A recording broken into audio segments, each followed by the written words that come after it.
When you think about it, when you think about it, you know it. Good mornings. Hello everyone, how are you doing? I don't know, it's just someone who wants to do the screen recording.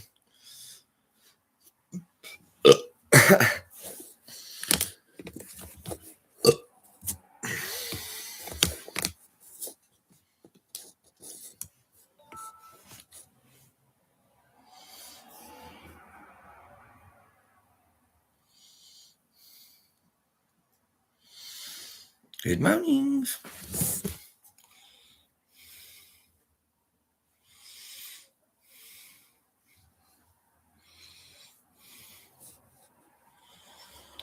Good mornings. That's right. I slept all right. I'm a bit tired. It's okay.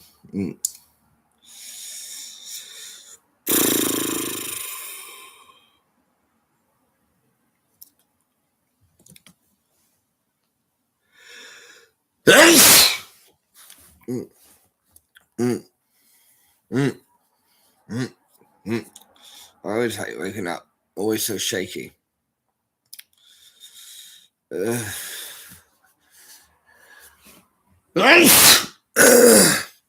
was very shaky in the morning, but it's okay.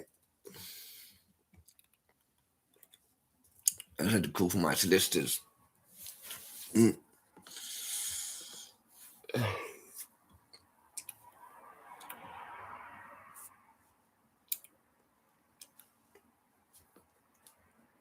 What is the secret to eternal happiness?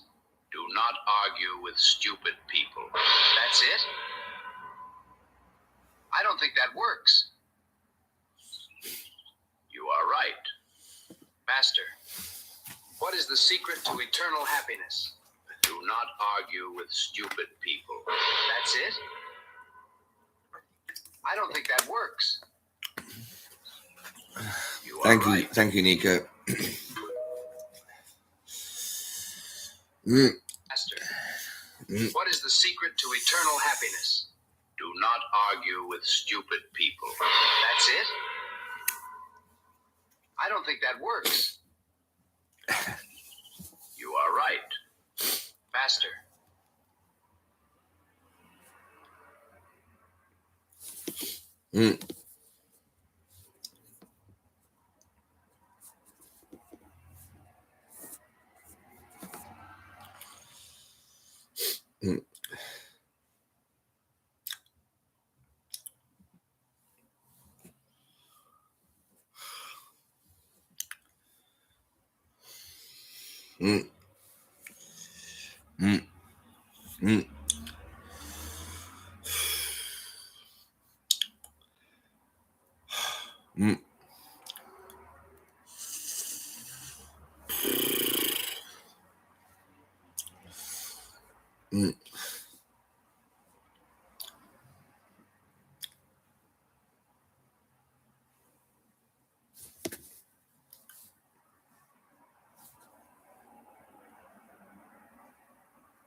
Why not?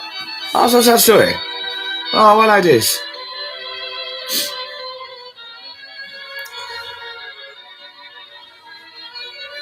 Judas begging for mercy. He's saying, have mercy.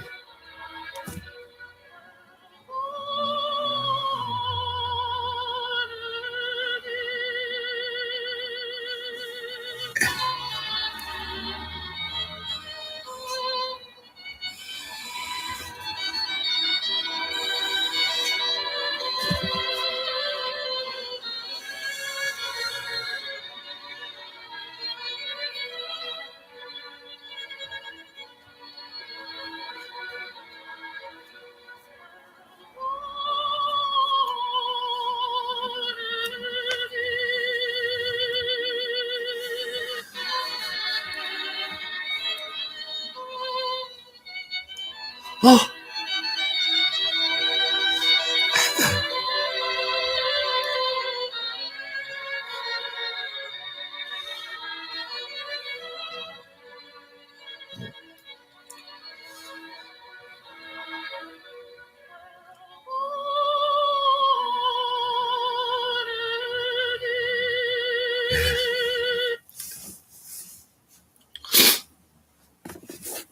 Erbarme dich, mein Gott, zu Master, what is the secret to eternal happiness?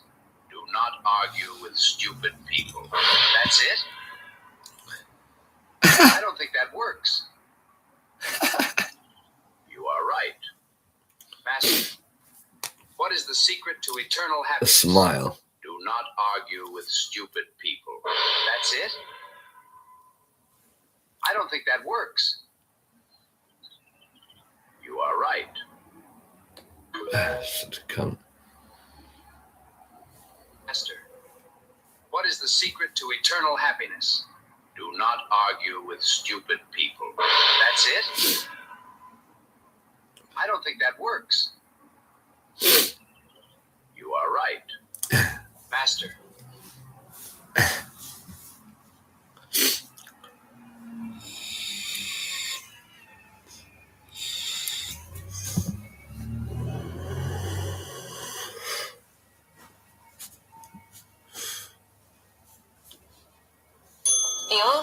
Mr. Norris, we've been expecting you.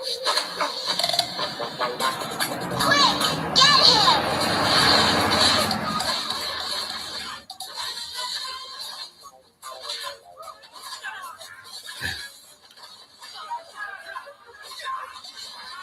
Mother Teresa.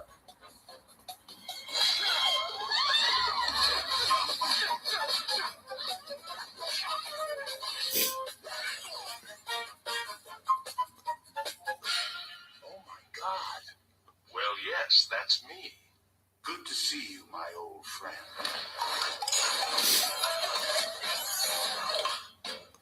Mr. Norris, we've been expecting you. I'll go and rob a van to give you money because you're my pal. That's the kind of villain I was. You know what I mean? I'll be like, what, you got no money? Yeah, come with me. Oh, Mum, I don't want to do that. Are you joking? Why?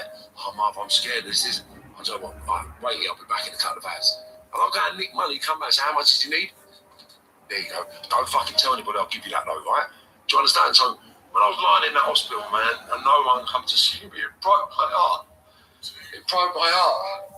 And that was the day I sort of said, fuck them, because I don't need none of them. I'll go and rob a van to give you money because you're my pal. That's the kind of villain I was, you know what I mean? I'll be like, what, you got no money? Yeah, come with me. Oh, Mum, I don't want to do that. Are you joking? Why? Oh, Mum, I'm scared. This is... I don't know what. Right, wait here, I'll be back in a couple of hours.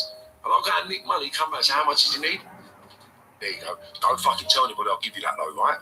Do you understand? So, when I was lying in that hospital, man, and no one come to see me, it broke my heart. It broke my heart. And that was the day I sort of said, fuck them, because I don't need none of them. I'll go and rob a van to give you money because you're my pal. That's the kind of villain I was. Do you know what I mean? I'll be like, what? You got no money? Yeah, I'll come. I want to make another little video for those of you. When people see people angry, it triggers their mirror neurons, and they become angry. But they try to blame it on you, when they're actually just reacting to you. They could just block you, but they don't. Imagine for a second, I don't know, I would say try this in good faith. I doubt that can happen in this day and age. Imagine how you would feel if everything, just imagine if everything I've been saying is true. Imagine if everything I said is true. Your family have abandoned you and trying to frame you to cover up their sins. The feds are trying to frame you to cover up their sins. Judges put conditions on you in order to cover their sins. You've been to jail for 7 weeks in order to cover the sins of others. How the fuck would you feel? How would you feel? How would you feel? How would you feel? You'd be screaming it from the rooftops.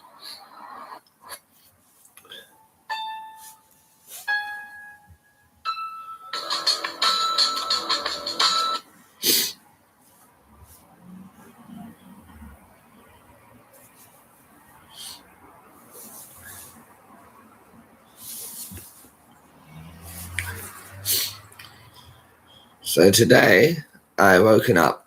I had a call from my solicitors saying something about whatever, like there's something at court, but they're going to sort it out today, which I didn't even know about, which is good. That's why it's nice to have solicitors, because they can support you. Because if I didn't have them, then I'd just be getting, then like they would come and take me away again, or for missing your court date or whatever.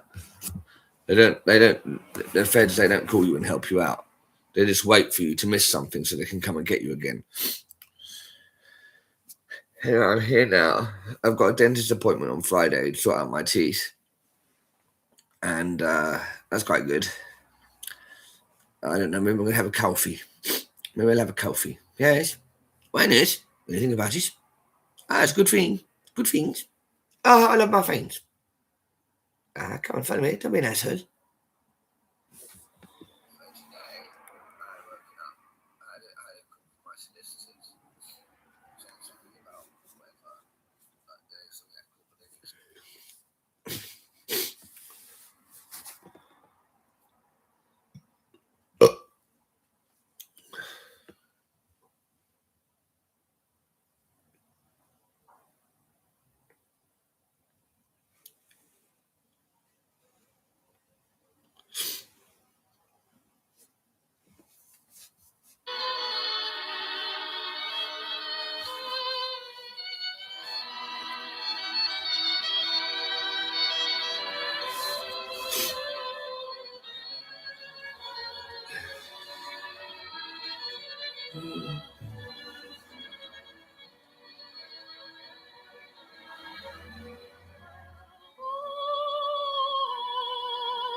When you think about it, when you think about it, you know it.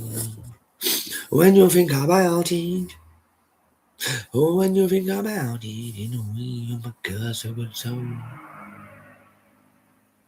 When you think about it, I'm very dozy.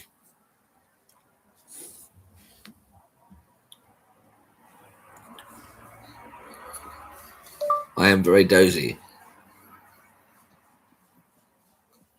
Dozy.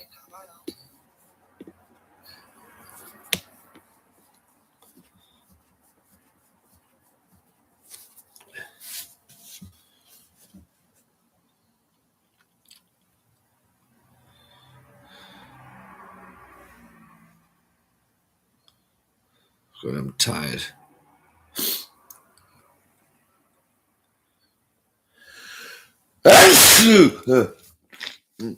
Master,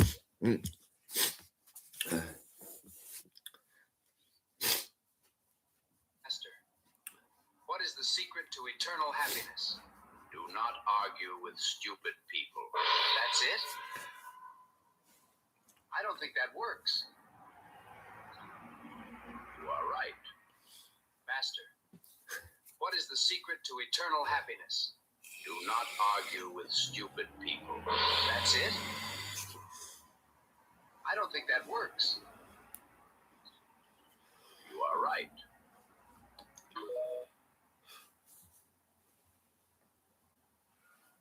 The hate you get from idiots is the price that you pay for not being one of them.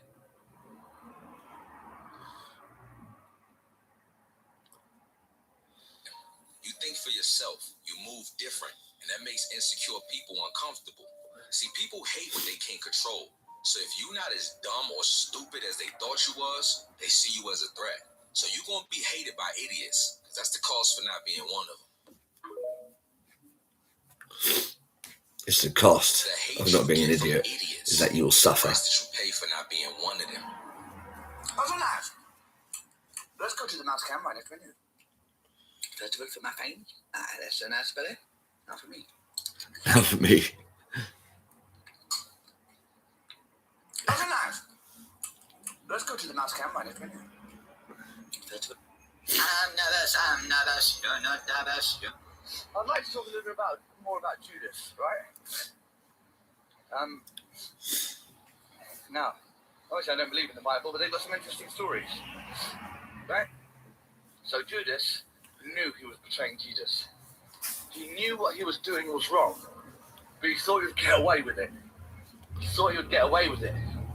And when the time came, he was thinking, what have I done? What have I done? But if he was accountable in the first place, he wouldn't have done it. Yeah? Always face the shame when you've done something wrong. Always face the shame. Yeah? Always face the shame. What about your shame, Amir? What about your crimes? Yeah, I'll worry about my crimes, mate. Any crime, anything I've done wrong, I'll admit it. Others won't admit it when they've done wrong. Because they're cowards like Judas. Judas begging for mercy. It's too late. I'm telling you all. When my family... Oh, man! My lucky day. Check this out. I'm not joking. This is for real. Oh, man! That's so good things. I like it. I like it. Oh, my God. That's what you call winning, baby. That's 20k. I'm nervous. Oh, man! My lucky day. Check this out. I'm not joking. This is for real. Oh, man! That's so good things. I like it. I like it. Oh, my God. I found 20p on the way home. That's 20k. I found 20p, buddy. Normally you find a penny or two, but I found 20p. My lucky day. Check this That's a out. lot of money. I'm not joking. This is for real. That's a lot of money, buddy. Yeah, it's 20p. I like it. I like it. Oh, my God. That's what... I want to make another... I'd like to talk a little bit more about Judas, right? I would like to talk about accountability and Judas, right? They're vomiting. Hello, my friends. I would like to talk, about accountability. Now, when you think about I haven't had my tooth fixed. I haven't had my tooth fixed, but on Friday, I should be going to get paid. The health insurance cover up to 85%, up to £1,000, so good news. When you think about here we are, we've got some tuna, we've got some pasta, and now we need sweet corn. Oh, wow, what's going on here? Oh, we found the sweet corn. Oh, my, so good news. Well, it's all the celebration, we'll listen to that.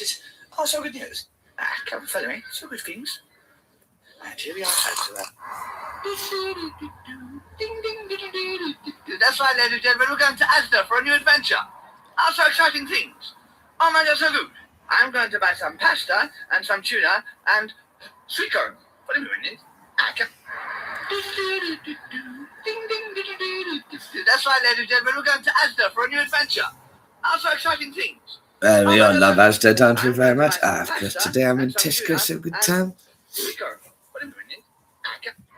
Well, you're good to buy some food. Have you seen my Haribo? Have you seen my Haribo?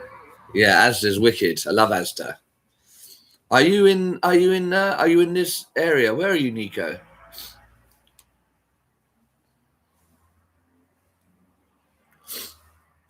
Anyway, I was very happy about it. I got some you're in Essex, okay.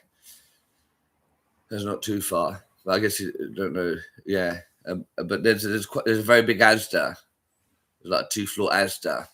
Like is it Rochester or is it Chatham technically? Anyway, it's a nice big one, like a really big one. And I went and got myself some pasta, and I got some tuna, and I got some sweet corn. It was very good. Love Asda. I remember when that Asda first opened, like over 20 years ago now. Like they had bean tins, like 7p a tin, and they had loaves that were like 8p like a loaf. My dad couldn't believe it. It was, oh my god, so good, like stocked up on beans and like toast and stuff. Yeah, so many things. Upstairs they've got like clothes and like DVDs and like some gadgets and stuff. It's quite cool. I got some tuna and some sweet corn. I had a nice meal yesterday. Tuna sweet corn pasta, so nice. I'll have some soon, shortly probably.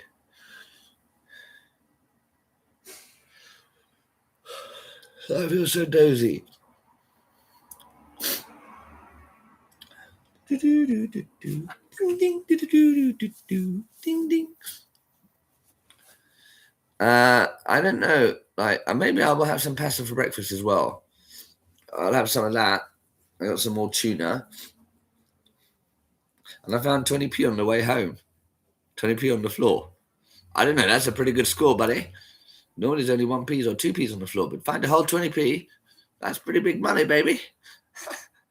It was a well shiny one as well. It looked like a new one. Oh, there it is. Look, got me a 20p, boy. Got me a 20p coin, boy. It's pretty good when you think about it. It's so shiny. When was this one made? 2016. It's got the Queen's face on it. Do the new ones have Charles' face on it? Oh yeah, 20p is my favourite. I like 50p coin as well, but 20p is probably my favourite. Always love that 20p coin. 20 paints. Also good coin.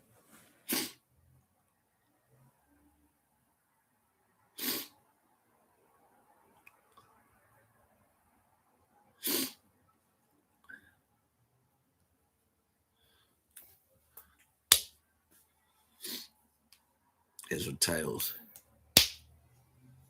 Tails. Heads. Tails. And one more heads will make it complete.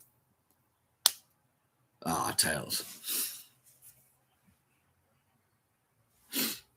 Yeah, when Aaron at school's collecting the 2012 50p coins.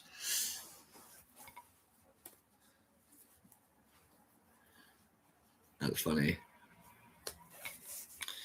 I got me some money. Ding ding do hada bing.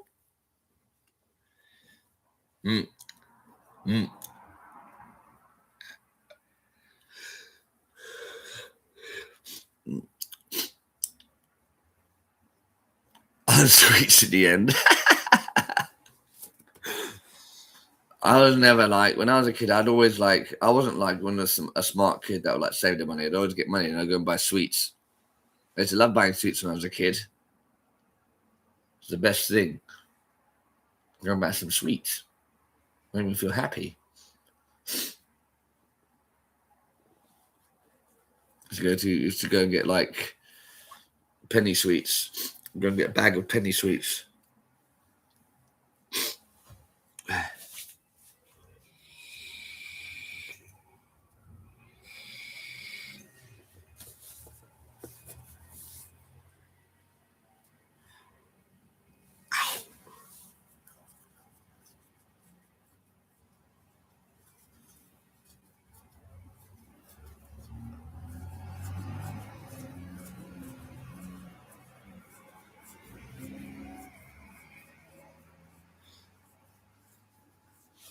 What are you up to today? You doing anything cool?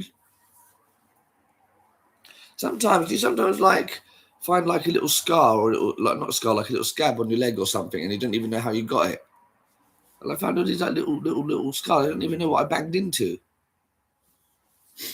It's like, where does that come from? I think I'm getting a few mosquito bites. I had a mosquito bite on my left bum cheek. That's really annoying. How do mosquitoes get there? Sometimes I wonder. Nothing exciting going to work soon. Bless you, buddy.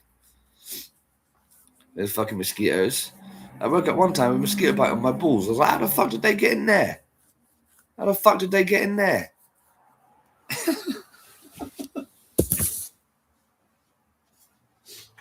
Little wankers.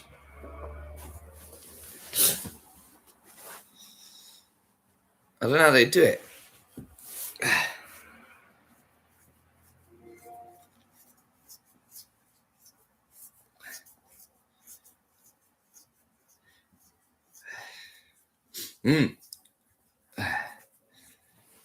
When you think about it.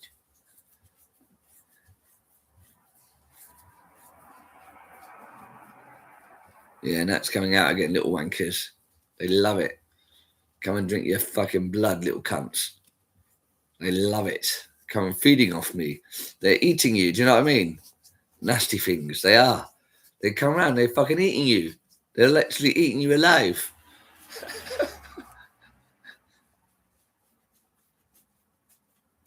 I remember when I was in prison. Imagine I was in prison for the best days of summer, all through July. And this mosquito come on me, yeah? I went fucking sat on my fucking arm and I was watching it. And right in my front of my face, almost looked in my eyes. I was like, what are you going to do? And he just started drinking. I was like, went to fucking hit him and he fucking flew off, little cunt. He came on and was like, what are you going to do, boy? Looked like he was making eye contact with me. Go, then he flew away, laughing as he went away. You cunt. I was like, you wanker. That was a little wanker. Yeah, I hate them. But then it's like, if you want to get rid of them, it's like, no, but they're essential to the ecosystem. Oh, fucking cunts. The cheek of it. I know, it looked like he was going, what are you going to do, mate? What are you going to do? What are you going to do? And he flew off out the window. Got you, mate. Little bastard. Yeah, go and feed your family my blood, you psycho. That's life. Then forgot who the boss is. Well, that day he was the boss. He just got a little fucking drink out of me.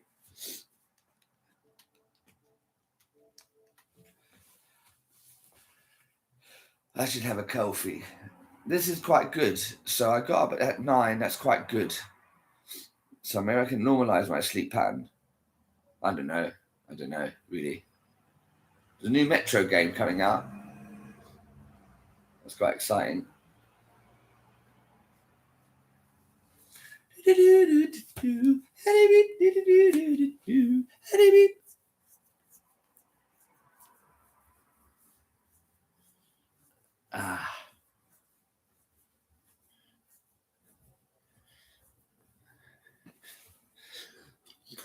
I'm always obsessed with news.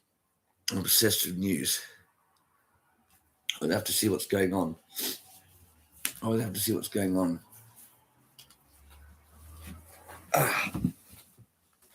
right, let's have a look. Putin left with no way forward over Ukraine, despite sanction reprieve. I reckon like someone's going to fucking kill Putin soon. He fucked up with that Ukraine invasion. They always can't help it, the dictators. They always can't help it. Trump says the US will not lift Hormuz blockade until deal made with Iran. You started all of this, Trump. You started all of this. President Donald Trump has said that the US will not lift this blockade on Iranian ports until a deal has been reached with Tehran. It comes as the end of the 2-week ceasefire looms with no sign of an extension. Iran's chief negotiator has also cast fresh doubt on the second round of peace talks, stating Tehran was prepared to show new cards. I swear they've got mosquito bite here. Oh no, that's my tattoo. In Pakistan, the US Vice President J.D. Vance, who is due to lead the American. I want to get more tattoos. I like tattoos.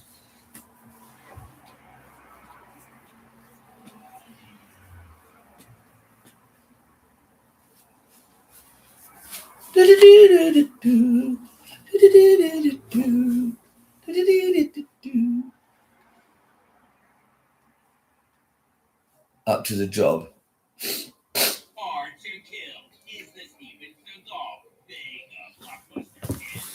To get a tattoo, but some decided just get it, mate. Oh, you are a guy, right, Nico? Or you're a lady? I sometimes forget. I do. I've got like, well, I don't know. I've got two well, I've got so many. I've got one across my chest, which is quite nice. I like a lot. And I've got two on my legs that are like garter belts. I like. You're a girl, okay? I always get confused. You're a girl. I've got two. I've got loads. I've got loads. I've got a butterfly on my lower back. I've got like one across my chest here. Don't worry. I got one across my chest. I've got like I've got two lace like garter belt kind of things on each of my legs that have bows on the front and the back. I like those a lot. I like them. I find them very sexy. Like I like not just decoration, but they make me feel sexy as well. But I just love them. I've got loads. I'll show some of them someday. I've got so many actually. I've got so many. I've got one on my back with Devil Lady. Is that the one there? Can you see that? No, that's not the Devil Lady one.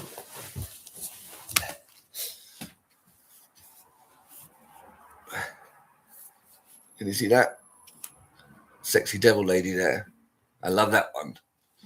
She's so naughty, so cheeky. Okay. Can you see that? That's quite a nice one. But I've got so many. You should just get one. If you want one, just get one. What were you thinking of getting?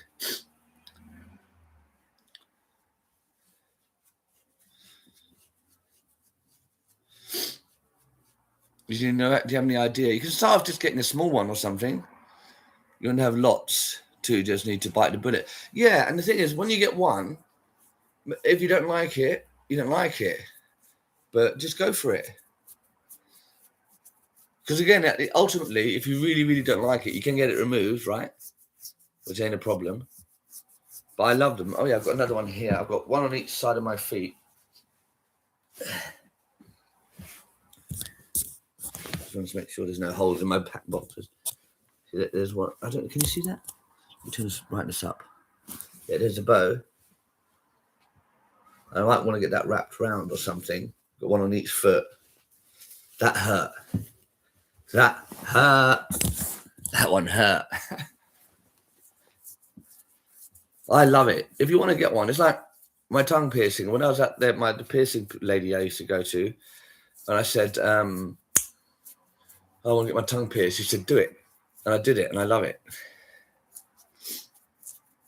You had a partial removal one and had it covered up, yeah. So you can do it if you don't want it, if you change your mind. But I love them. I absolutely love them. I've got them all over my body. I've got one here. I don't like to show them when I've got hair. I don't like hair on my body. But I've got like this. I've got one on each side. And that was based on there's this porn star that I like. Her name's Bailey J. She's like a trans. She's like a female or whatever. But she's got one on each side of her lower stomach. I just find it really sexy. I just think it looks super sexy and cute. I love them. I absolutely love them. I've got so many. I'll do a bit more tour at some point, maybe. I don't know. I've got that attitude in my head. Since I went to Asda, I said, I love tattoos. They're so cool, but I just find them so sexy as well. And that's what I like. You can get tattoos for whatever reason you want. But I like them a lot. I like the decoration on your body. It's great. It's like having decoration on your body. It's so good. It's so cool. Have you thought, you like the bow? Yeah, thank you. I love all the girly ones. They're so nice. got so many. Got some on my bum as well. Got a few on my bum. Quite a few, actually. Decorated everywhere. How much was the removal? Was it expensive? And what tattoo are you thinking of getting, Nico? Do you have any idea what sort of thing you want? I've got some roses here.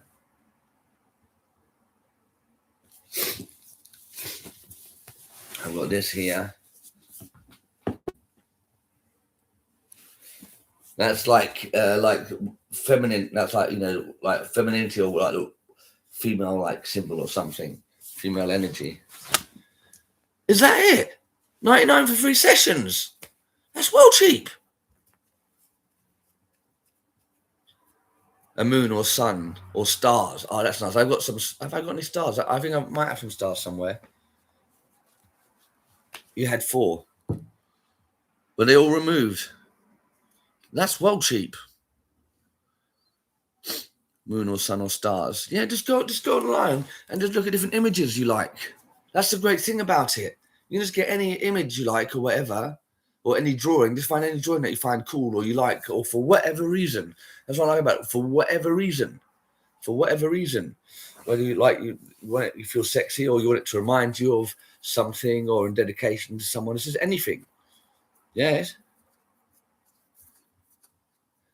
Get it, yeah. Do one because go and look at different tattoo ideas and stuff, and it's so much fun. There's so many really cool things, and you get it on your body all the time. It's always there. See, it's always there. See, look, I'm a gift. I'm a gift. How good is that, buddy? Lightened and removed enough to cover.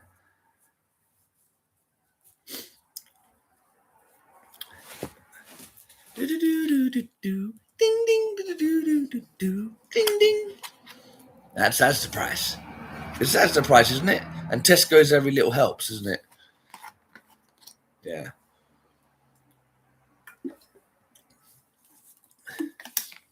I'd say definitely do it. You only live once. You only live once. You only live once. And you can get it removed. If it's 99 for 3 sessions, that's well cheap, mate. That's well cheap.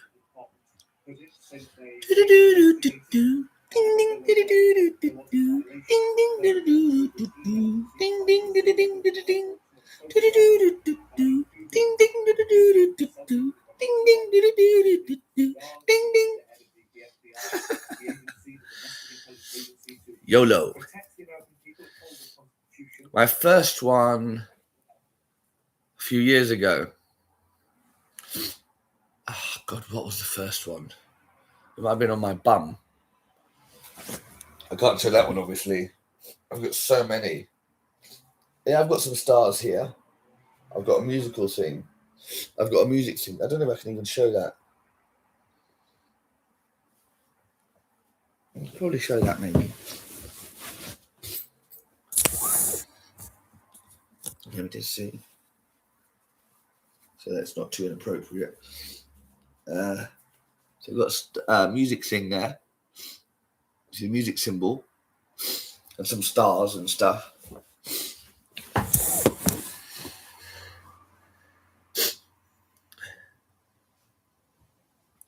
You got your first one 8 years ago, did you?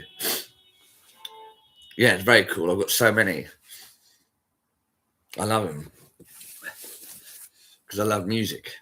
I love music. See, so it's like, yeah, so that one I find like sexy and stuff as well, but it's not just sexy, it's like I love music. Do you know what I mean? I love music. So it's like it's a part of whatever who you are. The removal, 8 years ago, okay. I got one when I was 15. It's meant to say tiger, but could say chicken soup.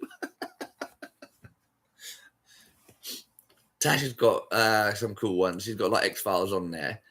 And she's also got like a zombie that looks like it's like a really thick zombie. It's like it's a stupid zombie. It's like, but I like it though. I want to get more. I might want to get one on my neck or something. I love butterflies. Let's see. Can I show that one? Let me have a look.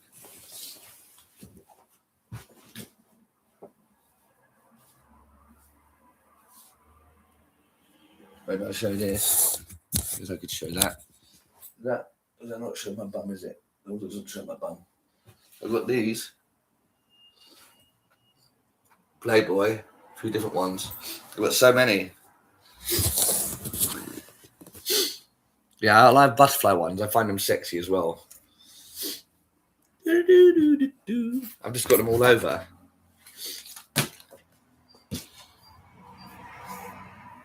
You want a sleeve? What's a sleeve? Oh, I see. Like, oh, yeah, all down. Okay, yeah. That'd be expensive, wouldn't it? But it's going to be dark and meaningful. That's the thing, yeah. They're all like meaningful. They all mean something. It's all nice. I've got this one here. It's so cute.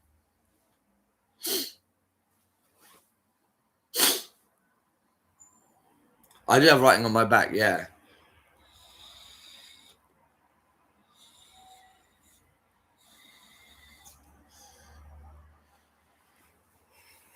Got some more writing here.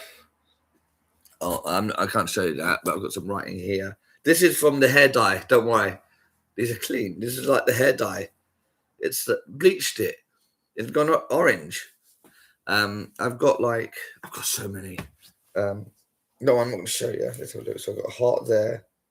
I've got like some more writing there.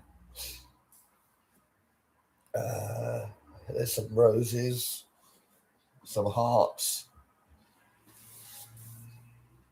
Yeah. I've got my name in Arabic.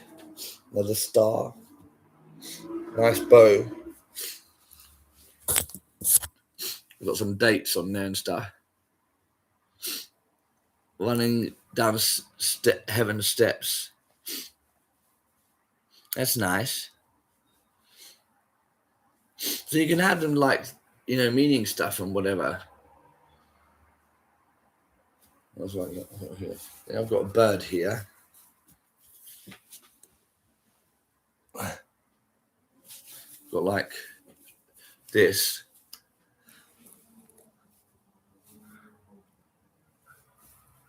I go across there.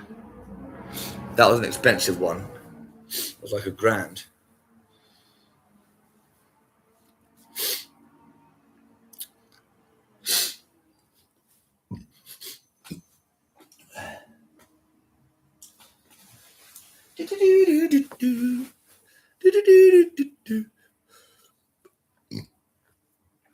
Yeah, that took a while.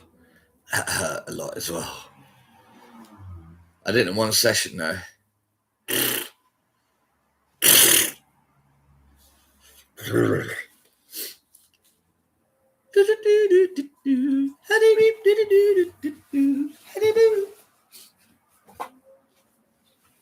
You don't even know me though. But you don't even know me. You don't even know me. Yeah, that hurt a lot. Yeah, this is the one I've shown you the bow. All across there.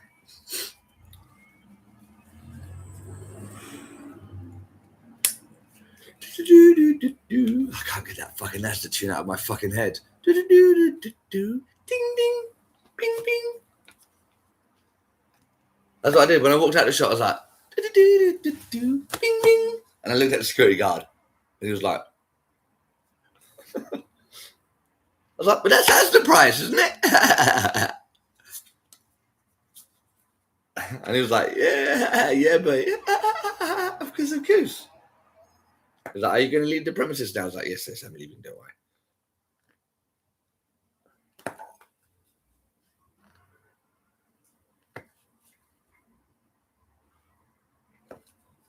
You don't even know me though. Aldi's, yeah, I like Aldi's. Aldi's is good.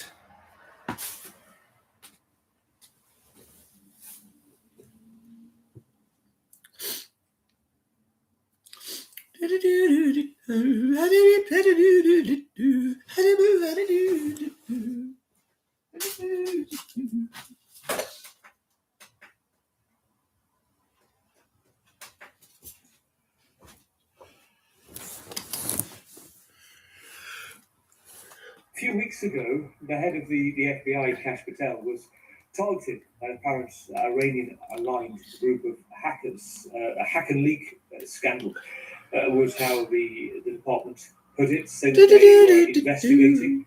There was a violation. Now, they managed to get into his email, it seems, published a series of unfortunate photographs, including drinking selfies with a bottle of rum and sniffing cigars. This is the head of the FBI, the agency, the domestic intelligence agency to protect the American people, uphold the Constitution. There are a few questions about it. Of course, the right to a personal life, but also questions about behaviour, which have only kind of increased in scrutiny this week. A report in the renowned Atlantic magazine, allegations of excessive drinking, unexplained absences, paranoid behaviour of the FBI director, Mr. Patel, have been made in this detailed report. He's denied the claims. It's fake news, says he will sue.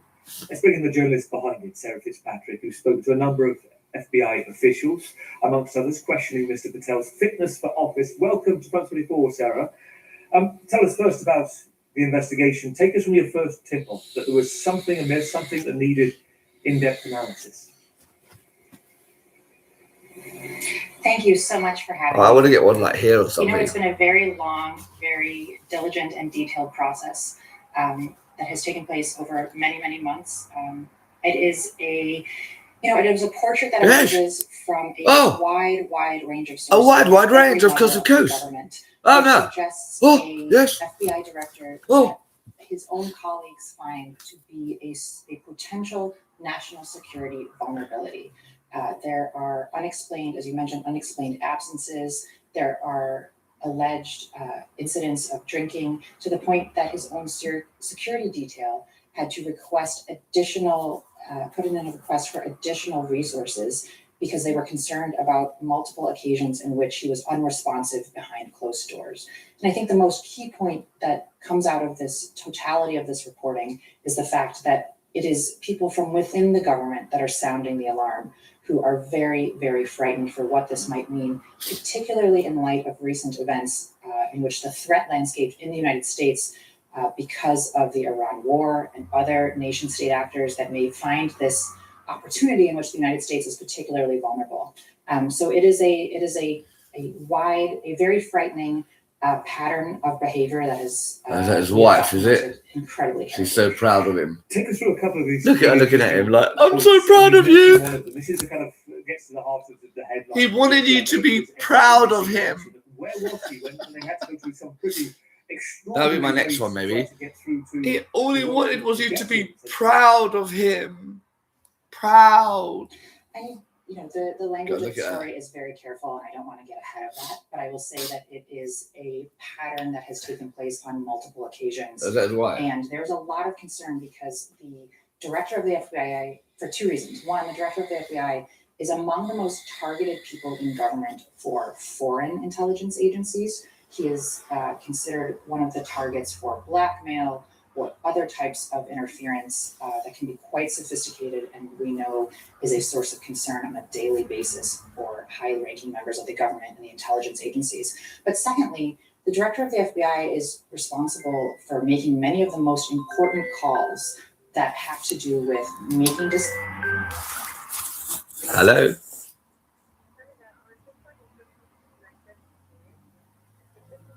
Yeah. Yeah. I've got on Friday, right? At 11 a.m. at the moment. No, that's because I get paid on Friday, so that has to be Friday. Yeah. Yeah. Okay, cheers. Thank you very much. Cheers. Thank you. Bye.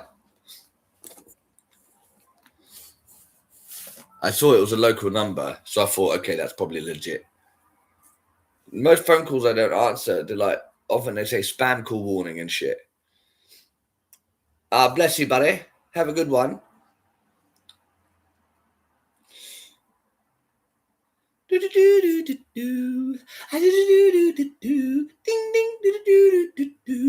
ding. That's the price, buddy. Decisions, life or death decisions, about how to respond to emergent threats, how to follow through on investigations. He has to sign off on what are called FISA warrants. I get all sorts of dodgy phone calls all the time.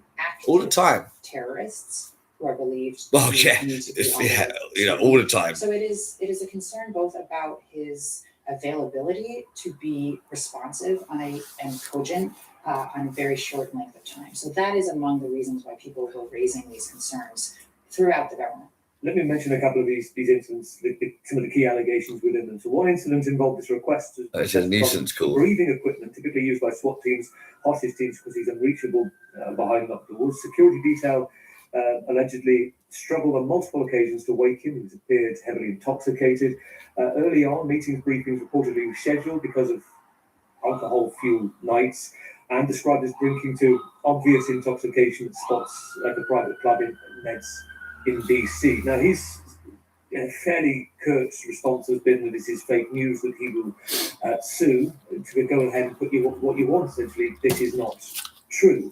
And you have to step back a second, Sarah, and just explain to us the process as well, because for those within the White House, they may say, well, these are FBI officers, these are others with a grudge. They may say that. So just tell us the sort of conversations you were having and the kind of motivations you feel that people had in speaking to you. I would say that this is a very diligently, very carefully reported piece. Whenever we use sources that are not named, there is a very careful and diligent process to assess their motivations, what may be prompting them, what their level of information was, and we stand by every word of this reporting and the kind of the granularity of why these sources had something important to say. And I think it's really important to understand that these requests and this knowledge is not just known to people within the FBI, but we report that it was known to leaders at DOJ and the White House as well. So the idea that this was some kind of secret that only a few people who had a grudge might be trying to push, it just is not supported by the facts. We haven't talked about, yes, the issue that you raised, the panic, paranoia, alleged incident, this so-called, quote, freak out episode, I think April the 10th, so not long ago. Oh, actually, April the 10th, yeah, it's this April, is that right? Just talk us through what was going on. Mm-hmm. Our understanding, based on people who were familiar with his outreach, was that on Friday he tried to log into some kind of FBI internal system and was not immediately able to access it. And that in response, there was this kind of immediate, quite impulsive, quite emotional outreach to lots of people within the FBI and outside of the FBI, telling people that he had been fired. And so this kind of was a spread ultimately of, he did not wait for verification. There was kind of, it set off this panic within the FBI and really across Washington, including Capitol Hill and people calling the White House. And it was a spread of misinformation that ultimately, we are told, was due to a technical error. I've seen some reporting. And again, it speaks to, I think, so, oh, go ahead. No, tell me. I was just going to say that the incident, I think, is very telling and emblematic because it suggests, one role that the FBI plays in the American legal system is that they are responsible for investigating and vetting information that can be entered into court as accurate under the law. And they take this preparation incredibly seriously. And there's so much that goes into determining whether or not information is valid. And so I think it just speaks to a kind of a nature of his response at this moment in time, in which it is quick to assume things that may not be supported by the facts. And that's really, really important in terms of judgment, in terms of discretion, in terms of all of those decisions that a leader of an organization like this has to make when the stakes are much, much higher than just being able to log into an IT system. Yeah, it questions our ability, professional behaviour is such a high profile, high pressure job with such importance as well. I remember here in the EU, there was an EU former official, high level, allegations for a long time that he was an alcoholic, that people would say, we reported on this, we looked at allegations of it, that he was a functioning alcoholic, privately you'd be told, therefore it didn't matter to his job. Now, there was concern, and within a couple of years, things were done about it. There was a replacement. In this scenario, as I say, we're hearing pushback from the White House that they don't believe this is the case, that they say this is fake news. There's been some reporting to suggest, and I'm going to quote one article saying this, that we're all just waiting for the word on his possible removal. Are you hearing anything expressing internal concern that there is a plan for a replacement going on? Absolutely. In fact, I've already reported this. My colleague Ashley Parker and I reported this earlier this month when the Attorney General Pam Bondi was removed quite abruptly by Donald Trump, and it was reported that this was the beginning of what many believe to be a purge of cabinet officials. And on that list of people that were expected to be fired quite imminently was Kash Patel. So this is openly discussed in Washington, within the FBI, within the White House, within other agencies, people close to the White House. In fact, there are senior cabinet officials in the US government who are openly saying that, who were openly discussing and in some cases putting themselves forward as replacements for Patel. So yes, I think this is a very active live ball. But I think it's also important that uncertainty that Trump often and the Trump White House often kind of uses to their advantage, in which cabinet officials don't feel that they have job security, are constantly trying to evaluate where they stand with the president. And in fact, this is why we see so many cabinet officials, not just Patel, but multiple others, who spend a lot of time at the White House, not actually at their agencies or at their jobs, because they are so concerned about how the president may view them. And so as a result, you have individuals who are experiencing what I think is a very significant amount of stress and anxiety that is taking up a lot of their time and resources, and taking that time and resources away from things like active national security investigations, terrorism investigations, etc. So that's a really, I think, an unexplored, often, consequence of this type of leadership from the White House. Thank you for your time and your thoughts tonight, Sarah. I think it's given us a lot of thought, and you can see Sarah's piece as well in The Atlantic online this week. Thank you for your time. Sarah Fitzpatrick, a renowned journalist at The Atlantic. We need to talk about Pete Hegseth, America's Secretary of War, as he styles himself. He is now a hugely important person when it comes to the prosecution of the war in Iran. Who is he? What does he believe? And how unusual is he when you look at previous American Secretaries of Defense? Welcome to Americast and to my conversation with Eric Schmidt, who is the national security correspondent of the New York Times, a job he's done since 1990. Americast from BBC News. Let's begin with who Pete Hegseth is as a person, because he's not like a normal, if I could use that word in inverted commas, he's not a normal defense secretary, is he? And he wouldn't claim to be. No, he's not at all. And I think he would take pride in saying he's not. In fact, when his name was first announced, I think we were all scrambling to Google his name. It was kind of had an echo when I heard his name, and he's the Fox News Sunday host. And I'm going, but that can't be the guy they picked to be defense secretary. And as it turns out, of course, he has a military record. He did serve in Afghanistan and in Iraq as a kind of a mid-grade officer with the National Guard. He's from Minnesota. But that hardly, in normal times, qualifies you to be a defense secretary.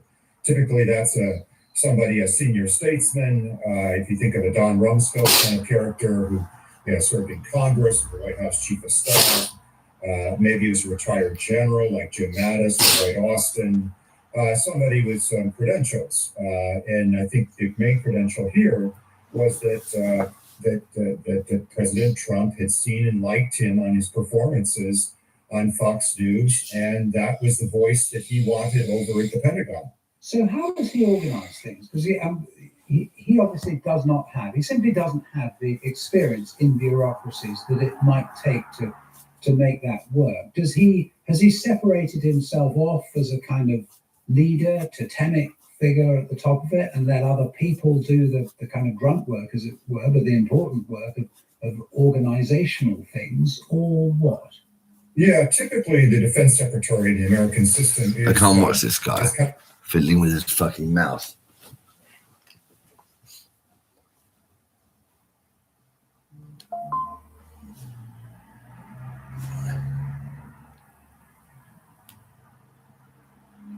On social media, Operation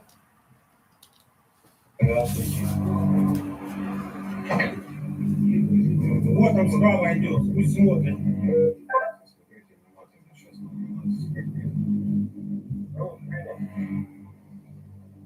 Это все происходило очень быстро. Увидел, нашел цель и убил. Все. Никаких там аппликаций, это все. Across the front line in Ukraine, Russia has been attacking in almost every sector for the better part of 3 years. Overstretched in an existential struggle, Ukrainian forces spend most of the time on the defensive. But when the time comes to strike back, they need to be ready and they need to hit hard. У нас все в крові. Жага до насильства, до крові, до всього тим буде. Ну, мужики є мужики.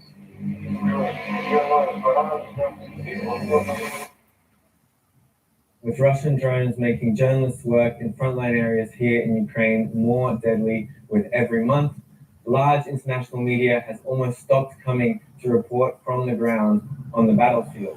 We here at the Q Independent continue to report from the front line in Ukraine and will continue to do so over 2026, something made possible by our paid members. To support independent journalism, join our community by clicking the link below.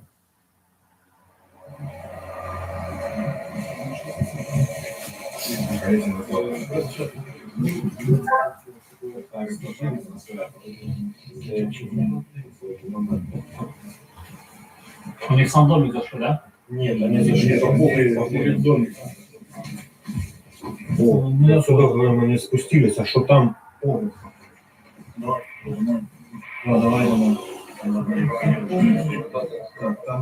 Since autumn last year and going straight into winter, spring and summer this year, one of the most intense and important parts of the front line has been here in southern Zaporizhia Oblast, around the town of Hulepola. For a long time, this part of the front line was quiet, quite stable, but also defended by quite weak units. And when Russia started pushing last year and pushing more and more, it kind of buckled this area, and the gains were quicker and quicker over autumn. That's why this unit was sent in, one of Ukraine's biggest and most famous firefighter units, the 225th Assault Regiment. Since then, they've been doing their best to try and not only clear up the Russian infiltration, stabilize the defense, but also go on the attack. We're here now at the command post of the 3rd Battalion of the unit, and it's a great place where we can see with our own eyes exactly what's going on from the many drones that they've got in the area.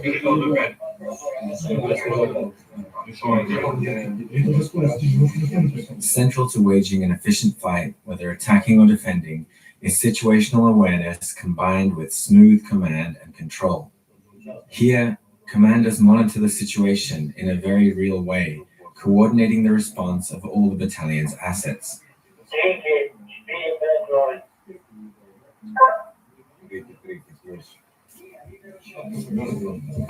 Андрюха, ставь прошу засуду.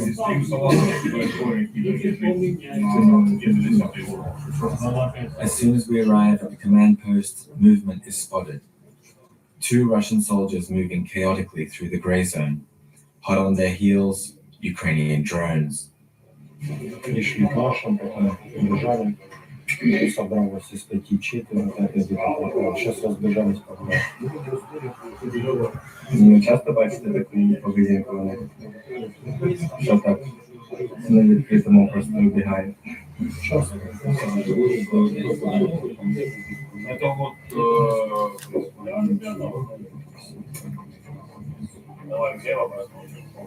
Only one of them still has his rifle. As an FPV closes in, he throws the weapon to his comrade in a last-ditch attempt to shoot down the drone.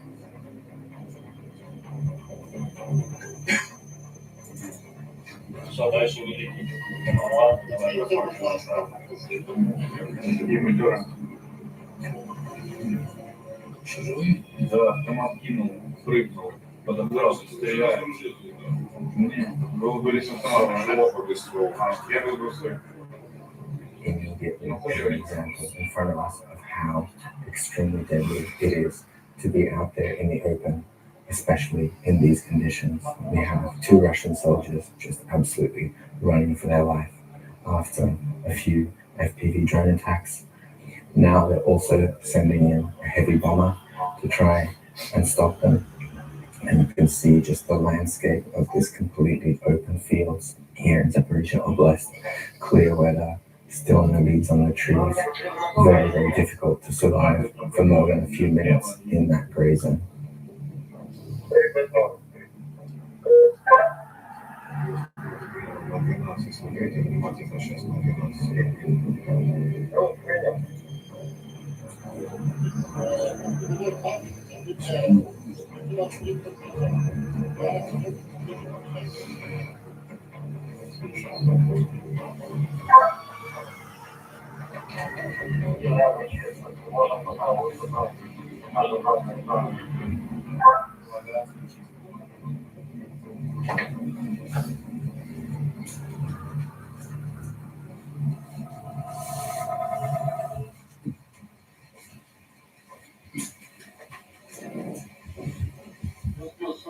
The heavy bomber drops its payload, but the results are unclear, as the enemy soldiers seem to have found some cover. The team will continue to monitor the quadrant while the Russians lay low. They may have escaped this time, but their chances of surviving much longer are next to zero. The rest of the larger Russian assault group that was originally spotted has already met its end.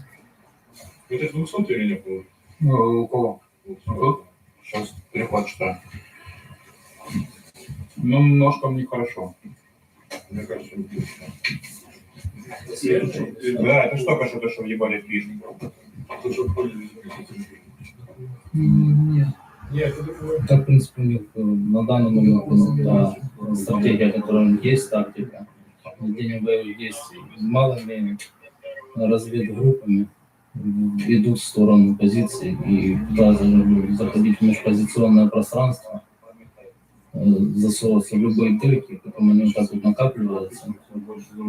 И уже после этого из-за проблем с логистикой, из-за того, что если они проходят дальше наших позиций, которые просто их, допустим, не видят, потому что они лезут мимо них, приходится оттягивать пилотов, и уже проблематично помогать. Ну, в данный момент все равно получается выявлять эти группы и уничтожать. Сейчас уже технологическая война начинается. Пехота все равно, без пехоты никуда, она в любом случае должна присутствовать, позиции должны находиться на своих местах, без нее никуда. Это основополагающее, это просто основа всего.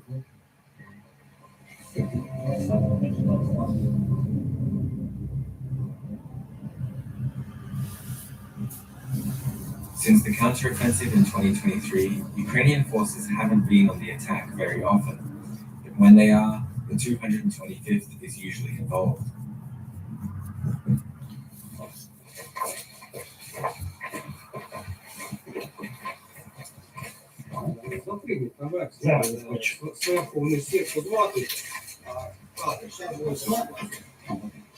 Waiting for its next mission in a nearby tree line is the unit's heavy cavalry, the Bradley infantry fighting vehicle.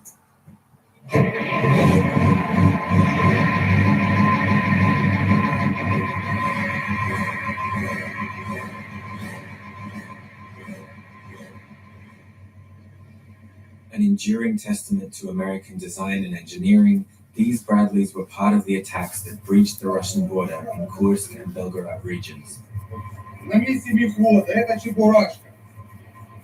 Она отвечает за пушку, вот можно посмотреть, сейчас буду.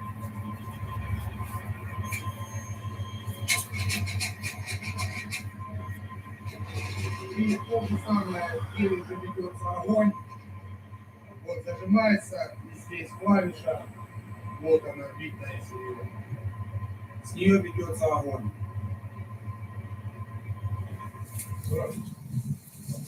In today's battlefield conditions, armored vehicles on both sides are quickly spotted and targeted by FPV drones.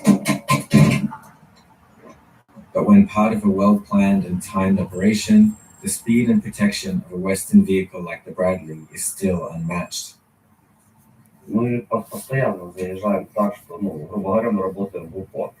То есть пехота высаживается очень близко, машина заезжает.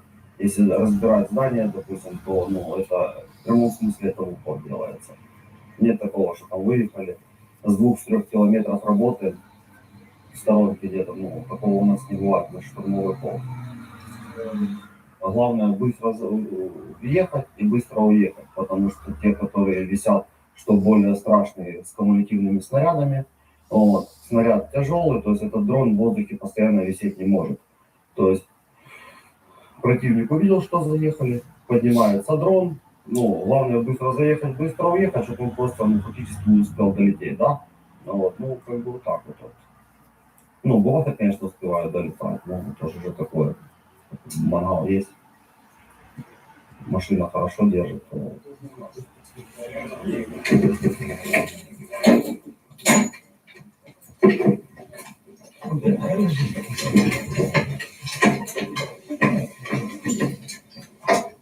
None of the stuff here you see, these nets and these cages were here when the Bradley was first delivered to Ukraine.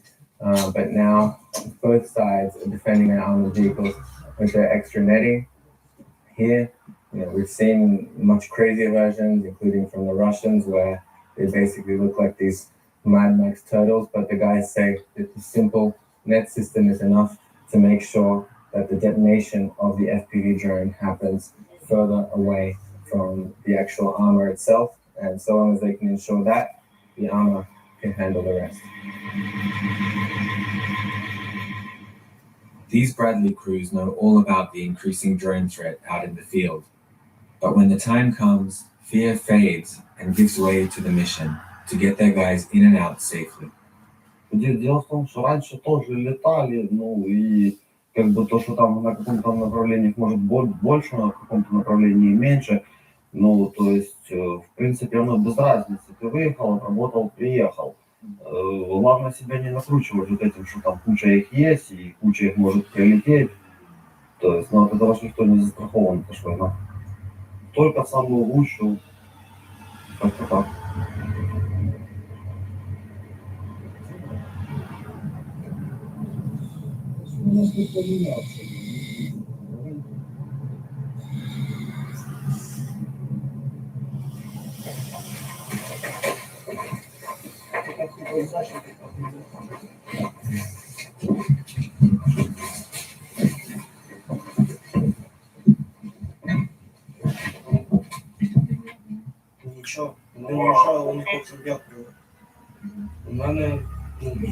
When push comes to shove, there remains no more difficult or more deadly job in this war than that of the infantry.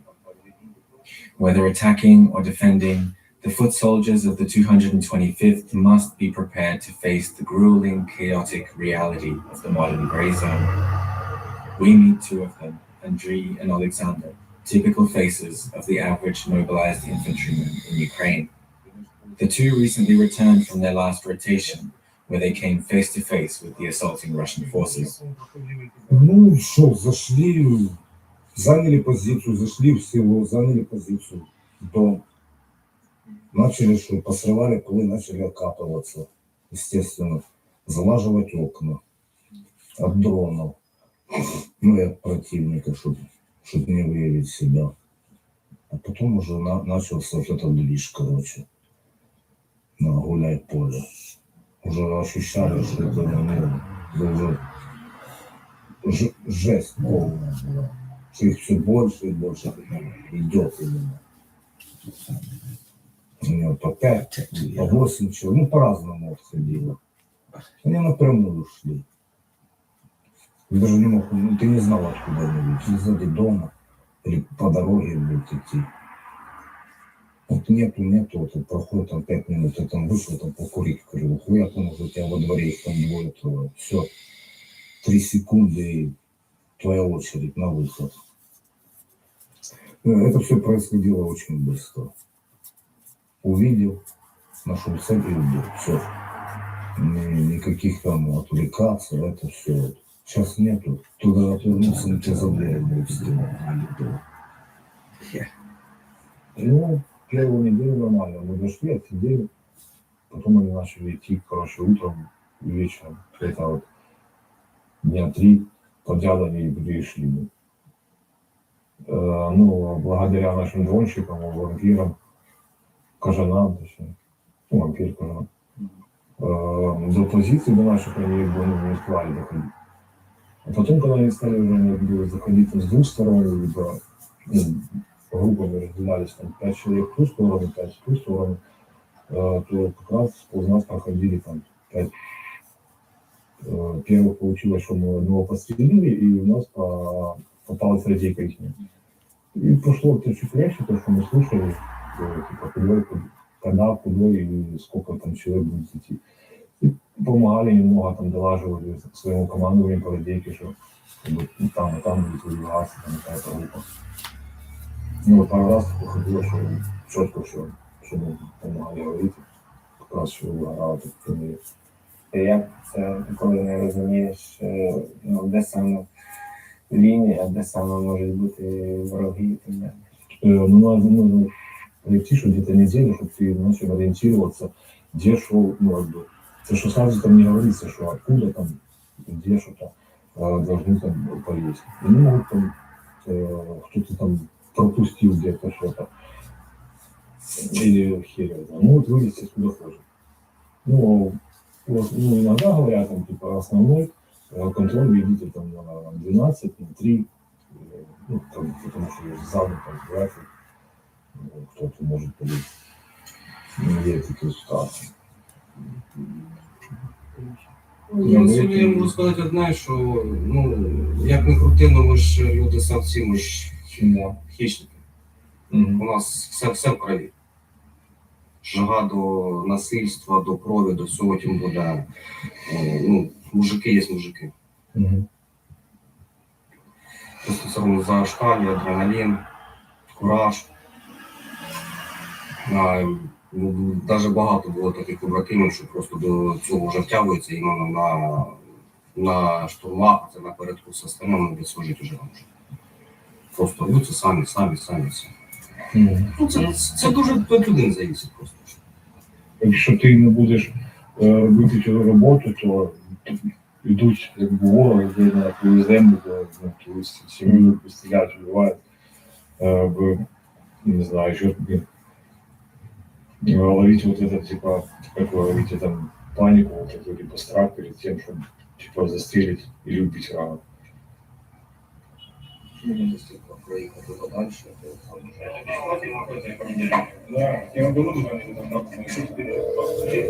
Вот он справа идет, пусть смотрит, выше на 3 крестика и правее. Вот он идет, он в сторону ЕГЗ идет. Back at the command point, another Russian soldier is spotted on the drone feed. This one is all on his own. Вооруженный, заряженный.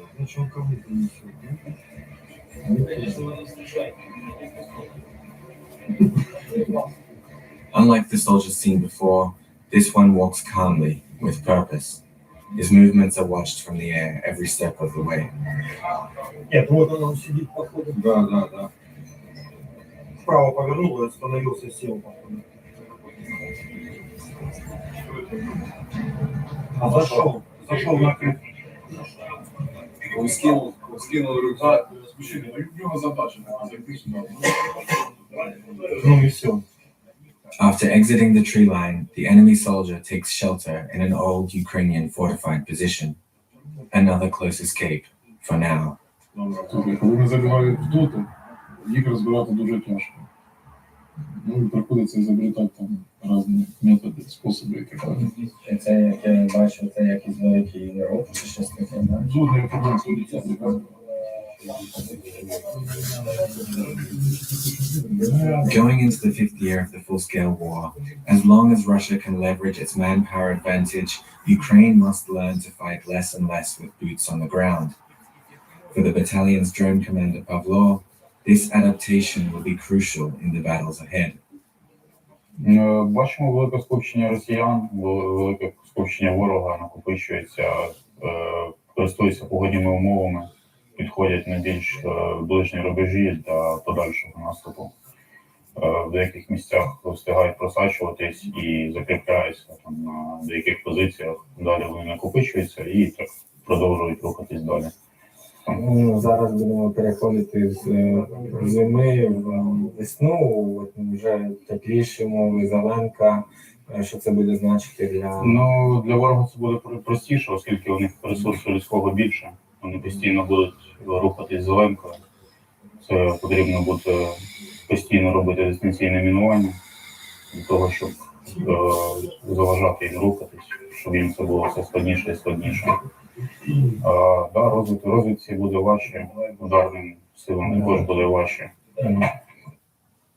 Як бачите, наприклад, наступний рік, чи навпаки, там час на нашу користь? Ну, як на мене, час грає і нам, і їм на руку, бо технології розвиваються, ми так само б'ємо в дальній логістиці, і ми так само залітаємо вже в далекі куточки Росії, б'ємо ракетами, дронами, тому час грає і туди, і туди. Але проблема в тому, що у них більше військового ресурсу, більше такої можливості, там, виготовляти снаряди і все інше.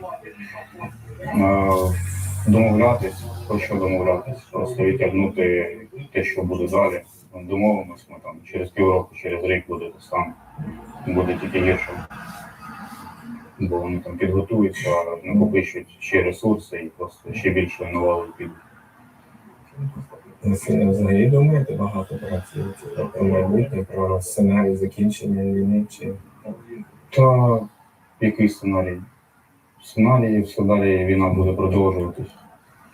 Якщо там, не знаю, не Третя світова, ну у нас буде ще продовжуватись. Явно не півроку. Може Третя світова вже?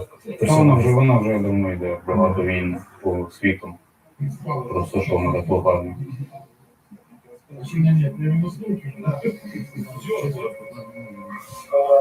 It's now been over a year since the Trump administration's kind of half-hearted attempts to negotiate a peace between Russia and Ukraine have completely fallen flat, and the fighting has simply continued. And over the next year, so much of how this war will end will depend on the battlefield and which way that balance of power goes. There's a lot of focus, of course, on the Donbass, on Donetsk Oblast, which Russia requests Ukraine just simply hand over in exchange for peace. But in the meantime, if that part of the front line stays strong, so much more will depend as well on other parts, including the southern front line, Zaporizhzhia Oblast. This is a Ukrainian region that Russia has illegally annexed, although it doesn't control completely. It claims as part of its own territory, and if it manages to push too far in this area, it could start demanding that as well as part of a future peace deal. Here, perhaps more than anywhere else, it's so important for Ukraine to just maintain the strongest, most rock-solid defense possible, so that Ukraine is the one that has the cards going into any future negotiations. And we can be pretty sure that this unit, the 225th Assault Regiment, will play an important role in that. As always, if you like and appreciate what we do here, trying to bring you, the viewer, all the way to the battlefield so you can see for yourself what it's like on the ground, please consider supporting the Kyiv Independent by becoming a member of our community. You can do that by hitting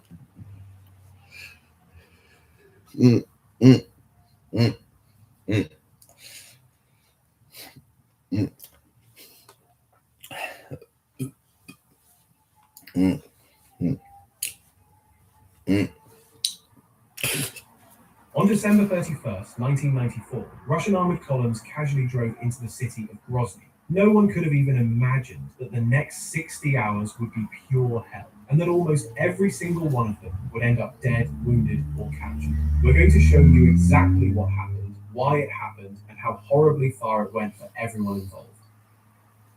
Okay, so to briefly guide you to that December 31st and the horror that was about to happen, just a bit of context so you'd understand why everything went the way it did. Chechnya was a small, semi-autonomous republic inside the Russian Federation, with a population of about 1 million people, and its capital was the city of Grozny, where a mix of ethnic Chechens and Russians had lived side by side for decades. But when the Soviet Union started falling apart in 1991, through years of complicated, blurred politics that we're not going to bother you with, As there mostly all lies in any country anyway, it came to the point where Chechnya declared its independence. They formed a national army, kept most of the weapons left over from the Soviet era, and logically, the Russian Federation didn't really appreciate this. There was a sort of standoff for 3 years between them, until 1994, when Boris Yeltsin, the president of Russia at the time, decided that Dudayev, the president of Chechnya, had to go. So, to prevent the conflict from escalating into an open, full-scale war, they initially deployed a small proxy force intended to appear unofficial to enter Chechnya and remove Dudayev from power. But this wasn't the force that was about to enter Grozny on New Year's Eve. Somewhere around 2,000 fighters with about 40 T-72 tanks rolled across the border, supported from the air by helicopter gunships and fighter jets. However, the Chechens really didn't like the idea of their leader being overthrown, so they set up ambushes along the way and obliterated the Russian column. Over 20 tanks were knocked out, 150 soldiers killed, and most embarrassingly, Russian soldiers were captured and paraded on television for the whole world to see what they tried to do. The Russian leadership was far from pleased with this development, so they assembled an emergency meeting and decided to launch a full-scale military operation against Chechnya. Within 2 weeks of that decision, the invasion began on December 11th. But it would take another 3 weeks of advancing through the country before the forces finally reached the outskirts of Grozny on December 31st. Now, the majority of Russia's highest-ranking generals actually opposed this operation. Hundreds of officers and special forces units outright refused to participate and were arrested. But there was no going back now, and the force that was going in was frantically assembled from whatever units were available at the time. Soldiers were scraped together from a bunch of different units, and the state of the Russian army was only a shadow of its Soviet might. They were underfunded, undertrained, mostly young 18-year-old conscripts with just basic weapons training, thrown together with whatever equipment they could get their hands on. They mounted up on tanks and BMPs, where they didn't even have trained drivers in some cases, so officers had to drive. It was just a mess. Some tanks weren't issued ammo for their machine guns, and not to mention that there was no formal plan for how they were supposed to quote-unquote take the city in 2 hours, as the Russian president so confidently claimed. So fast forward to December 31st. 12 hours before New Year's, the brigade approached the city and stopped. They took up defensive positions and waited for further instructions. Soldiers were talking among themselves, wondering what was about to happen, and no one really knew anything, but they could suspect it. More experienced soldiers knew in their guts that something bad was coming, but no one could know just how bad. After just half an hour, they got the order to enter the city. The initial plan called for 4 armored columns to move into the city simultaneously from different directions and converge on the presidential palace in the center. But when they were actually ordered to move, only 2 of them were available. One brigade had been hit by friendly artillery fire and retreated, while one parachute regiment simply refused the orders to attack the city. So they were left with basically just the northern group, commanded by General Kulikovsky. That was the main assault force, roughly 2,700, about 100 BMPs. I slept okay, I'm really tired. Spread across the 131st Rifle Brigade and the 81st Guards Motor Rifle Regiment. The whole idea was that a massive display of armored force rolling through the streets would make Chechen defenders give up and surrender. But it turns out they had pretty different plans. And these 2 Russian formations were advancing on separate routes into the city, meaning they were too far apart to support each other in case of something like, say, a well-prepared and coordinated ambush from all sides. There were about 20 times more enemy fighters than intelligence had predicted. What could possibly go wrong? Now here's where you need to keep track of who is who, because 2 separate things were happening at the same time on 2 Life is tiring, my friend. 131st Life is tiring. Entered from the north, moving toward the railway station in the city center. They advanced in 2 assault groups, about 20 minutes apart. I think the walking yesterday, I think killed me a little bit. In a good way. You know, I need to find my other trainer.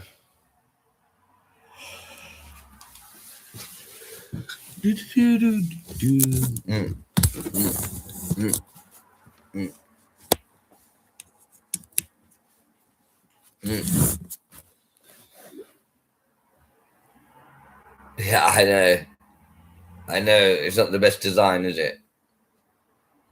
A man who has 4 demons that you can't even imagine, like divorce, losing his children, losing.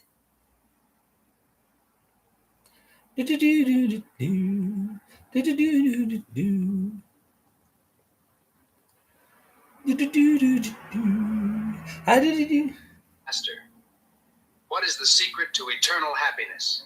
Do not argue with stupid people. That's it? I don't think that works. You are right. Master, what is the secret to eternal happiness? Do not argue with stupid people. That's it? I don't think that works. You are right.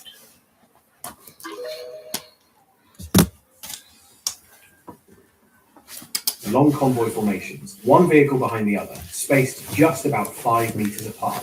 Their objective, which they received over the radio, and keep in mind there were no written orders, was to take the railway station. On a separate, parallel route along Pervomaiskaya Street, the 81st Guards Motor Rifle Regiment was also pushing into the center, heading for the square near the presidential palace. But here's the thing, the Chechens were actually caught off guard. They did expect the Russians to enter, but not in this outright suicidal way. They were literally shocked by how they just casually drove into the city, as if on parade. At the city entrance, someone had spray painted a message in red on the sign, "Welcome to hell." However, for the first 2 hours, there was no resistance at all. The streets were empty, no shots fired, no people anywhere. The city appeared completely deserted. But the strange thing was that everything else seemed normal. Streetlights were on, lights were glowing in apartment windows. And the deeper the columns went, the more confident the commanders became that this was going to be easy. By about 1 in the afternoon, the lead elements of the 131st Mykok Brigade, the first assault group, reached the Grozny railway station deep in the center of the city without encountering any resistance.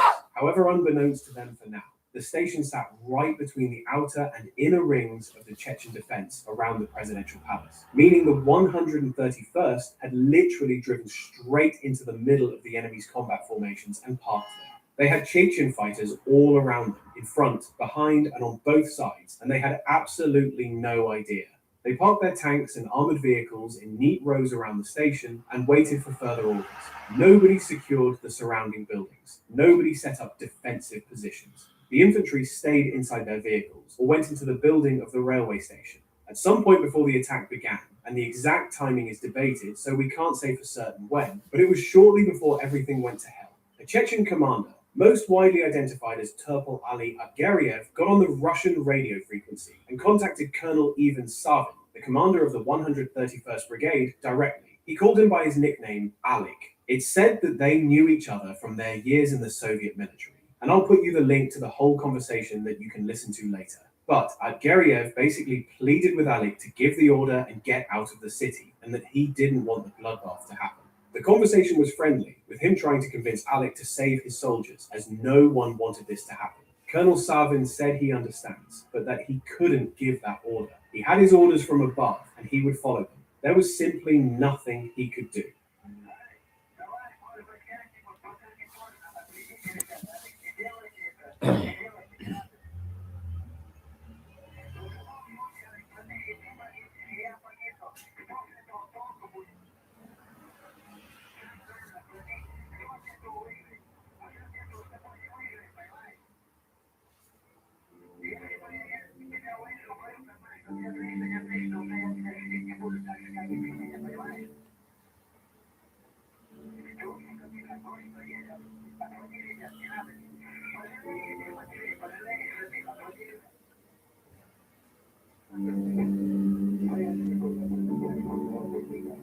Savin wouldn't make it out of the city. Argeriev survived the battle, but was captured by Russian forces during the Second Chechen War and died in a Russian prison in 2002. Shortly after this conversation, a new message came through the Russian radio frequency, the same one written on the sign at the city entrance. "Welcome to hell." And then Grozny exploded. In a coordinated assault, Chechen fighters who had been sitting silently in the buildings along Pervomaiskaya Street opened fire on the 81st Guards Motor Rifle Regiment first, as they were still driving toward the city center. RPGs destroyed the lead and rear vehicles of the column, boxing the remainder in between into a kill zone with no way out. The streets were too narrow to turn around, and tens of tanks and armored vehicles were stuck. Everything erupted with such speed that the Russians couldn't even respond. It just went to chaos. The 81st column was being wrecked by an enemy they couldn't even see, let alone fire back at and organize some coherent defense. They were desperately trying to push through and get out of the city, but they were broken into small groups, and many got confused and were driving just deeper into the city center. The Chechens had actually replaced the street signs to confuse them even further, and Russian soldiers weren't even issued proper maps of the city. They had no idea where to go. The 81st was essentially destroyed on the streets within hours, while survivors scattered trying to fight their way out over the next days. But most of them got killed or captured. At the same time, the 131st First Assault Group at the station came under attack as well. The second assault group, following about 20 minutes behind, never made it to the station. They were ambushed and annihilated along the way. Among the forces that swarmed toward the station was the Abkhazian Battalion, Chechen fighters who were veterans of the war in Abkhazia. These were battle-hardened men with real combat experience, not just local militia. Given the station's position between the two defense rings, vehicles just started exploding, and fire erupted from all sides onto the 131st, who tried to take cover in the station and nearby buildings. The Chechens set the buildings on fire. The Chechens had worked out a tactic designed around every single weakness of the Russian army. After all, they were part of that very army just a few years earlier, and they knew exactly how every weapon worked, how to defeat it, and how Russian doctrine and tactics operated. They predicted every step the Russians made that day and were prepared to counter each one. The T-72 and T-80 tanks, and even the BMPs, couldn't elevate their guns enough to hit the upper floors of buildings, and they couldn't depress them enough to hit RPG teams firing from basements. The Chechens knew this, and that's exactly why they positioned their small fire teams there. At 50 meters, the tank gun couldn't hit anything above roughly the 4th floor, and they were surrounded by tall buildings on all sides in narrow streets. The side, rear, and top armor couldn't stop even the older RPG-7 warheads, especially not when showered by them from all directions at almost point-blank range. Tanks and vehicles brewed up, and yeah, that infamous signature turret launch of the T-72 series, the so-called jack-in-the-box effect that you've seen in Ukraine today, was no better back then. Many of these tanks either didn't have explosive reactive armor at all, or those that did, well, it didn't actually work. A lot of them were urgently deployed, and the explosive inserts of the ERA blocks were never put in. And even the tanks that did have working reactive armor had the older Contact 1, which can't stop tandem warheads or repeated hits anyway. Simply, there is no protection for a tank when it drives blindly in packet formation into a city without proper support, which is something that commanders tend to do in almost any war for some reason. The infantry inside the BMPs was paralyzed by shock. They were supposed to dismount and support the tanks, but they didn't get out. As we said, they were mostly young conscripts with zero urban warfare training. No one even told them what to do, so their instinct was to stay behind the armor when the shooting started. And horribly, many of them stayed inside, forever.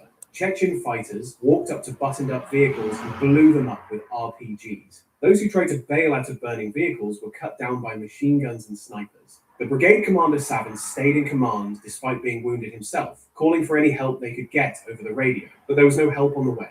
The frantic fighting continued throughout the night. Russian commanders inside the city tried to form some sort of defense, but the complete chaos, confusion, and lack of any plan whatsoever made this impossible. They were communicating over old radios that were unencrypted, and the Chechens, having the same radios, could just listen to everything the Russians were saying in a language they spoke fluently themselves. They could even talk to the Russian forces like you've seen. There is that recording of a Chechen fighter laughing over the Russian radio frequency that I came across while doing the research, and it scared the life out of me, let alone the soldiers that were actively getting killed by them that listened to this. On the other side, the Chechen fighters were well organized.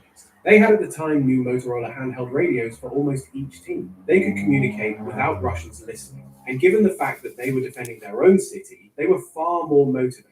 Their defense was organized in 3 concentric rings, and the Russians didn't have any idea about that when they drove in parade style. It was just a mess and an impossible situation for Russian soldiers that were now fighting for their lives through the night. Their present for New Year was a ceasefire 15 minutes before and 15 minutes after midnight. Then the slaughter continued. The 131st Support Battalion entered the city, but was immediately ambushed and wiped out before they could even reach the soldiers surrounded at the train station. Through the night, wounded and dead were piling up. Ammo was running out, and there was no way out of it. On the morning of January 1st, Russian jets and helicopters came in to help. However, they helped by bombing their own Western group that was supposed to participate in the attack, because no one told the pilots about them being there. So they mistook them for the enemy and hit them with cluster munitions, creating a horrible friendly fire incident, taking out several vehicles and tens of friendly soldiers. The chaos was so bad that it is estimated that friendly fire accounted for as high as 60% of all Russian casualties. Even if they got that wrong by half, it is still more than horrible. And if that wasn't enough, some Chechen fighters took Russian uniforms and, as they fluently spoke the language, infiltrated the lines and caused even more chaos. 2 Russian units were fighting each other for 6 hours on January 1st, because Chechen fighters got in between them through the sewer system and fired on both sides, then just left and let them fight each other. Same goes for the radio communication and orders. Reinforcements that tried to move into the city were not only taking fire from Chechen fighters, but also from Russian soldiers who were now in complete disarray and fired on everything that moved. Both sides had the same equipment, vehicles, and weapons, and there was no way to accurately identify friendlies before they were too close, or too late to see the mistake. By January 1st, the 131st had been trapped at the station for roughly 24 hours. They had between 300 and 350 already killed.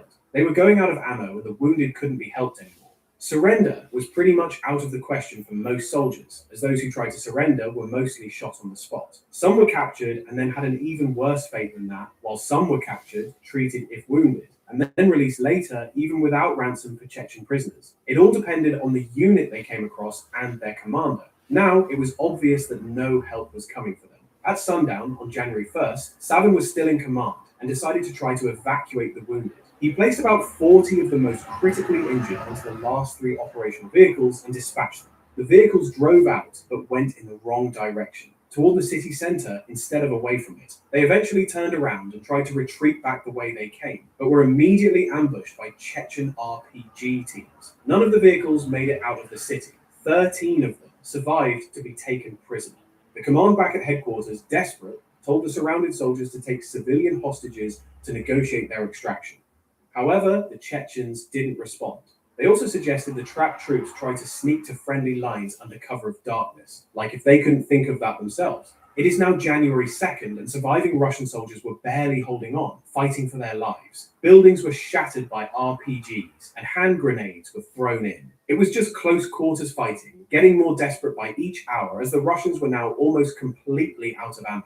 Colonel Savin, himself wounded since nearly the start of the battle, made the call on his own, without waiting for orders from above, to abandon the station and leave the city on foot under cover of darkness. They left the station on January 2nd after dark, moving along the railroad ties. They got about 70 meters out, and the Chechens didn't pursue them. The order was total silence and no shooting. But nerves broke and discipline started falling apart. People were shell-shocked, exhausted, some barely functioning. While moving through the city, they stumbled upon 3 BMPs from a different unit, the Samara Regiment. Savin ordered the most critically wounded loaded onto these vehicles and sent them driving out. The first BMP, carrying Savin himself and the worst wounded, was hit by a grenade launcher almost immediately. Savin was mortally wounded and died shortly after, beside his wrecked vehicle. He was posthumously awarded Hero of the Russian Federation for trying to save what was left of his unit. The second BMP, with the wounded, was also hit and destroyed, while the third one managed to push through but was hit again just a bit down the road. Those who had survived either ran out on foot or were captured later wandering around the city. From the Chechen side, around 120 of their fighters were killed near the station alone. The whole thing lasted 60 hours. By January 3rd, from the 131st alone, there were 789 men killed, 75 captured. Only about 160 reached safety. 20 of 26 tanks destroyed. 102 of 120 armored vehicles destroyed. All Tunguska anti-aircraft systems destroyed. 24 officers dead, including Savin. The entire 1st Battalion, roughly 300 men and 40 armored vehicles, ceased to exist. Across all units in the opening days, an estimated 1,500 to 2,000 Russian soldiers were killed. Around 100 of 120 tanks committed were destroyed. Russia proportionally lost more tanks in Grozny than in the Battle of Berlin in 1945. 1,906 Russian soldiers from the First Chechen War remain listed as missing in action. In 2008, a mass grave containing roughly 800 bodies was uncovered in Grozny. After the disaster, they completely abandoned armored columns. They shifted to massive artillery bombardment, firing an estimated 30,000 shells per day. This was the heaviest bombardment campaign in Europe since the Second World War, and this killed thousands of civilians, most of them Russian ethnics that had nowhere to go. Through the next month, they horribly bombed the city and attacked with infantry until the Chechen defenders retreated to the mountains and the Russians took the city. It was taken back by the Chechens in 1996 in a counterattack, after which they began negotiations. But the second Chechen war would come in 1999 under Putin, where they used the lessons learned and leaned over to heavy bombardments instead of driving in with tanks. The city was yet again destroyed, and Russia won this time, installing their controlled government. So, there you go. Another example of people dying because someone in their comfy offices disagreed over something. For the past century, Russian history has also been the history of its security services. They were used by the Soviet state to crush dissent. Millions suffered at their hands. But while many things may have changed in today's Russia, its security network is arguably stronger than ever. And the reason behind that is the rise of a lowly lieutenant colonel to president of this vast country. I know the KGB better than anyone else because I was part of the inside circle. This is the story of the KGB, told by its veterans and its victims.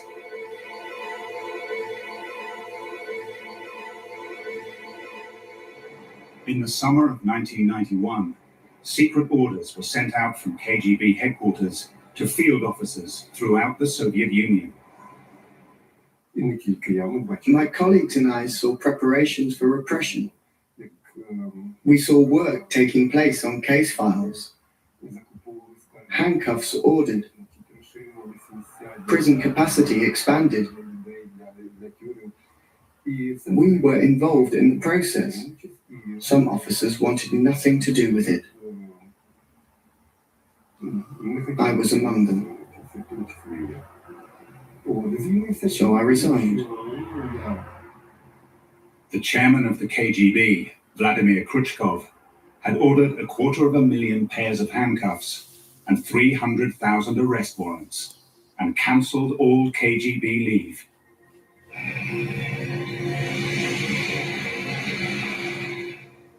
Citizens of Moscow knew nothing of all this until the tanks were on the streets. Ввести чрезвычайное положение в отдельных местностях СССР на срок 6 месяцев.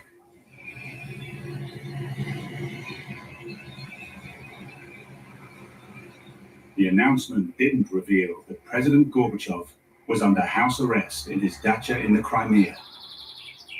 He managed to record a brief message to the Soviet people, and aides smuggled it out.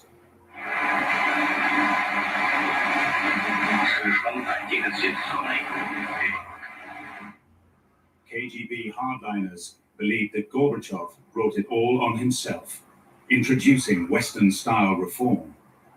With perestroika, which was introduced by Mikhail Gorbachev, there should have been a concrete plan. When there's no plan, it's chaos, and that's what Gorbachev created. The KGB was committed to saving the Soviet Union. Indeed, that's one of the reasons why the head of the KGB was part of a coup against Gorbachev in August 1991. As tanks closed in around the White House, Russia's parliament, the people realized that their government was under threat, and thousands came out onto the streets.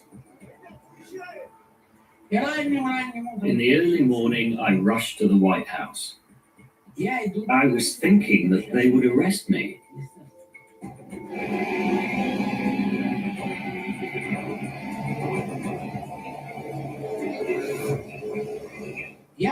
Then I approached the White House and saw a crowd there.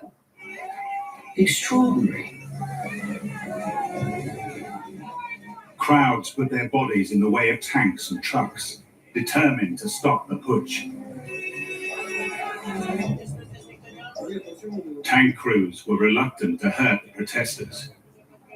They had to choose, fire on your own people or switch sides. The standoff continued through the night. No one knew which way it was going to go. The following morning, when Boris Yeltsin stepped onto a tank, the crowd cheered. A simple handshake effectively determined the coup was over. President Gorbachev returned to Moscow, having steadfastly refused to negotiate with the coup leaders who'd held him and his family captive.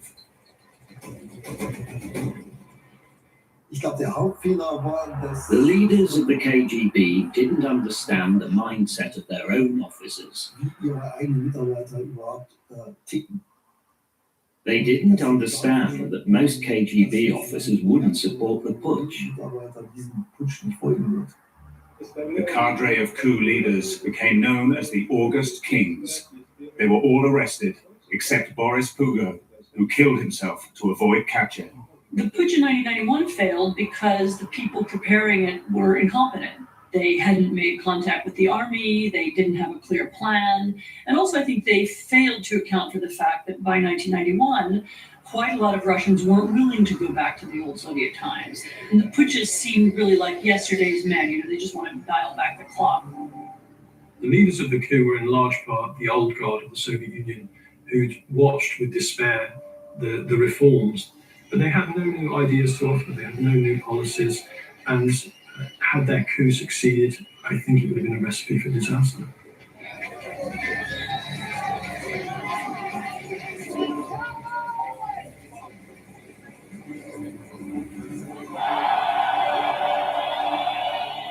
The last gasp of the old guard was symbolized by the toppling of Felix Jazinski from his place of honor in Lubyanka Square.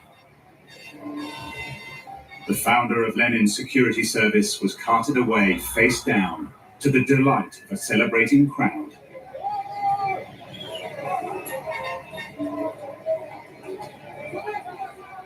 But President Mikhail Gorbachev was no longer the man of the moment either. Boris Yeltsin had taken the initiative and captured the public imagination.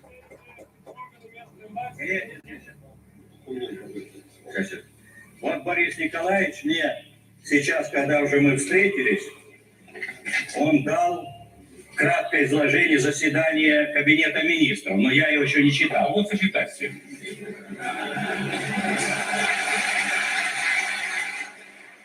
The dissolution of the Soviet Union was the end of Gorbachev's empire, and Boris Yeltsin, president of Russia, was ruthless in dispatching him.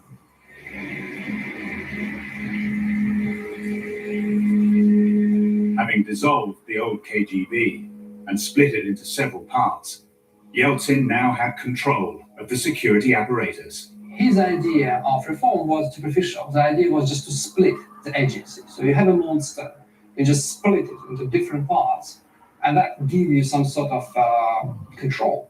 He can't forget that this is a great threat to his position. So he breaks it up into its component parts: foreign intelligence, domestic intelligence, border guard, signals intelligence, communications, and so forth. He also sacks large numbers of its staff, weeding out people who are probably hostile towards him. Yeltsin turned his attention to the domestic agenda. He saw the need to raise living standards, and from January 1992, he came up with a big idea. He announced that state-owned industries would be handed back to the people. Everyone would be given shares. Large-scale privatization was intended to give citizens a personal stake in the Russian economy. But the public had no experience of a private economy, so many of these shares were snapped up for pennies by a few entrepreneurs. Lots of people saying, everything's falling apart. No one knows what's going on. This is a great opportunity to basically embezzle huge amounts of money from official funds, stick them in secret accounts that no one else has access to. And so when the system does fall apart, me and my friends are going to be rich. Soon, Moscow had almost 100 billionaires, while most Russians struggled to survive. There's not many people who are making large amounts of money in the mid-90s who aren't in some way or other involved in organized crime. The Yeltsin years were marked by a dramatic rise in violence and corruption. Russia became notorious as the Wild East. Mafias of every description took control of business. Those they didn't own outright were forced to pay protection money. Inevitably, the people cried out for an end to the chaos. The Internal Security Service, rebranded under Yeltsin as the Federal Service of the Russian Federation, the FSB, now stepped into the breach. Former KGB officers start taking over businesses in the mid-1990s. It's a means of employing the security apparatus to restore law and order, they would say, but at the same time it means that they themselves move into the business of organized crime. Everyone had a family and had to provide for that family. People left the service and founded private security organizations running security services for big corporations. They needed experienced people who knew how security systems could be organized, and by the way, they paid big money. In the 1990s, there's a booming industry of security. Former KGB officials flourish in this sphere. They go into banking, security, bodyguards, high-level oligarchs, working out their own security apparatus. And so a lot of KGB officers make a great deal of success in the 1990s.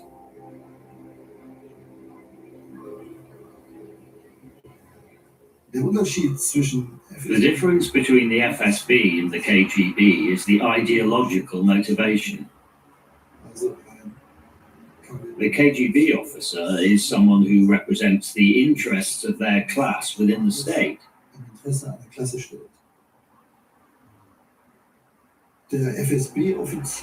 FSB officer represents, I believe, the interests of the state, but tries to incorporate his own interests at the same time.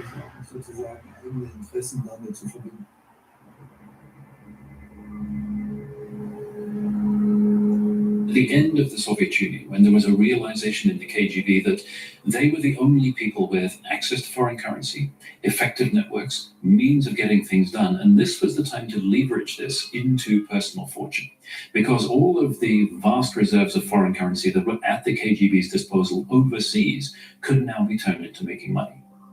One lieutenant colonel from the former KGB was well placed to capitalize on these recent developments.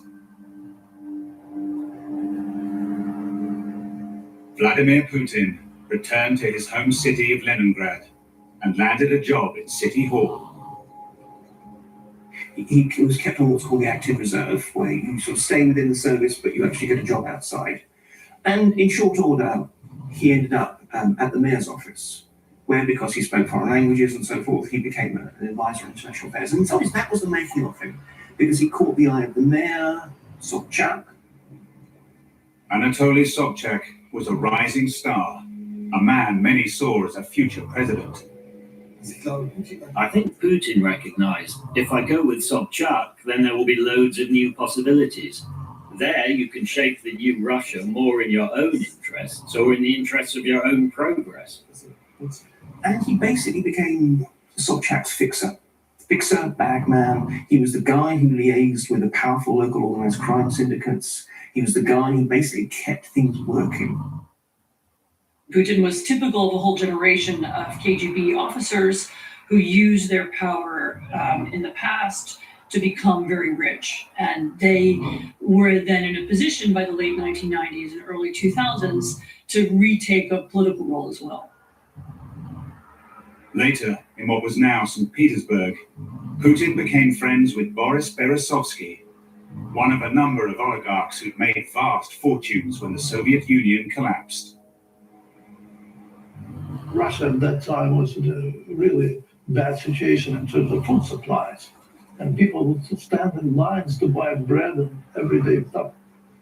But in St. Petersburg, things were okay. And Yeltsin called Sobchak, who was the mayor of St. Petersburg at the time, and said, how come you have everything and we have problems around the country? And Sobchak said, well, we own the Baltic Sea, we Finland, and we have a very good, nice guy who handles all this stuff. What's his name? Well, Putin. Well, then he came to Moscow. And when he came to Moscow, again, he ended up working for some of the most corrupt figures within the Russian government as their loyal henchman. And that's how he rose. Putin's friend Berezovsky was highly influential in Moscow.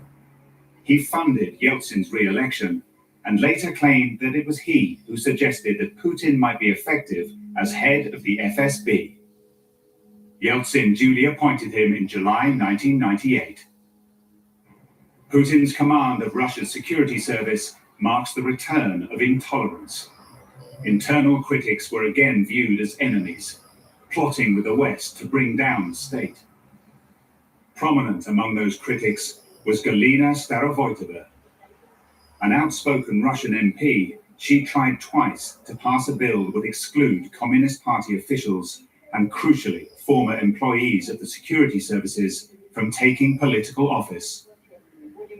She was often asked, "Aren't you afraid?" She would answer, "Yes, but I've taken this path and there's no turning back."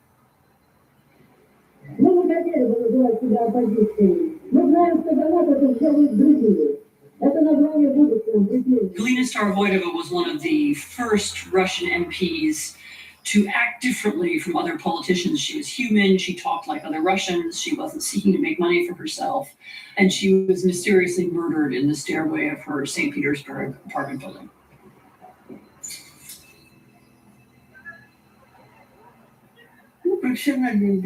They were professional hitmen.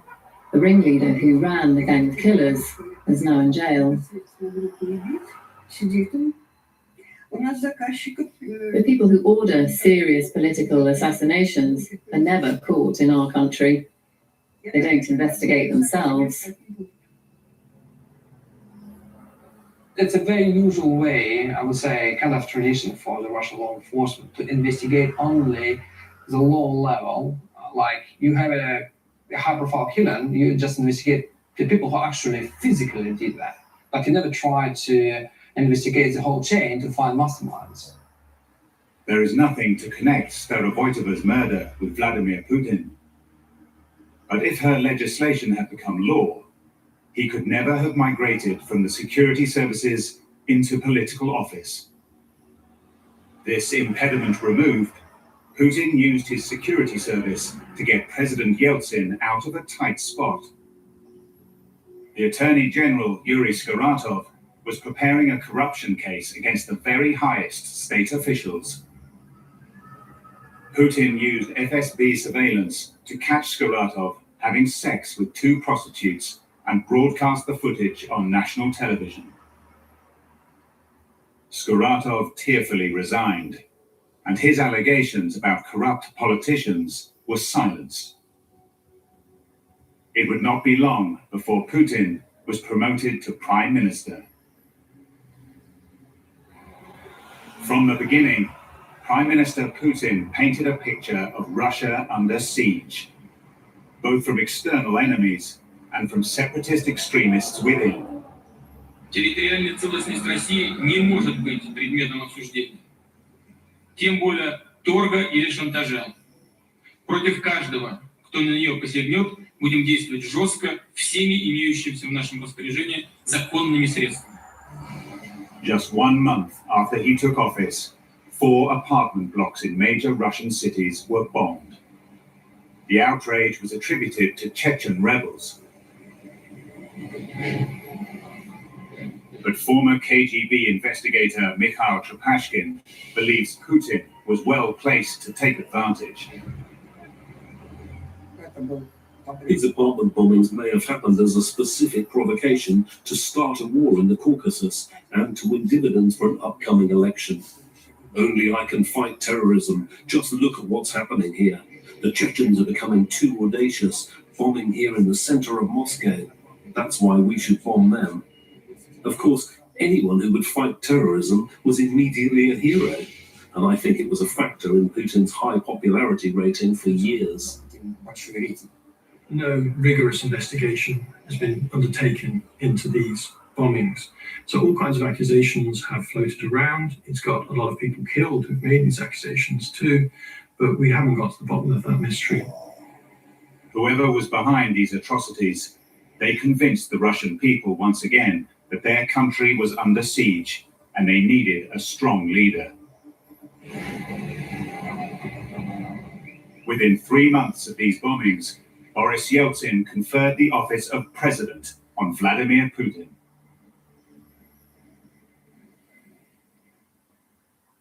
In the 8 years between the collapse of the Soviet Union and Putin taking the highest public office, a new class of political figure had arisen, the Siloviki. It was peopled by well-connected former KGB officers who had climbed over the old guard and assumed authority. With Putin in the top job and these like-minded figures in support, the Siloviki had become a formidable force.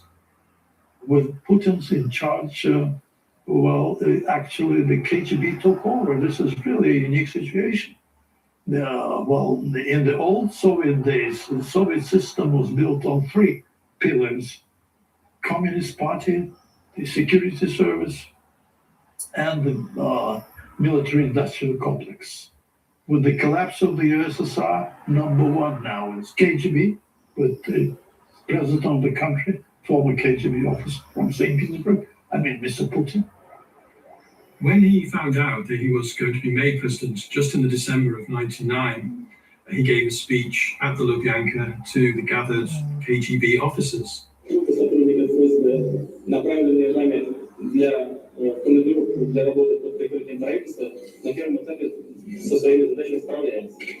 There's a round of applause and laughter afterwards in the room, but it's not entirely clear whether he was joking or not. As an early demonstration of his authority, Putin set about crushing Chechnya. The West had been urging restraint, but after the apartment bombings, the gloves were off. This new offensive was much better planned and executed than Yeltsin's previous campaigns. The enemy was no longer the Chechens. This was the beginning of a war on terror.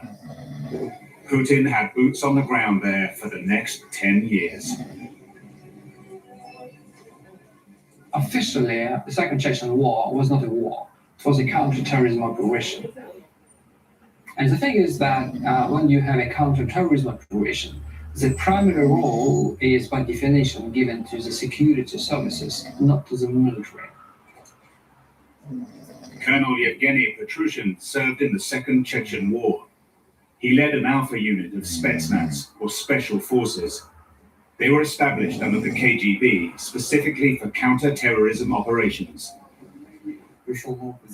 We had a new president and he ordered the liquidation of terrorism on Chechen territory because it had become a center for the elite of world terrorism. They were all in Chechnya.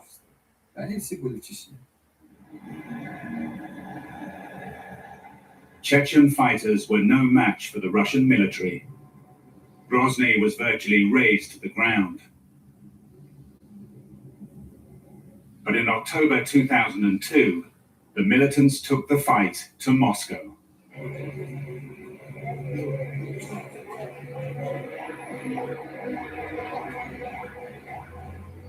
They attacked a theater, taking the cast, orchestra, and the entire audience hostage.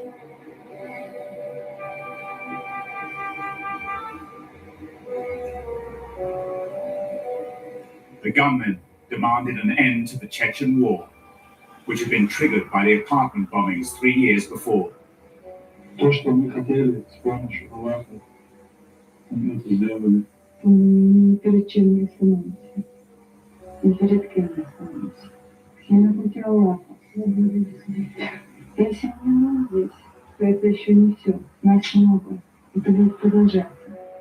threatened to blow up the theater, with 850 hostages inside. A Russian journalist, Anna Politkovskaya, was allowed in to try and negotiate terms. Они пришли сюда погибнуть, они будут ждать штурма, чтобы погибнуть вдвоем. Но уже это будет разговор между воинами, как они объясняют. Day and night, live images were beamed around the world. Hostages made brief calls on their cell phones. Татьяна, скажите, пожалуйста, сейчас есть рядом с вами кто-то из террористов? Да, у нас тут девушки.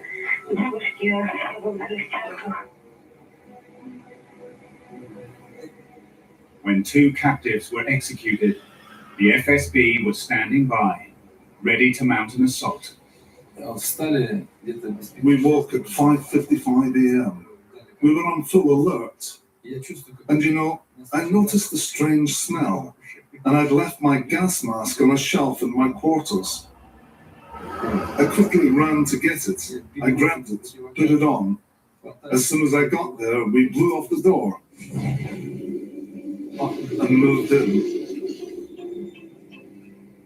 The terrorists had laid explosives round the theatre, and the women among them wore suicide vests.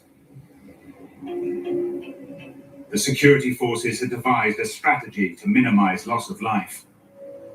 Before Colonel Petrushin and his FSB Special Forces crew went in, anesthetic gas, 1,000 times more potent than morphine, had been piped into the building. The idea was to subdue everyone inside. We quickly moved through the first row. Right in front of me, a terrorist was reaching for his machine gun. I saw his eyes widening. He must have known his time was up. After a brief firefight, all the terrorists were reported dead. But evacuating and reviving the hostages proved difficult. A medical specialist from MEC was walking around with plenty of gold braid on his shoulders. He was saying, this one's dead, that one, and that one. Then the first person coughed and opened his eyes. You know, that describes the professional level of our doctors. It was made even more challenging for the medics because no one would tell them which gas had been used. The government says 130 hostages died, but a public investigation set the figure at 174. Regarding all the fuss about the gas, I will say again, we are soldiers. We are at war. As he had promised in 1999, Putin now had justification to crush the Chechen resistance for a generation. Мы будем преследовать террористов везде. В аэропорту. Значит, лучше мне извините, в туалете поймаем, и в сортире их замучим, в конце концов. Все, вопрос закрыт окончательно. He sent in his elite forces. Special operation forces of the FSB, they played much more important role because they were better trained.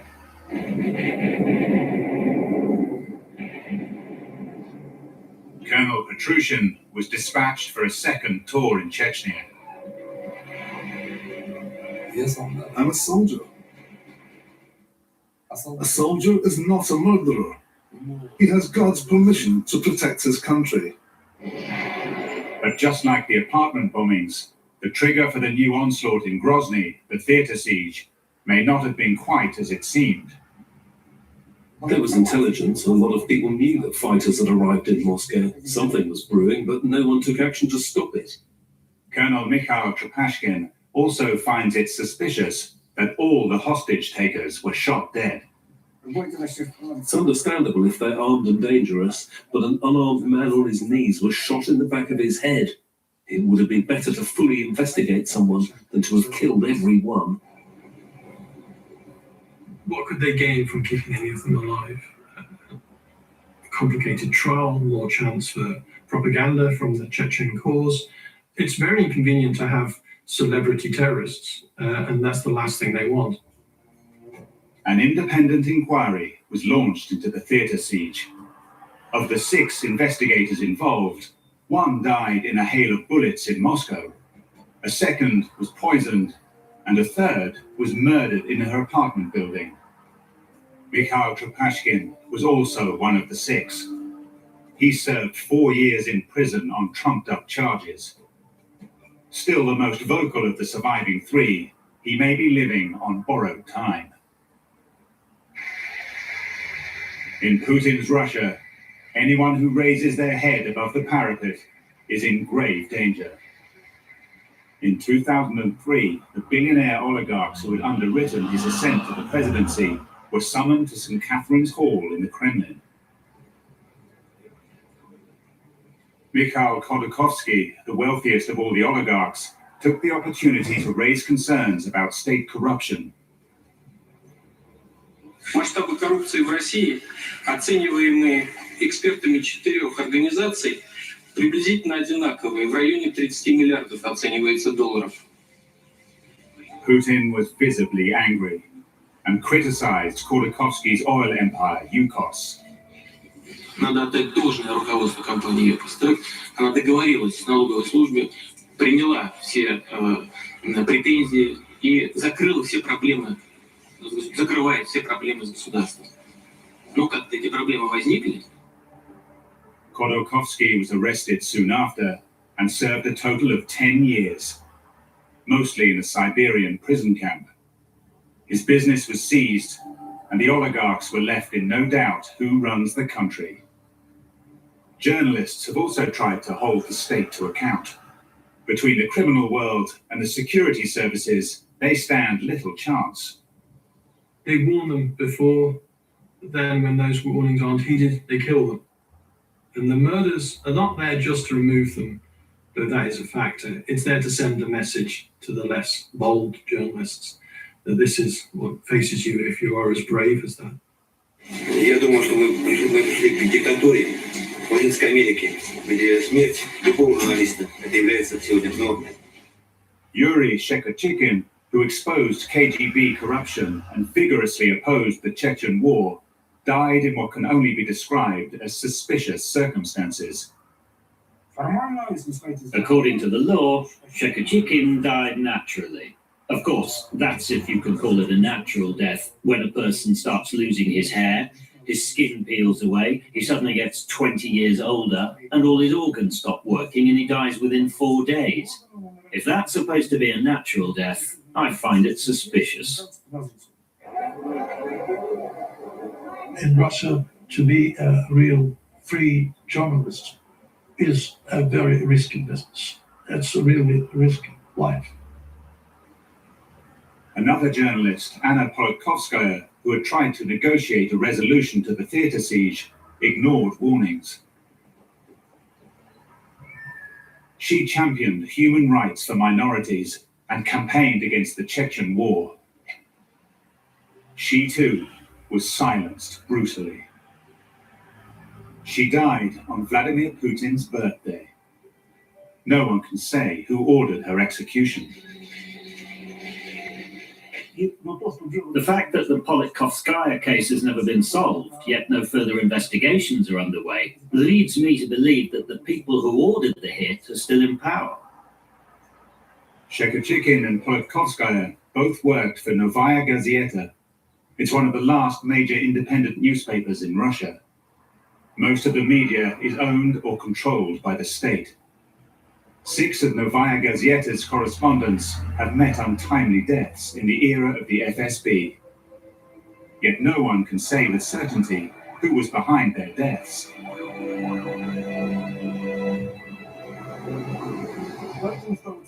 Everyone from common criminals to oligarchs has the impression that it's okay to kill or maim journalists because nothing will happen. Mikhail Trapashkin is still alive, but some inside the FSB wished otherwise. He left the organization in 1997 and has been a constant critic of corruption in the service ever since. Some of his former colleagues still serving secretly admire his stance, and they've stayed his execution more than once. In 1998, Colonel Alexander Litvinenko dropped by uninvited. He said, "Hello, Misha, I'm your killer, Sasha Litvinenko." Litvinenko had been ordered to kill Trapashkin, but instead he too rebelled. Together with other FSB rebels, they held a press conference.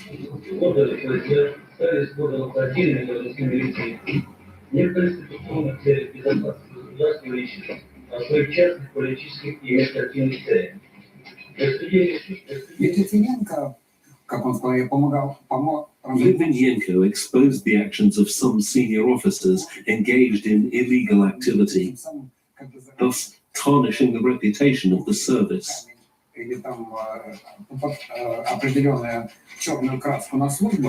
Злоупотребляя при этом служебное положение, отдавая незаконные распоряжения на совершение террористических актов, убийств, захватов заложников, вымогательств рук He also announced that there is a department for extrajudicial execution. To no one's surprise, the authorities moved against the rebels, first arresting the spokesman Litvinenko. He was taken into custody. I worked alongside his defense counsel. The first charge was thrown out, but on a second charge, I think he might have been acquitted, but Sasha suddenly disappeared. He then reappeared in London.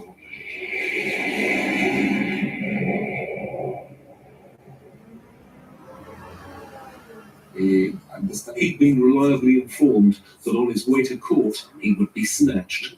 He'd never have a chance of getting an acquittal. He'd be eliminated. They'd either fake a car crash or just shoot him. So he decided to save himself. The runaway colonel was denounced as a traitor and quite literally became a target of special forces. Why was it necessary after he left to pin his photo onto targets at the Special Forces firing range?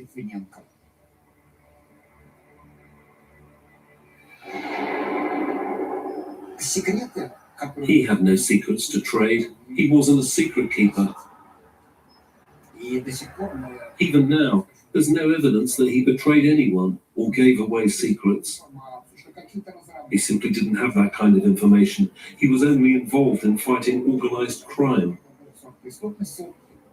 Litvinenko's fatal error may have been writing about Vladimir Putin's personal life.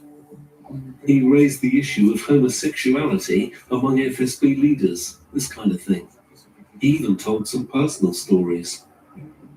Putin and Litvinenko both were graduates of the KGB guys. They knew each other.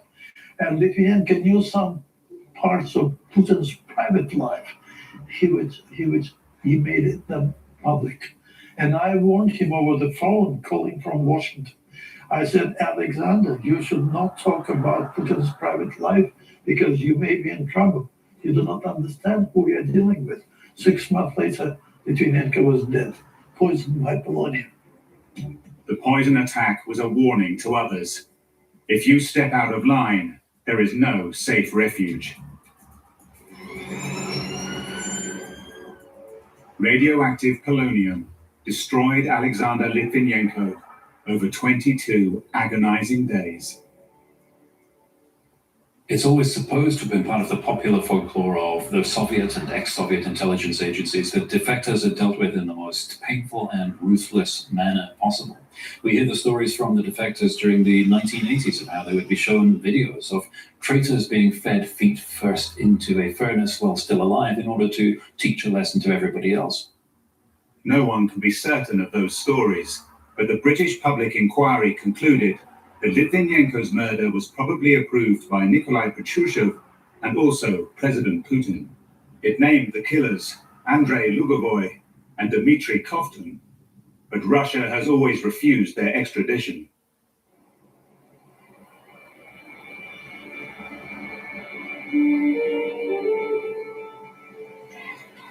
Viktor Yushchenko is one of the few who drank from the poisoned chalice, but lived to tell the tale. In the autumn of 2004, these streets were thronging with his supporters as he ran for president of Ukraine. He hoped he might lead his country into NATO and the EU.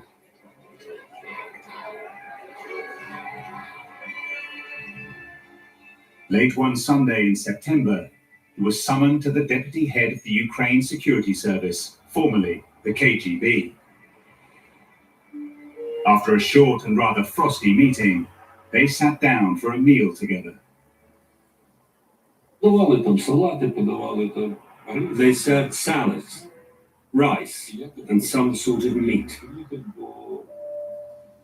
I told them I wanted to go because I was feeling unwell. But they pressed me to stay for some fruit dessert, watermelon. We were in the house for another 15 minutes or so. A group photograph was taken. Then the catering staff came out to wave us off.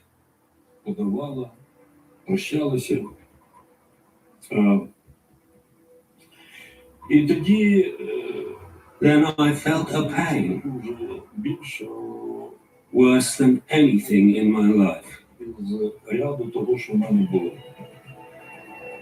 Yushchenko was driven home with a searing headache. His wife was immediately alarmed.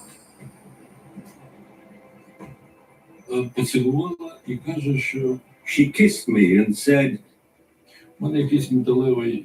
she could taste something metallic on my lips.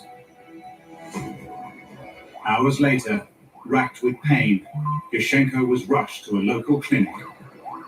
But after exhaustive tests, doctors still didn't know what was wrong. Gravely concerned, the senior consultant advised him to urgently seek specialist treatment abroad. He warned, if you don't go now, you're a dead man. Yushchenko was flown by air ambulance to Austria. They sent tissue samples to 4 foreign laboratories for analysis, each conducting specialist tests. Only then they were able to determine that I'd been poisoned with dioxin. The dioxin concentration in his body was 50,000 times higher than normal. That Last Supper was obviously suspect, but the entire catering crew evaded questioning. The whole team that cooked and served the food that night are in Moscow. Viktor Yushchenko is lucky to be alive.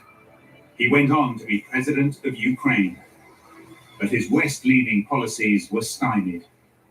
Putin would never accept the NATO alliance on his doorstep, not least because he had his eye on Crimea. Crimea was strategically valuable. It had a Black Sea coastline, and until 1991 had been part of the Soviet Union. Of course, the breakdown of the Soviet Empire and the communist regime seemed like a tragedy to those who had been brainwashed by Soviet propaganda.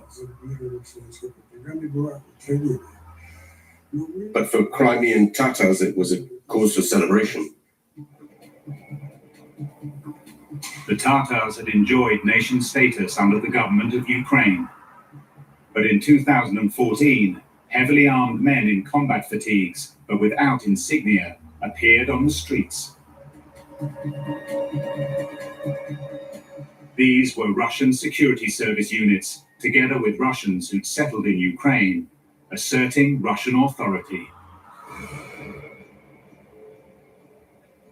Putin had annexed Crimea. Before the occupation, I had a long phone conversation with Putin. He spent 40 minutes telling me how good life would be for Crimean Tatars under Russian occupation. I told him, if you want to make us happy, take your troops off our territory.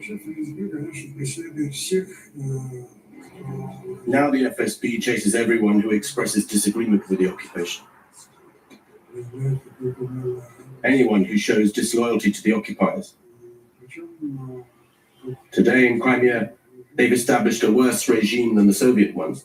It's a bandit regime. Recently, we uncovered a secret FSB document.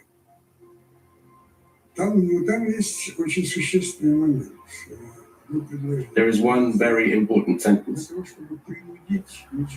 It says, in order to force the Crimean Tatar people to cooperate with the occupation,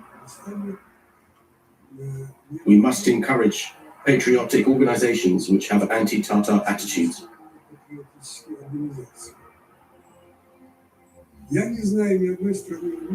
I don't know of any country in the world that would encourage national or religious conflict on a territory they consider their own. But to say I made a mistake and to withdraw from Crimea would be political suicide. The Chechens have a song, and the lyrics say, "Everyone makes mistakes, but only real men can admit they're wrong." It seems to me there are no such men in the Kremlin. 1 year after the annexation of Crimea, a protest march was organized in Moscow by opposition leader Boris Nemtsov. On the eve of the march, Nemtsov was murdered within sight of the Kremlin.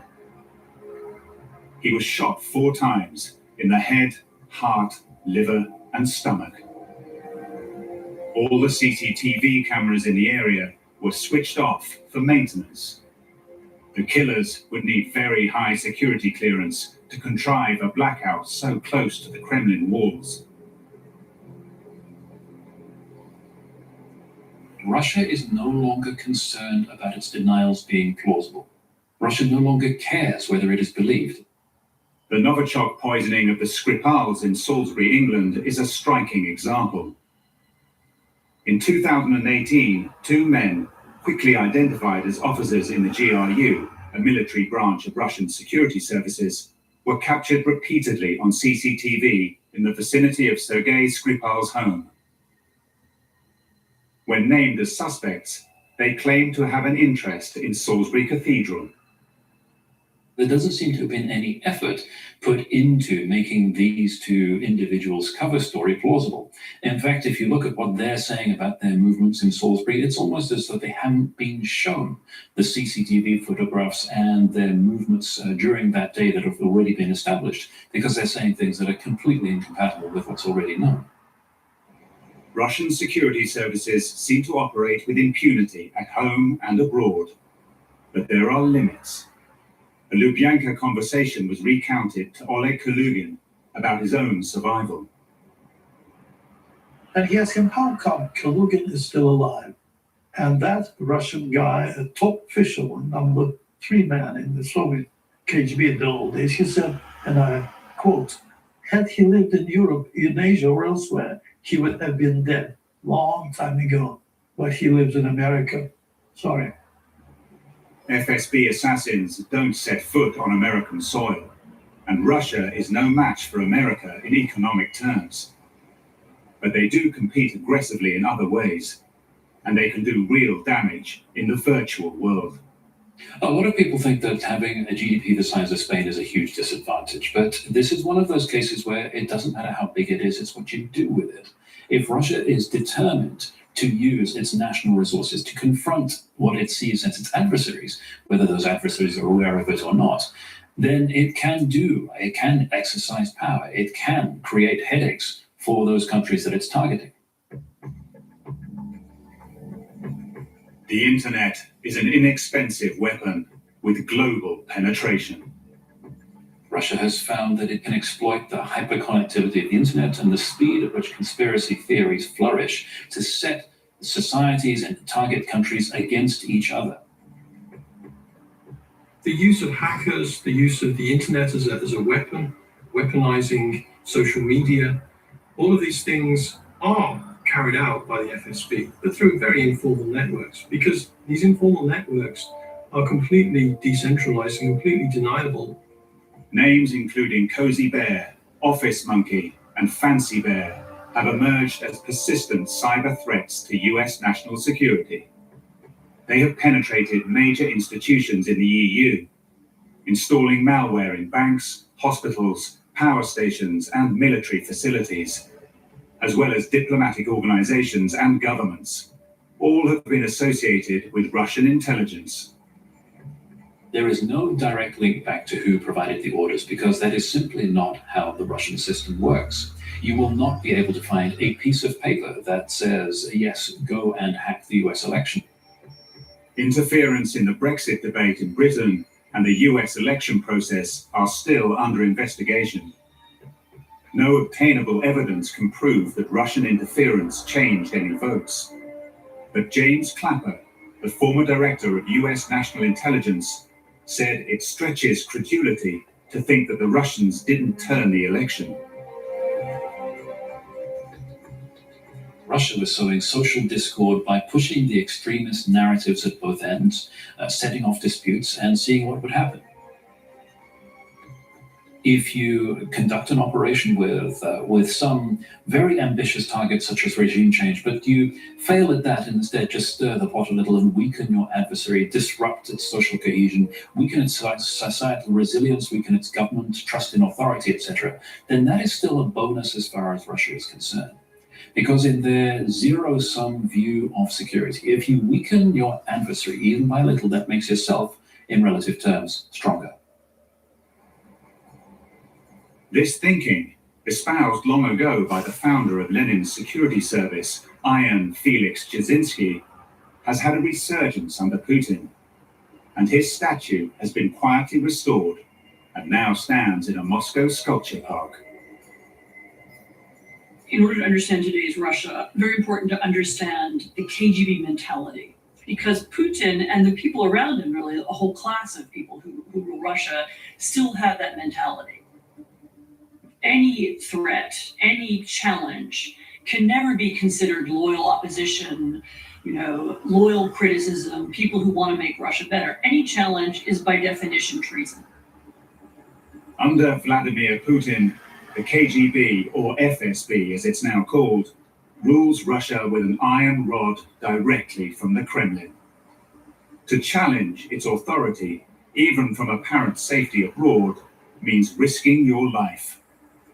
Over a century has passed since Lenin established the organization as a temporary measure to defend the revolution. But the KGB has even managed to outlive communism itself. Today, Russia is no longer a state with a security service. Instead, the security service has a state.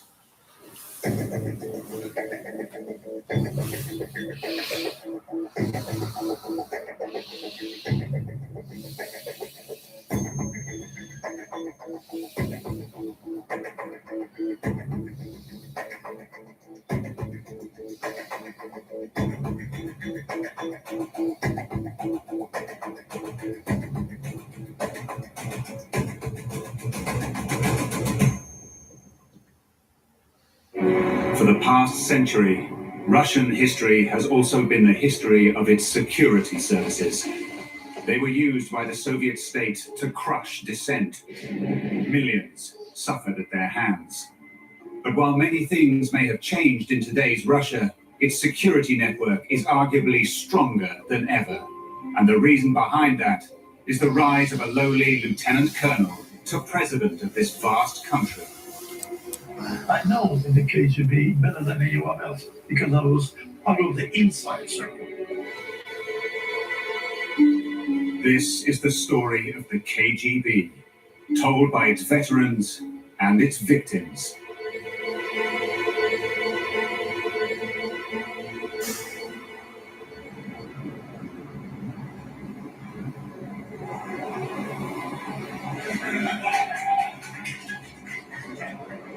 Советское население делится на заключенных, бывших заключенных и будущих заключенных. In a Moscow comedy club, young people laugh at life as it was, living in the shadow of the KGB. The jokes compiled from the archives show how humor was often the last refuge under an authoritarian regime. A joke is one of the main ways of dealing with stress. It can help you live with the things you can't change. Misha Melnichenko has unearthed almost 6,000 Soviet political jokes. One day, Stalin lost his pipe and ordered his security chief Beria to investigate. A bit later, he calls Beria and says, "Don't worry, I found the pipe." Beria replies, "But we've arrested 100 people, and 99 of them have confessed." Stalin exclaims, "Only 99? Continue the investigation."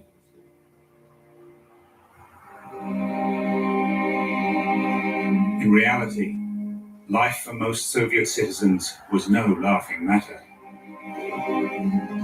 This recently opened KGB archive in Kiev contains millions of documents. It records the fate of hundreds of thousands sent to the gulags and tens of thousands more sentenced to death. Those who suffered at the hands of the KGB and KGB officers themselves are well placed to tell us about the biggest state security network the world has ever known.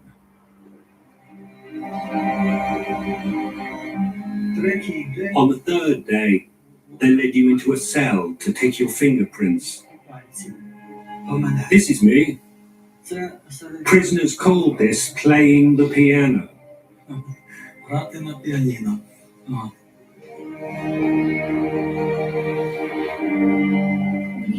They came one December night and arrested me.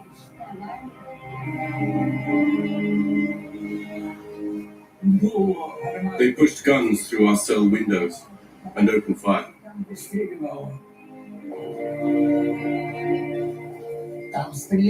They'd shot people without trial. God knows what else they did.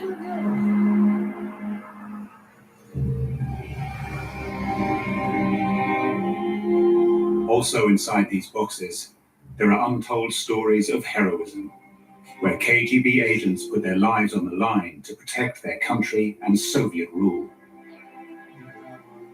We truly believed that we were protecting our country, because the KGB was one of the most powerful secret services in the world. Usually it is associated with some kind of enforcement or violence, but I'm very proud to be a member of the intelligence service.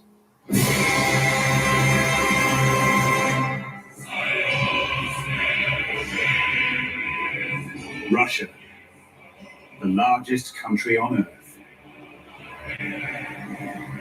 Misunderstood by many and feared by even more.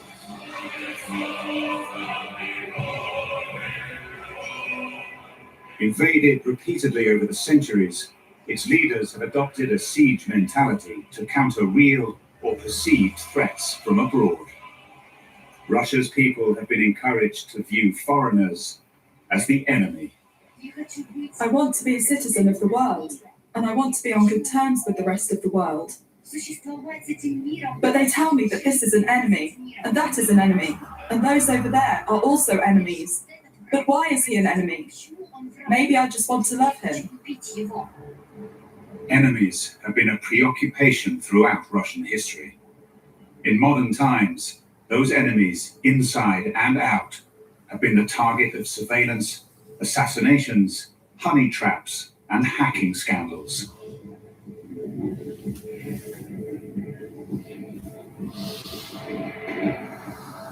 The story of the KGB began over a century ago with a revolution. After the Bolsheviks took power in 1917, Lenin founded a secret police force as a temporary measure. It was called the All-Russian Extraordinary Commission for Combating Counter-Revolution and Sabotage, or Czecha for short. The name changed several times in the last century, including OGPU, NKVD, MGB, KGB, and finally FSB. But even today, agents refer to themselves as chekists.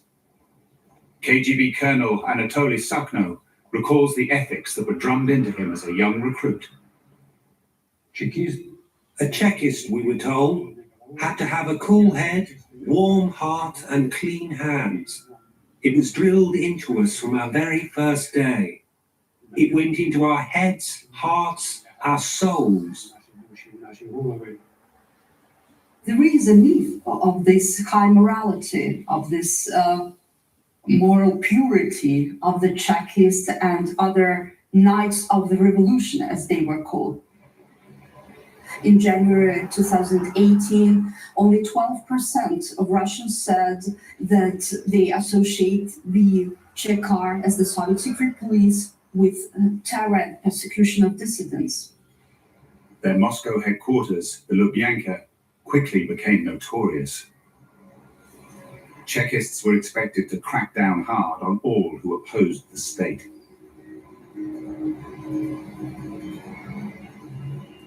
The The first head of the secret police was the son of a Polish Catholic aristocrat, Felix Jazinski. He soon earned the name Iron Felix. Jazinski came from a strict Catholic background, and he had ambitions to become a priest. His mother and an uncle had to talk him out of this because they recognized that he was too fond of women to take up a job as a Catholic priest. But Jazinski didn't entirely abandon his Catholic beliefs. He carried over the ideals of a kind of Jesuit priest into the idea of what the perfect secret policeman was. Somebody who was part of society but withdrawn from society at the same time. Somebody with very strict moral values.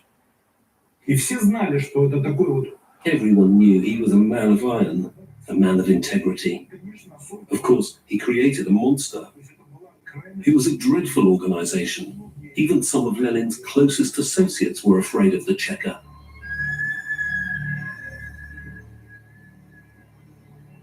Back then, all these people were really committed communists. They had a very clear vision of the future for their country and for the world, and they wanted to start a world revolution.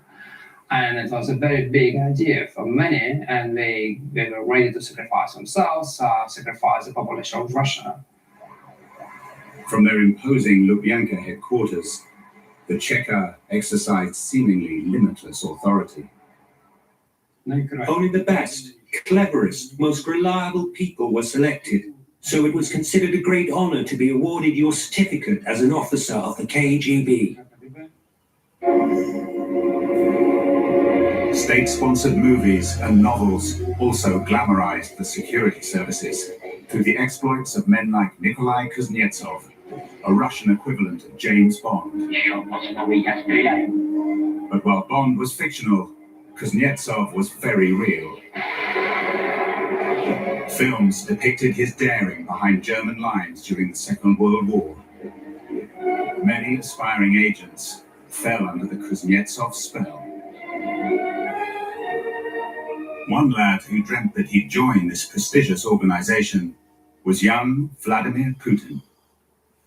When he was at school, went to the local KGB office and said, "How do I join?" And even the KGB there were fairly disconcerted and basically said, "Well, run along, sonny, go to university and do a degree, and then maybe we'll talk."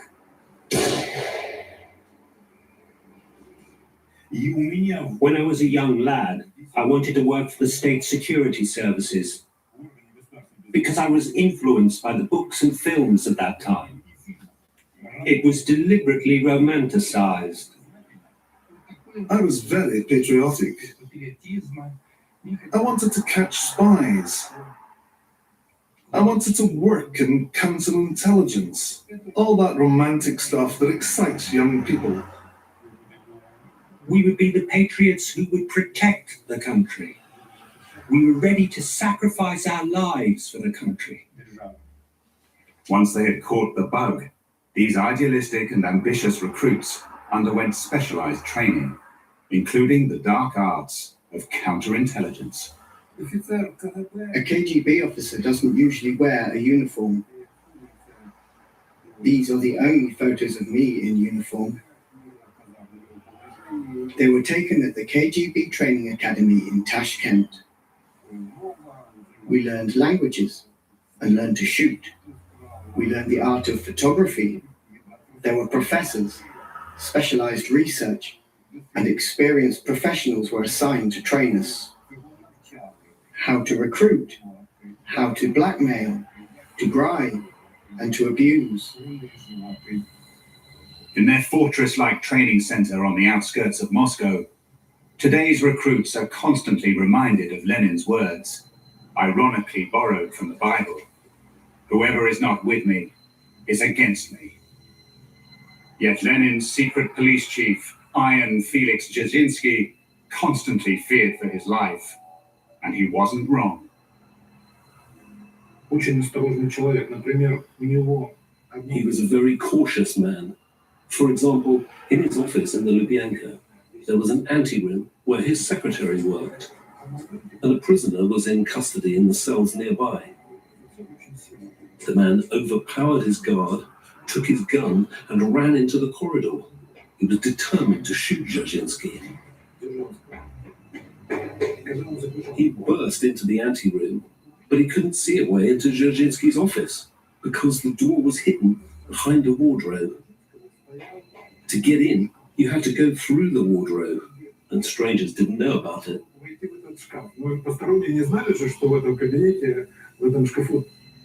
But while Jazinski was always on his guard, his boss, Lenin, believed the revolution could defend itself.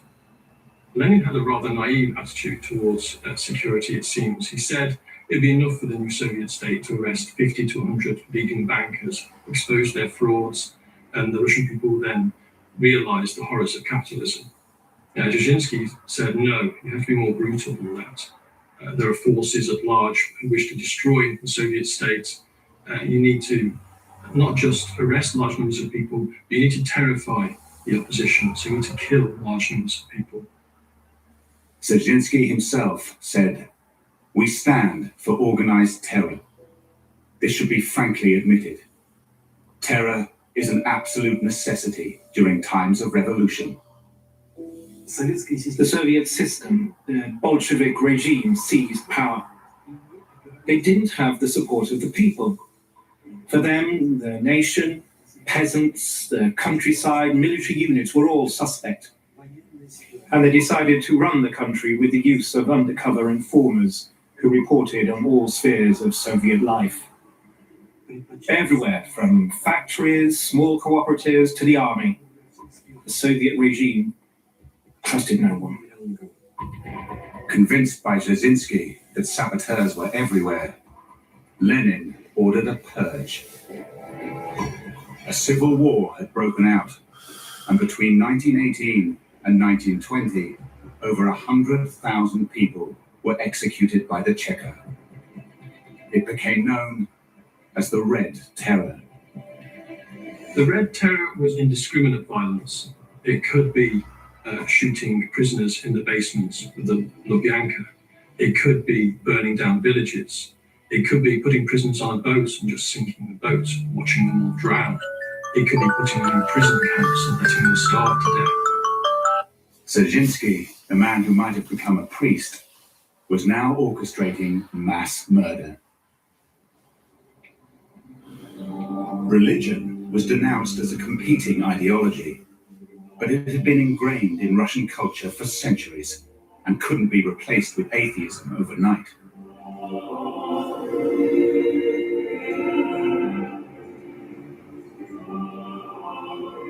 So while hundreds of churches were destroyed across the country and bishops and priests executed, those few allowed to continue were forced to work with Jazinski's security services.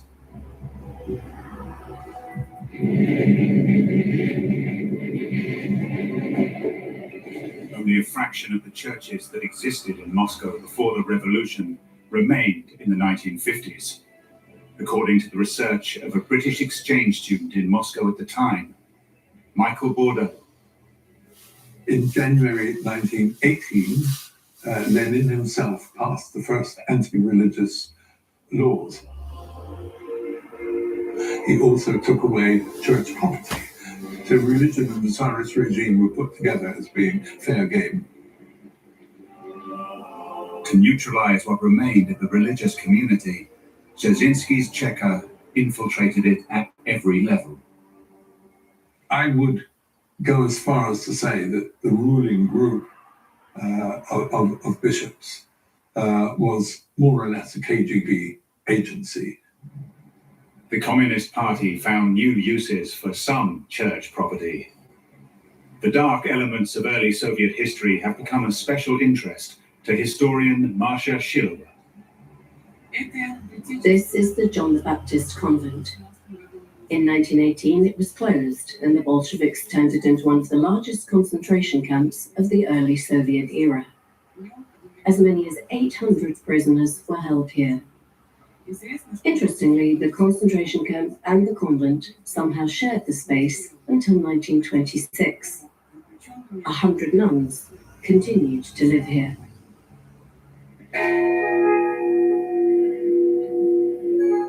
When Lenin died in 1924, Jazinski was instrumental in the ensuing power struggle. He helped sidetrack Trotsky, the heir apparent, and actively supported Joseph Stalin. His reward came when Stalin chose to expand the Secret Service. The new leader was determined to drag the Soviet Union into the 20th century at any cost. But his modernization would need vast manpower. When Stalin began his forced modernization, the KGB became more important. Gulags were created. The role of the KGB in modernization is colossal. Hundreds of thousands of agitators, criminals, and innocent people were deported to a system of camps called the Gulag. The Gulag started out as a set of prison camps for the enemies of the party, the enemies of the revolution. Very quickly, though, it turned into something else. It had an economic function.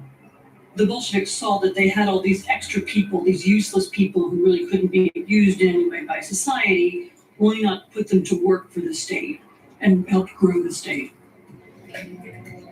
The Gulag system Jazinski pioneered was run mainly by the security services. It lasted for 60 years, though he died in 1926.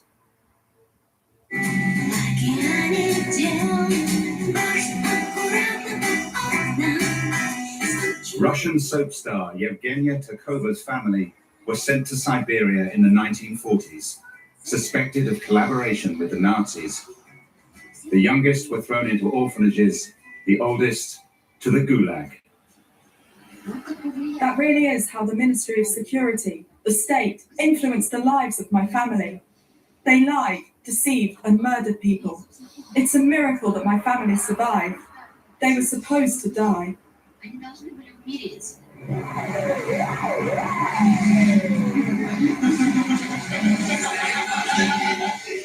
Самый большой любитель анекдотов – это Beria.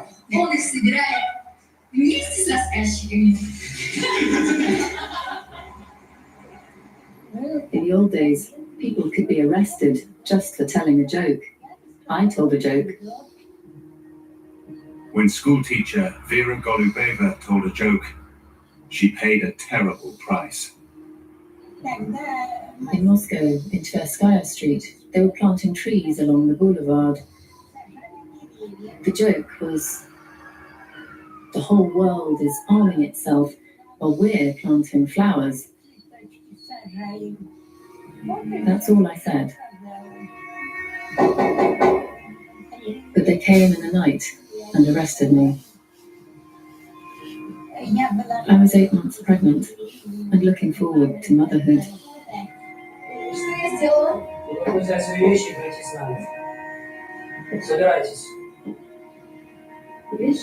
Vera gave birth in custody. There were complications, and for a time she was unconscious. But eventually she came round. When they brought me my dead baby, I passed out. They showed him to me. That's all. At 99 years old, Vera still mourns. It's deeply painful, even now. I feel like an orphan, alone in the world. She lost her only child and was sent to the Gulag for 8 years, and it all started when she told a joke. I'm sorry.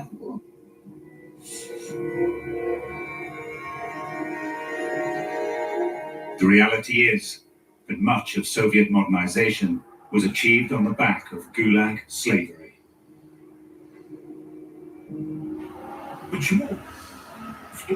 Why, during the period of the Great Depression, when world economics were collapsing, especially in the US, Britain and France, why was Russia enjoying crazy growth? Because Stalin had complete control through the party and the security service. Some Gulag survivors take comfort from the notion that they helped build a modern nation. I was building a railroad, chopping wood and draining swamps. It was hard work for a woman. People needed the railroad. We understood that, and we all worked hard. All this work was for the benefit of the people.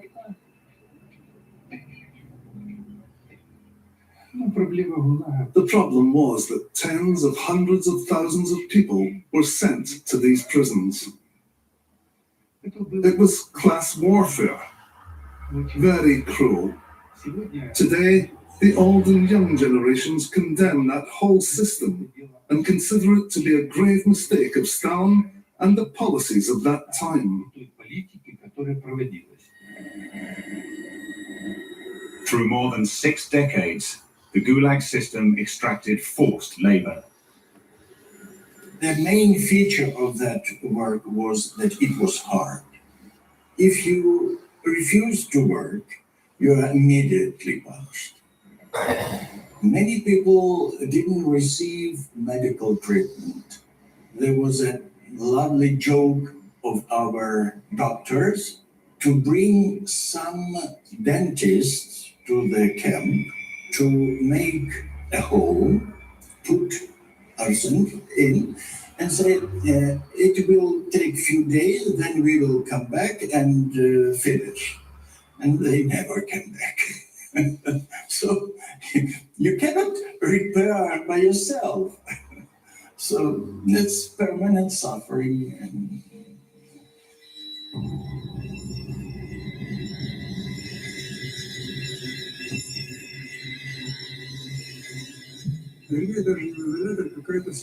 There was a special chamber where they held the most violent thugs.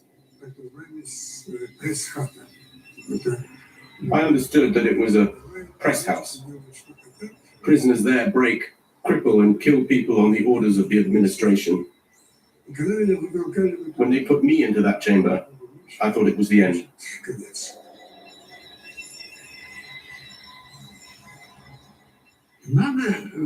In a camp, you just have to survive. Every moment is a challenge to your dignity. Human rights activist Sergei Kovalyov was one of the most prominent Soviet dissidents. He served 7 years in prisons, including the infamous Perm 36 Gulag, over 1,000 kilometers east of his Moscow home. I've known some unfortunates who've been imprisoned every minute and every second of their lives.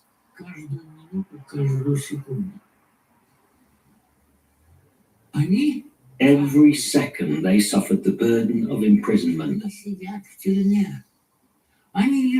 They had nothing. They had no family. Their families were far away.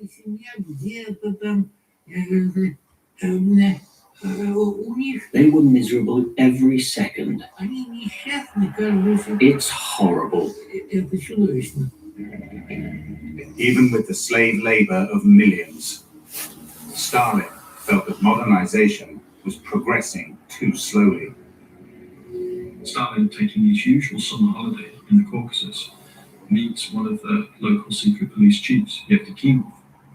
Yevdokimov persuades Stalin that some of the problems they're experiencing in the Soviet state, notably the failure to rapidly industrialize, are the result of spies inside the mines and the factories. To disguise the shortcomings of industrialization, a search for scapegoats began. Fears were spread, fear of the state and of each other, as Stalin mounted a show trial in the industrial town of Shakti. The Shakti show trial was a way of mobilizing popular support in a pitchfork-style display of mob justice. Even though when they carry in all the documents into the courthouse, the only real evidence they've got are the confessions of the accused. There's no other material evidence whatsoever. Stalin declared the accused class enemies. 44 went to the Gulag, 5 were executed. Stalin loved the idea of blaming other people for his mistakes. It had an economy to it which amused and pleased him. He loved the idea of forcing other people to stand in court and confess to crimes which he himself had committed. Controlling a diverse population across vast territory was his constant concern. He seized on uprisings, real or imagined, to wield power against his enemies. An army officer leading a unit of 400 men says Stalin is a traitor. The Soviet rule is counter-revolutionary. Trotsky's a hero, and the Kremlin should be seized. Stalin was determined that he alone must rule. In 1936, he ordered a murderous crackdown that became known as the Great Terror. The security services were ordered to destroy all opposition, no matter how many innocents were caught up in the process.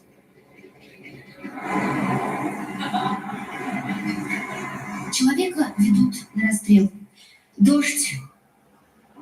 Холодно. Он говорит, погода плохая. Конвойный ему отвечает, тебе ничего, а мне назад идти.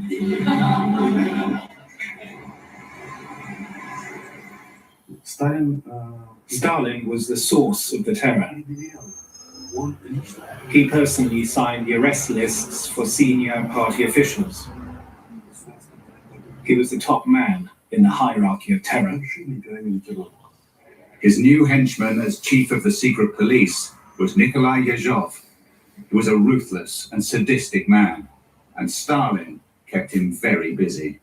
Very quickly, the Great Terror moved into an attack on people who were inside the party, in many cases people who had been leaders of the party and who were now feared to be possible traitors to the party. In almost every party cell, there was a kind of hysterical self-examination process as people began looking for enemies within the ranks. Orders were issued, different orders. Like, in your region, 50,000 people must be arrested. They're all counter-revolutionaries. In your region, let's say 30,000. In yours, 70,000 people. It doesn't mean that all the people who were killed in the Great Terror were conspirators. Of course, 99% were innocent. It was execution on an industrial scale. Suspects were rounded up and delivered by the truckload to killing fields, including this one, just south of Moscow. Security services usually received execution orders at the end of the day. Prisoners selected for execution were collected from various prisons. Shooting would usually start at dawn. To avoid panic and subdue the prisoners in transit, they came up with an absolutely savage idea.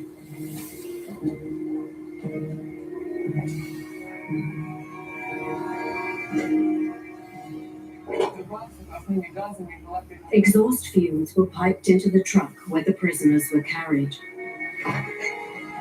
They were breathing the noxious fumes for the whole journey. By the time they arrived, they were helpless.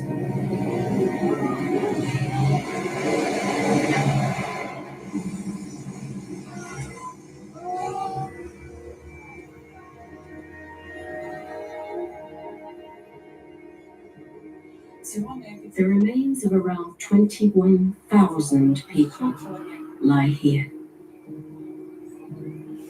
Yezhov was an important instrument for Stalin during the Great Terror. He was exactly the sort of person needed for this very dirty, very bloody task. It was in his nature to carry out these atrocious orders without protest.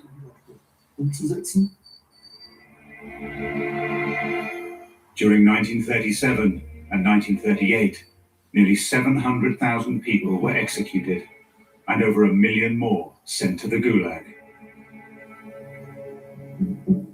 Their images were expunged from official photographs. At first, everyone thinks that there's been a mistake because they see themselves as class warriors. Most of those arrested considered themselves good communists, so they couldn't understand what was going on. Then they fall into this machine which immediately dehumanizes them. You are stripped naked, locked in a cell and prevented from sleeping. They bombard you with ludicrous charges, then accuse you of spying for the English, Americans, Germans, Polish, French, Japanese, Chinese, all at once. And maybe you were planning to assassinate Stalin. You just can't process all this stuff. People always believe that there must have been some mistake, that this nightmare will end. But the only escape from this nightmare is the firing squad or Siberia. And once you're there, it is too late.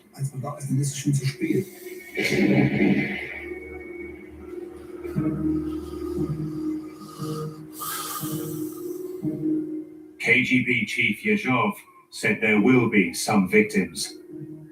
Better that 10 innocents suffer than one spy gets away. After 2 years of relentless killing, Stalin wanted someone to blame for the excesses. The head of the security services, Nikolai Yezhov, was arrested and executed. This was Nikolai Yezhov's home. He had a modest apartment in this building. He was the bloodiest of them all. He was arrested in 1939 and shot in 1940. His remains now lie in the same mass grave as many of his victims.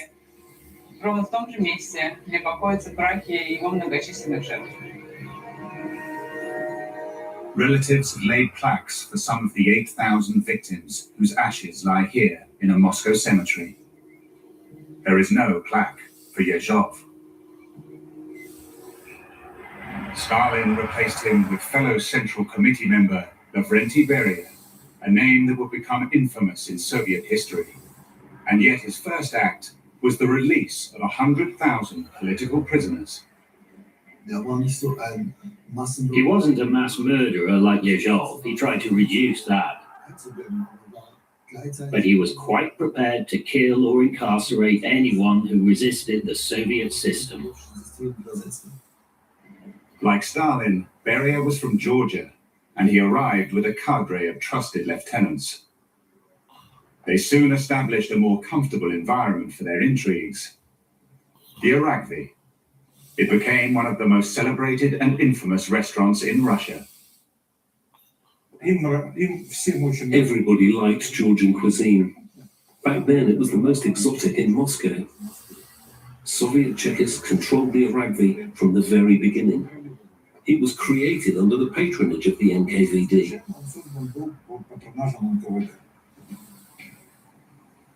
Beria himself helped set up the Aragvi. It would become a den for senior members of the security services. Chechists met with diplomats here, and also with agents. Lavrenti Beria met his own agents here. He had quite a few that he ran personally. A lot of foreigners, English speakers from various countries came here. It was a good place for a quiet chat.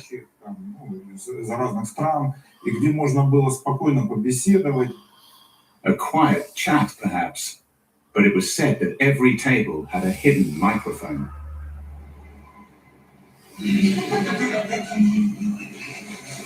Объявление в холле московской гостиницы. Товарищи, не гасите окурки в цветочных горшках.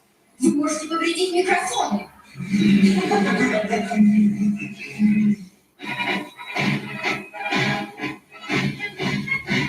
Beria's intelligence network was also raising the alarm about activities beyond the Soviet borders.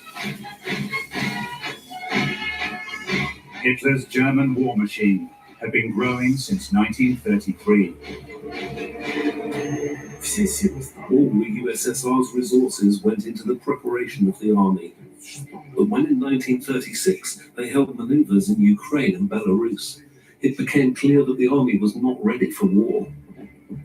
Countless officers of the Red Army had been executed in the Great Terror. Now Stalin needed time to rebuild it. In August 1939, he signed a peace treaty with Germany, agreeing to carve up Poland between them. Hitler, with his eastern flank secure, was ready for war. Just 1 week later, he invaded Western Poland.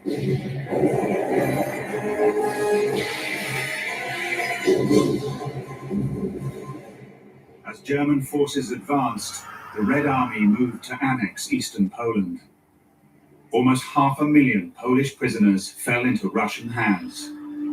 Beria's security service took charge, sifting out military officers, priests, and the intelligentsia. Intelligence officers were sent there to gauge the attitude of the Poles. What do they think of Russia? If Hitler attacks, would they fight for Russia against Hitler? When they had established that the Poles had a negative attitude against Russia, I think that became a reason to shoot them. They woke us up a few minutes before 5 a.m. and divided us up into groups. The day hasn't started out well. We're piled into a prison truck with guards and driven into some forest. We're undergoing a thorough cavity search. They took my watch. The time was either 6:30 or 8:30 in the morning. They're asking for our wedding rings. But they took from me rubles, belt, pocket knife. What happens next? On Beria's personal recommendation, over 20,000 Polish prisoners of war were executed.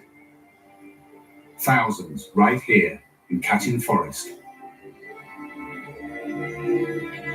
Nearly 3 years later, after German forces had captured the territory, they exposed the mass graves in their anti-Soviet propaganda. Stalin denied responsibility for years, but subsequent administrations have acknowledged his guilt.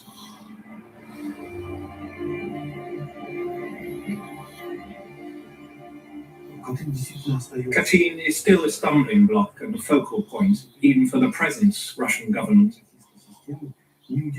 It's still an issue, and justifications are still put forward, even though the guilt has long been recognized. But it's a terrible crime against humanity, a mass killing of prisoners of war for no reason. It shows that the Soviet Union was no better than Hitler's regime, the Third Reich. It seems that the Soviet Union could also secretly send thousands of people to their death without reason, and then try to cover up the crime. Even as Hitler waged war across half of Europe, Stalin still refused to believe that the Germans would open another front to the east. But his security chief, Lavrenti Beria, was better informed. He had a mole in Nazi high command. Willy Lehmann ran the division combating Soviet espionage, while himself spying for Moscow. On the 19th of June 1941, Lehmann warned that Germany would invade the Soviet Union in just 3 days' time. When Stalin read the report, he flew into a rage, saying, "You can send your source to his fucking mother. This is not a source, but disinformation." It was exactly what he didn't want to hear. Stalin had a preconceived view, and he only wanted information that proved him right. In his eyes, any information that contradicts his view comes from incompetent sources. Willy Lehmann was later shot by the Gestapo for spying. The information he passed to the Soviets had been accurate down to the exact date when the Germans would attack the Soviet Union.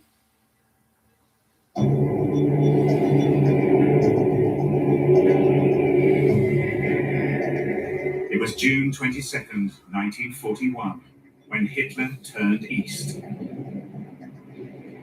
The Soviets were totally unprepared.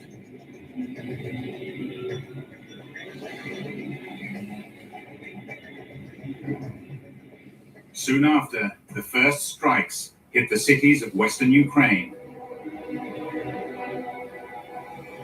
Lviv prison held over 1,600 political prisoners.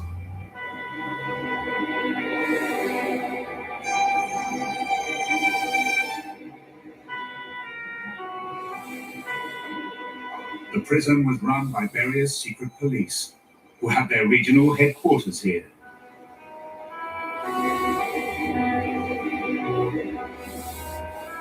With the German army bearing down on them, they had a problem. What to do with the political prisoners?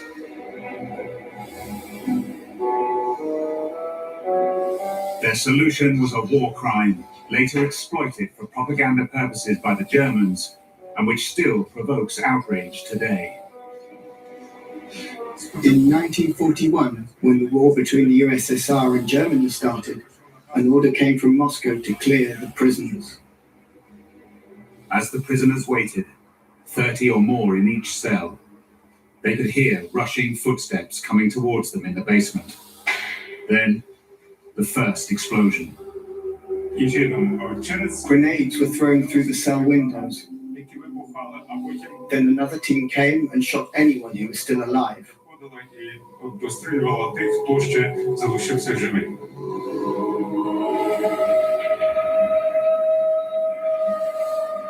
In the first week of the war, the NKVD killed 1,681 people in this prison.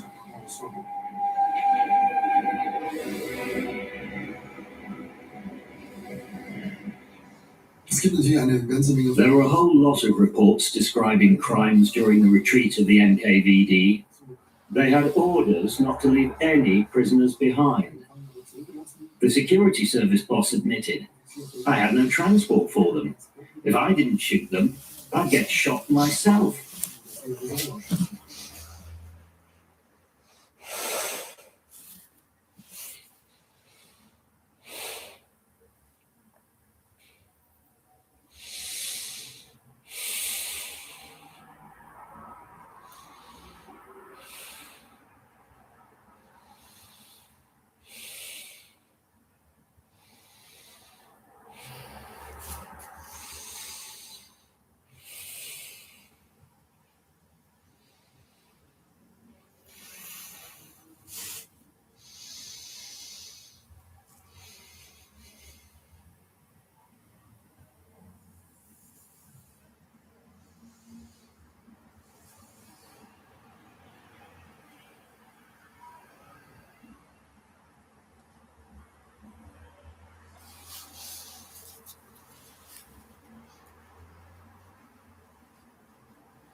As the German army advanced deep into Soviet territory, the Soviet state demanded complete sacrifice from every quarter. Women worked in factories, on the land, and in civil defense. Some took on another dangerous role, consorting with the enemy to gather intelligence. KGB officers coordinated these efforts. There were groups of women, many of them married. But these were beautiful women who, under the eye of KGB agents, came into contact, often intimate contact, with foreigners and got information. Certainly, women can fish for information in bed more effectively than men approaching them in the daytime. The role of Beria's security service was greatly expanded during the war, with the formation of 53 NKVD divisions made up of over 500,000 men and women, both fighting on the front line and against suspected enemies at home. From the start of the war, the NKVD took control. It dealt with every issue: economics, transport, moving our manufacturing base east to the Ural Mountains away from the front line. They organized the partisan movement. They created their own brigades. They dealt with deserters. They broke through enemy lines. All this was handled by the NKVD. Under Stalin's direct orders, the NKVD also deported entire ethnic groups suspected of collaboration with the Germans to Siberia and Central Asia. And NKVD troops were stationed behind the front lines, to prevent regular army units from retreating or deserting. In the battle for Stalingrad alone, they killed over 13,000 deserters to terrify any who might consider running. Security bodies were always acting on orders from the top. It was necessary to take extreme measures.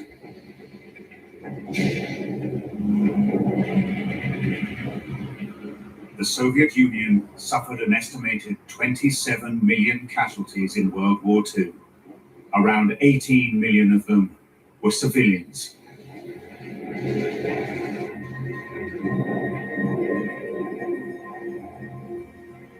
The siege of Leningrad alone cost 1 million civilian lives and lasted well over 2 years. It had caused the greatest destruction and largest loss of life ever known in a modern city.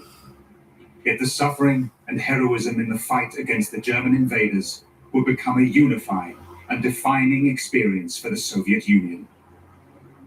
To protect the homeland at any cost would have the utmost priority from now on.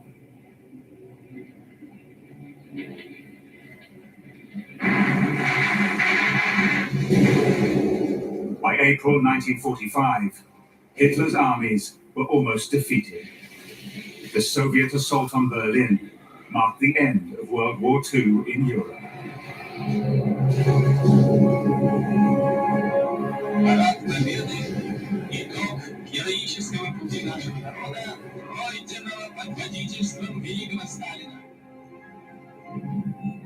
In the glow of victory, the security services were officially hailed as heroes, and Stalin's ruthless leadership was applauded.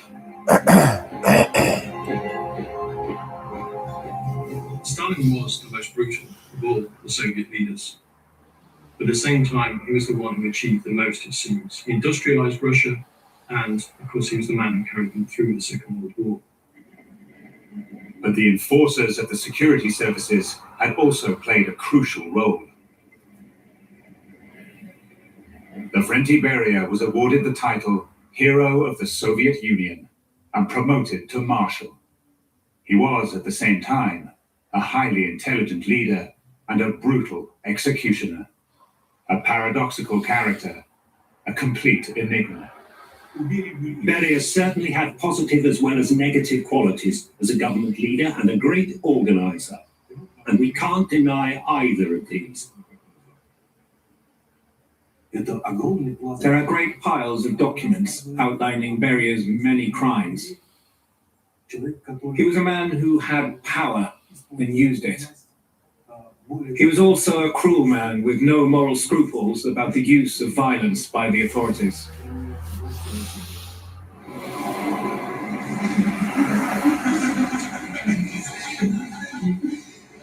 В аду варится погруженный в смолу Ашен Гитлер. Рядом Берия, попусть. Гитлер его спрашивает: ты как тут утелся-то? Берия говорит: а я на голову Сталина встал. Look, it's hard to present Beria as anything other than an extraordinarily awful human being, but he was incredibly efficient.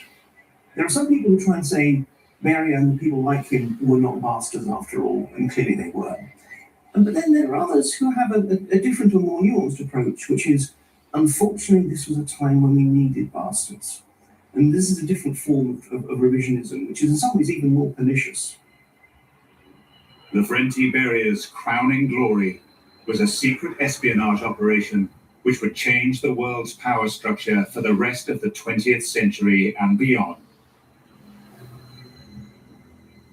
When, at the Potsdam Conference in July 1945, American President Truman proudly informed Stalin that the US had developed a new superweapon, Stalin seemed unimpressed. But what Truman, Churchill, nor anyone else in the West knew was that Beria's spies were already amongst the scientists who had achieved this feat and were supplying Moscow with the secret of how to build one of their own.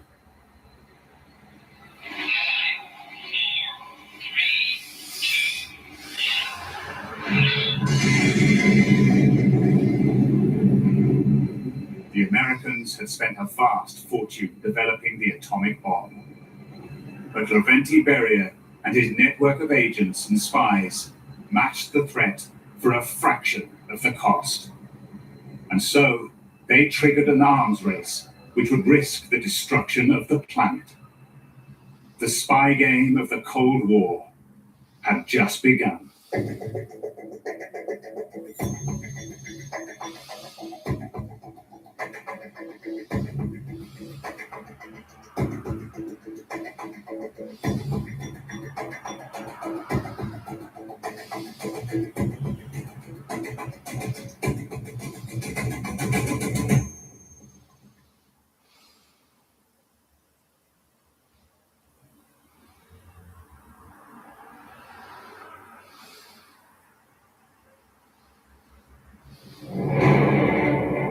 In 1922, the Soviet Union was formed, a new nation that would have a profound impact on the entire globe. It would emerge from the remnants of the Russian Empire after a long and bloody civil war. Russia, in the aftermath of the Bolshevik Revolution, was a country in absolute turmoil, a brutal and bloody clash of arms trying to wipe out this new regime before it can take control of the country. The Bolsheviks finally succeeded in about 1922, and then came the hard work of trying to create, for the first time ever, a new socialist country. From out of nowhere, Vladimir Lenin had become the leader of the largest nation on earth and was now imposing his will. Lenin won the war. Lenin won the revolution. Lenin's one of those amazing figures who really are decisive in history. One's got to understand that Lenin was an autocratic character who really didn't want anyone to succeed him. That's true of most autocratic characters in history. But Lenin would have a successor who proved to be the most ruthless of all figures when dealing with both his own people and his foreign enemies. They realized after the revolution that the Soviet Union was surrounded by enemies and didn't have a friend in the world. They felt that way, and they were probably right. And the only defense was to build an enormous army with a lot of tanks and a lot of aircraft and a lot of ships, which they did. In the aftermath of World War II, the Soviet Union emerged as a new global superpower that matched the once mighty Russian Empire of old.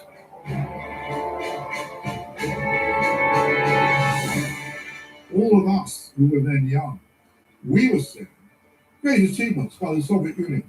They launched the Sputnik satellite, fantastic scientific achievement. They put the first man into space, Yuri Gagarin, fantastic achievement. And so people were saying they saw the Soviet Union as a genuine, comparable competitor with the United States. Now, a century from its formation, the Soviet Union seems to define the whole of the 20th century.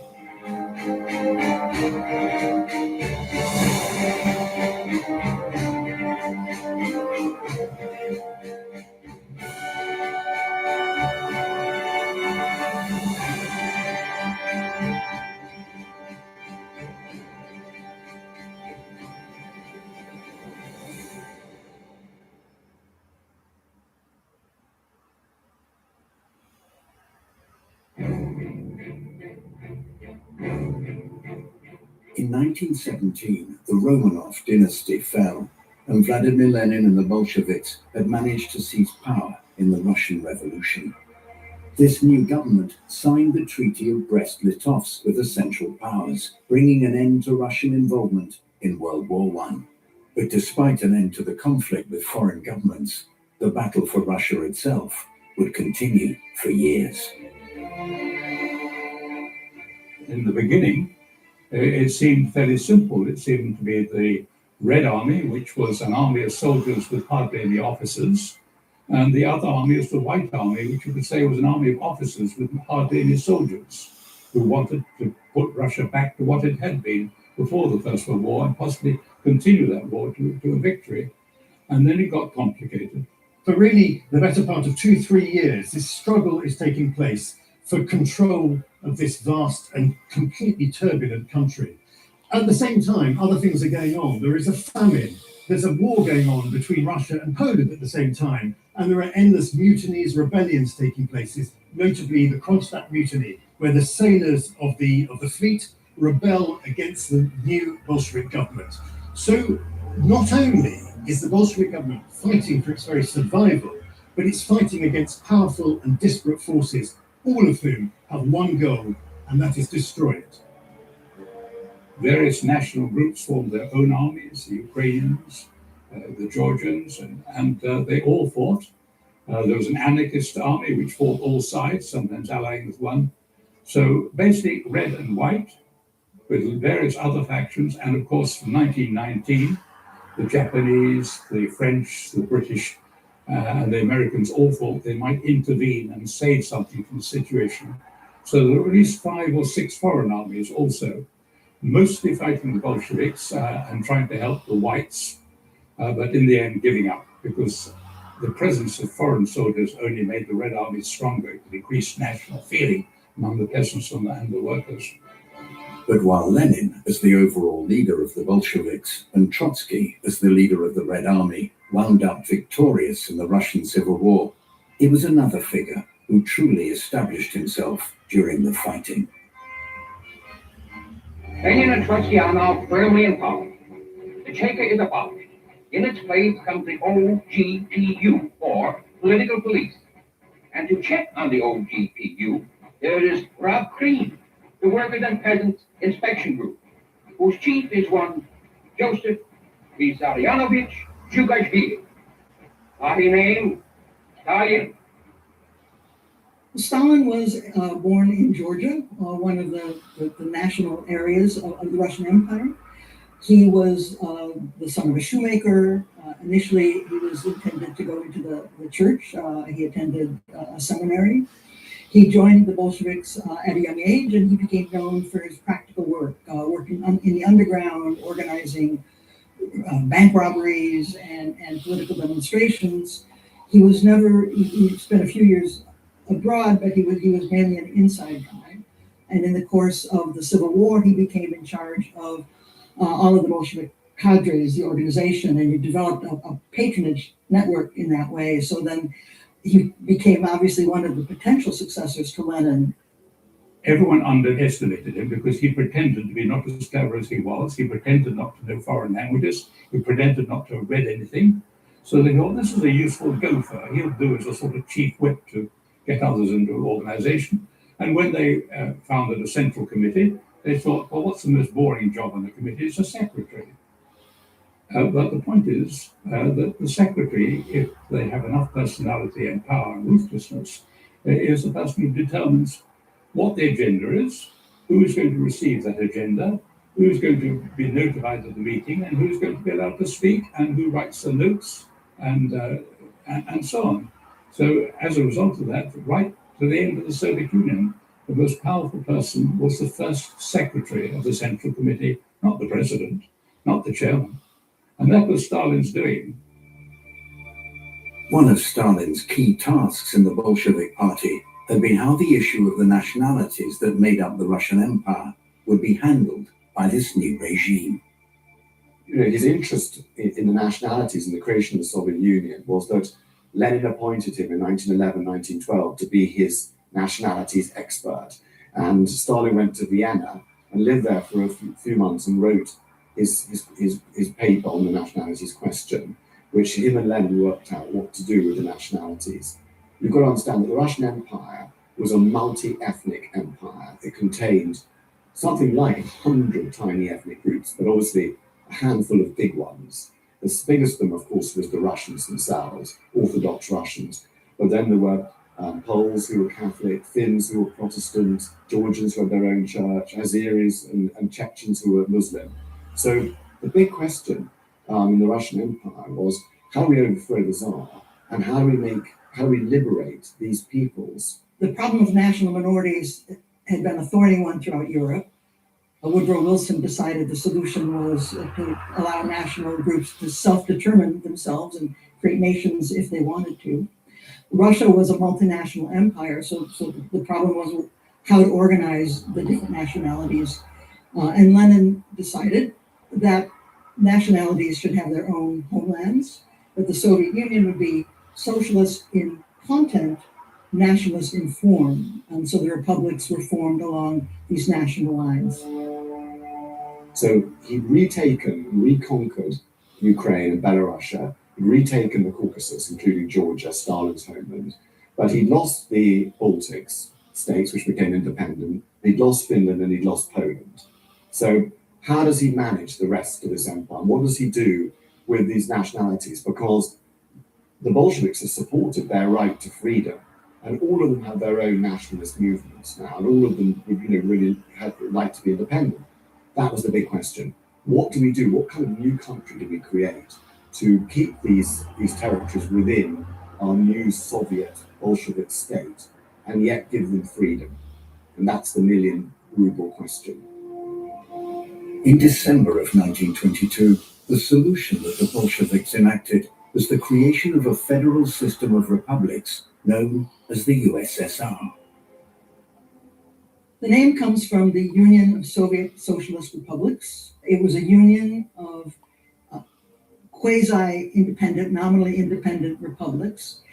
It was Soviet because the political form was elected councils. The Russian word for council is Soviet.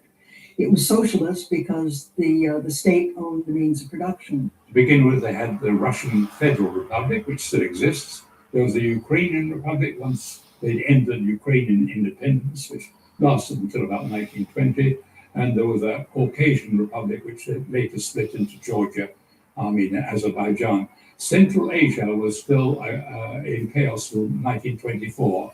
And the present stands, Kazakhstan, Tajikistan, Uzbekistan, Kyrgyzstan, they didn't really emerge until the middle of the 1920s when they'd been pacified. There were great differences between Lenin and Stalin about this new union of socialist republics. Lenin saw it as a decentralized system, with each socialist republic having considerable power over their own affairs. Stalin saw it very differently. He wanted it ruled from the center. He wanted Russia as the dominant force, Moscow as the central power, and preferably himself running the whole thing. It was quite surprising, given that he himself was Georgian. At the same time as this new state was being established, its leader was falling into a terrible state of health. A series of strokes would render Lenin unable to speak, and a new leader would soon be needed. One man had long been plotting for the position, and he would eventually become one of the most powerful and feared figures in the whole world.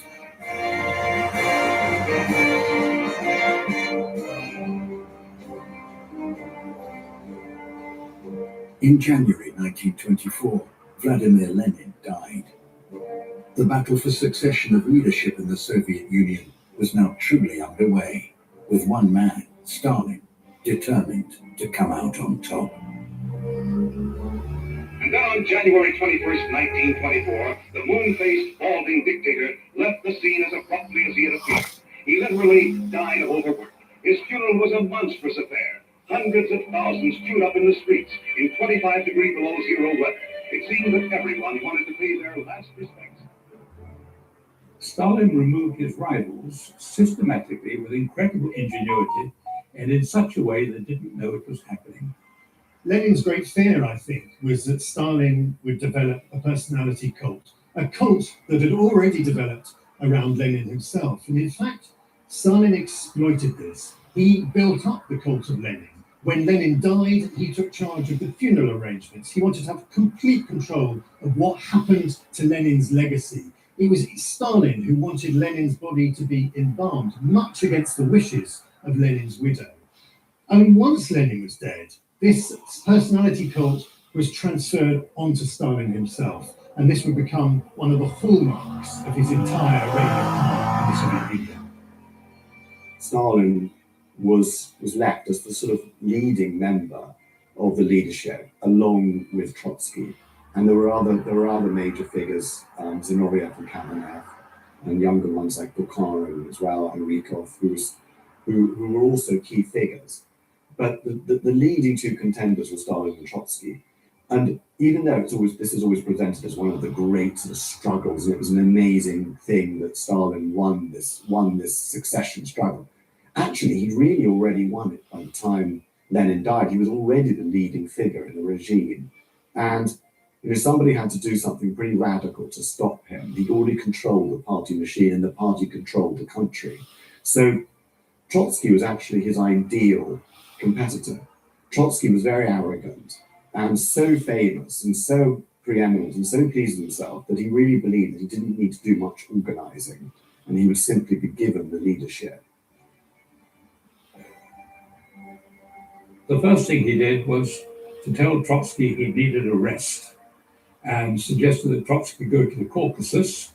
And Trotsky, who, although a very powerful figure, could be at times hysterical and have fainting fits and feel suddenly psychosomatically ill, Trotsky consented and he went pheasant shooting. And the instructions Stalin sent to the locals was he is not to meet anybody, he was not to receive any telegrams or letters. So Trotsky missed Lenin's funeral, and people who miss funerals miss the will reading and miss the distribution of the spoils.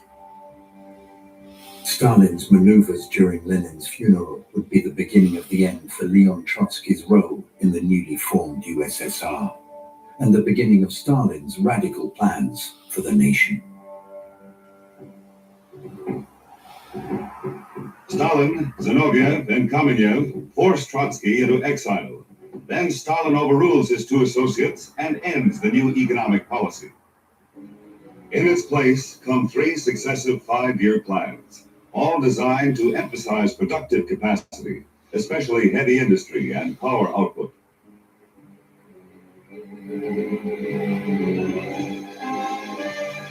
From 1928 to 1941, Russia's industrial capacity rises nearly 300%. After the Civil War, Lenin had promoted a policy of compromise, economic compromise, the new economic policy, which allowed quite a lot of market forces to delay communism because the country was so impoverished. And of course, in the Communist Party, there was a wide variety of views about which way they should go, whether they should allow some market forces or whether they should have a strict communism with collectivization. But at the same time, another big issue was industry. And the Tsars had begun to industrialize Russia in the 1890s, but of course that had all been destroyed in the war. And so now they looked towards America, the rising power, and they saw this extraordinary industrial miracle that was happening in America with mass production, and they wanted it too. But while the Soviet Union wanted to emulate the industrialization witnessed in countries like the United States of America, it remained very wary of its precarious place in international affairs. Well, the Bolshevik Party, which became the Communist Party, was split in its foreign policy. Those on the left believed that a revolution in one country could not survive only by itself. So they believed that only a world revolution could bring real socialism. So they believed that Britain, Germany, France, the United States also needed to become socialist in order to make the revolution succeed. And so part of the party policy was to organize and support foreign communist parties, to undermine governments, and to carry out this revolution. But at the same time, the Soviet Union needed to survive in the world that existed, so they were also engaging in diplomatic relations with these powers, trying to arrange trade deals so that they could borrow technology in order to develop their own economy. So there was this two-pronged policy. On the one hand, they were being nice to capitalist countries, and on the other hand, they were trying to undermine them with their local communist parties. Foreign policy changed. He was extremely flexible with the foreign policy, but the essential thing was just to strengthen the Soviet Union wherever possible, by any means possible. And in that sense, he was actually he was very radical internally. He was incredibly murderous internally. But outside of foreign policy, he was very much a traditional statesman, making alliances, winning friends, trying to win territory in order to make the USSR great. The early years of the Soviet Union, both Lenin and Stalin after him really craved foreign recognition. They wanted this new revolutionary state to be recognized by countries across the world. One of the first nations to enter into negotiations was Great Britain, and you get the Anglo-Soviet trade agreement, and then you get diplomatic recognition happened soon afterwards. And eventually, America itself in the early 1930s will recognize this new state and send an ambassador to Moscow. And soon after that, the Soviet Union is recognized by the League of Nations in 1934. This is a key moment for the Soviet Union. At last, it's been recognized as an official country on the world stage. While the USSR would eventually be officially recognized on the world stage, it continued to have extremely tense relationships with foreign powers. But one of the USSR's surprising opportunities for industrial development in this time was with the country it had been in direct conflict with just a few years prior during World War I, Germany. Germany, after the First World War, was a pariah state. It wasn't allowed to have an army, wasn't allowed to have tanks or aeroplanes. So it came to agreement with another pariah state, the Soviet Union, and they developed submarines, tanks, and aircraft in various sites on the Volga. Well, this was the first socialist country in the world, so it was a tremendous experiment in transforming an economic system, modernize the country, to build hydroelectric dams, to build the economy. The Soviet economic elite decided that centralized economic planning would be the most efficient way to mobilize resources. So targets were set for every sector of the economy by the center, and orders were given to all parts of the economy to fulfill their parts of the plan. So initially, they recognized they needed to build infrastructure and heavy industries, transportation, energy sector, and machine manufacturing in order to provide the capacity to then develop the economy further into consumer goods and a broad-based economy. But everything was mobilized toward the plan. And so Stalin, in the end, embraced the extreme leftist view of communism, which was collectivize, eliminate all property, but also to make this into a great power and to promote industrialization.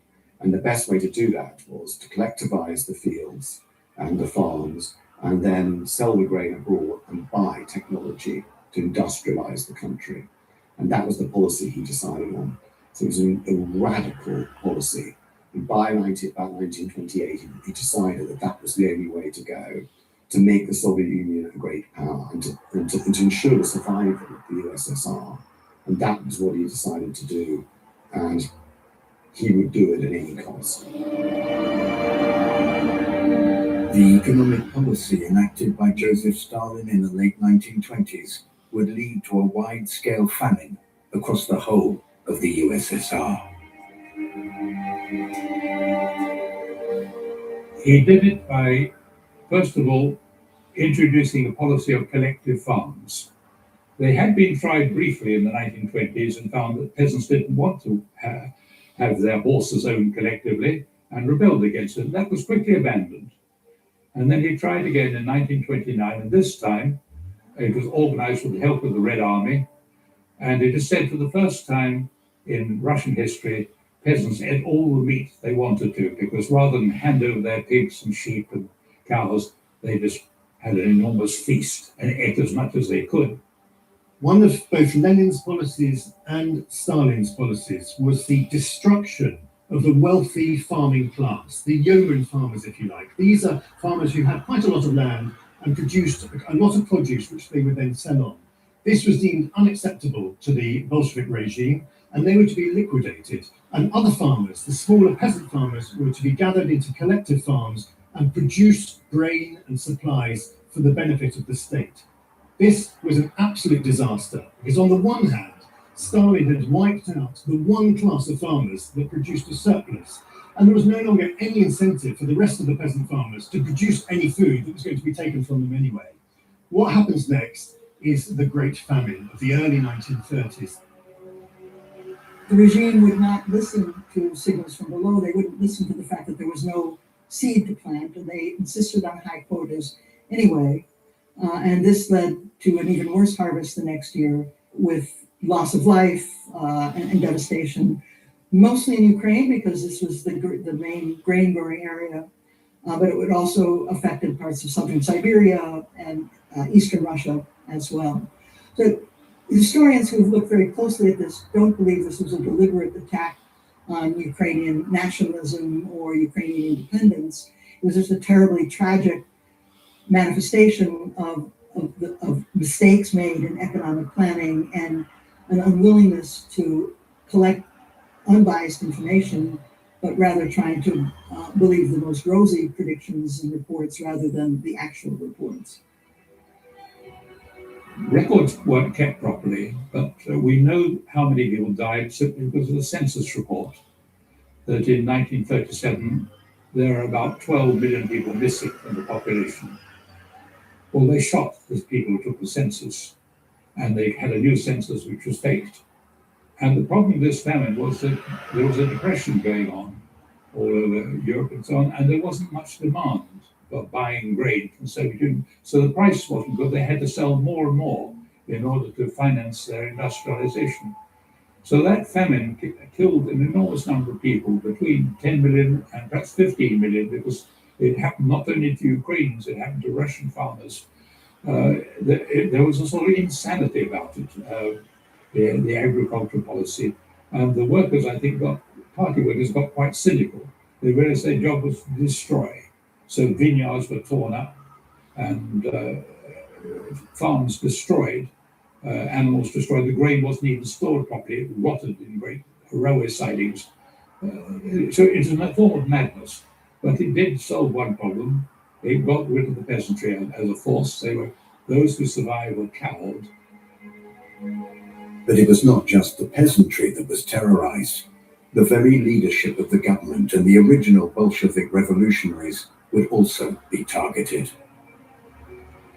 He would take his old Bolshevik comrades, many of whom had helped him maneuver him into the position of absolute power, and he would proceed to liquidate them in these show trials that took place in Moscow. Men like Kamenev, like Zinoviev, were put on trial on trumped-up charges, and there was never any doubt that they were going to be found guilty. And he really went through many of his old Bolshevik comrades. They were put on trial, they were found guilty, and they were executed. It was absolutely brutal. These are also the years of the great executions called Yezhovshchina, in honor of Stalin's executioner, N.I. Yezhov. How many people are permanently removed from circulation? No one knows. In some provinces, as much as 4% of the population vanishes. Kamenev and Zinoviev, who helped Stalin seize power, are quickly disposed of. To have been a friend of either one of them is now a crime. For this and related activities, well over half of the top communist leadership and thousands of lesser officials vanish, as do most of the army officers. Well, the show trials were masterpieces of propaganda. They were meant to be public displays of crime and punishment, and they were carefully rehearsed, they were carefully prepared. Those that were sentenced in these trials, their confessions were scripted, hundreds of people were invited to witness them, they were covered by the media, and they were an attempt to prove to the people at large that there were enemies in the country, and that Stalin was doing a good job of fighting them and rooting them out. It was also a demonstration to foreign governments that the Soviet Union was intent on preserving its integrity. And Stalin was helped by his chief of police at the time, who was a decadent poet and who had a lot to do with the theatre. And if you know the Stanislavski method of acting, which still survives today, the Stanislavski method of acting is very destructive for the actor because it tells the actor, you've got to be whoever you are. And prisoners, when arrested and interrogated, were trained just as Stanislavski trained actors. Their trials rehearsed. So when they appeared in court, they would say, yes, I'm terribly guilty. I've been a Japanese spy all my life. And they would then, of course, make mistakes, saying they'd met somebody in a hotel which hadn't existed for 40 years. A lot of foreigners were convinced, quite influential foreigners, historians like Christopher Hill, Bernard Shaw, people who you thought had more brains, were convinced, oh, he says he's guilty, he must be guilty. A very few of Yezhov's victims are given trials. Some of the trials are remarkable. For example, several defendants are convicted of conspiring with Trotsky in 1936 in the Hotel Bristol in Copenhagen. In actual fact, in 1936, the hotel was no longer in business. Next case, in 1938, Yezhov himself is purged, together with many purged judges, labor camp operators, and the like. His basic plan was, when he looked at the Soviet Union, he saw there was disloyalty in the party. A lot of people wanted to get rid of him. A lot of people weren't happy with this collectivization policy and the suffering of the peasants. There was disloyalty in his own family, and also the party bosses had become like little princes running their own territories. So he decided the way to deal with this was by bloodshed, by terror, quite deliberately. And he launched the Great Terror in 1935-36, in which over 1 million people, basically innocent, were executed. This is also a time when there's a great expansion of the gulags. These are prison camps, often in far-flung places in Siberia, miles from anywhere, where political prisoners, troublemakers, or anyone deemed to be hostile to the regime would be sent off there, often walking there under unspeakable conditions, and they'd be simply locked away. And they'd have to work. They were forced labor camps. They were fed very little food. They were held in the most primitive conditions. In the depths of winter in Siberia, it was freezing cold, and millions, maybe 1.5 million, 2 million people died in these camps.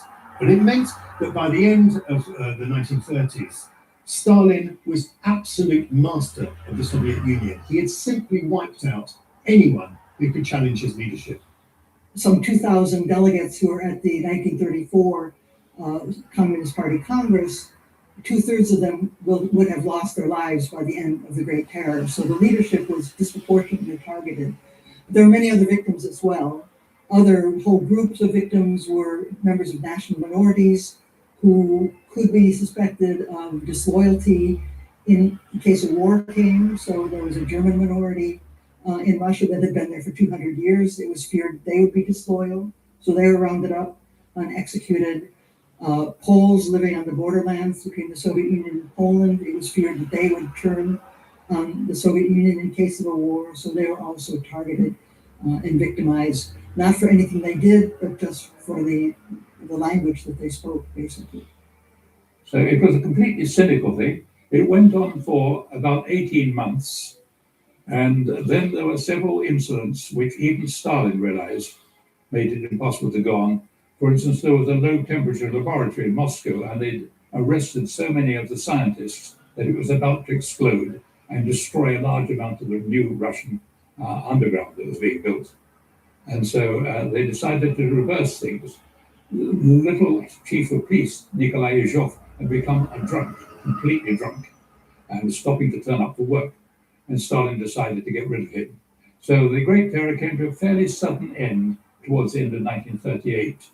And 1939 became a sort of almost paradise year, in which you could write what you like, you could walk the streets, you could say what you like, and nobody seemed to be bothered. It didn't last long, but it was an extraordinary period, 1939. If you look at the books that were published then, and you can see Stalin started relaxing. After the Great Terror, he was in some ways morally exhausted. It may be that he realized that he couldn't go on, that he'd be left with no population to rule. By the late 1930s, the changing nature of Europe refocused Stalin and the USSR's attention on global rather than internal affairs. The great hope at the outset of the Bolshevik Revolution was that this would spread to other countries, notably Germany, which was seen as ripe for a similar sort of Bolshevik revolution. But it didn't happen, and events changed rapidly in the 1930s. Germany becomes the dominant power in Europe. Hitler is the dominant personality in Europe, and Stalin recognizes this. Stalin wanted to safeguard the Soviet Union as much as possible. He regarded Hitler as his first enemy, but he also regarded the Western democracies, France and Britain and America, as capitalist enemies, who after all had intervened to try and destroy the Soviet Union in the Civil War. So he was very suspicious of them, perhaps more suspicious of them. At least, I suppose, he thought that the Nazism, a fascist movement opposed to communism, at least came from revolutionary popular roots and was run by a leader, a single leader like himself with whom he could do business. And so as war became closer, and the pressure rose in Europe. He needed to make a decision on sides. Stalin's ultimate decision would be made behind closed doors when Joachim von Ribbentrop, the foreign minister of Nazi Germany, headed to Moscow in August of 1939 to meet with his Soviet equivalent, Vyacheslav Molotov.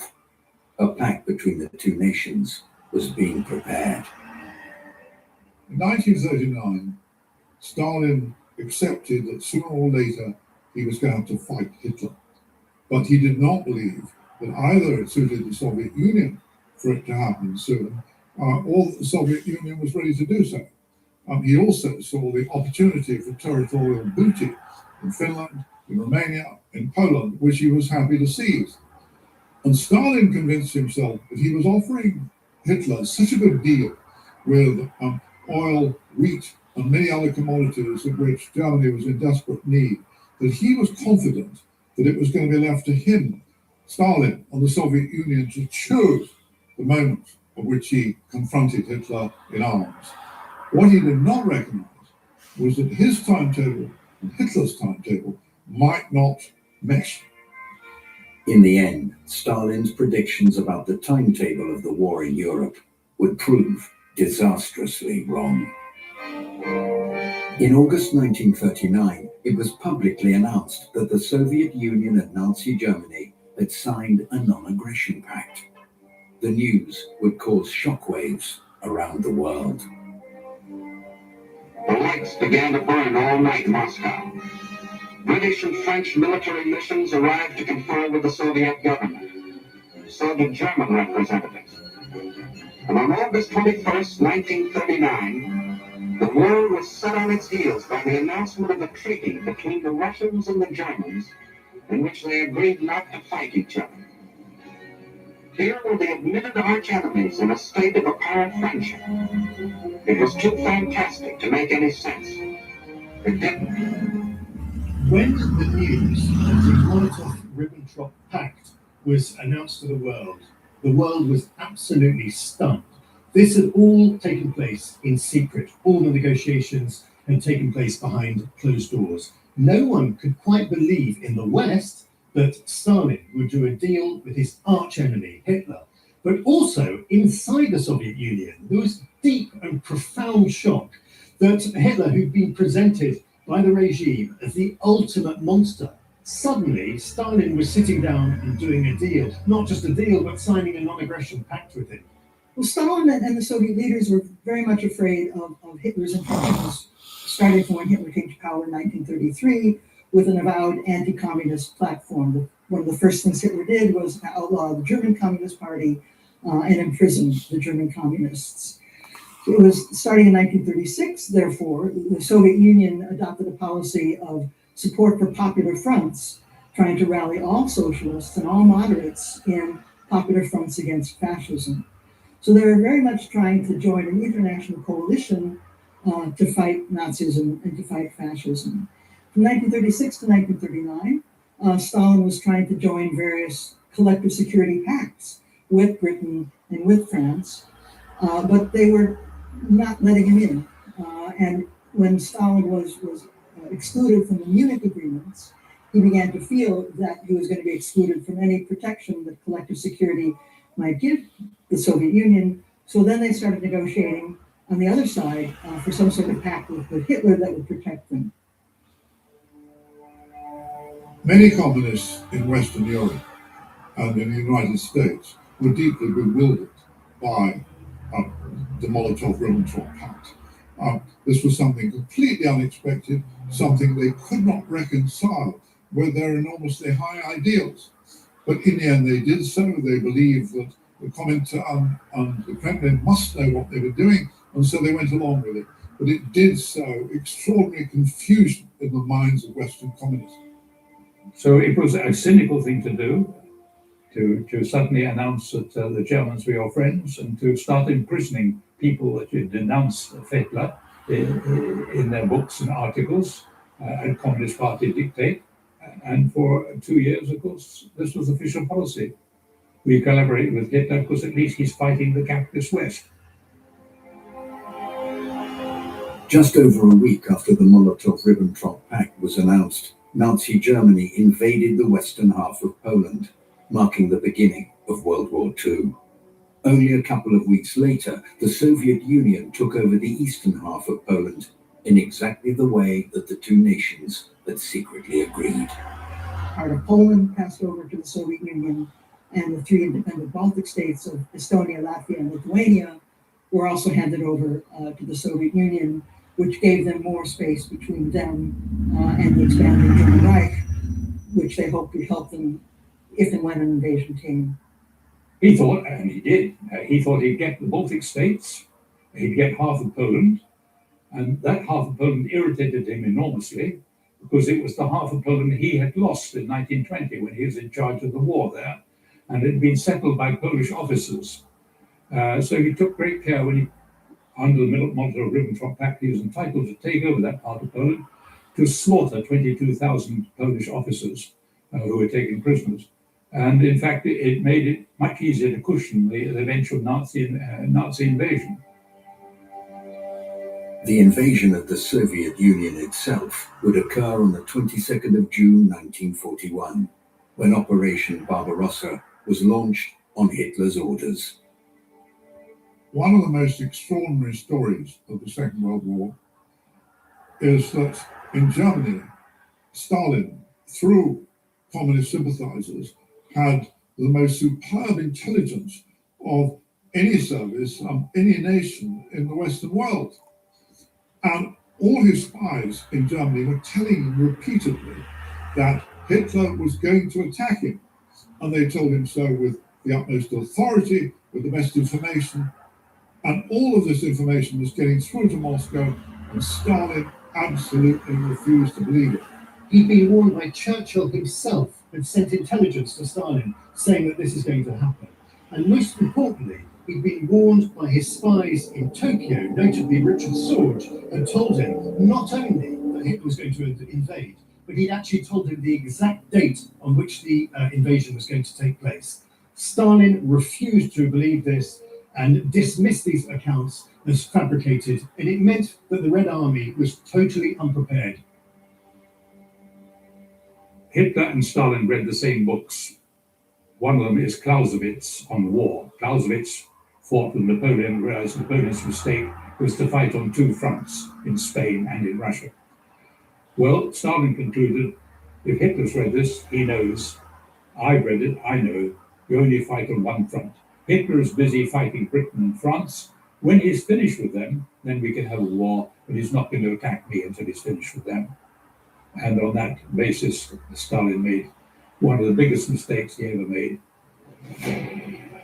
When the invasion came on the 22nd of June, 1941, where the Wehrmacht rolled over the Soviet frontier on a massive 1,600-mile front, millions of men, tanks, machinery rolling over, this stunned Stalin. Stalin had no idea that Hitler was going to invade his country. It came as a deep and profound shock. Stalin's behavior immediately in the aftermath of the invasion of June 1941 was quite extraordinary. He went into seclusion for days. Many people afterwards believed that his comrades were going to kill him, literally kill him, murder him, assassinate him, execute him, because he was alone responsible for this extraordinary crime, this extraordinary folly of allowing Germany a free pass almost into the Soviet Union with that invasion. And so all these frightened men around him, who Stalin was expecting to kill him, for the first few days, they too were in chaos. They too were bewildered. They too couldn't think what to do. And in the end, Stalin rallied. Stalin came round. Stalin began once again, at first cautiously, at first rather nervously, to exercise his authority. At first, Stalin faced astonishing losses. I think something like 6 million men were lost in the first year of warfare. And Hitler raced towards Moscow, towards Leningrad, into Ukraine, towards Kharkov, taking everything before him, before the Russians started to sort of gather a proper resistance and started to fight back and stop them, which they only managed to do in October 1941 outside Moscow. But Before then, it looked like everything was collapsing. And Stalin himself said, Lenin left us a state and we've screwed it up. And for a second, he doubted whether he could do this. And they came and got him and said, his henchmen came and got him and said, we needed to take control. And when that happened, it was as if the mistake of being surprised by Hitler was forgiven. And he was able to start with a clean state, and he did. But as the German army moved ever closer towards Moscow in 1941, it seemed to many that just 2 decades after its formation, the Soviet Union was on the brink of annihilation.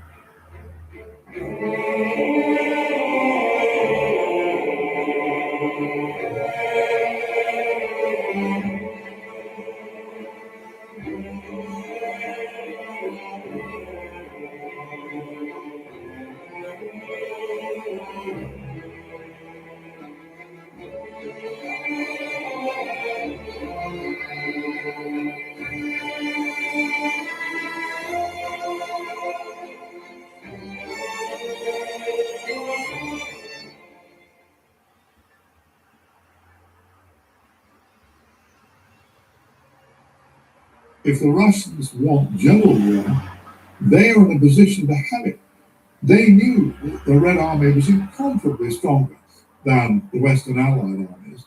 And of course, they also knew that the British and American armies, that their soldiers hadn't the slightest desire to fight the Russians. They've been told the Russians were heroes for the last 4 years. So the whole idea was obviously absurd. But the unthinkable plan, which is one of the most riveting postscripts of the Second World War, that it was a reflection of how absolutely appalled Churchill felt by the spectacle of the Soviet Union coming out of the war, having seized Eastern Europe. Stalin was always determined that all the countries that he occupied with the Red Army would somehow become Soviet satellite states. And he said, whatever we discuss with the Westerners, the old rule will be true. Whoever has their army there will install their own system, and that's what happened. So very quickly, he installed a system for all those countries, Poland, Hungary, Czechoslovakia, Bulgaria, Romania, and Yugoslavia first, all became people's democracies. Later, there was a rift with Tito in Yugoslavia. But basically, he remained in control of this kind of huge part of Eastern Europe. In 1946, Churchill would voice his concerns publicly with his famous Iron Curtain speech. From Stettin in the Baltic to Trieste in the Adriatic, an iron curtain has descended across the continent. Behind that line lie all the capitals of the ancient states of Central and Eastern Europe: Warsaw, Berlin, Prague, Vienna, Budapest, Belgrade, Bucharest, and Sofia. All these famous cities and the populations around them lie in what I must call the Soviet sphere. One of the key moments in the post-war period came in the spring of 1946, when Winston Churchill, no longer Prime Minister at this point, traveled to America. And with President Truman, he went to Fulton, Missouri, and made his famous Iron Curtain speech. He says, from Stettin in the Baltic to Trieste on the Adriatic, an Iron Curtain has descended over Europe. Now remember, at this time, the Western Allies wanted to try and retain their alliance with Stalin. They were hoping that this military alliance that had worked so well during the war could be continued into this post-war period. But Churchill realizes that everything has changed, that Stalin is no longer a reliable ally. And so he makes this speech. It's an explosive speech. It sends shockwaves around the world because Truman, Attlee in England, they're trying to maintain this alliance. And Churchill has effectively lobbed a stick of dynamite into this. Well, Churchill's speech acknowledged what was already happening, that communist governments were taking over in one country after another. There was a lot of suspicion between the East and the West. So the Cold War didn't begin all at once. It was a series of maneuvers and then responses. A big factor in the hardening of the Cold War was the Marshall Plan, inaugurated by the United States, which pledged millions and millions of dollars to rebuild Europe. They offered Marshall Plan aid to the East European countries as a way to entice them to come over to the side of the West, but also knowing that Stalin wouldn't let them accept that. So it was, Stalin saw the Marshall Plan as a direct attack on the autonomy of the Soviet Union, and that led to further repercussions, the formation of the North Atlantic Treaty Organization in response, then the Warsaw Pact alliance in response to that. So there was a gradual closing down of contacts between East and West, and a gradual increase in fear and suspicion. The Soviet Union would launch the Molotov Plan as a response to the Marshall Plan, and propaganda films were dispersed in retaliation to the actions of the United States. In Washington, the Marshall Plan is announced. An aid program for the world? No, for America's capital. Truman's new budget? $2.5 billion for social welfare, $21 billion for armaments. Economic and political enslavement of foreign countries, hunger and unemployment in their own country. That's the real Marshall Plan. The stock exchange, the headquarters of the true masters of America. Here sit the Americans who run the opinion factories. Well, the next thing is to decide whether to make war on the Allies. And they have the atom bomb, and he has not. And so the most important thing is to get an atom bomb. Beria supervised the atom project brilliantly, absolutely brilliantly. It's one of the most extraordinary things. He found all the materials in Germany, the bismuth, the uranium that he needed, got it all shipped. He built special cities to build it in. He gave the scientists luxurious villas. And there was a little book in which the rewards were listed. If the atom bomb worked, what they would get: a nice car, a house, country cottage, and so on. And the punishment they would get if it didn't work: shooting. So there was a great reason to get that atomic bomb working, and it did. And once he had the atomic bomb, then the question was what to do next. And perhaps fortunately for us, the Chinese Revolution happened. And for Stalin, it was more important to help that and start the Korean War than to attack the West again. But certainly in his mind was, why stop at Berlin? Why not go to the Atlantic? The battle lines of the Cold War that was developing across the globe took another dramatic turn when the communists under Mao Zedong were finally victorious in the Chinese Civil War. Now, two of the world's great former empires were under communist rule, and the first true proxy battle of the Cold War would take place in Korea. There is no margin for error when the chips are down, when the bullets and projectiles that fly overhead are real. A situation soon to come in the summer of 1950.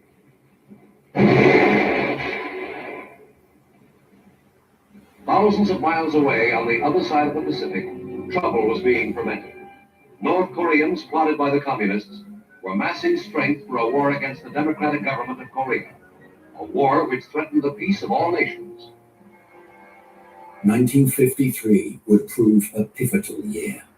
The Korean War would end in a stalemate, and Joseph Stalin's rule over the Soviet Union came to a dramatic close. On the 5th of March 1953, the Soviet Union announced that its leader, Joseph Stalin, had died. Stalin is dead. The Kremlin's cold stone walls, the eerie face of Moscow, a howling wind and snow adding to the somber picture is the description accompanying the announcement that the most powerful dictator in history has come to the inevitable end. The scramble for power is the next chapter. There were no immediate indications of who would succeed Stalin. Molotov or Malenkov, their names fitted into the pattern of the struggle for Stalin's mantle, as did the name of Beria. As this newsreel went to print, the word had not yet come from Moscow. But Stalin's life was history. Intrigue, ruthless ambition, absolute power. Rather like with Lenin, there was no kind of obvious successor to Stalin. And Stalin like Lenin, believed he was indispensable and no one could succeed him. And that was to a certain extent true, because just as there was never another Lenin, there was never another Stalin. But what he left behind were a bunch of terrified apparatchiks who were used to being under Stalin's thumb. The leading successor, it seemed, was going to be Malenkov, who was a rather fat, young, and ruthless apparatchik who'd served Stalin and done a lot of dirty work. Khrushchev was much more dynamic, and no one thought he would succeed Stalin, least of all Stalin, because he was coarse, semi-literate, a ruffian, and badly educated, and therefore could never be an ideologist. But it didn't matter, because he seized power and he destroyed really the most powerful person in the government after Stalin's death, who was Lavrenti Beria, long-serving secret police chief and overseer of the nuclear project to get a nuclear bomb, which he'd successfully done. So he arrested him, had him shot, had all his people shot, and really ended the period of kind of brazen terror in the leadership. So there was a competition. Khrushchev was one of these people who appeared to be a clown. One of the reasons that Stalin liked him, he posed no threat. He did as he was told. He was a fellow student of Stalin's wife. He said all the right things. He did all the right things. In the war, he was quite effective. He only put one foot wrong. His son was going to be executed for shooting another officer, but managed to fly a plane into Germany in time and was captured and got back into Russia by escaping. And Khrushchev went on his knees to Stalin and said, "Spare my son." And Stalin refused. I don't think Khrushchev ever forgave Stalin for the shooting of his son. And that may be one of the motives for his anti-Stalin speech. It may be personal. But anyway, that 20th Party Congress, which shook the entire communist world when they admitted that Stalin was a criminal and they themselves had all danced to his tune. That was a very brave thing to do, but it did actually establish Khrushchev in power because it meant he could get rid of his enemies. He didn't shoot them. Molotov was made ambassador to Outer Mongolia. Malenkov, I think, was put in charge of an electric power station in Siberia. Not very nice punishments, but better than death, I suppose. Nikita Khrushchev's shocking 1956 speech, in which he denounced the cult of personality that had formed around Stalin, would be a major contributor to the Sino-Soviet split. But although relations with the other great communist world power were now soured, Khrushchev would also soon earn major political victories for the Soviet Union. And on October 4th, 1957, a world-stirring event took place.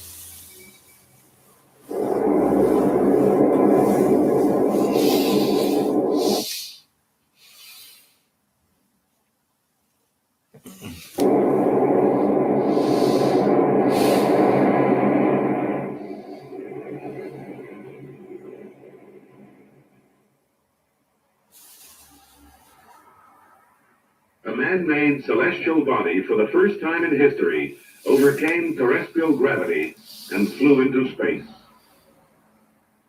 During the early to mid-50s, the Americans had been developing their space program, and they announced that they were soon to launch a satellite into space. This was a huge moment and a huge triumph. But what did the Soviets do? They had been developing their own satellite as well, and they got there first. This was Khrushchev's great triumph, was to launch Sputnik before the Americans. It was a public relations coup. The space race was one example of a great Soviet success story. The economy was improving after the war, but it wasn't running on all cylinders at this time. But the space race began as a quasi-arms race, knowing that the Americans were trying to build rockets. The Soviet Union mobilized all of its resources into launching a satellite and then to launching a man into space so that they could be the first. So when they were able to mobilize all resources toward this one goal, and they had brilliant scientists, they also had scientists who had been Germans who had gone over to the Soviet Union. They had tremendous brain power and tremendous technological capability. And with all the resources at their disposal, they were able to be the first into space. The The launch of the Sputnik satellite generated frenzied attention around the world.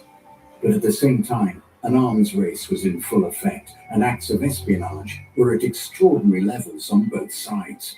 A crisis point was reached when pilot Francis Gary Powers took off from Peshawar in Pakistan in 1960, and his U-2 spy plane was brought down by Soviet air defenses.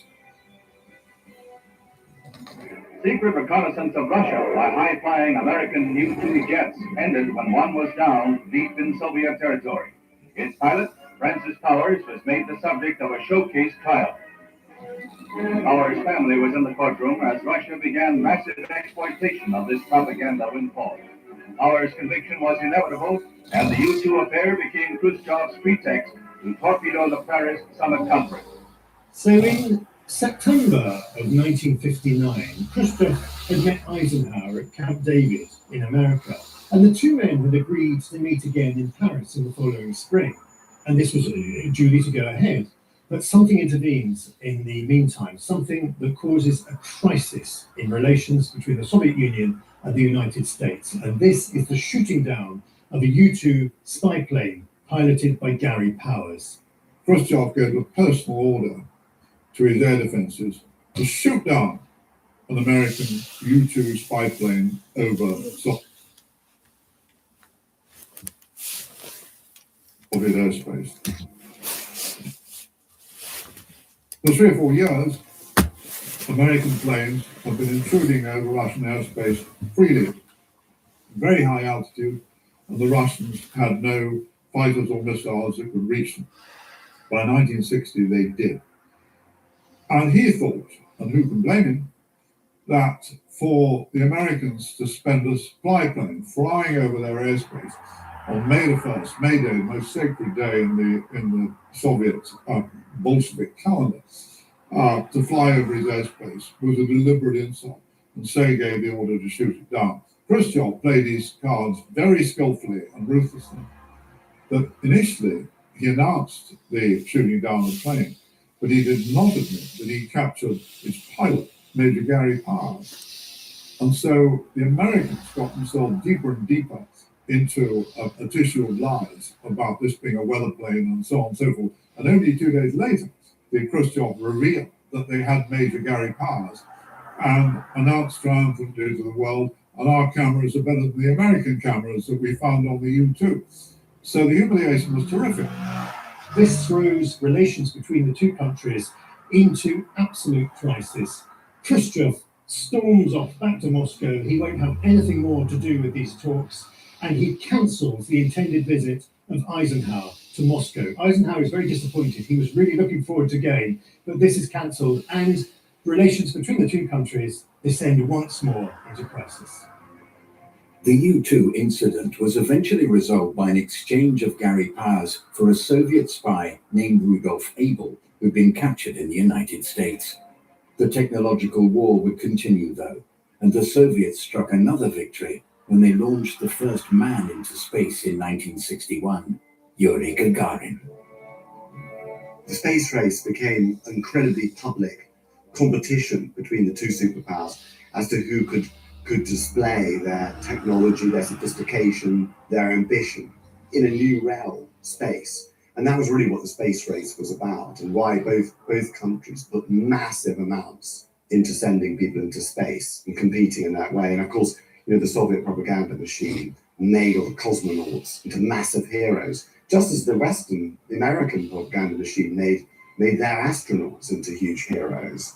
And I certainly think for a while the public was pretty fascinated, probably in both worlds. Gagarin was an ace pilot, and he was very well trained, and he was an extraordinarily fearless man. And he became like a film star idol, an international thing, so the Gagarin squares, not only in Russia, but we find them all over Africa. It had an enormous effect on the American psyche, of course. Again, a triumph for the Soviet Union. It just demonstrates their capabilities, what they've achieved in this space program.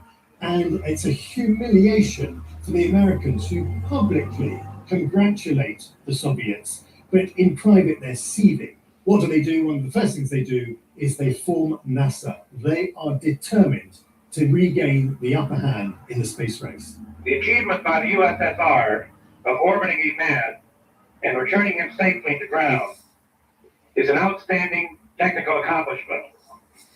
We congratulate the Soviet scientists and engineers who made this feat possible. The exploration of our solar system is an ambition which we and all mankind share with the Soviet Union. And this is an important step toward that goal. Our own Mercury Man in Space program is directed toward that same end. The end of the 1950s and the beginning of the new decade seemed at first to be an era of unbridled success for the Soviet Union, with their dramatic lead in the space race. But huge crises in both Europe and North America were just over the horizon. The early 1960s would prove to be the height of Cold War tensions, both in Europe and in the US. A communist revolution had taken place just off America's borders in Cuba, and the Bay of Pigs invasion, intended to overthrow this new government of Fidel Castro, had failed. And in Berlin, where the Allies had converged after their victory in World War II, the Iron Curtain was becoming a literal wall. Khrushchev exercised absolute control over the Eastern Bloc, but at the same time, he was very susceptible to pressure. And one must remember, in the late 1950s and early 1960s, first of all, China was ascendant, of a rival for the leadership of the socialist world. And more, especially in the early 1960s, the Chinese of Mao Zedong were publicly denouncing Khrushchev as betraying socialism. So he had that pressure. And he also had pressure, for example, the East German leadership, who were constantly urging him to take a much tougher line with the West. One of the key troubles in East Germany in the late 50s and the very early 60s was the flood of East Germans who were crossing the border into West Germany. And this had, as its nexus, was taking place in Berlin, where it was relatively easy for East Germans who wanted to move on, who wanted to get on in life, to cross the frontier. Khrushchev saw this as a very real problem. Several million Germans had poured over into West Germany, leaving the East German state. And so what did he do? He sanctioned Walter Ulbricht, the leader of East Germany, to build the Berlin Wall. This effectively put a stop to the massive immigration taking place from East Germany into the West. But it also was a PR disaster. It did not look good to have to build a wall to keep your own people in. The East Germans don't seem to have guards enough to plug every hole. When a soldier's attention is diverted by others, a hole is cut in the barbed wire and Khrushchev's face is slapped again.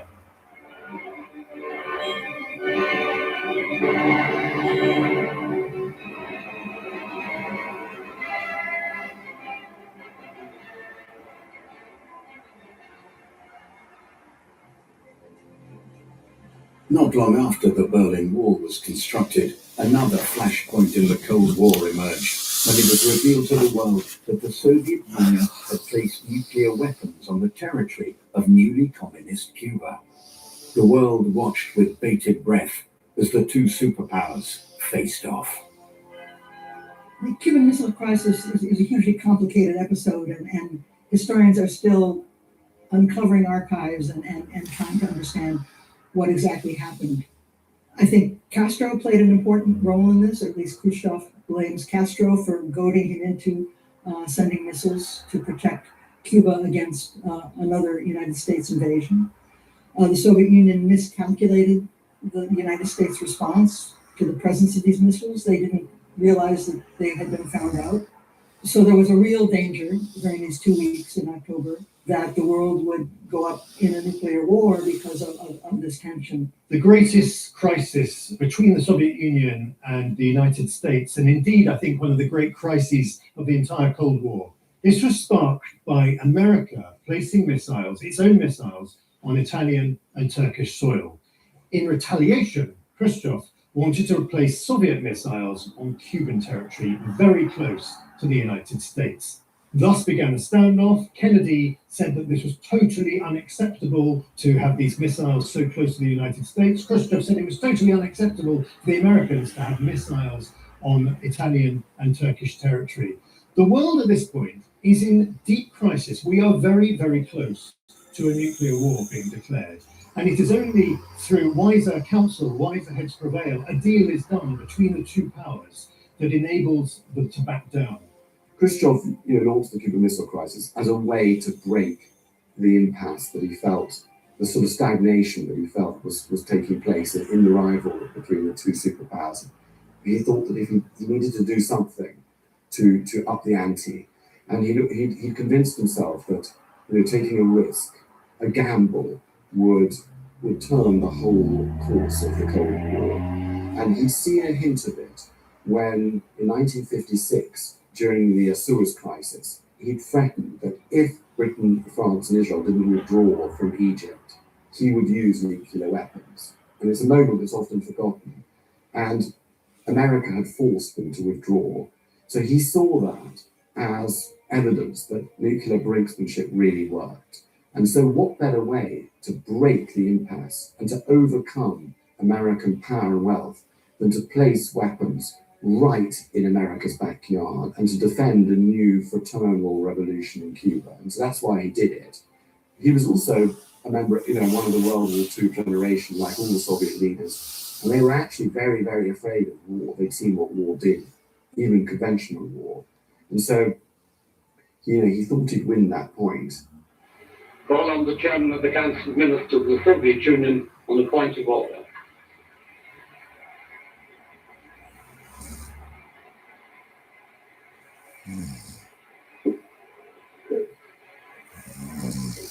Why then this jerk, this stooge of American imperialism here, who is speaking before you here, is touching upon questions which are obviously not procedural ones, and the president who is sympathizing with these colonialists and colonial domination obviously is not stopping him. He had a quality of an act, and taking off your shoe and banging it in the United Nations does get attention. And in the Cuban Missile Crisis, I think he won. It was very cunning, very risky, but we were more frightened than they were. I remember as a student at the time, I seriously thought in Cambridge this might be my last day on Earth with the missile crisis and Kennedy holding out. But in fact, Khrushchev had a bargaining chip, and he was willing to take those armed rockets away if America withdrew its rockets from Turkey. That wasn't made public at the time, but it's clear there was a bargain, and the Soviet Union won it. They had no atomic weapons near their borders as a result. That was one of Khrushchev's great achievements. It was very risky, but I don't think anyone in Russia held it against him.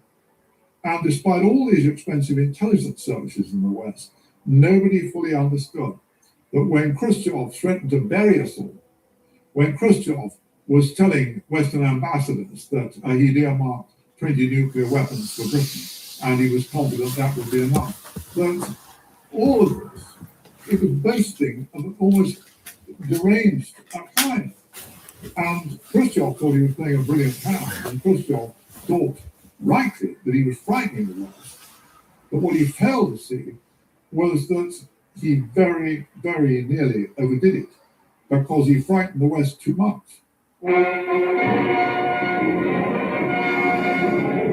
They retreat to Moscow. Russian ships steam out from Cuban ports with their decks loaded with missiles the Soviets are withdrawing under pressure from the New World. It's one of the last chapters in the offensive threat from Cuba that led the United States to throw a quarantine around that island and force the Russians to dismantle their medium-range rocket installations. U.S. planes and picket ships have counted 42 rockets on Russian-bound ships. But still unresolved is the question of the jet bombers in Cuba. Castro claims they belong to him and that he will not give them up. The U.S. insists the Russians must remove them before the quarantine will be lifted. The headlines in the Soviet newspapers said the Soviet Union has saved the world by the deal that it made with the United States. So they took all the credit for easing this tension. And that's what the Soviet readers saw, that this was a victory for Soviet diplomacy. The following is the text of President Kennedy's statement of noon. I welcome Chairman Khrushchev's statesmanlike decision to stop building bases in Cuba, dismantling offensive weapons, returning them to the Soviet Union under UN verification. This is an important and constructive contribution to peace. Both the US President John F. Kennedy and the first Secretary of the Soviet Union, Nikita Khrushchev, would not have much longer in office after the de-escalation of tensions from the Cuban Missile Crisis. JFK was infamously assassinated in November 1963, and Khrushchev would be maneuvered from power the following year. It was soon to be the era of Leonid Brezhnev in the Soviet Union.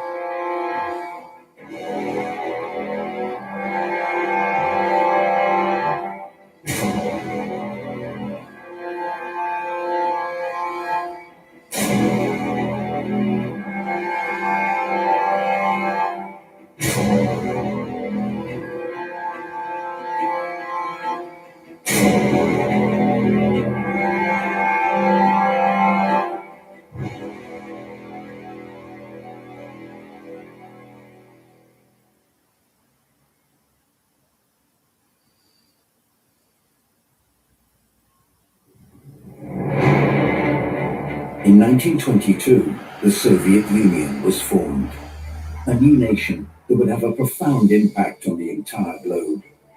It would emerge from the remnants of the Russian Empire after a long and bloody civil war. Russia, in the aftermath of the Bolshevik Revolution, was a country in absolute turmoil, a brutal and bloody clash of arms trying to wipe out this new regime before it can take control of the country. The Bolsheviks finally succeeded in about 1922, and then came the hard work of trying to create, for the first time ever, a new socialist country. From out of nowhere, Vladimir Lenin had become the leader of the largest nation on earth and was now imposing his will. Lenin won the war. Lenin won the revolution. Lenin's one of those amazing figures who really are decisive in history.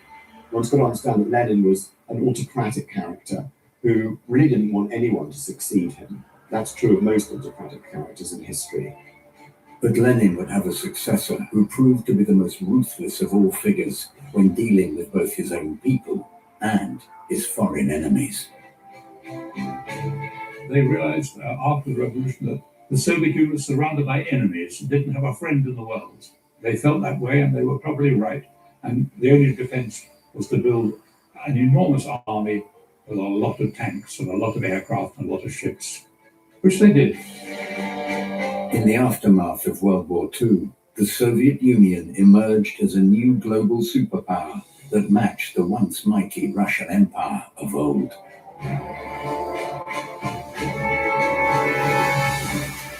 All of us who were then young, we were seeing great achievements by the Soviet Union. They launched the Sputnik satellite, fantastic scientific achievement. They put the first man into space, Yuri Gagarin, fantastic achievement.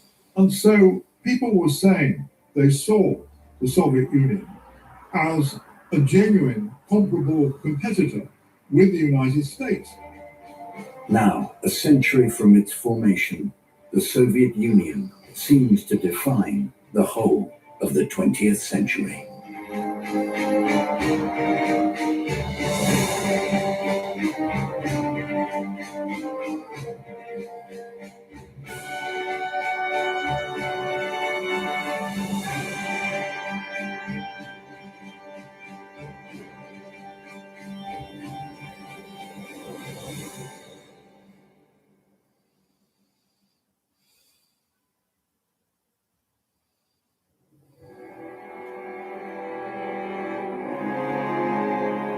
In October 1964, Nikita Khrushchev was about to be removed from power.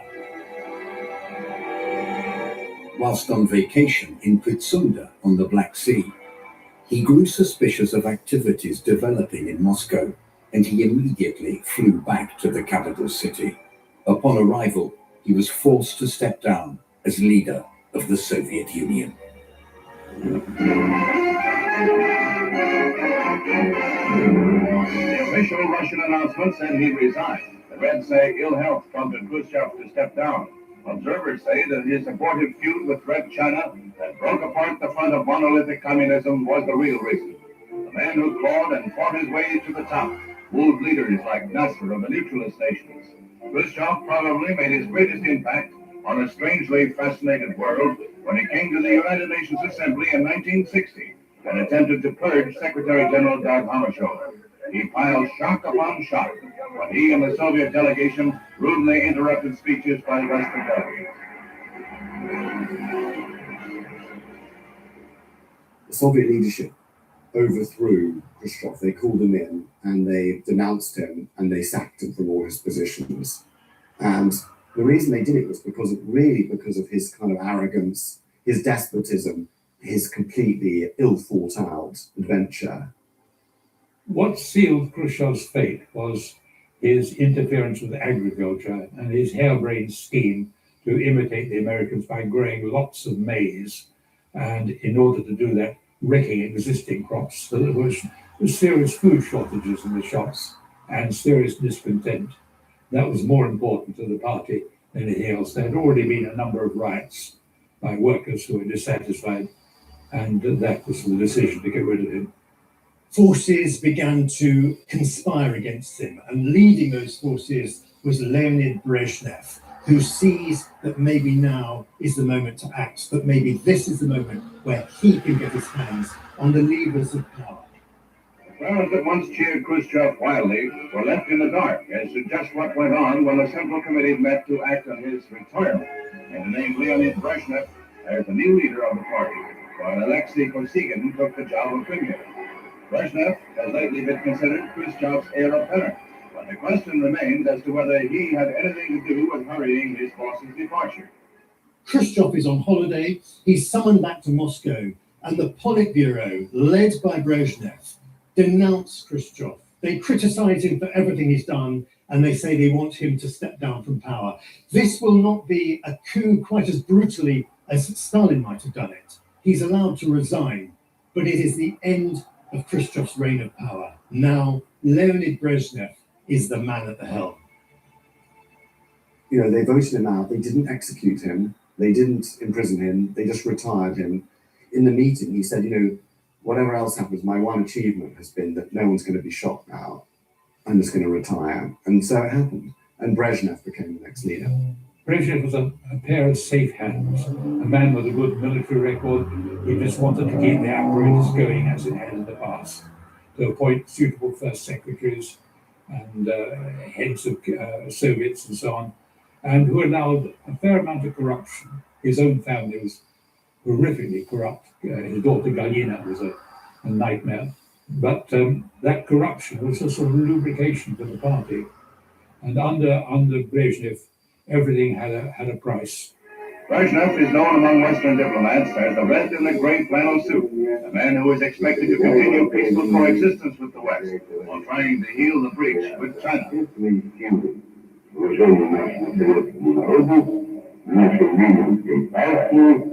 It has been indicated that Brezhnev would be Khrushchev's successor on his death, but no specter of death or disgrace marred the scene of Khrushchev's 70th birthday party last spring. He seemed to have the world, the communist sphere, at his feet, and his power over 220 million Soviet citizens seemed impregnable. Now, for better or worse, the Khrushchev era has come to a close.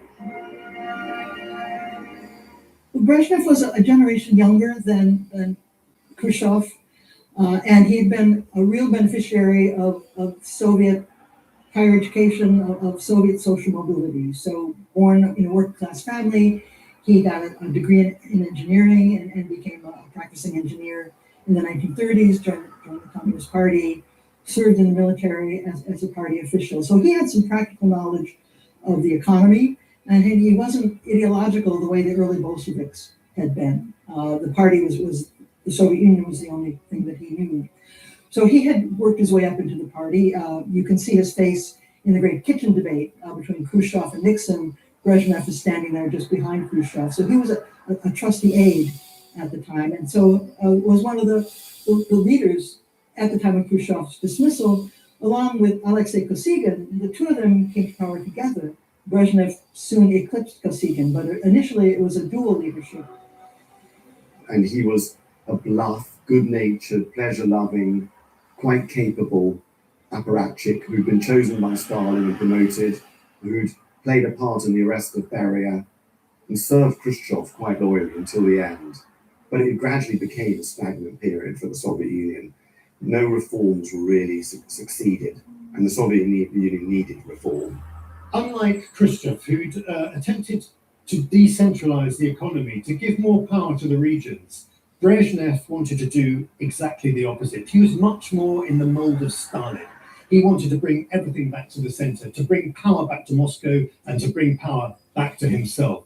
One can see at this point the Soviet Union is reverting much more to the model that had been created by Joseph Stalin. The reign of Brezhnev is seen to be, one historian has called it, that he made a little deal with the Soviet people, that he promised them economic prosperity, which included, because the communist economy was so inefficient, it included increasing tolerance for a shadow economy, for some black marketing, some private enterprise. The government turned a blind eye to that in exchange for political loyalty. And most of the people made this bargain and agreed not to be in opposition to the government. What Brezhnev wanted to achieve was a parity in terms of weapons between the Soviet Union and America. And he begins injecting vast sums of money into military expenditure. At one point, some 12% of GDP is being spent on the missile program inside the Soviet Union. Remarkably, he does achieve parity. By the 70s, the Soviet Union has an equivalent number of warheads to the United States. The world thinks that it's business as usual, and it's just a change of leader. In the eyes of the world, the Cold War continued unchanged. But what we could not see then, but we can see now, is that all this time, the enormous strain upon the Soviet economy of maintaining this empire and the stupendous armed forces at colossal cost, that all the time the Soviet Union is creaking and cracking under these enormous strains.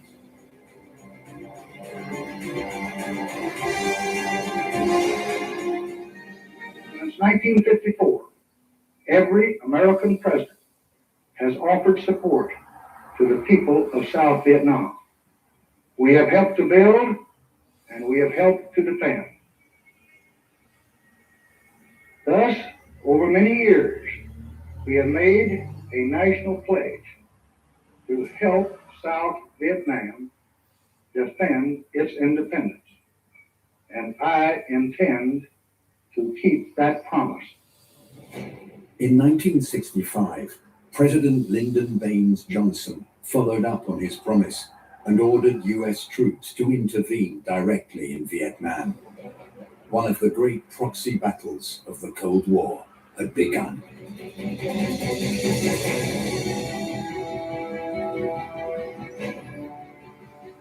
The Vietnam War affected the Soviet Union more in the sense of the Soviet Union's relations with China than just with the United States. So the Vietnam War was kind of a triangular communist enterprise between China, the North Vietnamese, and the Soviet Union. The Soviet Union really didn't want the North Vietnamese to invade the South because that was going to destabilize the region, but they felt it was the Chinese who were urging them on. So initially, the Soviet Union was not vocally opposed to the invasion of Vietnam and the war in Vietnam, but once it happened, they were certainly willing to use the propaganda points of an imperialist war being waged by the United States in Vietnam. With the Vietnam War, all he had to do was supply missiles and laugh as the Americans lost it.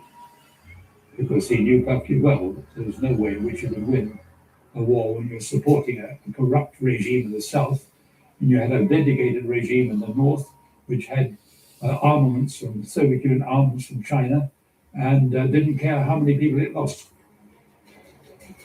Vietnam was a strange phenomenon because America poured in forces in there and was never actually defeated, but it lost the will to win, which is always decisive in a war. Partly it was a Vietnamese nationalistic uprising against foreign control that started against the French, it continued against the Americans and their regime in the South. Partly it was a proxy war between the superpowers. American troops were there, Russian advisors armed the Vietnamese in massive quantities, but the Vietnamese were thought by the Americans to be completely under Soviet control. But in fact, they fought the war they wanted to fight and were quite recalcitrant in taking orders from the Kremlin. But it was America's first great humiliation.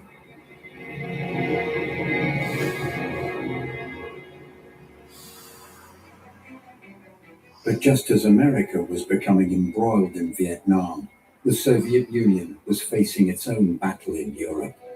In the 1950s, uprisings had been crushed in Poland and Hungary, but a new crisis was emerging in Czechoslovakia under the rule of Alexander Dubček. The Prague Spring had begun. The Prague Spring was an attempt in Czechoslovakia by Czechoslovak communist leaders to find a different path towards communism. They called it socialism with a human face. And in fact, all the Eastern European countries were somewhat different from one another and not all following a lockstep to the party line. So certain deviations were allowed, but Brezhnev felt that there was a danger to socialism itself by these reforms in Czechoslovakia. And so he invoked what became known as the Brezhnev Doctrine, that any threat to socialist power in one socialist country should be combated by all of them. Another version of the Brezhnev Doctrine is what we have, we hold. And so rather than let the reformed communists succeed in Czechoslovakia, he created the pretense to send Warsaw Pact troops into the country to put down this reform. Russia's purpose in continuing to keep the large, powerful and mobile forces in Czechoslovakia has been in effect to put a pistol to Mr. Dubček's head. There is plenty of evidence that for his own part, Mr. Dubček intends to go on resisting the pressures and is prepared if necessary to get his head shot off. But there is now a question mark over the continuing loyalty of enough members of Czechoslovakia's Communist Party's Presidium to give Mr. Dubček the support he needs to say no to the Russians or the demands they will make when the talks begin. The Prague Spring, this uprising in Prague against Soviet rule, is a real challenge for Brezhnev. How on earth is he going to deal with this? His initial response is to try and do a deal with Alexander Dubček, but it quickly becomes apparent that this is impossible. And under pressure from the Politburo, he decides to send in the tanks and send in the troops. And then you have the brutal crushing of this uprising, in which thousands of Soviet soldiers will crush and fight against Dubček's civilians. Never again in the Cold War did either the Soviet Union or the United States attempt to interfere in each other's recognized spheres of influence. The Americans had already stood by amid troubled bloodbaths in the Polish shipyards, amid the 1956 Hungarian uprising, 1968, when there was the uprising in Prague, the Prague Spring, that once again the Americans did nothing and the Russians were left free to crush that. Whereas again, while all that was going on in Vietnam, although of course the Soviet Union provided terrific material aid to Vietnam, at no time did the Soviet Union think of directly intervening in the Vietnam War. So never again was there such a dangerous moment when either side attempted to infringe each other's spheres of influence. The first 2.5 decades of the Cold War had been filled with revolutionary uprisings and proxy battles all across the globe. But as the 1970s began, a surprising period of détente emerged, where more direct relations between the Western world and the communist world were established. In China, with Zhou Enlai, President Nixon begins a dialogue which marks an historic change in American policy. A political realist, the president knows that communication with China is indispensable to his grand design, the result of a long, careful planning, of a vision for peace born long ago. The thrust for peace leads to the Soviet Union. The president will not be dissuaded by the days of hard negotiation ahead. the opportunity to reduce world tensions at hand, and he achieves a breakthrough with agreements in environment, space, medicine, and a trade pact creating new jobs for Americans. But most significant of all, a treaty to limit arms.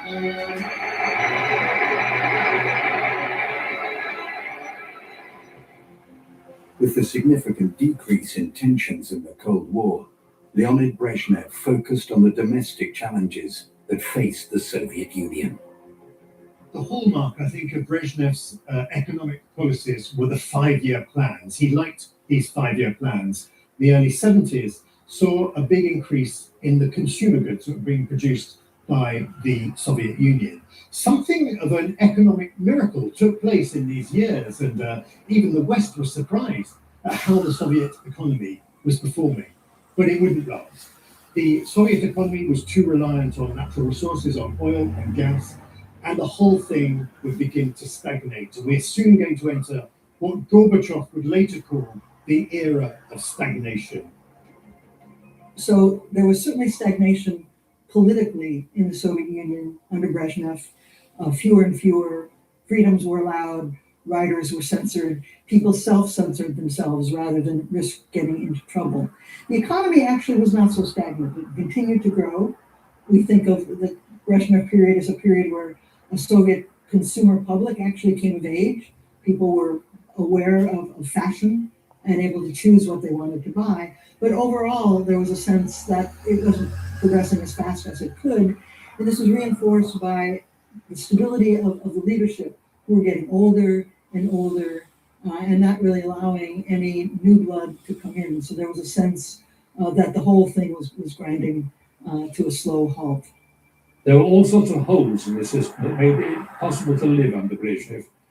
So although it was stagnation, the country made no big progress in GDP or in facilities, there were loopholes. And so while the Kremlin looks unchanged, and in the eyes of the world, some people thought the Cold War was going to go on indefinitely. Some people still thought that the Soviet Union might emerge as the economic victor. So self-confidence in the West was not nearly as high as one might expect. And it is quite extraordinary that all those expensive intelligence services in Britain, in the United States and everywhere else, that the understanding of the fundamental weakness of the Soviet Union, which was getting worse and worse all the time, and that far from the danger to the Western power, that the gap between the economic attainments of the West and the Soviet Union is widening relentlessly. And yet none of this was understood in the West at the time. In 1979, after a long period of détente, tensions in the Cold War suddenly rose once again with the Soviet Union's invasion of Afghanistan. Brezhnev was very worried that the Soviet Union was losing its influence in the countries on the edge of its borders, and one of these was Afghanistan. The communist government of Afghanistan was under withering attack from the Afghan Mujahideen. And so Brezhnev decided to send in Soviet troops and tanks and forces to try and prop up this communist regime. The Soviet invasion of Afghanistan was part of the Soviet effort to project itself as an alternative to capitalism in the eyes of the third world. So they were always trying to promote liberation movements, independence movements. 1978, a communist government took power in Afghanistan. There was internal fighting. The first government was overthrown. A second communist government came to power. They appealed to the Soviet Union for help against their enemies. And so the Soviet Union agreed to send in troops to help keep them in power. The plan was really controlled or proposed by Andropov, who was the head of the KGB and was the most clever and interesting person in the leadership and really the most talented. He believed it could be done easily just by chopping off the head of the leader, who was a communist who'd turned against Brezhnev's, the Kremlin's own candidate, executed him and taken power.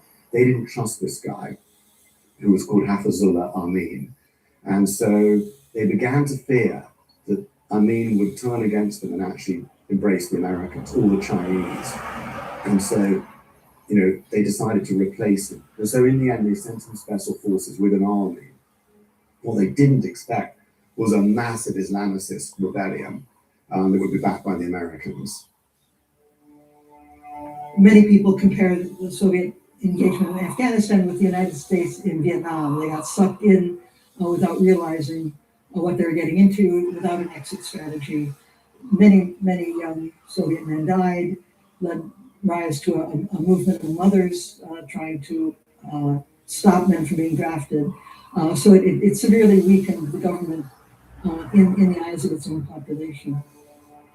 Afghanistan was one of the decisive strategic mistakes of the last phase of the Soviet Union before its collapse. And it was the same story as with a lot of American wars, that they got nowhere and they were made fools of by their own clients in Afghanistan, and their casualties were appalling. And the military bungling was fantastic. But the United States could afford its mistakes in the Cold War, and the Soviet Union couldn't. So you have this extraordinary situation where, as this terrible 10-year war went on, and there's this drain of casualties, which was desperately unpopular at home because people saw these body bags coming home. And as the Americans and the CIA, of course, were arming the Mujahideen, the resistance movement, that the price that here was the Soviet Union already creaking and groaning and on the edge of an abyss, and you can argue that it was Afghanistan that pushed it over the edge. That was a major mistake. Russians in the 19th century knew very well, although they took over most of Central Asia and they would have liked to take over British India, that you leave Afghanistan alone. Nobody has ever successfully dealt with Afghanistan since Alexander the Great invaded it. Everyone has had to retreat, even the Mongols couldn't stick it. The British Army in the 1840s, which just had one blind person staggering out, the rest of the army dead, was an example. And the Russians knew this. And yet, that was a major mistake to think that they could somehow take it over. 3 years into what would be a near decade-long conflict in Afghanistan, the Soviet Union would lose its longtime leader, Leonid Brezhnev. Brezhnev dies, and he's succeeded by Yuri Andropov, his former head of the KGB, who'd been so ruthless in crushing internal dissent.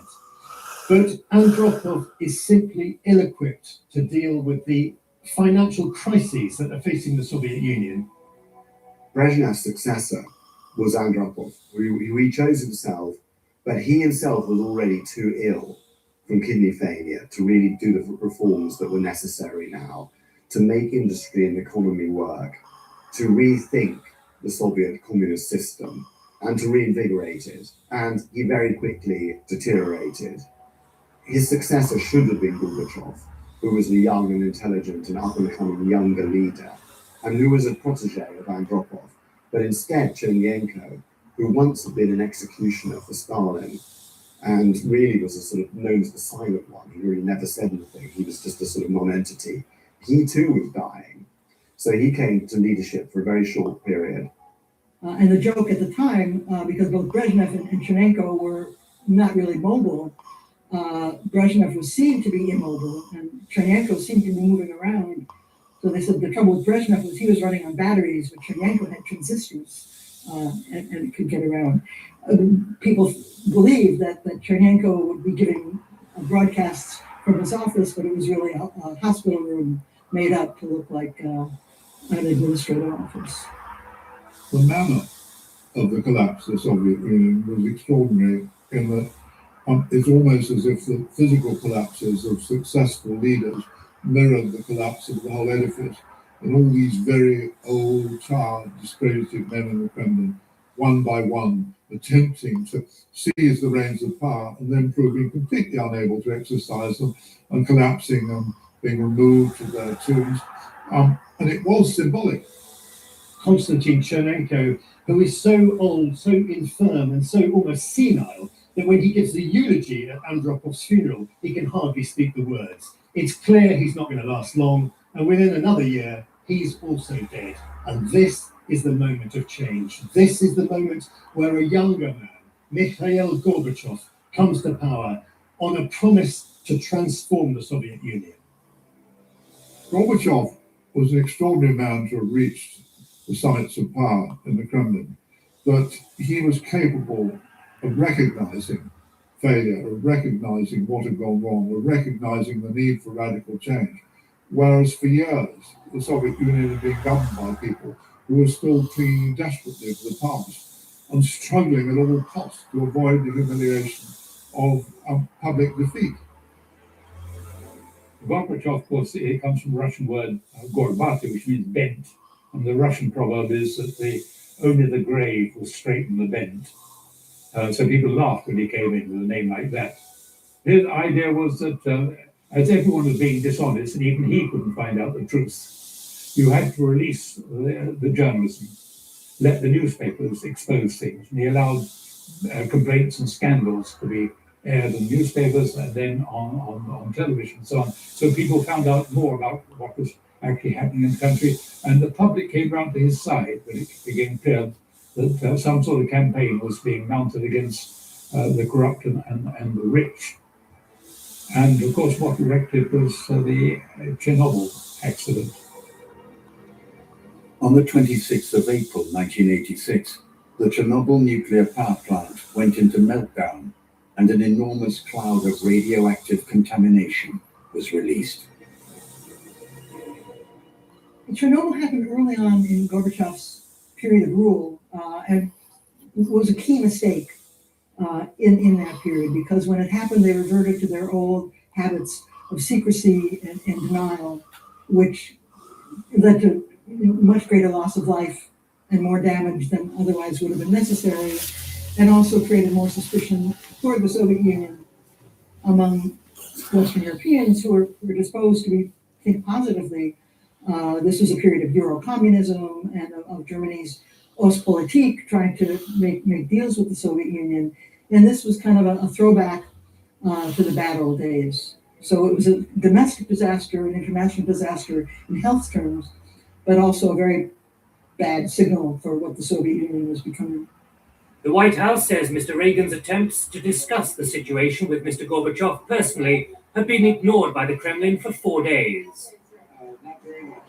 They're usually a little close now with the Dutch. Would you rather hear more from Mr. Gorbachev? Yes, I think it would be helpful. Gorbachev had spoken of glasnost. He'd spoken of openness, of a more open media.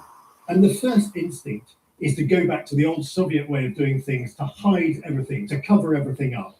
And this was a disaster because the Western media had already picked up from very early on the increased levels of radiation. They knew something disastrous had happened at this nuclear reactor. But Gorbachev tried to hide it, and this proved the limits of his policy of glasnost. Gorbachev, in the end, used this to his advantage. To him, it was proof that the old system was so dangerous, you could have made half of Russia uninhabitable.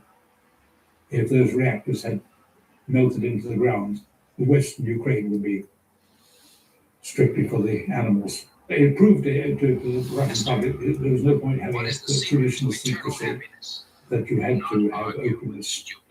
And the very fact that foreigners knew about it and Russians heard about it from foreign broadcasts, and then they found out. In 1985, the final leader of the Soviet Union came to power, Mikhail Gorbachev.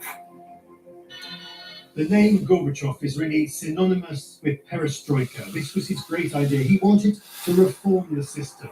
He wanted to bring an element of the markets into the system. He could see that the Soviet economy was simply not functioning. It was moribund. He was going to revitalize. There was going to be a renaissance to the economy.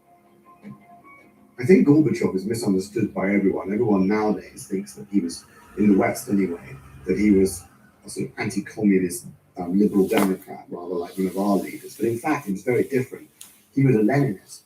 He believed in communism. He believed in the Soviet Union, and he wanted to reform it, to make it stronger, to make it work better, to make it more formidable. What in fact happened was he had very attractive features in terms of his openness and his smile and his ability to go and walk about.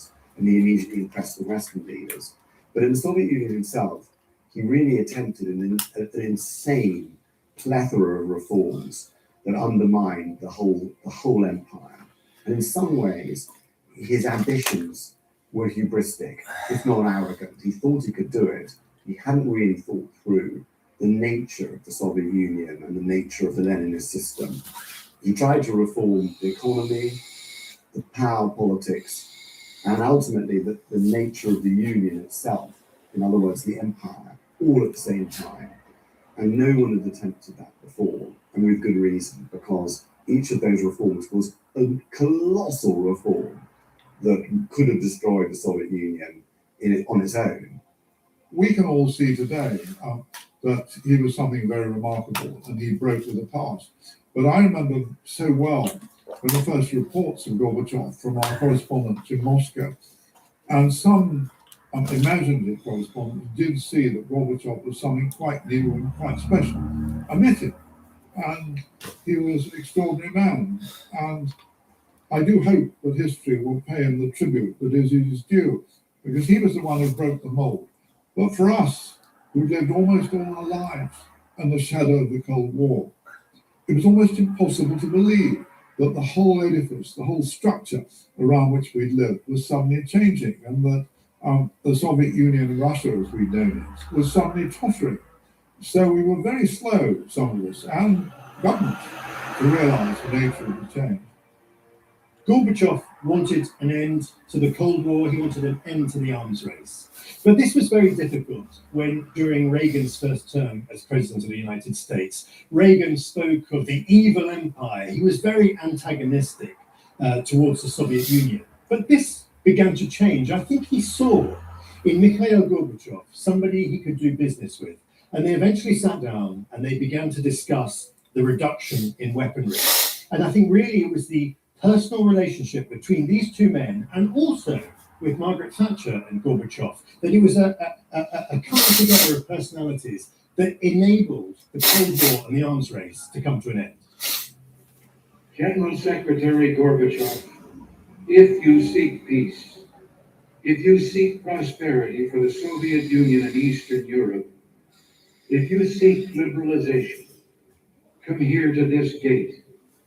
Mr. Gorbachev, open this gate.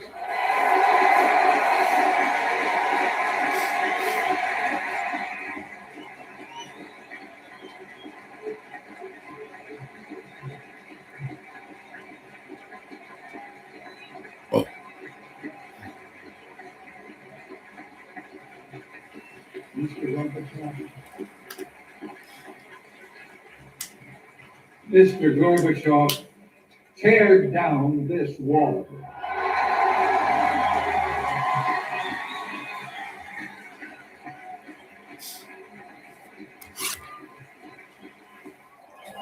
Not long after Ronald Reagan's famous speech at the Brandenburg Gate, one of the great symbols of the Cold War, the Berlin Wall, would finally fall.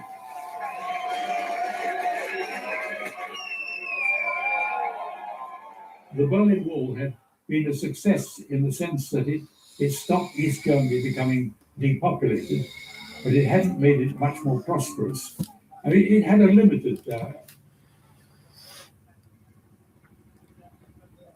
Hello.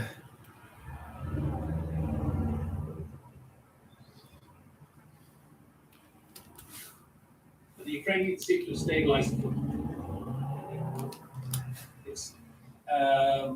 But actually, the big problem is that it's coming again out of How are you, Cara? Putin, right? It certainly helps. I am exhausted.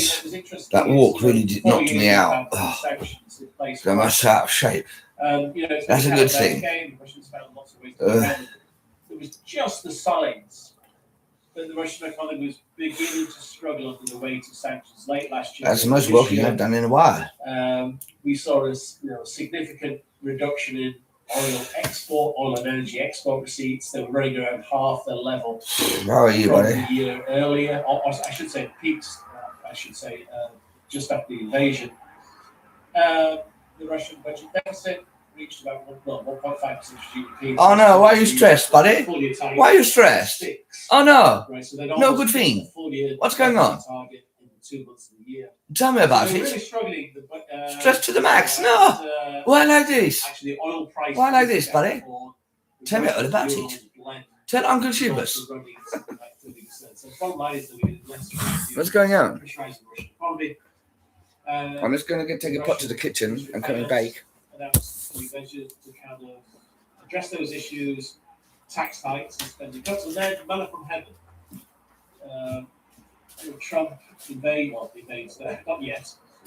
Trump attacks Iran and then eases these sanctions. Suddenly, the monthly export receipts in March actually were over $9 billion higher than the year earlier, right? So suddenly, as I said, a big boost to the Russian economy, easing those pressures that we've been seeing in the last couple of months.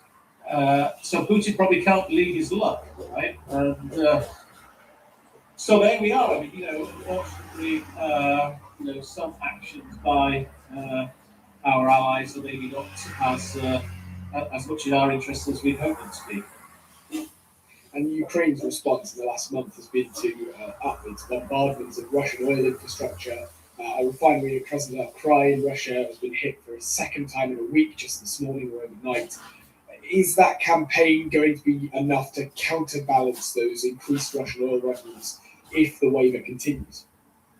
Well, it's an interesting one, actually, because interesting for a couple of points. Because one, it shows Ukraine's capability. I think for some months now, it's been pretty clear that the Ukrainians have developed a really good deep strike capability.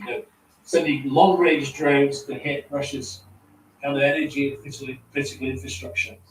And I think they've been held back to a certain extent. I mean, I think one hears that perhaps the Americans, maybe the Europeans, have been asking the Ukrainians to hold back on those attacks. Please don't do that because you reduce energy exports from Russia and you would put upward pressure on oil prices and pressurize Western economies. I think what's changed is that I think the Ukrainians have figured out themselves that, look, basically, the Americans have been telling us not to hit Russia because they're worried about higher oil prices. Meanwhile, they hit Iran themselves because of their own interests, which pushes oil prices higher, which hurts us, the Ukrainians. So why don't we just do what is in our best interests? And our best interests are doing whatever it takes to reduce export receipts from energy. Tell me all about it. Tell me all about it. Successful. I mean, there's been some reports. My car is going to cost. Oh, wow. Oh, 4-pin Cara. Oh, 4-pin. Jesus Christ. Why? What happened? What happened to it? What car is it? Was it like a Ferrari or something?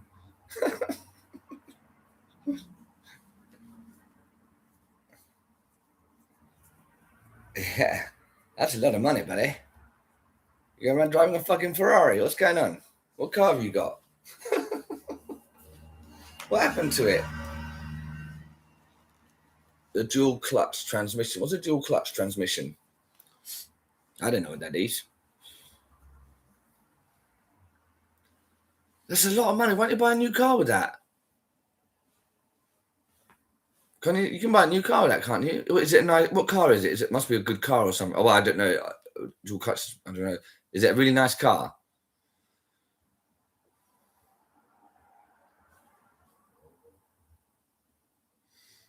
What car is it?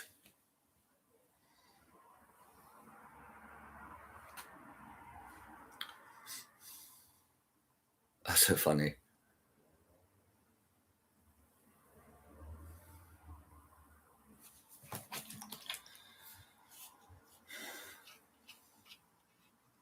It's an automatic gearbox. Yeah, I remember when you dropped the Xbox. So that one, that's a nice car. I don't know what brand it is. But why so much money? Can you buy a new car with that? I mean, surely you could get a really decent car for that, a second-hand car, a really good one, right? Ah, 16K, wow. That's a nice car then, fucking hell. You don't want to get rid of it. Oh, bless you. Who will want to take the problem on? Sure. But what car could you get for that? Everything's so expensive these days, yeah. What kind of car could you get? For 2,200, I'm sure you could get a pretty nice fucking car. I mean, that might be worth it. Or was it quite a new... How did it go wrong?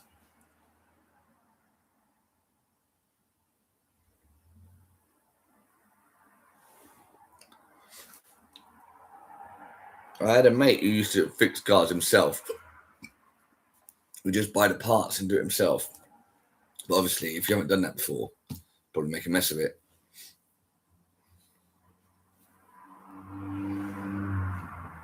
Yeah, everything very expensive. Isn't that nice? Wear and tear, okay. But what about, I mean, isn't it worth it? Wouldn't it be worth it to get another car for that?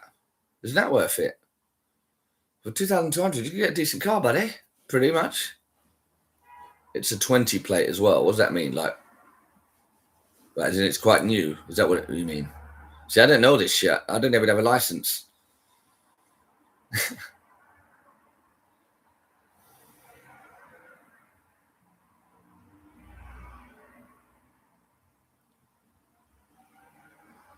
Oh, you love your car. Okay.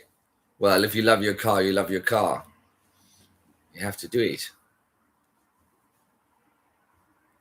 Bless you. What you going to do? You love your car. That's what it is.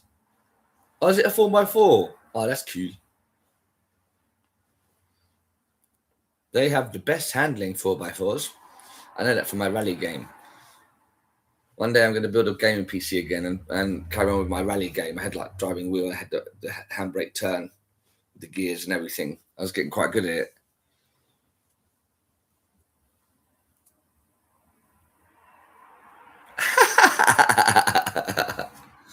Sell your body, baby. That's where the real money is at. There's definitely a bunch of trolls on here at the minute. That's where the real money is. Let's go, let's go. Yeah, well, that's it then. Have you got the money or like, you can have to like save it? Have you got some saved up or? Yeah, you know how it goes, yeah.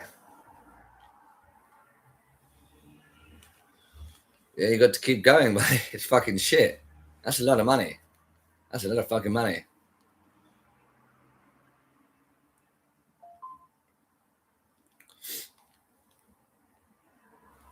Oh, your mum's paying it. Oh, bless you, buddy. Isn't that sweet? That's what family's for.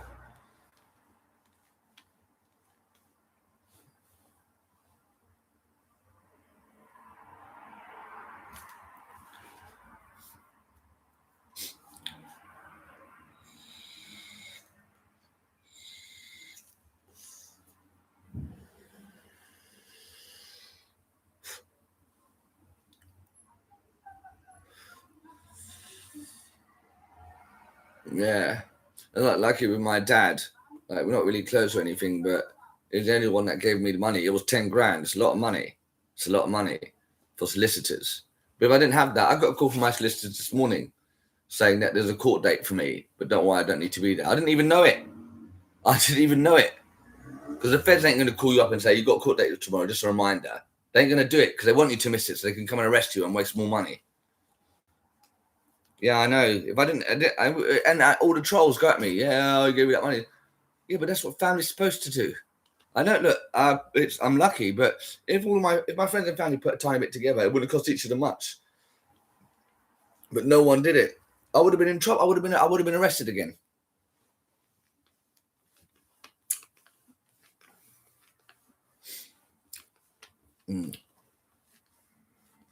They got bigger fish to fry.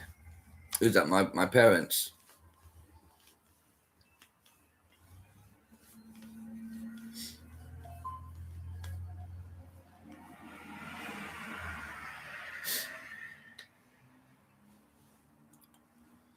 Or if it's the coppers, if you mean it's coppers,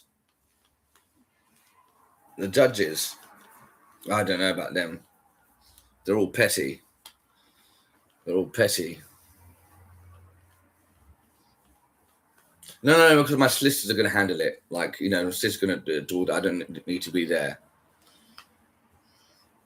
I think they should. I shouldn't even. None of this shit should be happening. The amount of money they've wasted. It's going to be so much money. They sent coppers round to my house twice to do a big search around my place. Fuck knows what they were looking for. They didn't find anything. They're just trying to they wanted to come around my place to try and find something incriminating. That's what they do. They go around to see if they can find anything incriminating. It's a crazy money they would have spent. So 2 massive teams of coppers went around to my place to search it. Like there's anything there. They're just scum.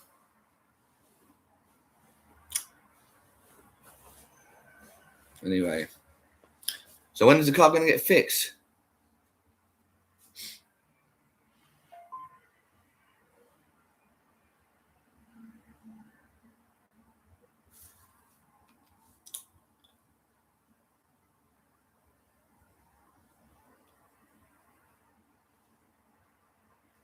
Thursday.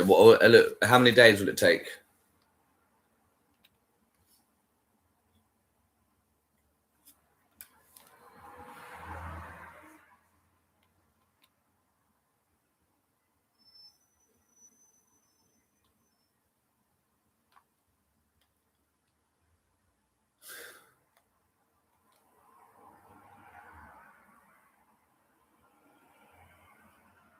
Chartering the smaller and cheaper Polar Prince.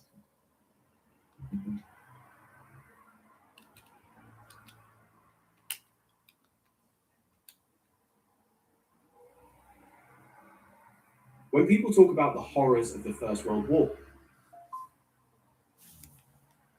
2026 is going to be the biggest year in UFC history. Coming off of $2 days, $1.2 billion in revenue, they just launched a 7-year, of course, $7 billion deal with and they're going to get jealous as well that your mum lent you the money. Paramount. Oh, your mum lent you the money?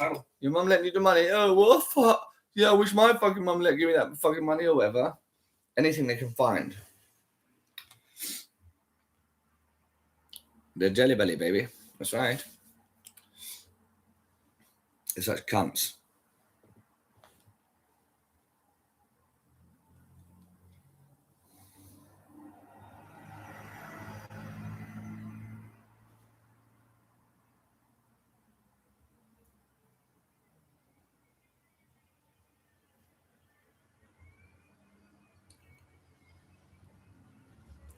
It hurts.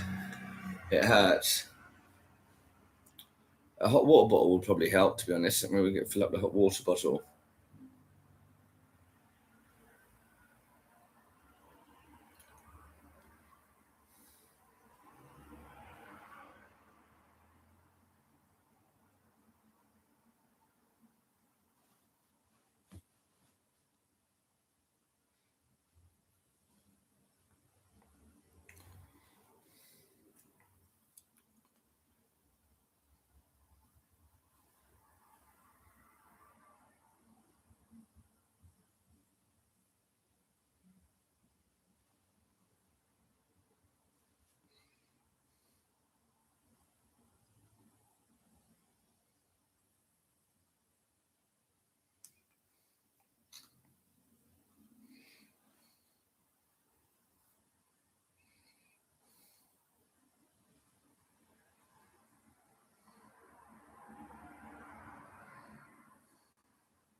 Drops of toothpaste, can you? Okay. I've got a paracetamol, which is okay. Yeah, hold it on the cheek. Yeah, hot water bottle. I need to check my pasta. Shit.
Hello?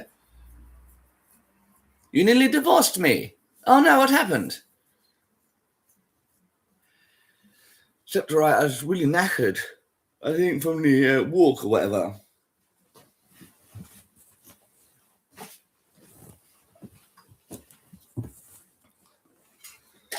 Obama dish a man load. Obama dish a man load. Obama dish a man load. Everybody sing my song. Everybody sing my song. Now I'm feeling awakey. I was feeling very tired-y.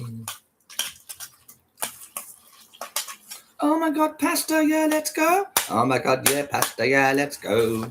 Everybody see my motherfucking pasta, yeah.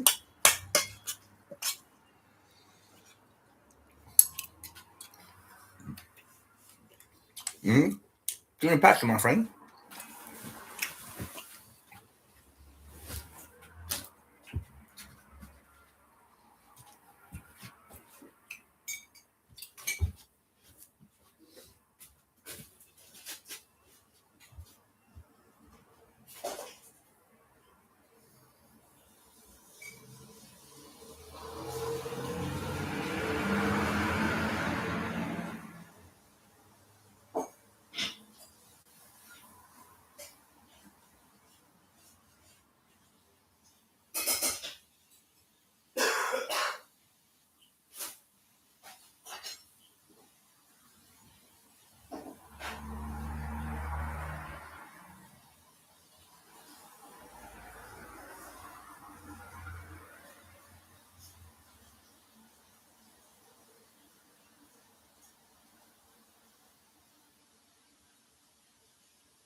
When you think about it. When you think about it.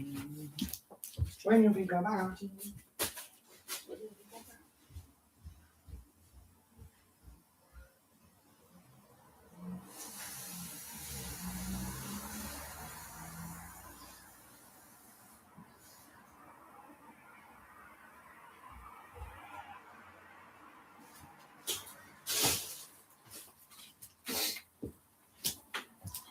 When you think about it. When you think about it. Oh, no way. Coup.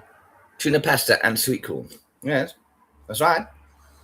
That's right. Yes, it's the right way. It's not the right way.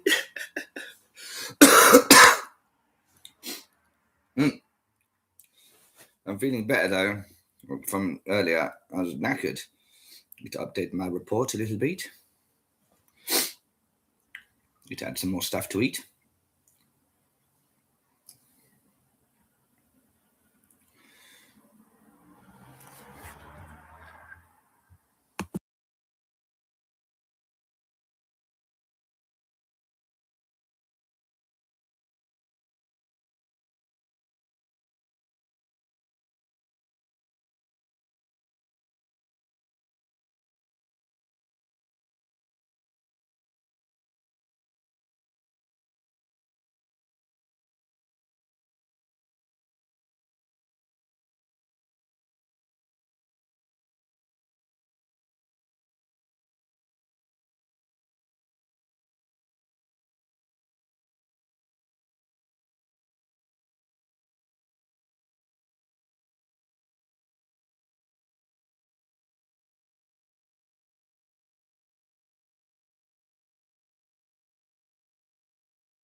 Senator John McCain famously called it human cockfighting and led the charge to get it off the paper. People repeatedly getting smashed in the face with the guy sitting on top of them. That's not a sport. By 2000, the UFC was struggling. Dana White was a boxing manager in Las Vegas and saw an opening. While boxing had strict rules and regulations, we'll get to that later, in MMA, a single promoter could control the rankings, handpick matchups, and sign fighters to exclusive contracts. Dana could build an empire. So in 2001, he connected with his childhood friends, casino moguls Frank and Lorenzo Fertitta. He approached Lorenzo and said, "Hey, I know this company that's up for sale. It's actually prize fighting, but there's no sanctioning bodies involved. Athletic commissions are allowing you to put on your own. No, I'm going to finish that. Your own title. If we can sign enough athletes to an exclusive contract and keep sanctioning bodies out of the game, we can own the sport." They bought the struggling UFC for $2 million.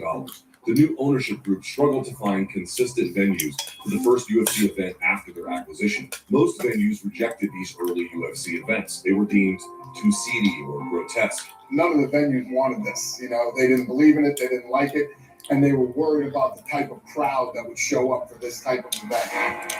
There was one guy in Atlantic City who saw no problem with a fledgling combat sport in a cage. Does anybody watch UFC, the great Dana White?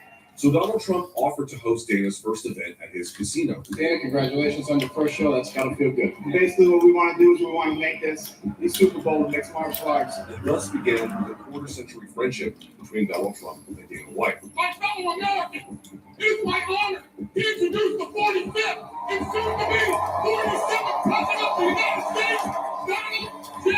Trump. And then, in a very savvy move, he turned cage fighting into TV. You either cut the weight and Bopping dead. or you quit now and become eliminated. Where he could develop a pipeline for talent and big personalities. For fighters, this was a potentially lucrative opportunity and could help carve a path to stardom. This season on The Ultimate Fighter. I finally got this shot into The Ultimate Fighter. This was my third time auditioning for it. And I was like, okay, that's it. This is my chance. Cajun Johnson is a former MMA fighter living in British Columbia. Welcome. This is like Chris. He now owns a gym training the next generation of fighters. Okay, my dad's gonna go to the gym. Okay, come give me a hug.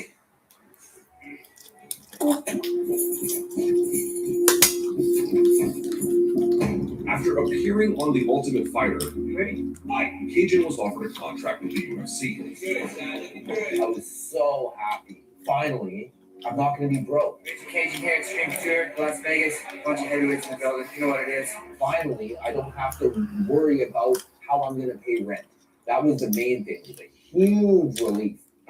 But that relief soon turned into an uncomfortable realization about the fine print of the deal. First and foremost, UFC contracts are exclusive, which is a huge difference from the pre-Dana White era. No one had exclusive contracts to the degree that they do now. I fought in Pride and the UFC at the same time, and many athletes did. Imagine if in tennis, Wimbledon had exclusive contracts with all of their tennis players. They wouldn't be able to play anywhere but Wimbledon. Nice work, Alex. Drop that and put it behind his back. After your kick lands, both hands up. The UFC contract can lock a fighter up for 3 years, sometimes more, even with inactivity. And the rates only modestly increase, sometimes if at all. You could be out of the UFC before 3 years. Oh, no. Easily. You could also fight for a title in the UFC before the end of that 3-year contract. Which, if you were not bopping.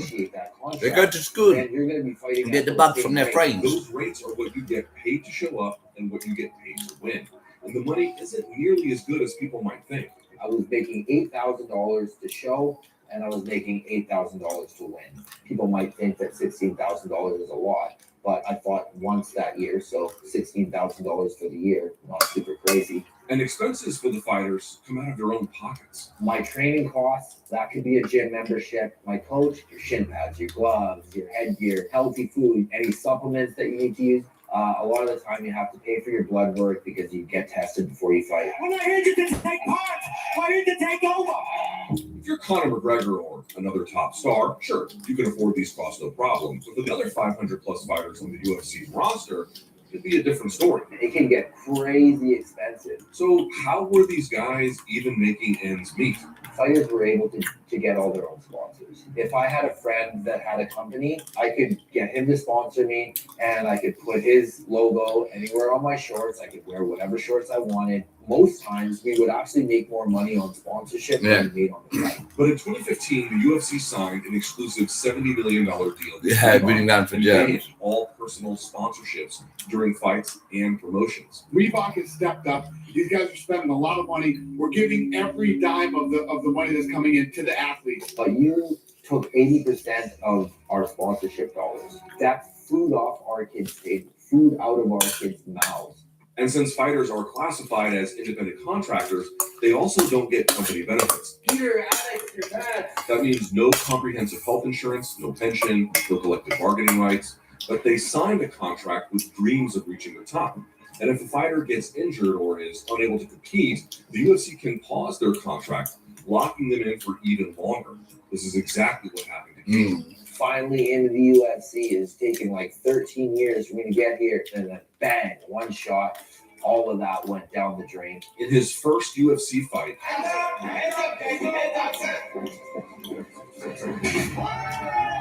Cajun was knocked out and had his jaw broken in 3 places. Oh, good. Thank God.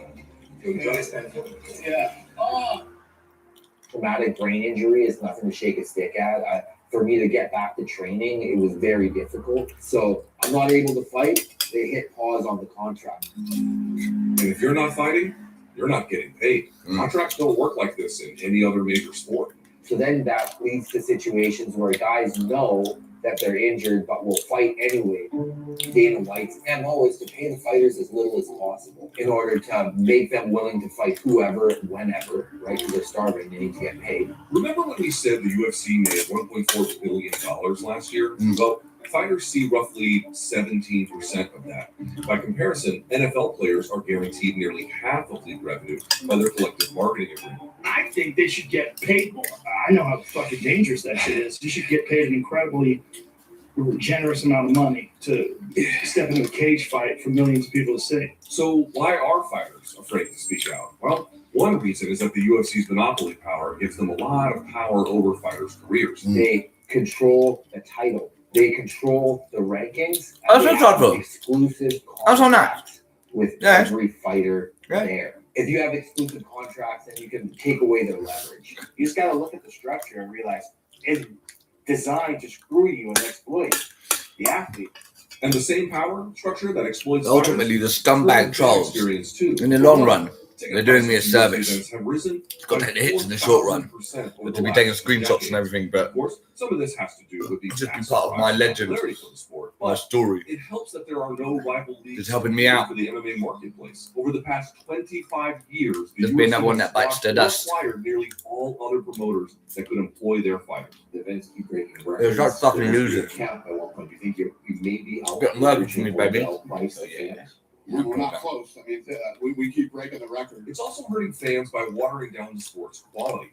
This happens when elite athletes turn down MMA entirely because the money isn't worth it. Heavyweight champ Francis Ngannou walked away from the UFC rather than fight under their terms. He had requested better health insurance, the ability for all UFC fighters to have sponsorships, and a fighter advocate present during all contract negotiations. You know how restrictive the USA contract can be for independent contractor. There is not really a lot of things that you can do when you are in that contract. And what was Dana's response to the former heavyweight champion? So he's full of shit there. Believe me, I have no sleepless nights over Francis leaving. The bottom line is all of this results in both fighters and fans getting a worse product out of UFC in recent years. In fact, this is exactly what happened to boxing. In its early days, boxing operated under a much less strict regulatory environment. Promoters controlled everything. Yeah, the they expanse will. of fighters and fans. Then, in 1998, heavyweight champion Mike Tyson fired and sued his infamous promoter Don King for diverting millions of his earnings. I'm getting ready to go eat $40 million, and I'm broke. I have a penny. And percolate. Don is this to me. In 2000, the system changed. The act represents a long overdue effort to improve boxers' safety, reduce conflict of interest, discourage coercive contracts, and create a uniform set of standards and procedures. The Muhammad Ali Boxing Reform Act passed with unanimous bipartisan support. Here's what the Ali Act did. Number one, it required promoters to disclose financial details of contracts to fighters. Number two, it prohibited conflicts of interest, so promoters can't also be managers.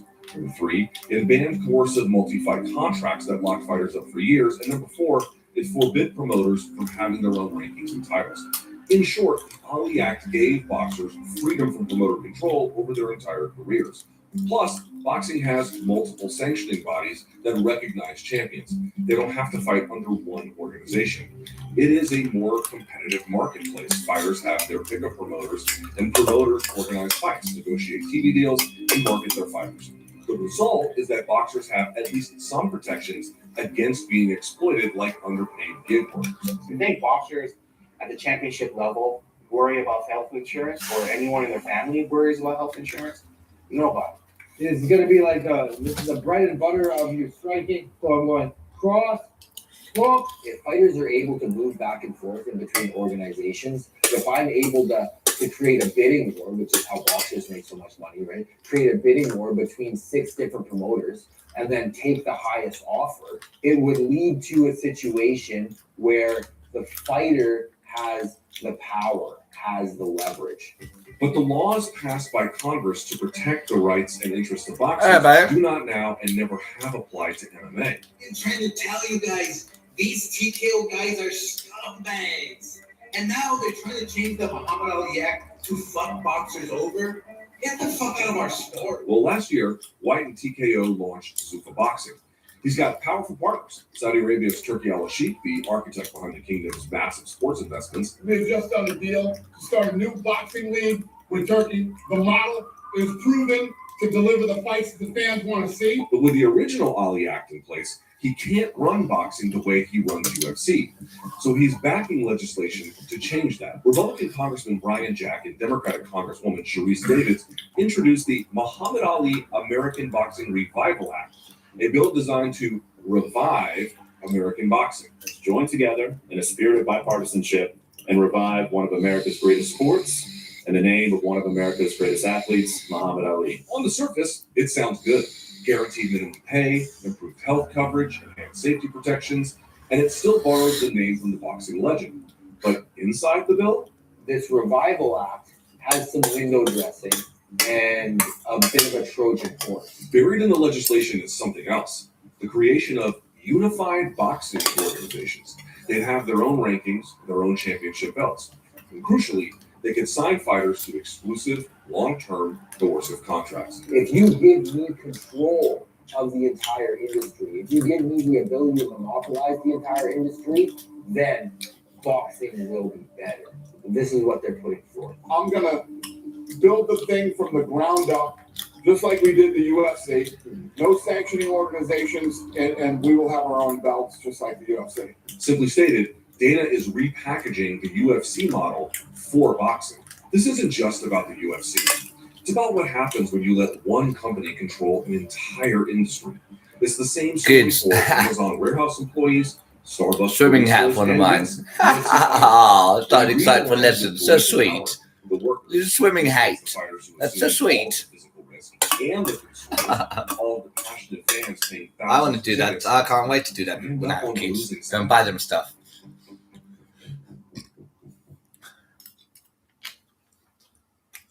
No, money doesn't grow on trees. Money doesn't grow on trees. No, no, sir. This video and subscribing to our channels. And if you have tips for us on more stories about UFC or other sports leagues, reach out to us at stories@perfectunion.us. Little swimming hate. Whooping. Mm. Mm. Mm. Mm. Mm.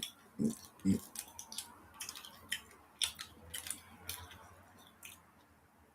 Mm. Crabs may not seem unusual. Mm.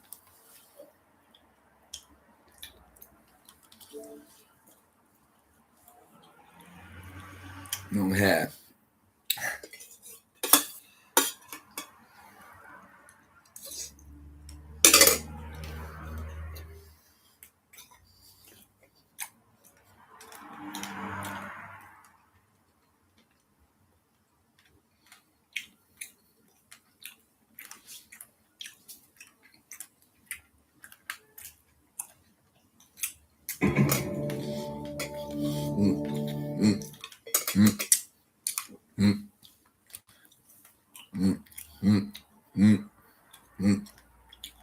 Mm, mm, mm, mm, mm, mm, mm, mm, mm.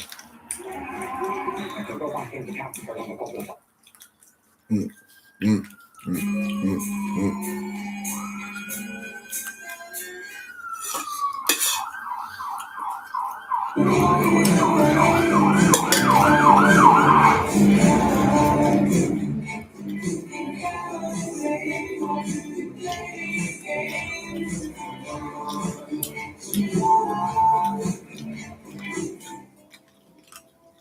Mm, mm, Ricky, Jeff.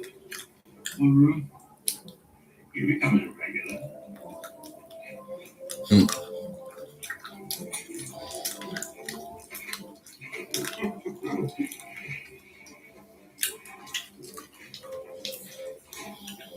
What do you want to do?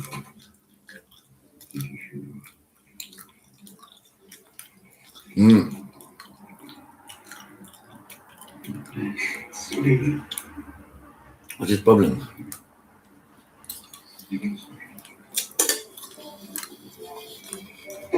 Hey, Mm. Jeff, whiskey Coach, please. Red.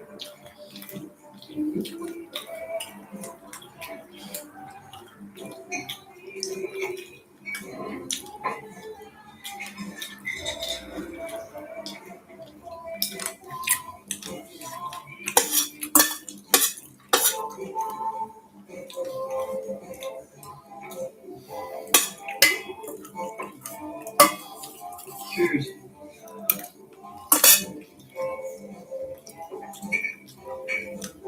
Mm. Mm. Mm. Mm. Mm. Mm. Mm. This way. There's this guy who came here the second time he's done. He sits in a meeting and he just leaves it. The last time we got the guy up, this kid's a Wisconsin. Mm. Mm. Mm. Mm. Mm. Mm. Mm. Mm. Mm. No, you can't come back. Get the fuck out of here. You should run away from this guy right now. He brings guys in here and he drunks them. Don't think you can go to Empire or Roman, man. I told him about you. You're blacklisted. Get the fuck out of my bathhouse. Hey, wait. I said get the fuck out of here. I didn't do anything. Get the fuck out of here. I didn't do anything. You fucking idiot. You want me to call the cops? Excuse me, card, please.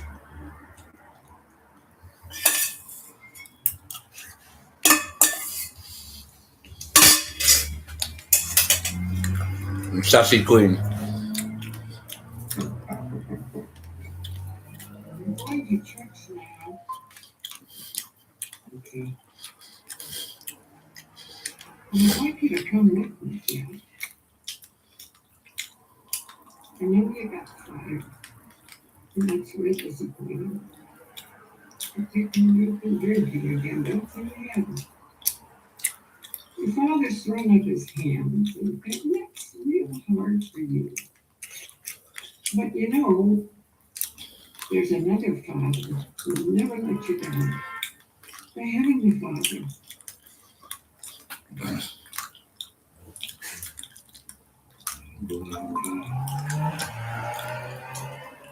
Take that back.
Killer dance moves. Wish I could dance like you. I don't fancy it this time of the day for some reason. A bit too early for Dharma.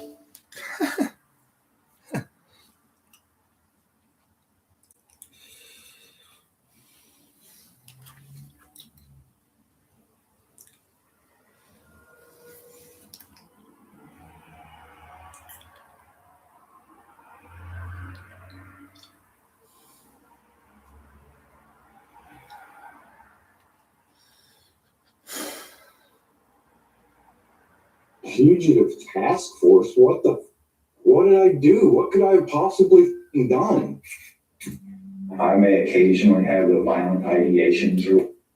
Fugitive task force? What did I do? What could I have possibly done?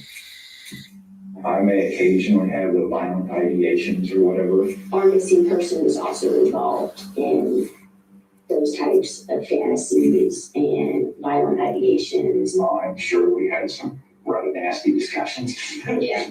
I'm not even going to play. I'm sure we had some right nasty discussions. How did she say she wanted to die? It was like, it wasn't like just one and done. I barely even have interest in tying my life up at this point because she's been through so much. On October 13th, 2025, the Florida Department of Law Enforcement is contacted for investigative assistance by Interpol regarding a missing woman who had flown from England to the U.S. before vanishing.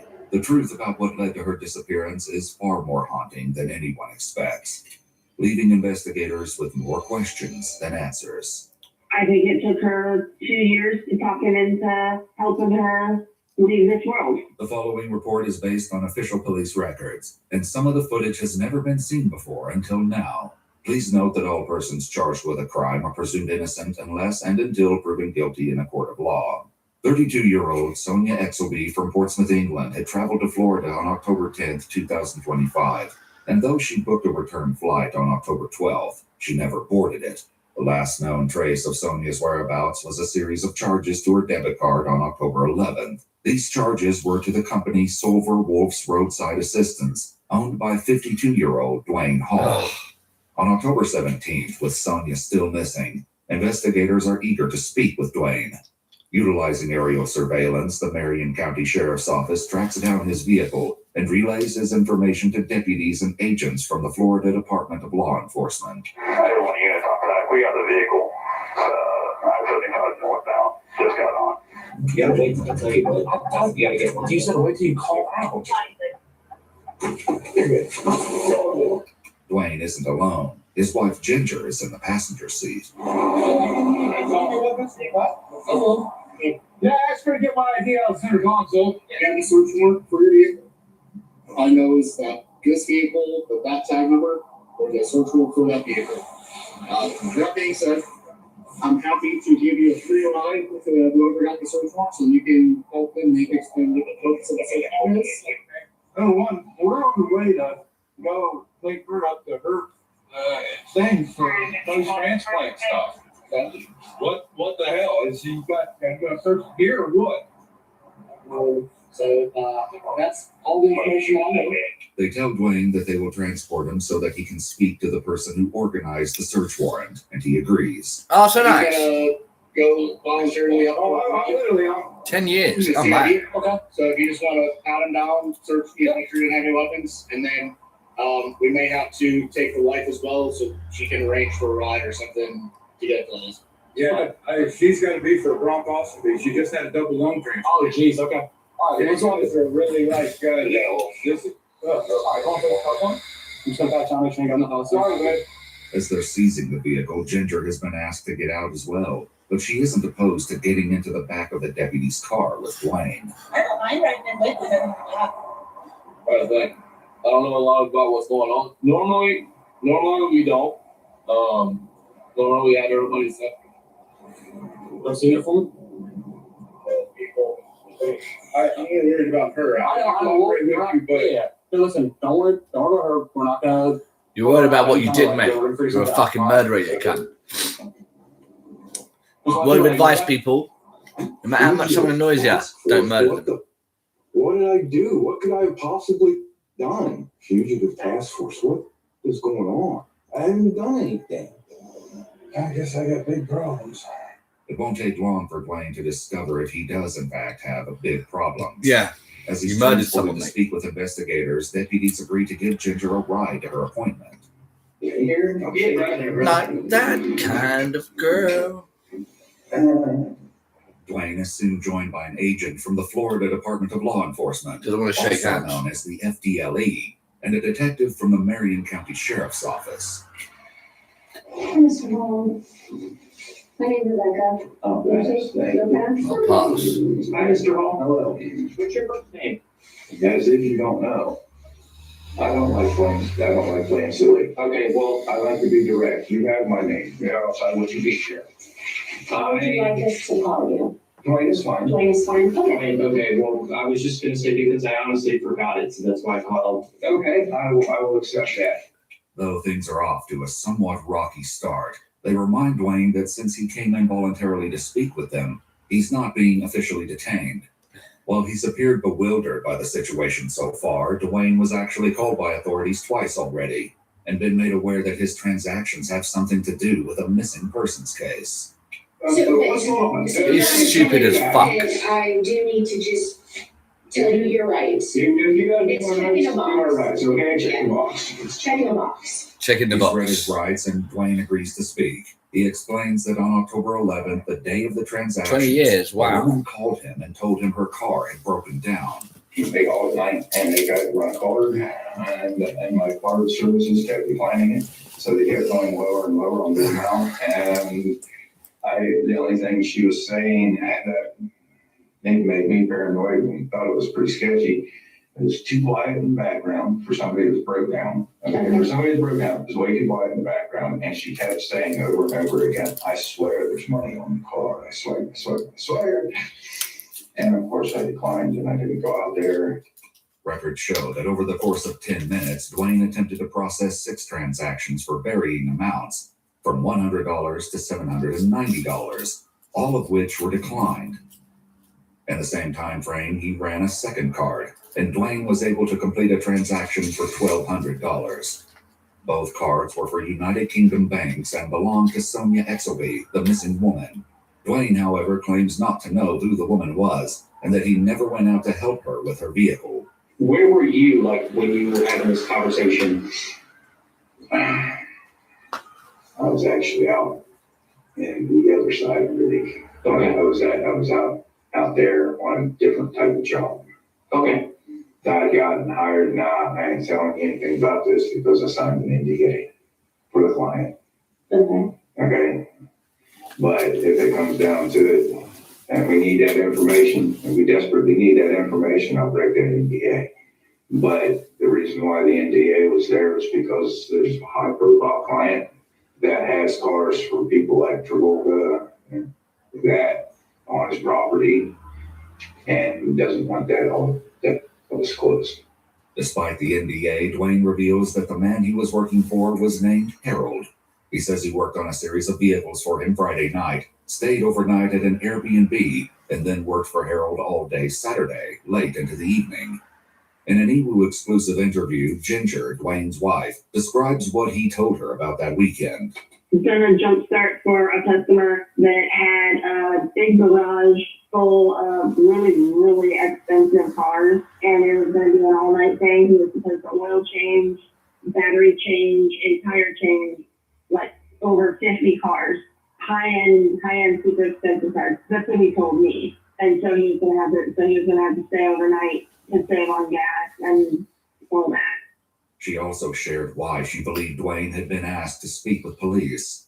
He had told me that somebody had tried to use a stolen credit card to order a jump start from him because he was a roadside assistant, and I thought that's what it was about. He acted stressed, but I thought that was because of the card. The card he was afraid of getting charged with fraud. This concern wasn't the only troubling thing that happened that weekend. When it came to Harold paying Dwayne for his mechanic work, something else went awry. So on that weekend, when these transactions and interactions with this individual were taking place, they disappeared. I didn't delete them. Okay. I literally have 3 calls listed for, I think it's Sunday. 3. It's either Saturday or Sunday. There's 3 calls compared to 20, 30 a day that come into my phone. So did the calls come in and you were having those conversations and it wasn't logged, or you weren't getting calls at all? Calls were coming in. They vanished. They vanished out of the call log. Text messages, emails, everything. Everything regarding and relating to that service that I did out there vanished. Like it never happened. And then I went home that Monday, that Sunday. Or I tried to go home that Sunday. But I was being followed. How's that? I was being tailed. Dwayne says that as he was driving home, he saw a vehicle following them and decided to go down a back road where he parked to wait them out. I sat there and I waited for an hour. And they kept making passes on the main road. While this may seem like a random detail, this specific area where Dwayne describes hiding would eventually be revealed to harbor a dark secret. Already, Dwayne's story has been filled with twists and turns, but he now adds a new element. He says on Friday, before he started the mechanical work, Harold asked him to do something. But now we get to the worst part of the story that I'm dreading talking about altogether because I have a really bad feeling about it again. Like I said, really bad. The same went from I'm not paying attention to really bad, in my opinion, because everything that happened. He called me up. I was working in Gainesville, shift into the 6th. He called me up and he said, "Hey, I need you to pick somebody up from Gainesville Airport." Okay. I picked somebody up from Gainesville Airport, female. Tried to make small talk with him. They told me basically, and I'm barely paraphrasing here, shut up and talk to the help. Regardless of her manners, Dwayne says he drove the woman to Harold's where she got out and into another vehicle. He says he never saw her again. So far, in his version of events, the woman who called because her vehicle broke down and the woman he picked up for Harold are 2 different people. However, investigators know that the cards belong to Sonia and that the woman he picked up from the airport is also Sonia. They will eventually confront Dwayne, but for now he says he believes that the mysterious Harold may have something to do with their missing persons case. What if there's a different person that goes missing every year that is related to that? Because that and then there was a big thing, and phone called our money, and this, that, and the other. When we start connecting the dots like me and her did, what if this is some kind of underground thing where they get unsuspecting people, especially like Calvin told me she anyway. Calvin is the investigator Dwayne spoke to prior to this interview. What if she signed up for something and they predator these 2 young women or men and then just they vanish? Yeah, that's interesting. So I mean, I've heard worse. I mean, especially since he name dropped that. He name dropped that. It's really weird that he was name dropped like this, and they're making sign an NDA. But he name dropped that he was storing vehicles from Travolta, Terry Bollea, the Hulk Hogan family, and Tom Cruise. Okay. What is some kind of Scientology book behind the scenes, and going and working on cars, which is a cover story. To get you involved? Yeah, what am I going to do? I'm nobody. After allowing Dwayne to fully explain his suspicions, the investigators decide to reveal their own evidence, including something they know about Sonia. They still don't tell Dwayne her name. So I've been speaking with people who know her and know things about her, and we know that she was communicating with people over here and had the intention of coming over here to end her life. And we know that that was what this trip was about.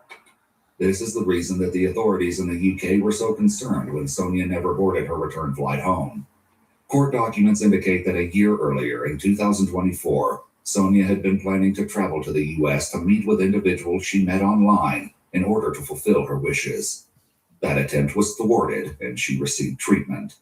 Investigators also have another bombshell to drop. The transactions may have been what led them to Dwayne, but they aren't the only reason they want to speak with him today. We also know that you were one of the people that were communicating with her. What was her screen name? What does that matter? I communicate with a lot of people. Okay, do you communicate with a lot of people about ideations? We have a lot of, I used to communicate with a lot of people that it was, and there was a lot of fancy role play that happened there. But if you tell me your screen name, maybe I don't have a better idea what you're talking about.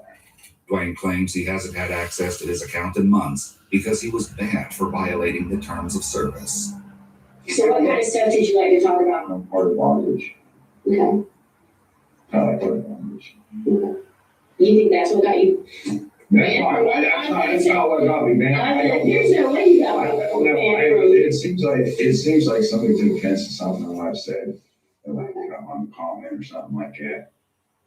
You can comment on pictures with us or have a conversation in live feeds or whatever. Not live feeds, but comment feeds or whatever. And I think something there might have gotten banned because there's certain words that you're not allowed to use, and that this seems to be ever growing by the month. But like I said, I've been on there for a long time. What are the words? Basically anything violent. Okay. Anything violent or aggressive, too aggressive.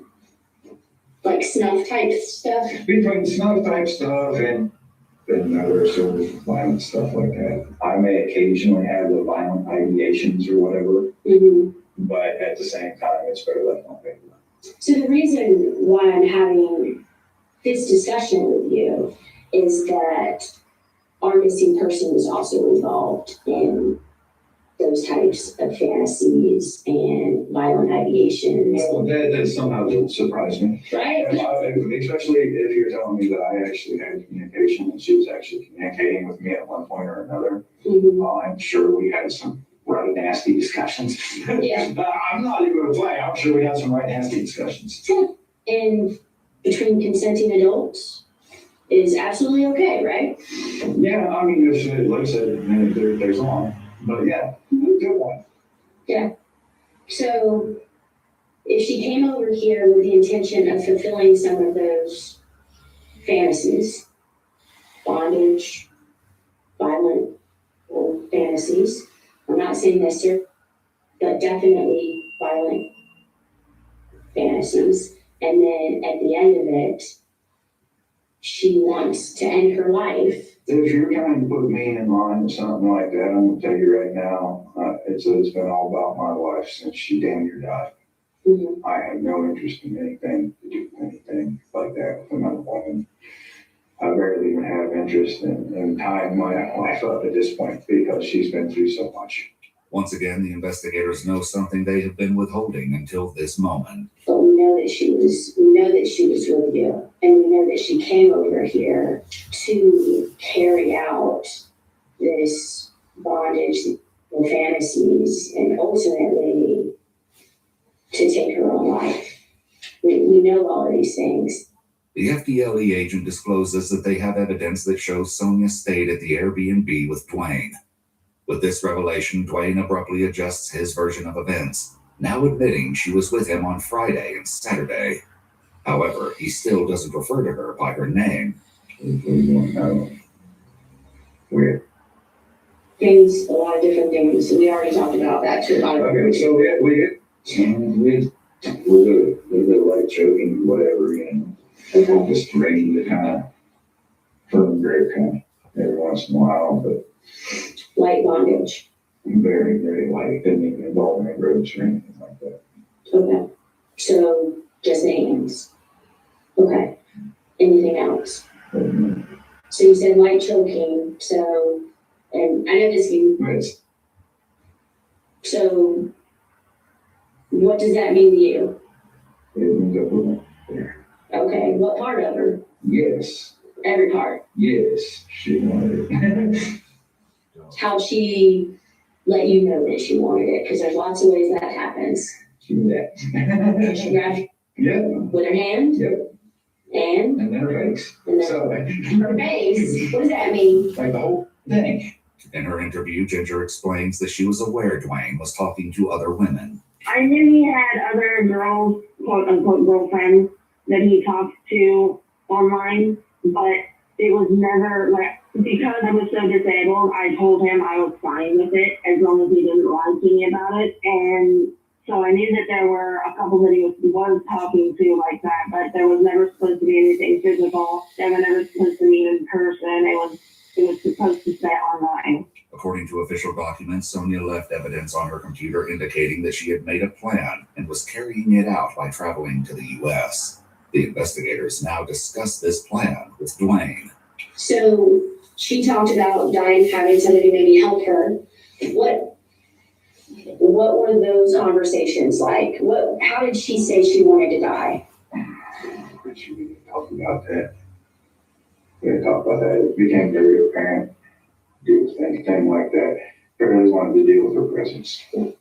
What did you guys talk about? Because again, everyone has the ability to change their mind, but there were conversations about it, even if it was in person. Yeah, there was conversations about it. So tell me about those conversations. And she said she'd tried many times. Okay. And she failed. She said that that's a really beautiful state, and she couldn't think of a better place to end it all. Okay. And that's pretty much the extent of it. There was no real elaboration one way or another, except for the fact that it became very obvious that I was not about this life. I didn't want it. I didn't want the mess. I didn't want the scrutiny. I didn't want to be involved in any way, shape, or form at that point. I didn't want to have Anything that you did with her that you recorded? I deleted it. Okay, tell me more about that. I asked her, I told her that I wanted her to tell me what it was that she was there for. And I wanted her to go into detail, and she basically just kind of walked up on everything. And I ended up deleting it because it was absolutely no use to me. Despite deleting it, during a later search of Dwayne's phone, investigators located the disturbing video he recorded on October 11. I want you to tell me about why you're here. Because I'm an awful person and I think it's fine. Yeah, but why are you such an awful person? I've crushed everyone who ever loves me. I've cheated on my partner. God, the amount of lied to everyone about this is overwhelming. Led on so many men because I didn't know how to just, well, it was more just that I didn't have the guts to say no because I knew they probably wouldn't like me or I don't know. People just always seemed overly nice. I was always an oddball. You know, in case something like this happened, I could just here. And, you know, But she didn't say, she didn't respond to you when you asked her. she was not responsive very much, and I don't know what the problem was in that regard. I think she was just disappointed because I didn't want her. In official documents, investigators noted that Sonia appeared subdued in the video, rarely looks up towards the camera where Dwayne would be positioned, becomes visibly upset with tears in her eyes, exhales deeply, swallows hard, and is very hesitant to answer Dwayne's questions. The video would reveal much more, but for now, the FDLE agent confronts Dwayne with a chilling revelation. I know that she is not alive anymore. I know that. You know that. And I will find her. No, I don't know that. I think you do. I don't know that. I suspect that. I strongly suspect that. That video, you took it to protect yourself, but you didn't really need to take that video to protect yourself because I know she asked you to do it. Does that make sense? It does, but at the end of the day, I still don't know where, I still don't know what happened to her. Though Dwayne is adamant, the investigators have uncovered disquieting evidence. According to court documents, an hour prior to picking Sonia up at the airport, Dwayne bought paracord, gun cleaner, 50 feet of rope, and a shovel. It does not make any sense that right before you picked her up, you bought rope and a shovel and Yeah, I know that fireworks. doesn't make any sense. Help me make sense of that. Like, why would you buy a It was shovel? actually a thing that I was already there. I was actually planning on doing it. Wayne and the timing was just really retarded on my behalf because I actually thought about it. I realized how bad and stupid maneuver that was. And I actually absolutely did not. Why am I sitting here talking to you? Because you want to find a missing person. She has a name. What's her name? You want to find someone. I want to find someone. This is the first time that Dwayne has confirmed that the woman he spent the weekend with was Sonia Exelby. Whether it's this acknowledgement or the other evidence, it seems that Dwayne has hit a breaking point. So if I'm to follow along what everybody's saying here, I think that I can't afford a lawyer, but I think I'm going to need one at this point. Okay. Now, I have to be able to protect myself to some degree. And, once I have a lawyer present, I think we can, and I can further them, I think we can continue this. Okay. Following his request for a lawyer, Dwayne is left alone. However, he soon requests to go to the bathroom. You want to use the bathroom, right? So you're detained at the moment, based on everything we talked about, and we got some stuff to follow up on. So we're going to handcuff you to the front, and we're going to walk you to the bathroom. After this small reprieve, they leave him to stew in the interview room, eventually checking if he'd like something to eat. I need more than I need food. I need an update about my wife. Okay. We were on our way to take her to a bronchoscopy this morning when they stopped me. And then I was told she was admitted and Oh, so she's at a hospital. Okay. See, I don't know anything. Okay. Okay. I'll see what I can find out, okay? I'll go grab like a Whopper, no pickles and fries, and I will get an update on, see if I can get I can't promise you anything, okay?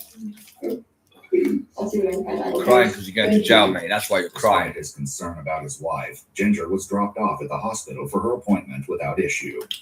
Following the delivery of his food, Dwayne appears to realize the severity of the situation. Stops crying. the last time I tasted something. Yeah, it's the last time you're going to have something so good, boy. You're going to die in jail, you cunt.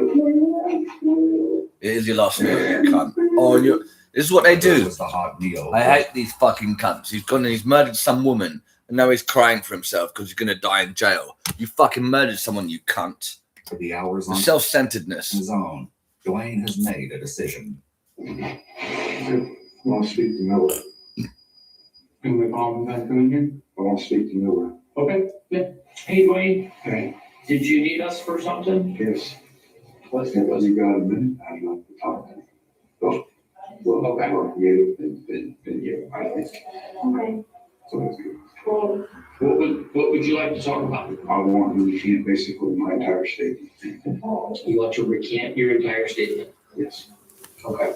I can't stand being a liar. I can't stand it. Dwayne states that the entire story about receiving a call for service from a woman whose car broke down and the elaborate tale about Harold was not true. No shit. And that Harold does not exist. No. He claims this was all a cover story he devised with Sonia. He decides to retell his story, starting with him meeting Sonia online. And her and I started talking and whatnot, and she was telling me about all of her stuff and things like that. So I started kind of mentoring her. And this was probably about 2 years ago. And I wanted to make her life better. I didn't want her. They got to a certain point this past year, sometime in the past year, where she actually offered me to help me with, I would IRS a lot of money. And she offered to help me with that. She offered to help me with that. And I said yes. And from there, I started mentoring her a little bit further. And she seems to be getting better. Dwayne tells them that he owes almost $10,000 to the IRS. Yet Ginger explains that their finances had not been an issue. Yeah, it was really nice. We were even able to afford, we moved into the suburbs out of the ghetto for the first time in my life. However, in a video Dwayne posted to his YouTube channel, he discussed the concept of debt. We are struggling, being crushed under interest rates and debt that we can't afford to pay. She's supposed to bring cash. She wasn't supposed to bring cards. She was supposed to bring cash. Because it's traceable. They'll return to this subject, but for now, Dwayne then details what he calls mentoring Sonia. I want you to work on this. I want you to do that. Is what I was telling her. And I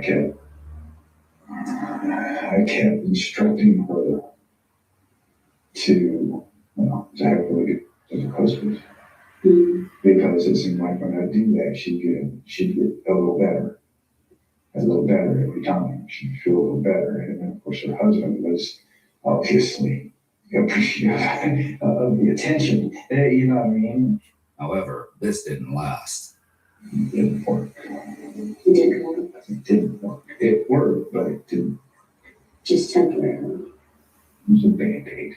I didn't do that, after a period of time. Do you want to talk about what happened Saturday and Sunday? I can't really talk too much about that, but you can ask questions, and if I feel comfortable answering them, I will. Is it because of this promise that you made to Sonia? Yeah. Explain to me how did Sonia ask you to make this promise? What did she ask you? She did not want to be found.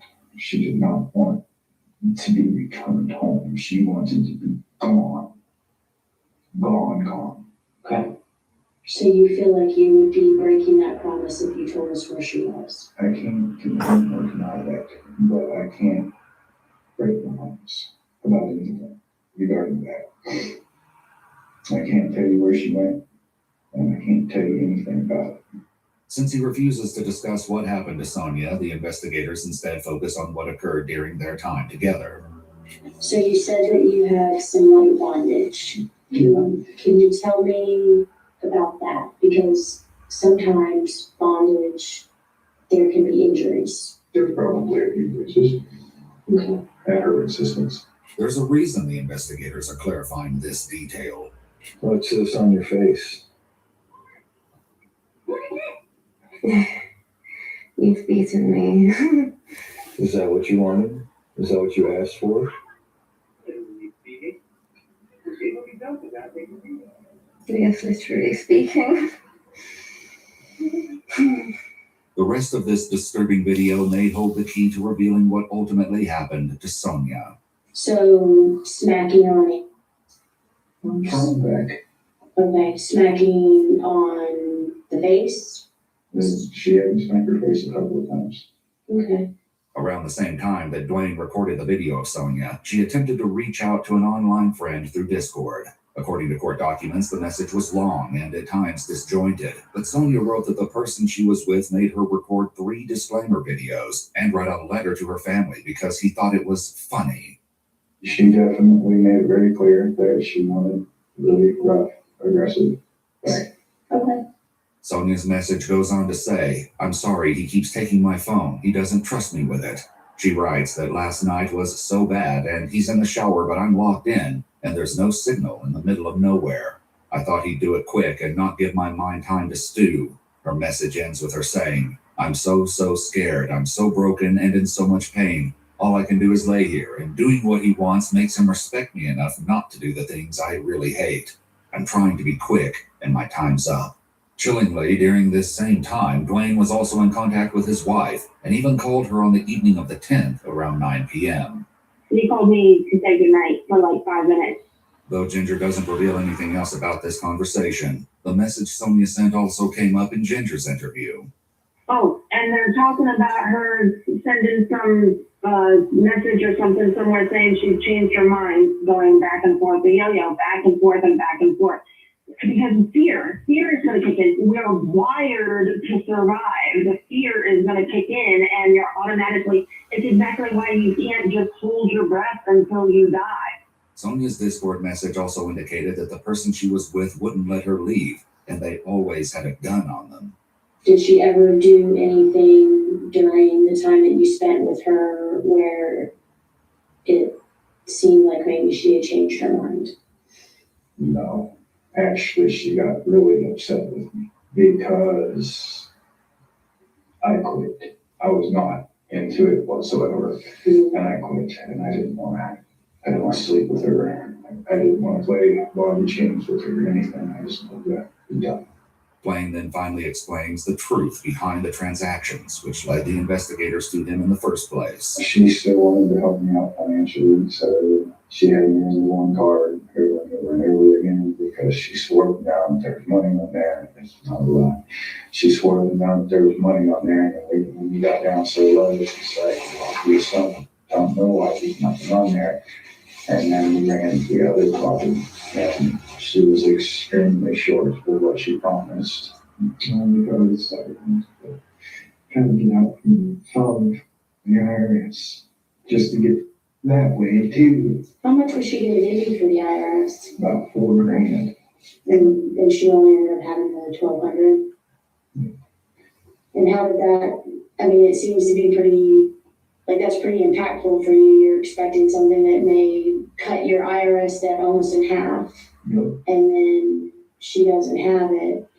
It even further deteriorated the mood. As far as I know, as far as I understand, I think everything else has to do with it. Okay. Here. Thank you for calling us back and clearing the air. With his new story established, Dwayne is once again left alone. However, the investigators return once again, this time with news for Dwayne. All right, Dwayne. So, I want to let you know that I am arresting you for the credit card fraud, right? For charging that money and lying about charging that money. I don't really understand what's going on right now. You're being placed under arrest for credit card fraud for using Sonia's cards. Okay? Okay. I'm a little confused about literally everything else, though. I feel like I don't know. I feel weird about the whole thing. It's a few things. I know it's a lot. That's why I said process, think about it. Some things ain't adding up there. You're charging me for credit card fraud? Mm-hmm. Yeah. More charges coming, right? I don't know. I'm just telling you, like right now, you're getting charged for credit card fraud. Okay. Do you expect more charges coming? Did you expect something different? Yeah, but we're not going to go there. I mean, is there something you want me to charge you with? You impounded me. You impounded my vehicle. I have no idea what's going on with that. If I'm you, going to get that back. My life is raw. I know stranded somewhere. I mean, credit card fraud. Okay. I mean, if you want something else, let me know. What do you want me to charge you with? Charge you with go home. Despite this request, Dwayne is not allowed to go home, though his charges would eventually be adjusted. For now, he's arrested on charges of the fraudulent use of credit cards and unlawful use of 2 transmission devices and taken to jail. Though the investigators have claimed that they believe Sonia is no longer alive, they are still actively looking for her. This search brought them to Dwayne's home, where his family is less than pleased to see a police presence at their door. Shame on you. Shame on me for what? You were supposed to get back to me. I've been very busy. I can imagine, but it's still. Here's the deal. I'm not working in missing person investigations. I'm now working in death investigation. Oh my God. Okay, so yes, I've been very busy. Okay, I understand. But I'm sorry. I'm sorry. I understand that, but I'm here now. Okay. I'm here now. Though they don't find anything of note at the residence, based on Dwayne's phone records, the Marion County Sheriff's Office conducts a search of the area where Dwayne had described hiding from the car that had been following him. There, they locate an area of disturbed soil and the remains of a woman.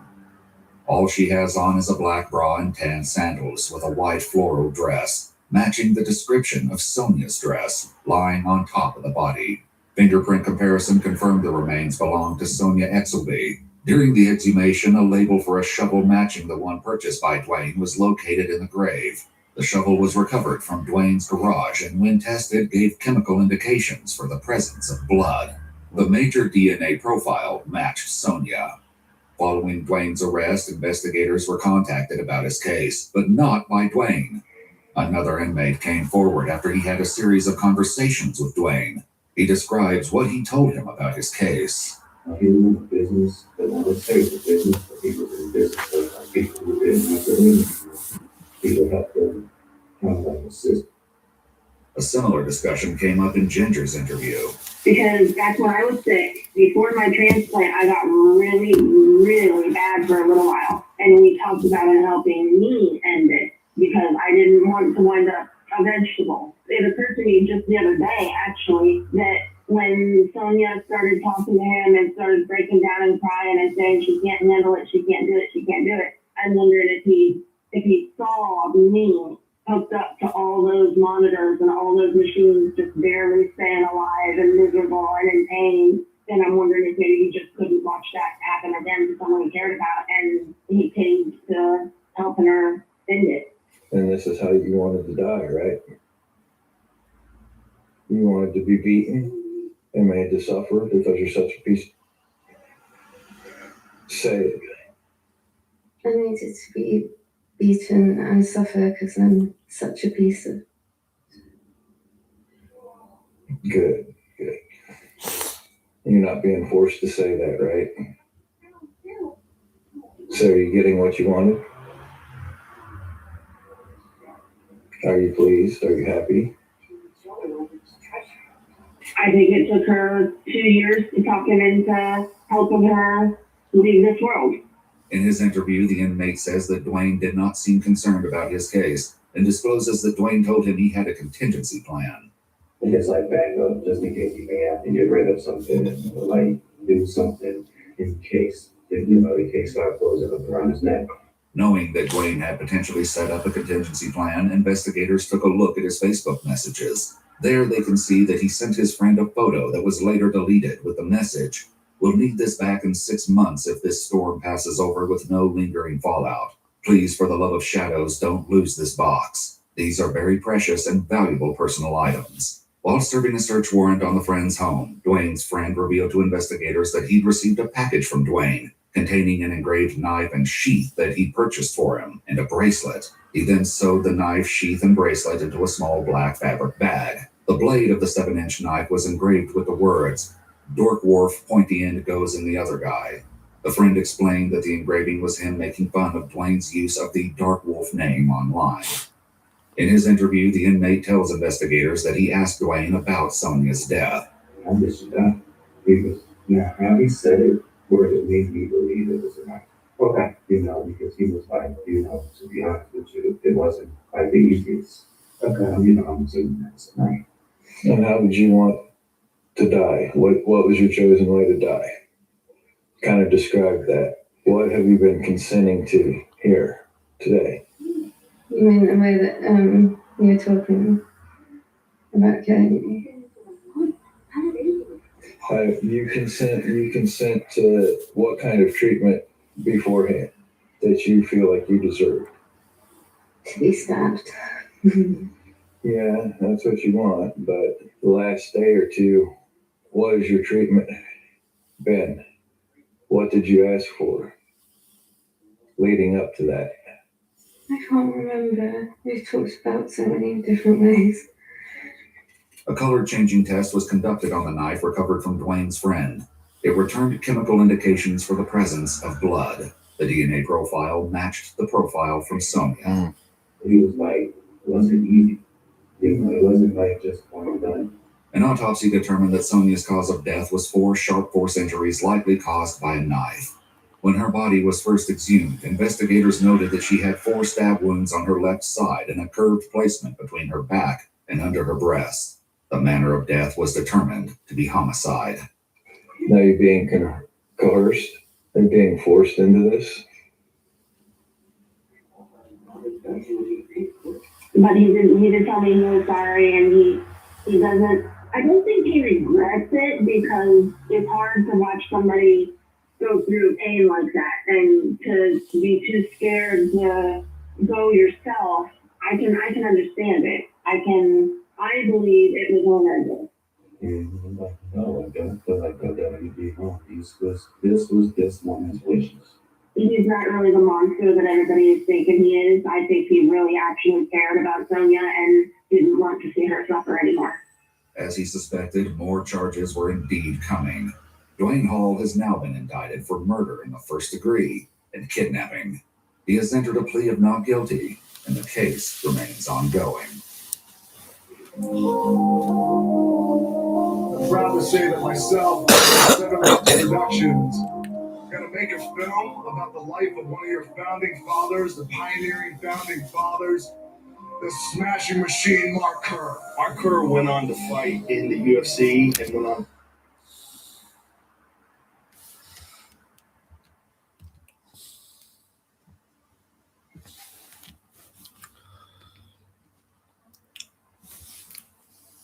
One thing I can say Hello. is that the Iranians have more capacity. I feel so tired. I don't know how to handle it.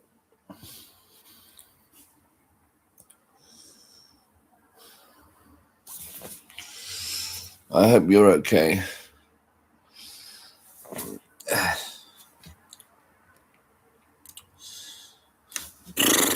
One thing I can say is that the Iranians have more capacity to endure pain.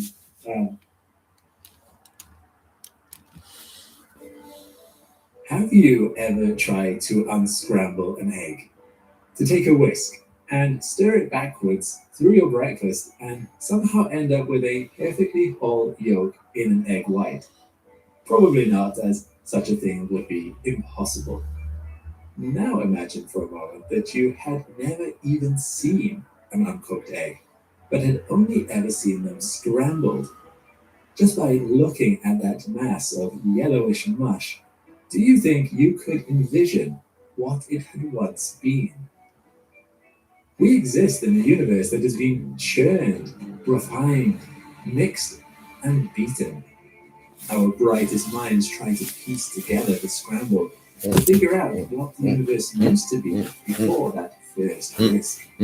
And luckily for us, thanks to telescopes like the James Webb Space Telescope, we can see the cooking process in progress, captured in light emitted from stars millions, if not billions of years ago.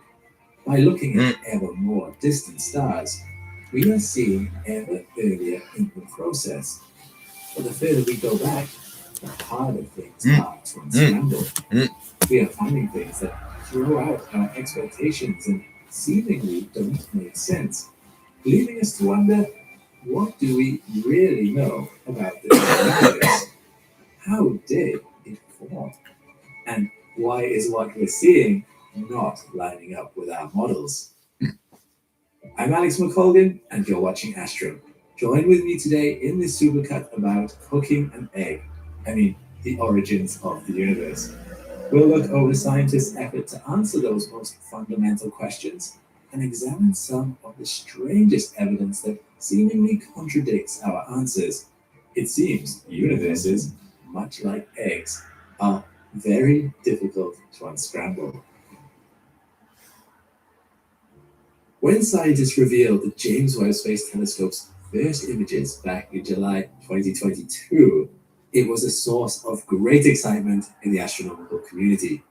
The telescope is a 6,500 kilogram monster with a sun shield whose 14 by 21 meter dimensions are around the size of a tennis court. Its mirror for capturing light is 6 times larger by area than Hubble's lens, which allows it to pick up more photons from further away to create crisp images. It boasts numerous cameras and scientific instruments which allow it to see across the infrared spectrum. This is a feature that is vital to its unique mission. That mission is wide in scope. However, one of the things scientists were most excited about was the James Webb Space Telescope's ability to see the most distant galaxies possible. It takes time for light to travel, so if you can see an object in the distance, you are actually seeing it in the past, as it was, rather than how it is. In this way, the James Webb Space Telescope was designed to see the earliest moments possible, collecting light emitted by the first ever stars and galaxies right at the dawn of the universe. Here is an image known as Webb's first deep field. This image is taken from an area so small, a single grain of sand held out at arm's length would block it from your view in the night sky. At this scale, individual stars are almost completely absent. Most of what you can see here are not stars, which would be too small to detect on their own, but galaxies. Here you can see the fish lens effects being created by gravitational warping, as relatively nearer objects bend light around them, distorting what lies beyond. And here we can start to see the edges of the universe. In this image is one of the oldest galaxies we have ever sighted. It is so far away, the light from it, when it was born at the beginning of the universe, has only just reached us. Do you see it? It's admittedly quite small. By evaluating markers within the light given off by this tiny red galaxy, scientists are able to identify how far it has redshifted, and thus how long the light from it has been traveling by comparing it to normal visible light from similar sources.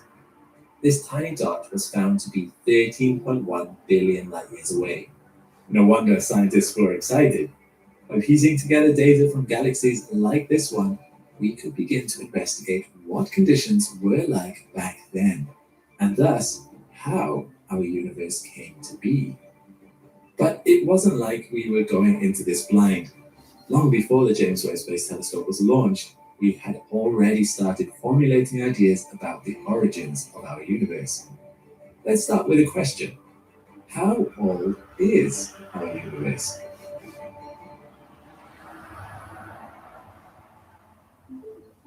You have probably heard that modern-day science believes the universe to be 13.8 billion years old.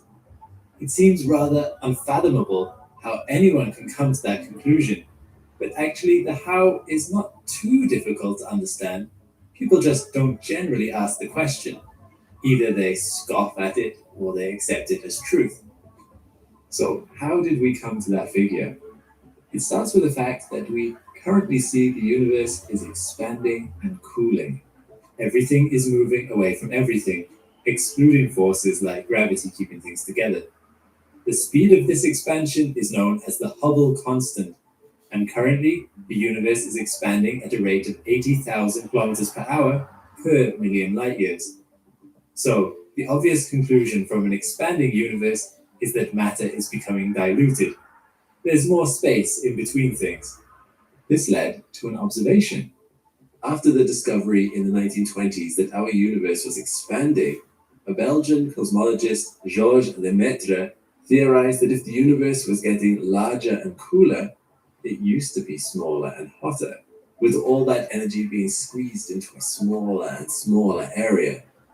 The logical conclusion to this was that if you rewound the universe back to its very beginning, all of the universe's energy would exist in a single point in space.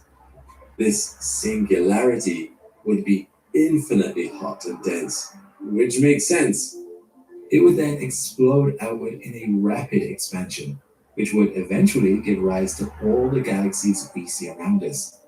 Based on that heat and explosive expansion, this idea is known as the hot Big Bang model. So, when did this Big Bang take place?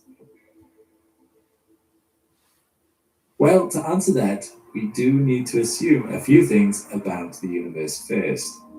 One, the universe is uniformly dense on the largest scales. This seems wrong. It's clearly not uniform. There are superclusters full of densely packed galaxies and supervoids containing not much at all. However, like stars in a galaxy, zoom out far enough and suddenly everywhere looks the same. So we assume the universe is homogeneous. As a result of that, not only is matter distributed evenly, but 2, we also assume the universe's laws and properties are the same throughout in any direction. And 3, we assume the Big Bang occurred in all locations, everywhere at once. But why do we believe that last one? The current value of Hubble's constant implies that the entire universe is expanding faster than the speed of light, meaning there is a sphere around us that we will not be able to see beyond. Past this sphere, galaxies are moving away from us faster than the speed of light, meaning light emitted by them can never reach us. Everything within this sphere is the observable universe, a term you've probably heard before. We can't see or detect anything beyond the observable universe, which is why we don't know if the universe is infinite or finite. Even if it is finite, it couldn't have an edge and would have to loop around, Because, well, the universe is just that, everything that exists. What would be beyond the edge of the universe otherwise? So, where in the night sky do astronomers look to see where the universe started? Well, the answer is everywhere. Because the universe always has been the whole universe. It has just changed in size, from being very small to very big. It doesn't have specific coordinates, because it is an explosion of the coordinate system itself. Under the laws of general relativity, if these three things, uniform distribution, universal laws of physics, and expansion that occurs everywhere at once are true, then there is a connection between how old the universe is and how it has expanded throughout its history. With these assumptions, we can get distance and brightness measurements between objects like stars, supernovae, and galaxies. For instance, white dwarf supernovae always appear about the same brightness. If an observed supernova is dim compared to what we expect, it is because it is further away. Finding out how dim tells us how far away it is, and thus how far back in time we are looking. We can also look for fluctuations in the cosmic microwave background radiation, or CMBR. This is what shortly after the Big Bang looked like, albeit in microwaves. You can see the CMBR anywhere you look into space, assuming you have a space telescope that can detect microwaves, because Earth's atmosphere is really good at blocking microwave radiation.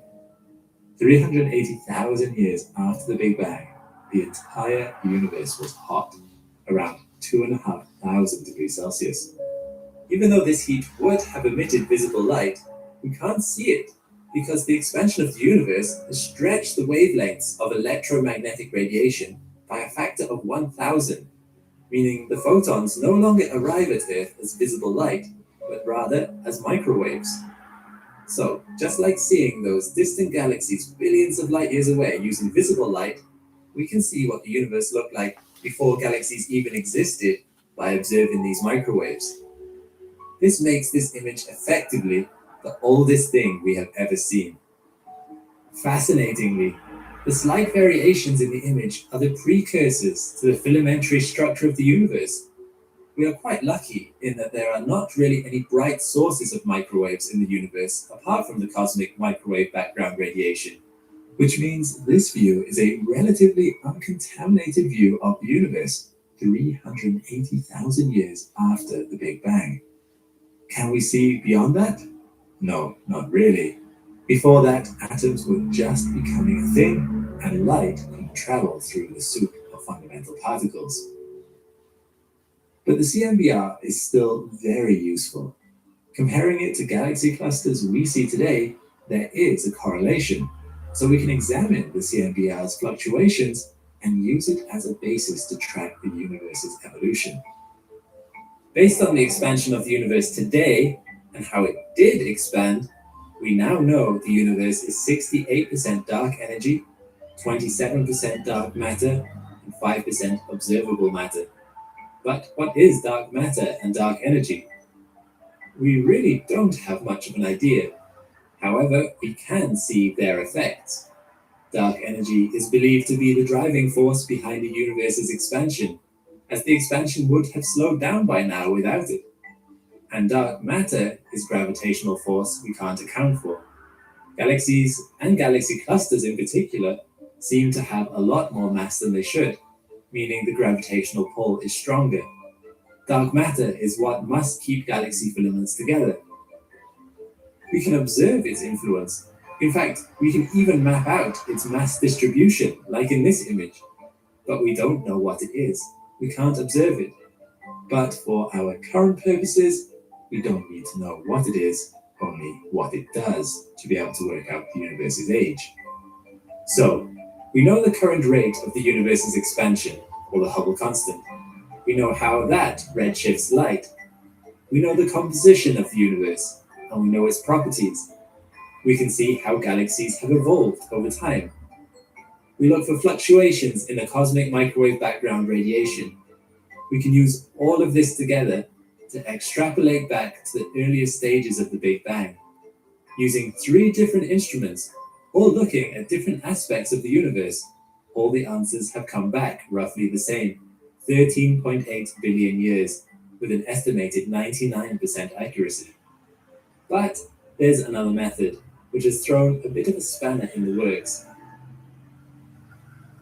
While our models of the universe correlated with the evidence to a satisfying degree, over the last few decades we've increasingly realized there are things out of place too. Here is our first example of where what we think happened in the early universe and what actually did happen don't quite line up. What happens when we measure the age of stars? Certain types of stars are very short-lived, going supernova in a matter of a few million years. Others could last for trillions of years. Not that we've seen one that old for obvious reasons. In fact, following the evolution of stars, we haven't really seen any older than about 13.2 billion years old. But this does mean that long-lived stars that formed as matter was coalescing shortly after the Big Bang would certainly still be around today. The issue came through the discovery of Methuselah. Methuselah is a metal-poor star, meaning it is very old and incredibly rare, and most special of all, it is only about 200 light years away from us, which means we can examine it relatively closely. Based on its evolution, it is an estimated 14.5 billion years old, give or take about 800 million years. This means it might have disproved the 13.8 billion figure. The JWST has also been placing tension on our assumptions about the age of the universe, or at least how quickly things can form within it. In early 2025, Webb spotted its most distant galaxy yet, MOM-Z14, which formed a mere 280 million years after the Big Bang is thought to have happened. While this does not contradict the 13.8 billion year estimate, it does introduce a mystery.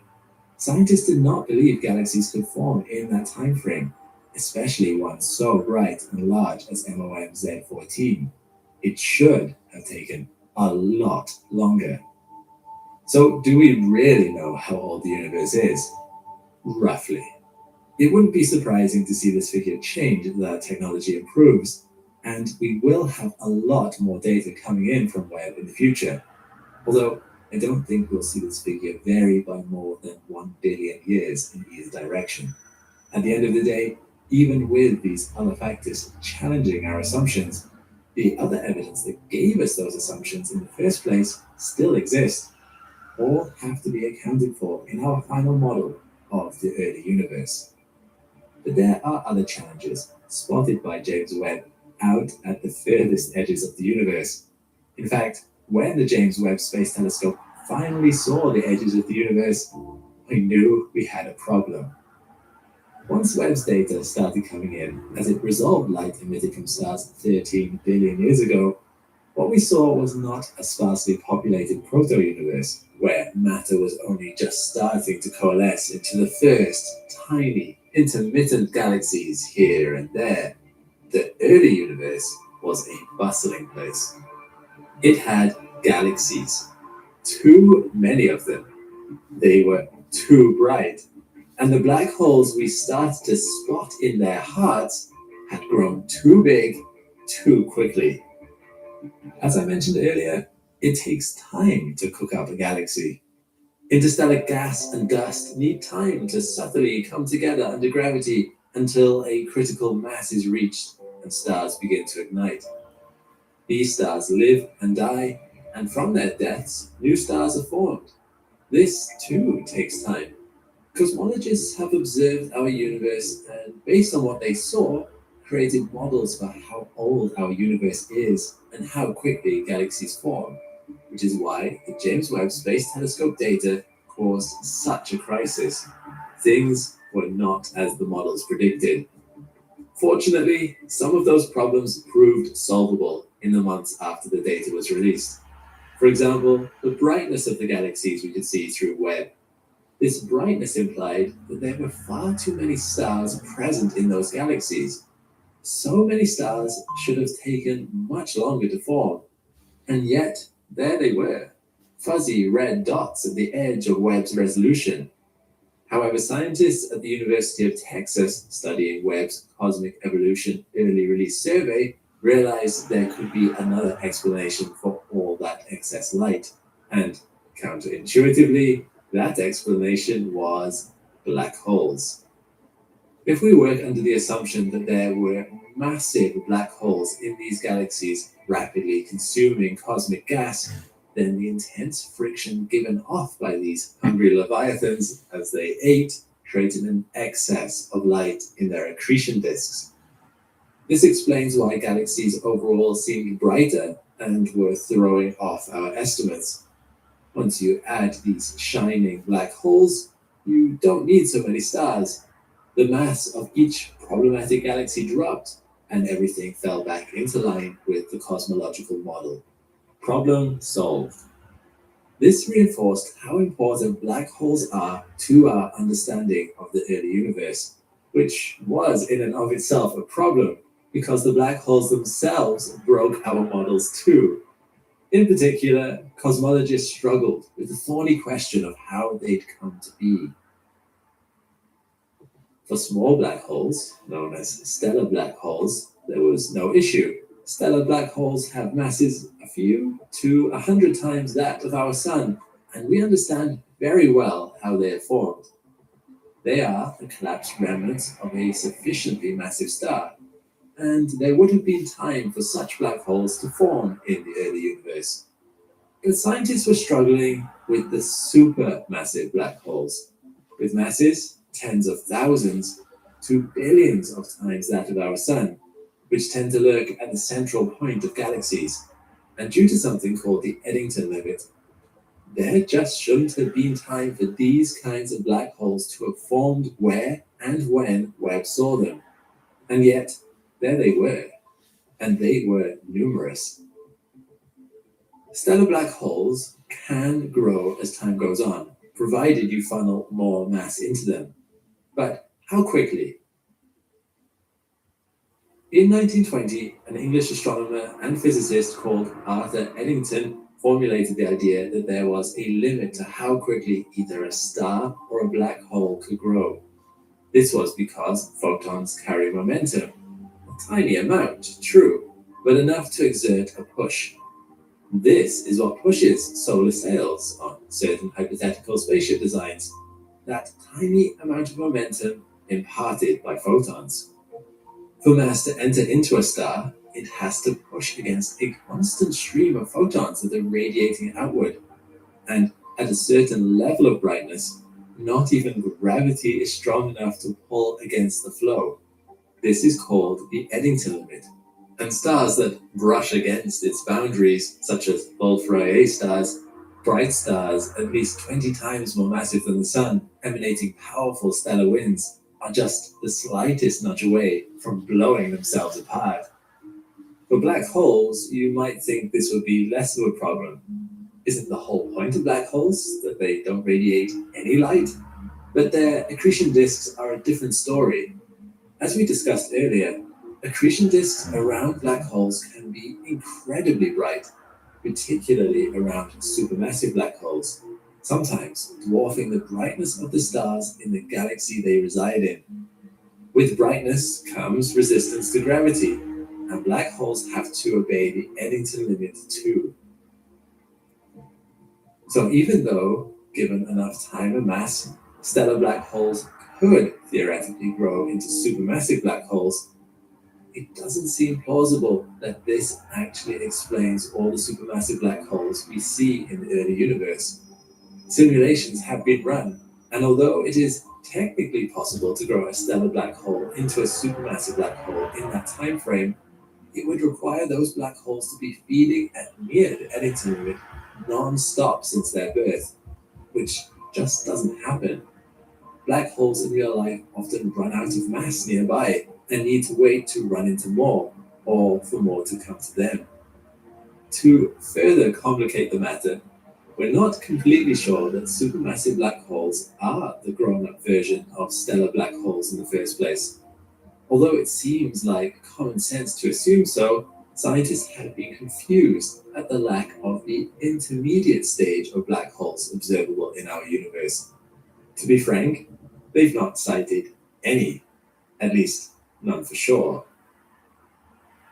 Supermassive black holes are common at the center of galaxies, and there are thought to be 100 million stellar black holes in our Milky Way alone, based on the number we've seen.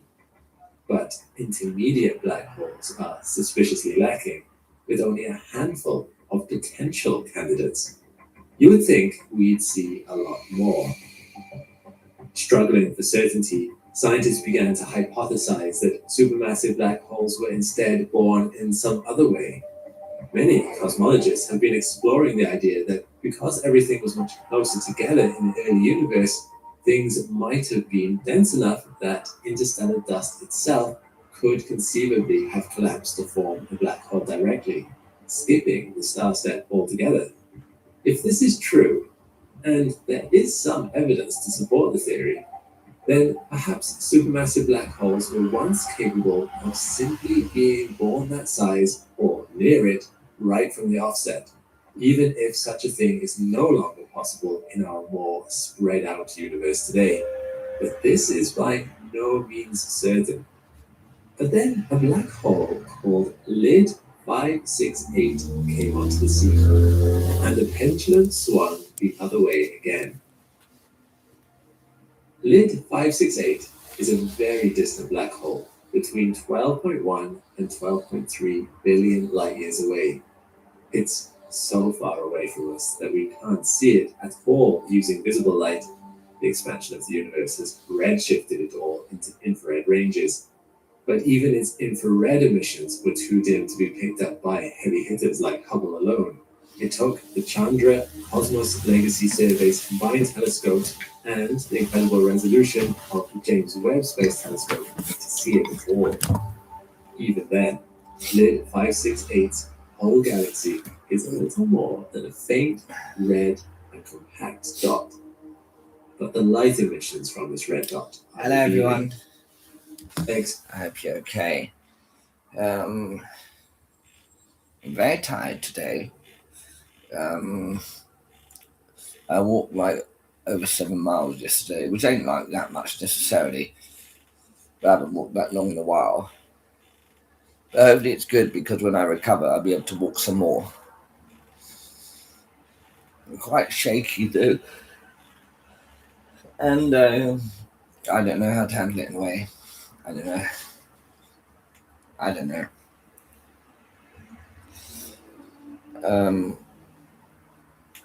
You know, it's difficult with all the people trying to target my account and trying to take me down because they have their own issues. It's quite funny, isn't it? Trying to cancel me. Flipping me, in a way.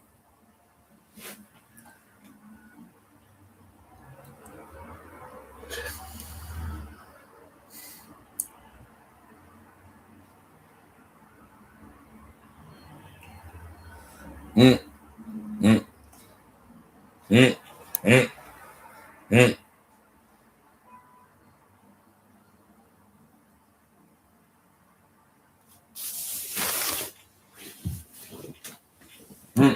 Mm.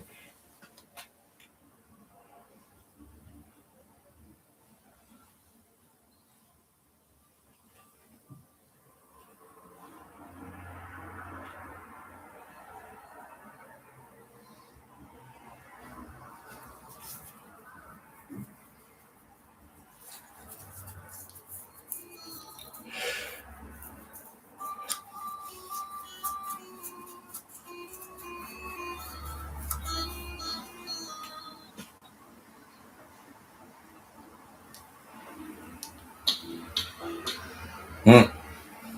Mm.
Hello, buddy. How are you? Do you think about it? I'm very, very tired. I'm exhausted, actually. My body is so tired. Imagine if you're really, really unfit and you get out of breath just walking up a little hill a tiny bit. And then I walked 7 miles yesterday. 7 miles. Yeah, that's what it is. Yeah, that's the truth. Yes. Maybe that'll be a kickstart. I need to recover a little bit. My calves are killing me. But tomorrow will be more muscular pain because of DOMS. Delayed onset of muscle soreness. And I've got a bunch of people here like just watching my live, recording me because they've got no life.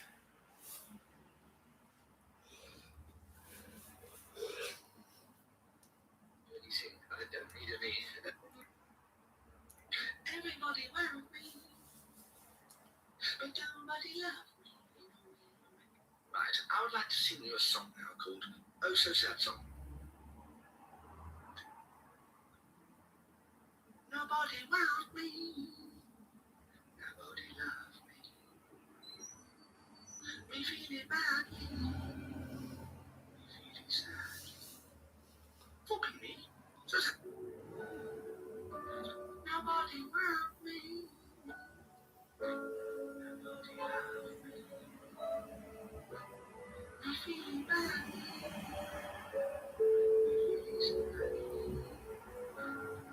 Oh, so sad story. Hello everyone.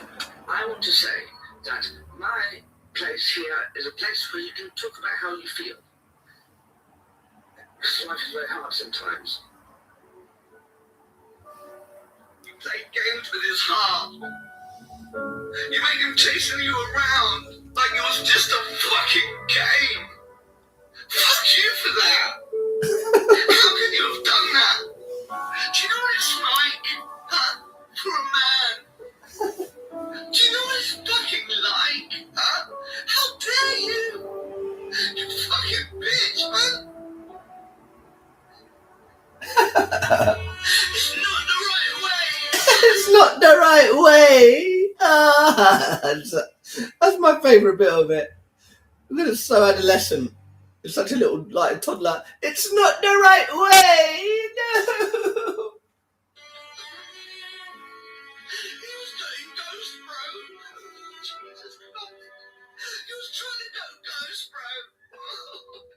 But you wouldn't let him lock the fucking with you. You fucking harlot. How dare you? He just wanted to go ghost, bro. Fuck you for that. Time to go ghost, bro. Time to go ghost. Don't be a dickhead about it. Come on, dude. You're not talking about time to go ghost. You know time. The time is time to go ghost is time to go ghost, bro. Don't be like that, dude. Time to go ghost, man. You know what I'm talking about. Time to go ghost. Do you know what I mean? Time to go ghost. Go ghost. Go to the library. Boom. You know? Walk to the place. Make them scared. Time to go ghost, bro. You know what I'm talking about? And then when you go ghost, you've got to know the So get in that library. Turn around. Lock the doors and like everyone, you're all locked in here with me. Time to go ghost, bro. Time to go ghost. Put your costume now. Boom. Boom. That house gonna shut up. Boom. Boom. Ghost, bro. You can't even sing, man. You can't even sing. So back the fuck up, dude. You don't even know what it's about. Time to go ghost, bro. I've been ghost all my life. Do you know what I mean? Time to go ghost. If they don't hear me, before that, you've got to lock the fucking. Get the library doors, bam, bam, bam, lock, lock, lock, then go ghost. Returning ghost, you have like Ghostbusters. Toothpaste on my mouth. Good job. Hello, my beloved fans. Now, here's a quick tip because there's a lot of sexism and stuff on TikTok, and this is how you find out the truth. It's quite simple. If you want to know about women, ask women. If you want to know about women, shit, I forgot.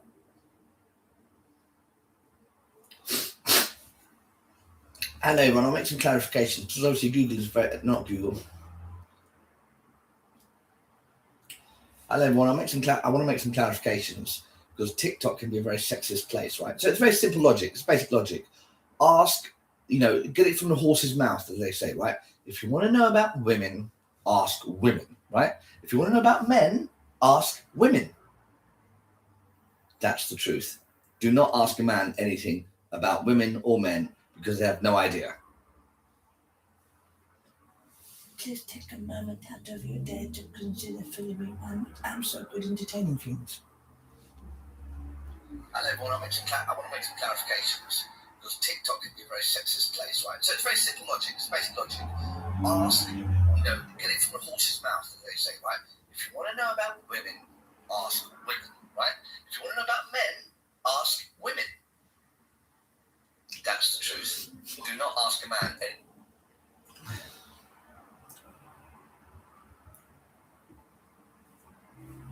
Hello everyone, I want to make some clarifications. Because TikTok can be a very sexist place, right? So it's very simple logic. Hello everyone, I want to make some clarifications. TikTok can be a very sexist place, right? Hello everyone, I want to make some clarifications. Because TikTok can be a very sexist. Hello everyone, I want to make some clarifications. Because TikTok can be a very sexist place, right? So it's very simple logic, it's basic logic. Ask, get it from the horse's mouth.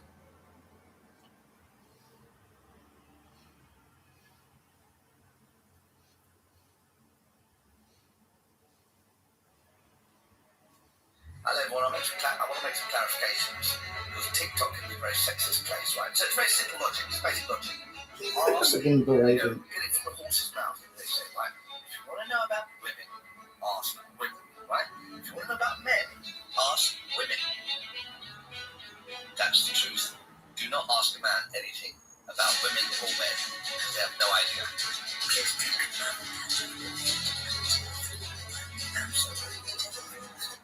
Hello everyone, Killing me.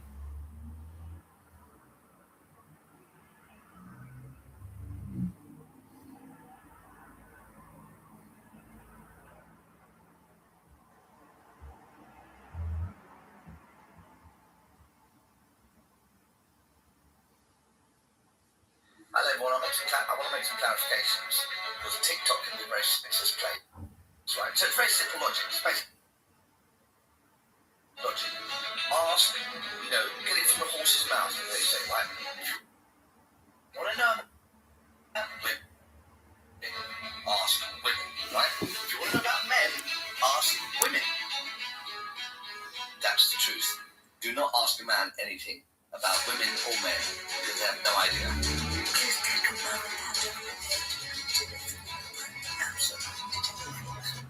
Hello everyone, I want to make some clarifications. You're filling me. I said following me.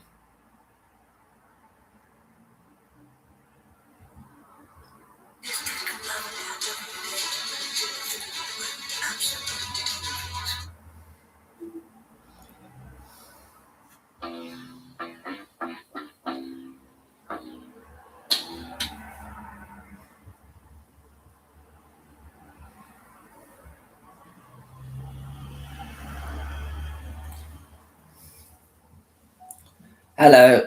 I just want to make a quick video. So here's one of the people I've reported, Lucas Mitcher, who's just come to my profile and they think it's funny. You're on the report, Lucas. I know you think this is a game. I'm playing some game with you. But I just want you to know that your behavior is bad. Let's go and have a look at the profile and see what it's saying here.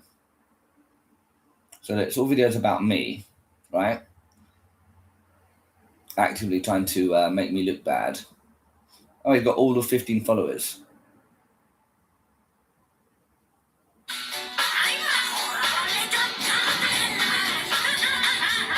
This is appalling.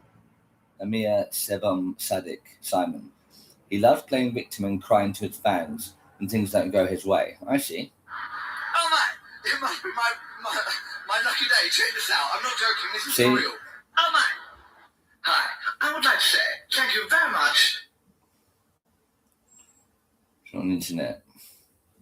To ditch this supporter. I don't want to assume anything, but I don't know who that person was. So this is the kind of harassment I'm getting. It's really quite evil. Yeah. One of the best things for it, I think, is like, say if you go like.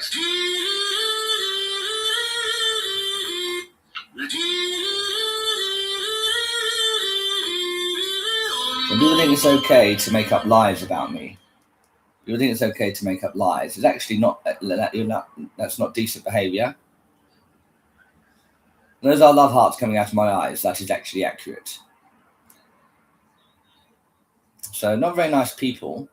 So we're going to go ahead and block this person.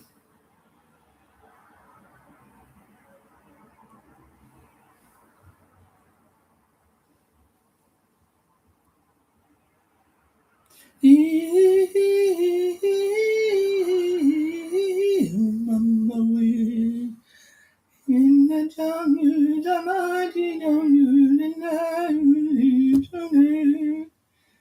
in the jungle, the mighty jungle.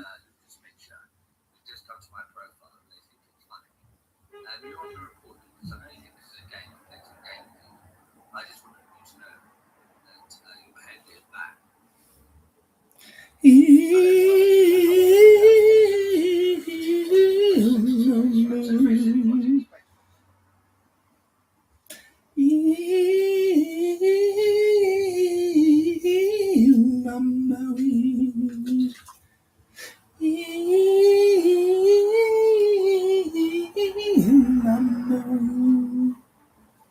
In the jungle, the mighty jungle, the lion sleeps tonight. Where?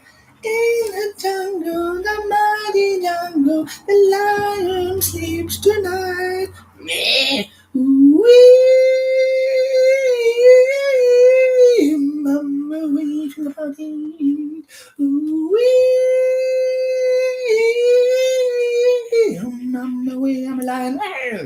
Ah, so good song, really. Oh my God, I'm going to be a famous music star. When you think about it.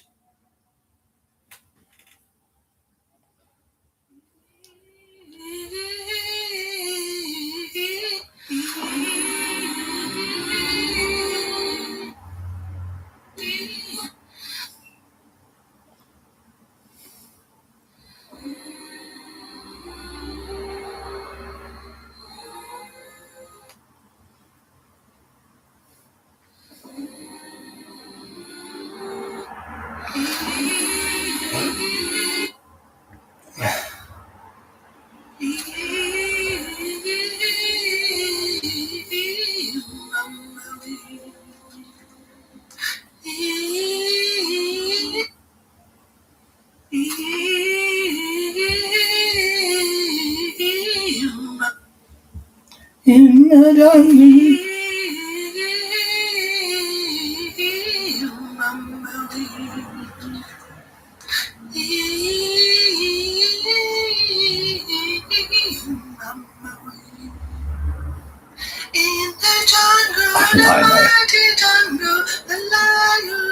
He's the leader.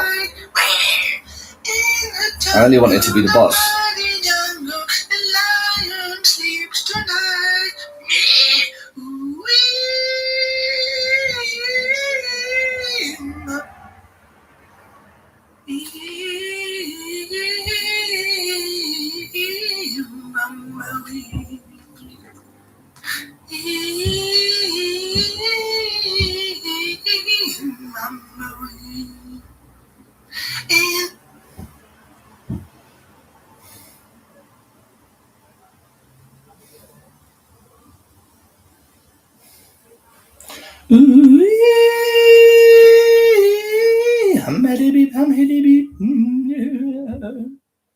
I like my fans in a way. I like my fans in a way. I like my fans. I like my fans.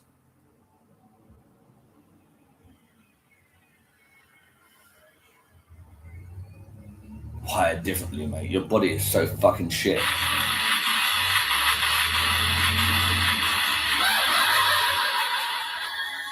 He's just got nothing on his body. No, just facts.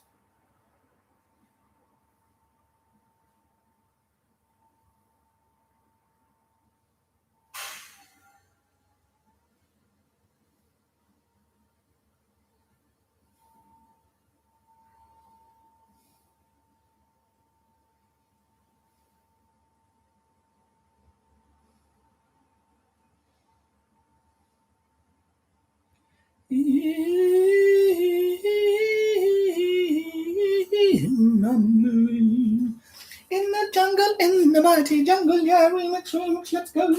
Remix, remix, let's go. In the jungle, the mighty jungle, yeah.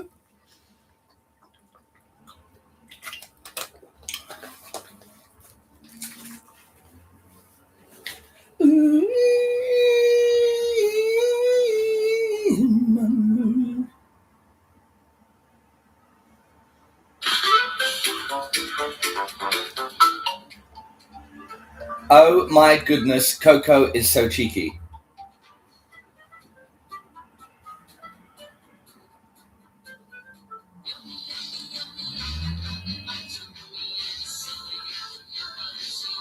I think I'm in love.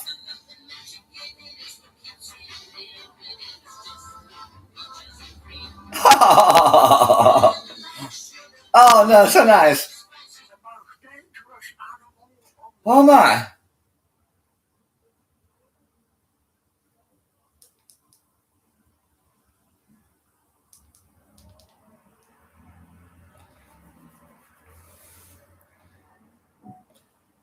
I'm very sorry, but I just had to make a video about this. Check it out.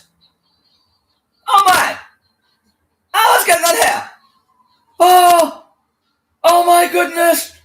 What is going on here? Kirsten and Coco! What is going on here? The cheekiness! Ah! Oh, so sweet thing! Oh, so lovely. I love animals so much. Bless you, Kirsten. Thank you for your kind words. Coco is very, very cheeky, very naughty.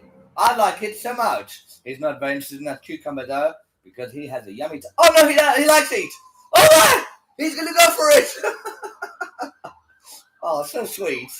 Oh, so cheeky. I like it so much. Check out Kirsten and Coco. Very cheeky channel.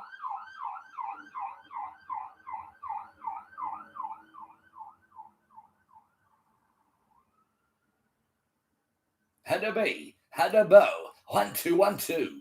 Let's go. Yummy, yummy, yummy. I got belly in my tummy and I feel like hummity-boo. Who's this? Yummy, yummy, yummy. I got motherfucking hummity-beep, hummity-beep. Hummity-beep, beep-beep-beep-beep-beep-beep-beep-beep-beep-beep.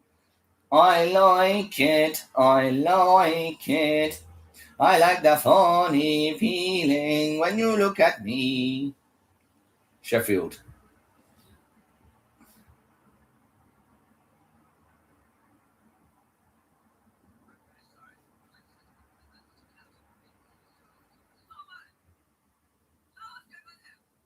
Sheffield.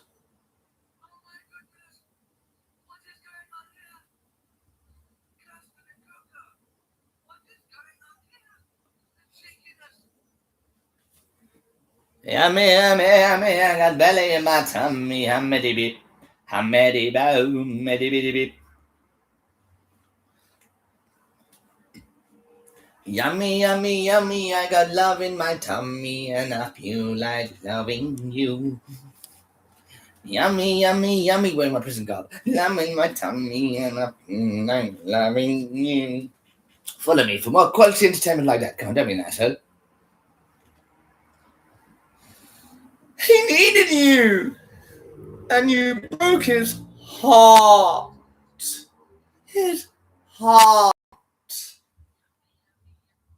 Do you know what it's like for a man? He's been through things you can't even imagine. Why? Why the lies?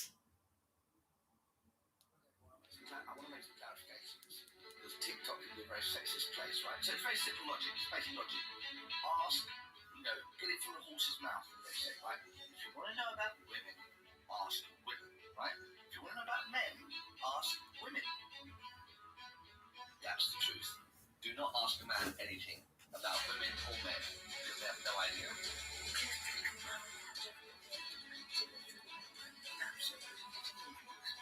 Hello, everyone.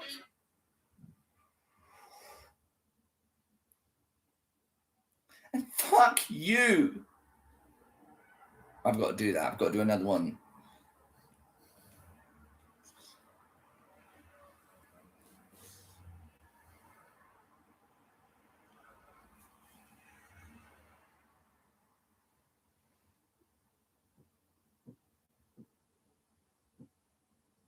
He gave you everything day after day. He carried on doing it. What did you do?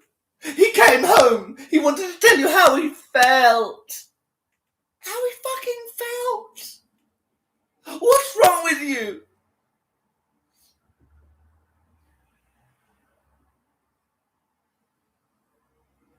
He goes to work. People need him. He comes home. People need him. And at the end, there's nothing left.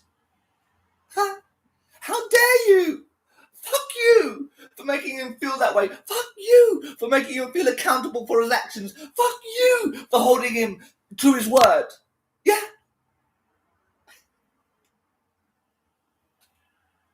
He's been doing things you can't imagine. He's a man.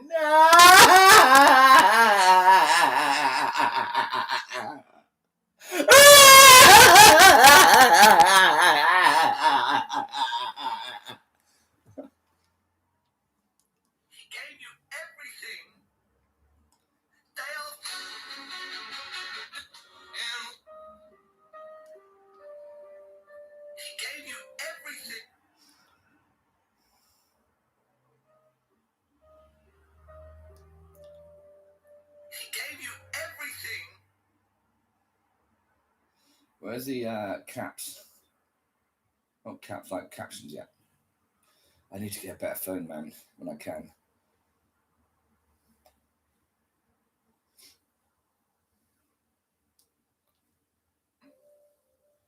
Day after day, he carried on doing it.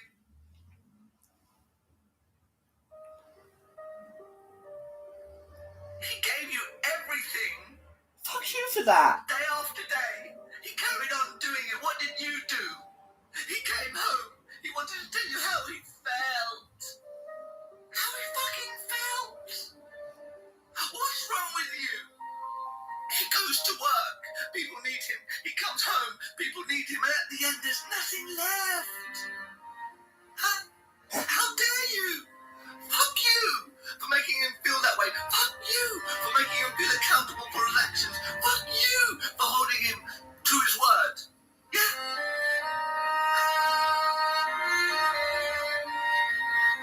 He's been doing things you can't imagine. He's a man.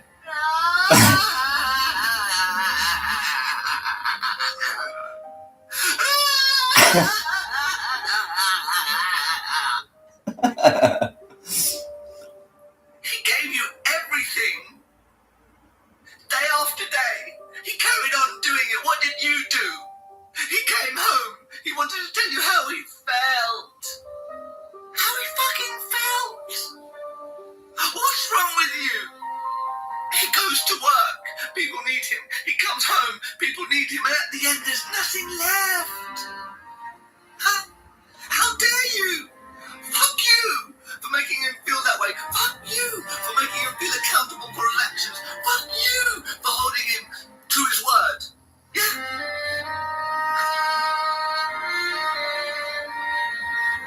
He's been doing things you can't imagine. He's a man.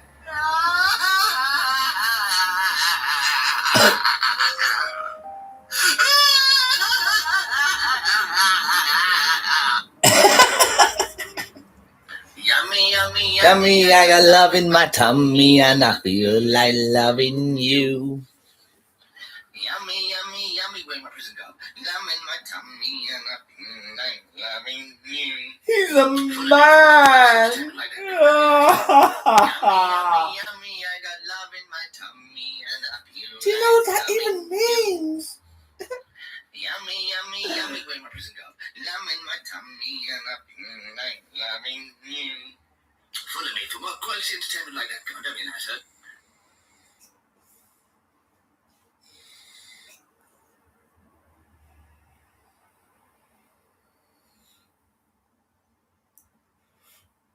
You gotta take the hits right on the fucking chin. No, because they'll never do that. Nobody wants me. Nobody loves me. Me feeling badly. Me really sadly. Also sad story. everyone, I want to say that my place here is a place where you can talk about how you feel. Because life is very hard sometimes. And thank God I'm blocking the phone call now. You see the epitome of evil. I've got it on. You played games with his heart. You made him chasing you around like it was just a fucking game. Fuck you for that. Fuck you for that. How can you have done that? Do you know what it's like for a man? Do you know what it's fucking like? How dare you? You fucking bitch, man. It's not the right way. It's not the right way. He gave you everything. Day after day. He carried on doing it. What did you do? He came home. He wanted to tell you how he felt. How he fucking felt. What's wrong with you? He goes to work.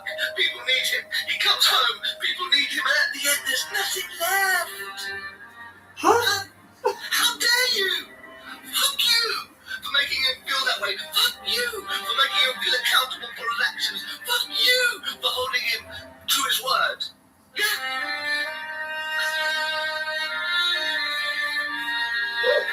He's been doing things you can't imagine. He's a man.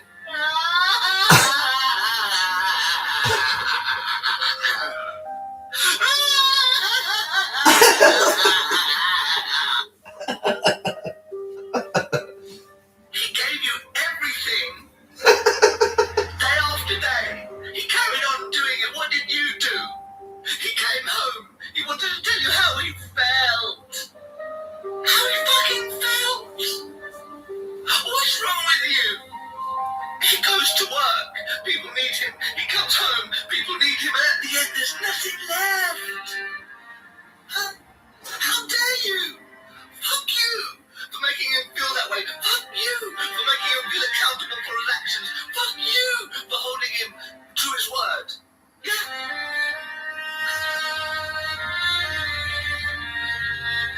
He's been doing things you can't imagine. He's a man.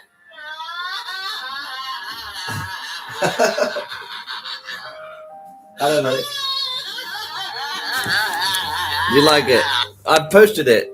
I'm going to post it to YouTube now as well. He gave you everything. Day after day. He carried on doing it. What did you do? He came home. He wanted to tell you how he felt. How he fucking felt. What's wrong with you? He goes to work. People need him. He comes home. People need him. And at the end, there's nothing left.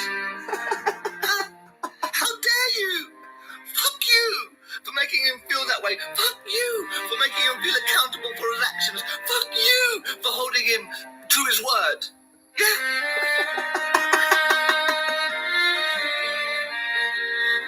He's been doing things you can't imagine.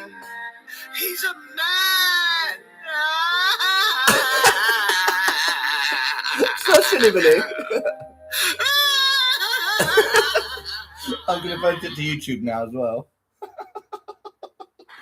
It's so ridiculous, isn't it? Posting it to YouTube right now. He's a man.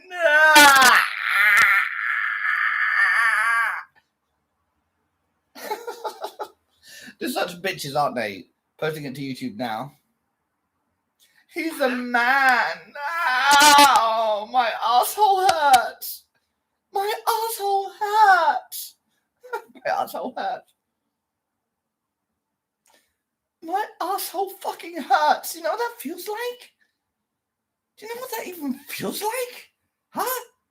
With your woman struggles. Like it even compares. Like it even compares. The pain. I'm such a fucking baby. I'm a fucking baby. I'm just a baby. I hate them so much. He gave you his fucking heart. His fucking heart. What do you think about it?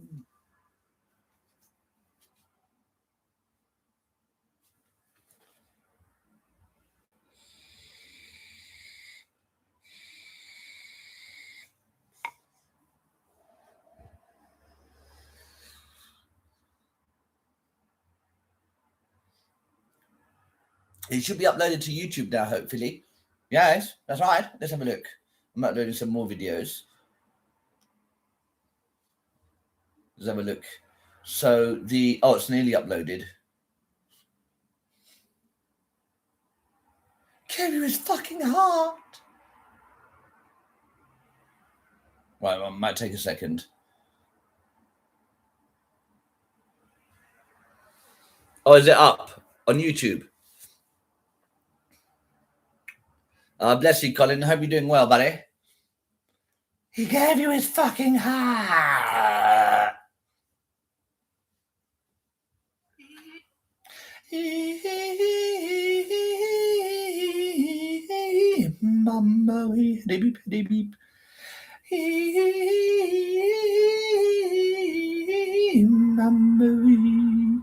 the jungle, the mighty jungle, yeah, remix, let's go. In the jungle, everybody know, yo. Everybody know, yo. Everybody know, yo. I'm okay. I don't know. I'm fucking exhausted from the walk. I think my calves are killing me. But that's okay. Yes, it's okay when you think about it. I'm looking forward to Friday so I can buy some shit. Well, to get my teeth sorted as well, that'd be good. He gave you his fucking heart. Brr.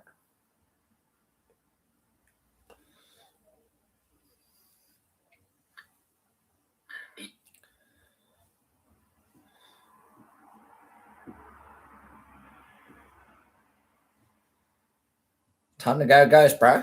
It's time to go ghost. Do your own shit. If people aren't happy with me or my fucking shit on TikTok, make your own shit on TikTok, mate. Yeah, you won't because it's fucking shit. Because you're a shit personality. You got nothing going on. The all-new 10 for 100 What's all this fucking TikTok Always ad? lie to women. That's the rule nobody wants to admit. Men think honesty builds attraction, but it doesn't. Attraction runs on her fantasy. Two types of men exist. The man who's...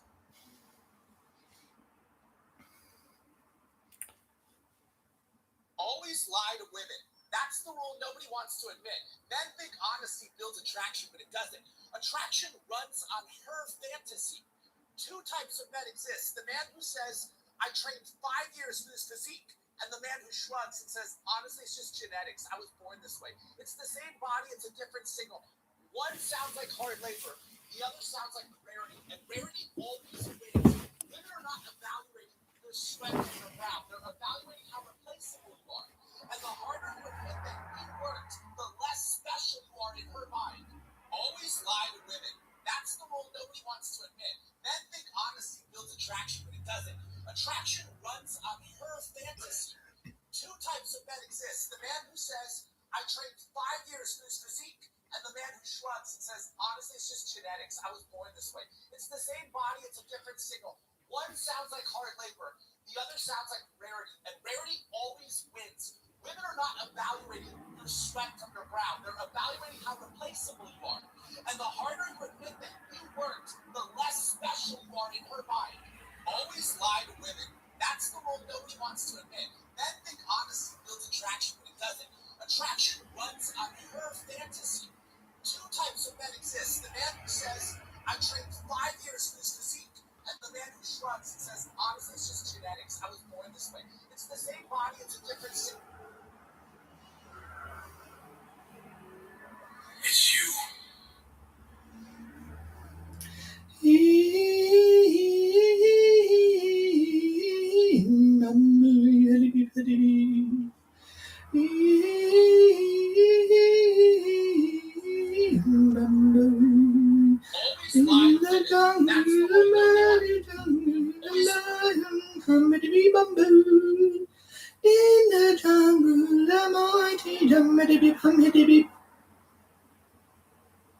He gave you his heart. Do you even know what that means? He gave you everything. Day after day. He carried on doing it. What did you do? He came home. He wanted to tell you how he felt. How he fucking felt. What's wrong with you? He goes to work. People need him. He comes home. People need him. And at the end, there's nothing left. How dare you? Fuck you for making him feel that way. Fuck you for making him feel accountable for his actions. Fuck you for holding him to his word. Yeah?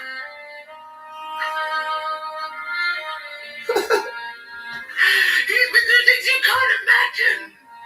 He's a man.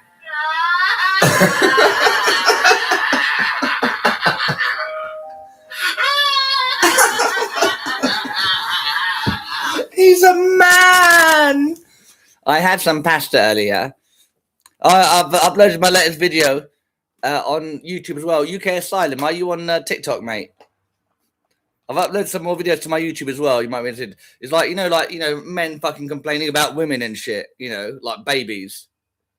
We have to give so much, all that shit. I don't know if you've seen them. I'm going to get there and get some water.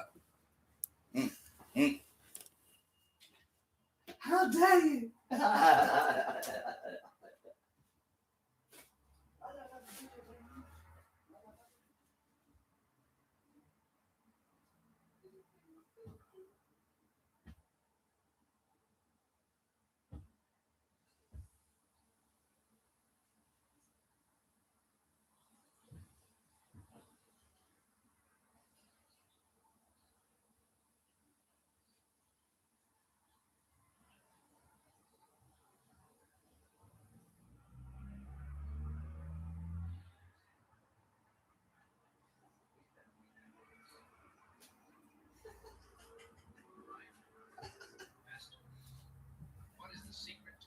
He's a man.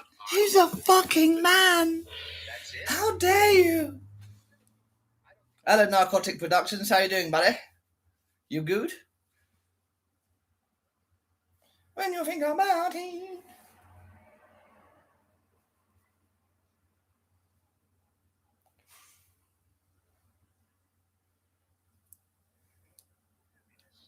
Do not argue with stupid people. That's it? Yes. I don't think that works. I'm okay. Pretty knackered. I walked like 7 miles yesterday. Which might not be that much, but I hadn't walked in a long time. I'm really unfit. It's quite a good thing, but my body is sore all over, which is good. So when I recover, I'll be a bit fitter. So, do some more walking and stuff. Normally, I like to walk for hours every day to burn some of my energy. You having a good day, buddy? I hope everyone's having a nice day. I wonder how that horrible bastard fucking King of Belfast. He's such a knob. And he's a bad person. He's a bad person. And the worst part that's most offensive is he's not fucking funny. He's not funny. When you're consumed with that much hatred, you're not funny.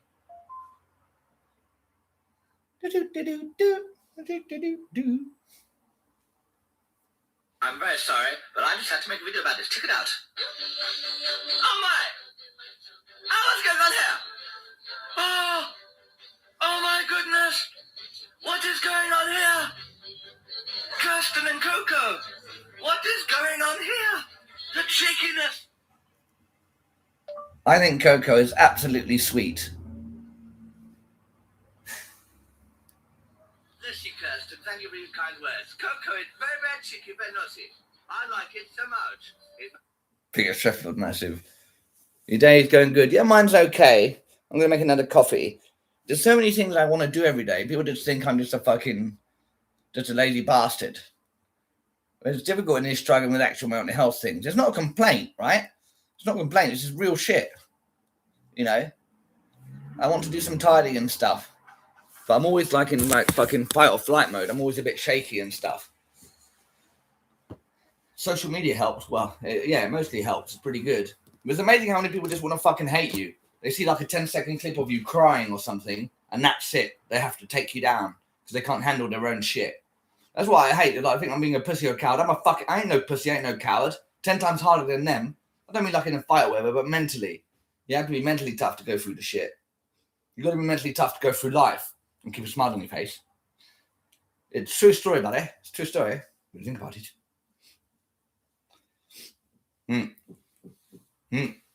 Go make me a coffee or something. Life ain't easy, is it, guys? Life is not easy. Oh, wait, with Boston Chicky.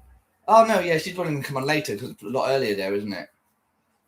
I have an American fan. I'm very happy about it.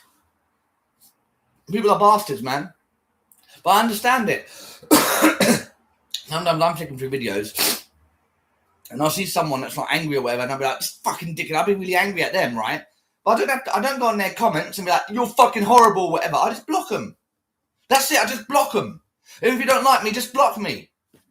I don't think everyone's going to like me. Just block me, you cunt. Just block, and that's it. You won't see me again. But instead, they take their time to write a little hate message. The time it takes them to write a hate message, they could have blocked me in half the time. But they don't want to block you. They want to fucking, cancel culture. They want to cancel you. They don't know what you're saying, so they want to cancel you. Fucking dickheads, mate. All a bunch of pussies. You know what I'm saying? But I mean, it's also keyboard warrior bullshit, because they're not here. They wouldn't say it to your face. And I don't mean because you'd hit them, because they'd be like, you know what, it's not nice to say that to someone, is it? But because they're on their keyboard warrior, they like to make up shit to you. They call me like a pedo and shit. Yeah, he's a pedo, he's a nonce. It's like, yeah, but I'm not though, am I? Do you know what I mean? But I'm not though. But I'm not a pedo, I'm not a nonce. So why are you going around telling everyone I'm a pedo, I'm a nonce?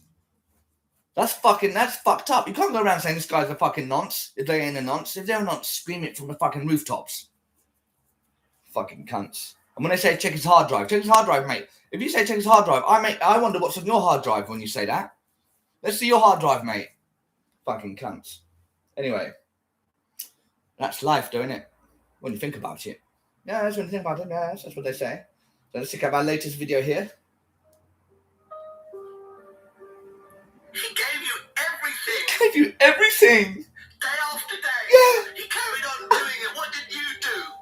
He came home. He wanted to tell you how he felt. How he fucking felt. What's wrong with you? He goes to work.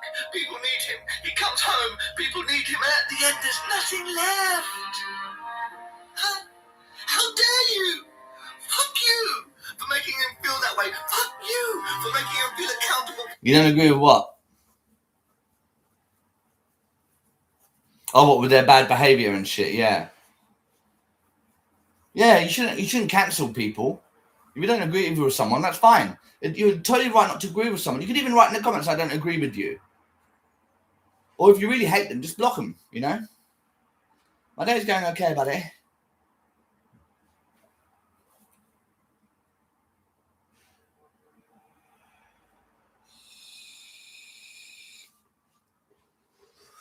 An extreme example is that Charlie Kirk, yeah?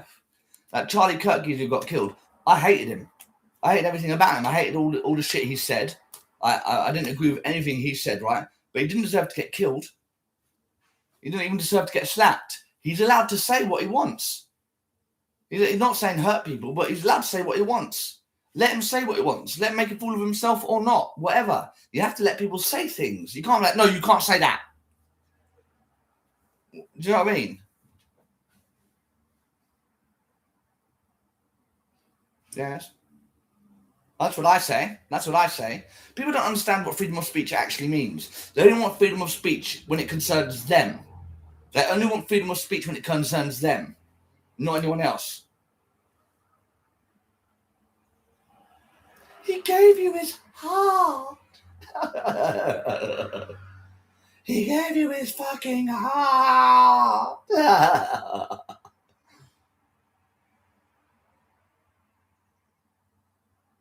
Oh, cool.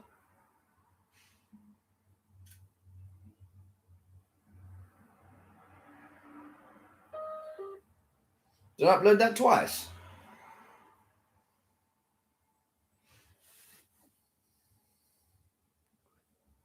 How did that get so many views? I only just uploaded it. I hope it goes viral. I just uploaded this video on YouTube and it's got 300 views. That's quite good. Just go ghost, bro. You don't even get what I'm saying. Just go ghost, bro. Boo. So what are you going on about go ghost? What the fuck are you talking about, you bell end? And they've always got to be so angry about it. They've always got to be so angry about it. Go ghost, man. Stop lying in bed. Stop lying in bed every day. Yeah, I'll do one like that, yeah. I'll do one like that. Fuck you for holding him to his what? And I have some like inspirational music behind it. It's time to go ghost, bro. What are you doing, huh? Lying in bed every day? Get up!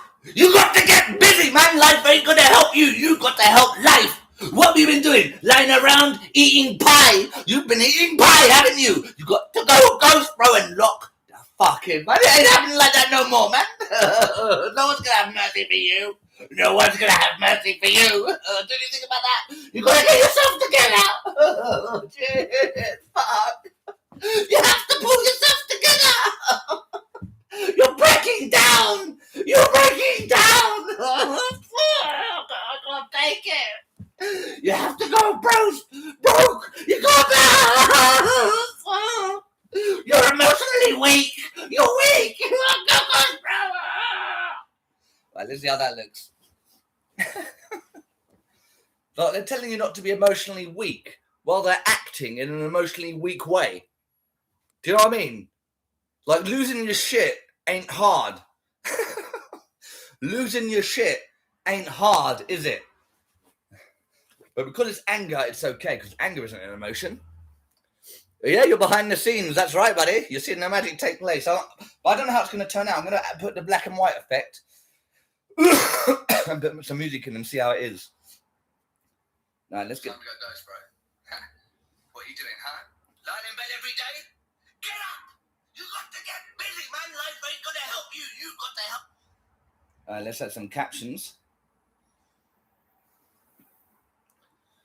Yeah, exactly. Of course. Exactly. You're seeing it happen. You see it happen here. You see the whole thing. They'll like film it and literally they'll do that. Look, he's lost it. He's lost it again. Well, they're fucking having a little edge to it.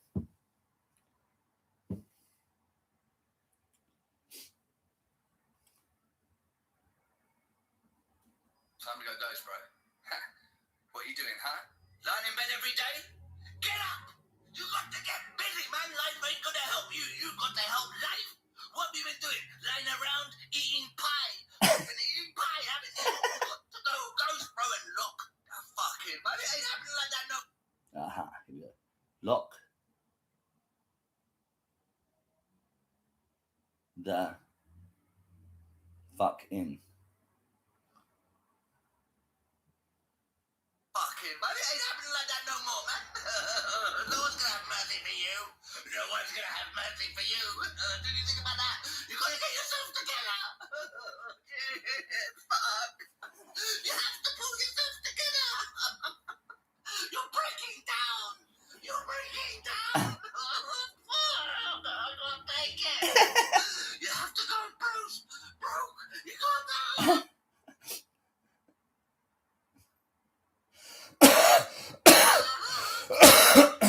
You're emotionally weak. You're weak.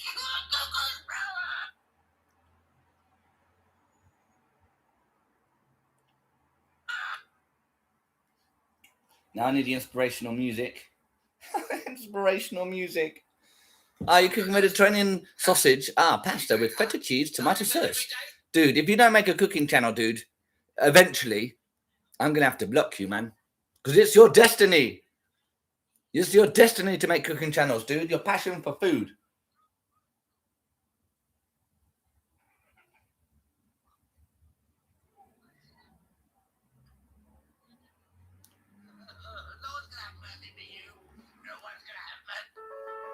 Time to go ghost, bro.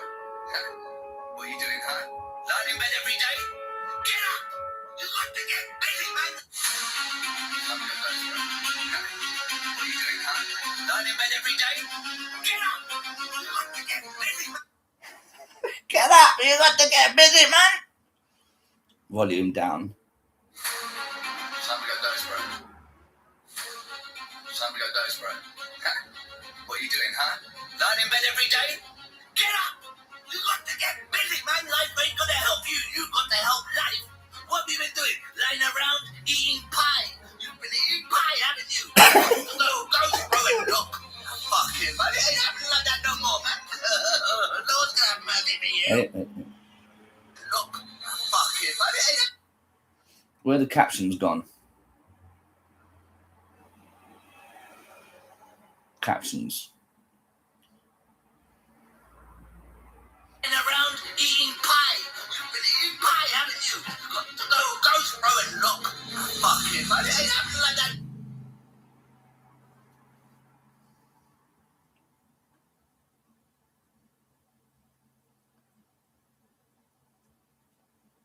No more, man.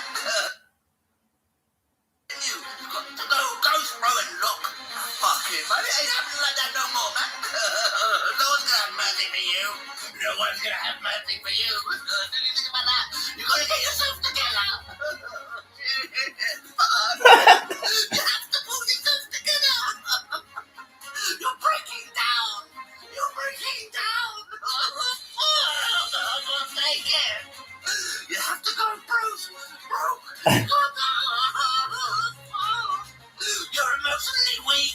You're weak. That's not bad. That's not bad. Time to go dose, bro. What are you doing, huh? Lying in bed every day? Get up! You got to get busy, man. Life ain't gonna help you. You got to help life. What have you been doing? Lying around eating pie. You've been eating pie, haven't you? Got to go, bro, and look. Fuck it, man. It ain't happening like that no more, man. What the No one's hell? gonna have mercy for you. No one's gonna have mercy for you. Did you think about that? You gotta get yourself together. Fuck. You have to pull yourself. Always lie to women. That's the rule. Always lie to women. I hate that shit. I like soup. What's Scotch soup? That's some Scottish thing, I guess. Scotch broth. That sounds nice. It's the same body, it's a different.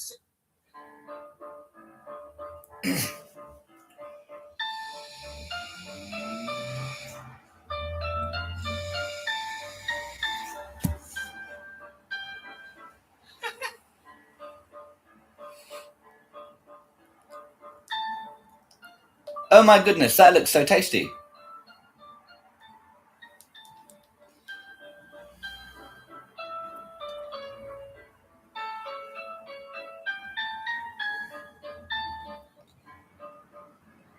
I must also say the music is exceptionally cheeky. I approve.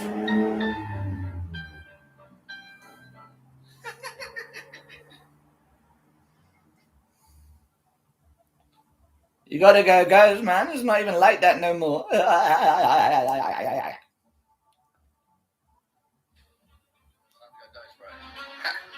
you doing, huh? Lying in bed every day? Get up! You got to get busy, man. Life ain't gonna help you. You got to help life. What have you been doing? Lying around eating pie. You've been eating pie, haven't you? Got to go, bro, and look. Fuck it, man. It ain't happening like that no more, man. No one's gonna have mercy for you. No one's gonna have mercy for you. Did you think about that? You gotta get yourself together. Fuck. You have to pull yourself together. You're breaking down. You're breaking down. You have to go, Bruce. You gotta go. You're emotionally weak. You're weak. I make such silly videos. Don't I make such silly videos? I prefer chowder to soup. What's the difference between chowder and soup? What's the difference between chowder and soup? They say like clam chowder in America, don't they? That clam chowder, whatever that means. Some kind of clam soup or something. I don't know.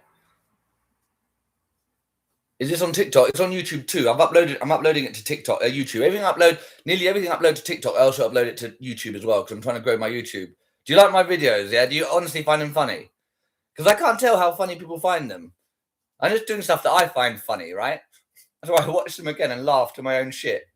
How funny is that? I watch my own shit. I'm like, because that's how you have to do it. You have to make stuff that you find funny. But I don't know how funny other people find it. Chowder's like a broth with chunky ingredients. Okay, that sounds good. Oh, bless you, buddy. I appreciate that. I want to bring some entertainment out there. So do you use YouTube more than Random Vibes? You use YouTube more than TikTok, do you? My YouTube followers are doing okay. I've got 588. Get to 1,000 soon, hopefully. Let's have a look how many views I've got. Oh, that one's doing. I've got 400 views on one of my videos now. That's quite good. That's quite good. You get my sense of humor. Exactly, because it's like the stuff I'm making fun of. I don't feel that way. People don't even get it's a joke sometimes. You don't get you making a joke. I'm making a joke out of these, these fucking not gym rat. People shouting at each other. Go, ghost, bro. Let's fucking go. It's like, dude, you are not well held together. You're not well held together. Shouting like a maniac is not fucking well put together. It's weak. Hi, baby. I think what you is your authenticity. Thank you, buddy. I appreciate that. Hi, baby. Beep. Now that's the traditional Hada beep. It's with a Hada, but you can have Hadi beep, Hada beep, all sorts of different beeps. The Ghost Bros legendary. I can't take it, man, because I see the videos on TikTok. It's like, what the fuck are you talking about, man? You got to go Ghost Bro. Shut the fuck up, you fucking pussy. Shut the fuck up. Got to go Ghost Bro, and you got to lock the fuck in. It's just fucking nonsense. It's just fucking, they're just masturbating their egos.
I'm going to go Ghost, bro.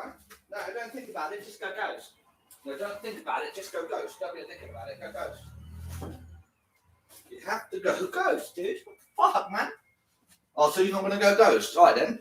All right, go Spirit. Go Spirit, then. How about that? You got to go Spirit, dude.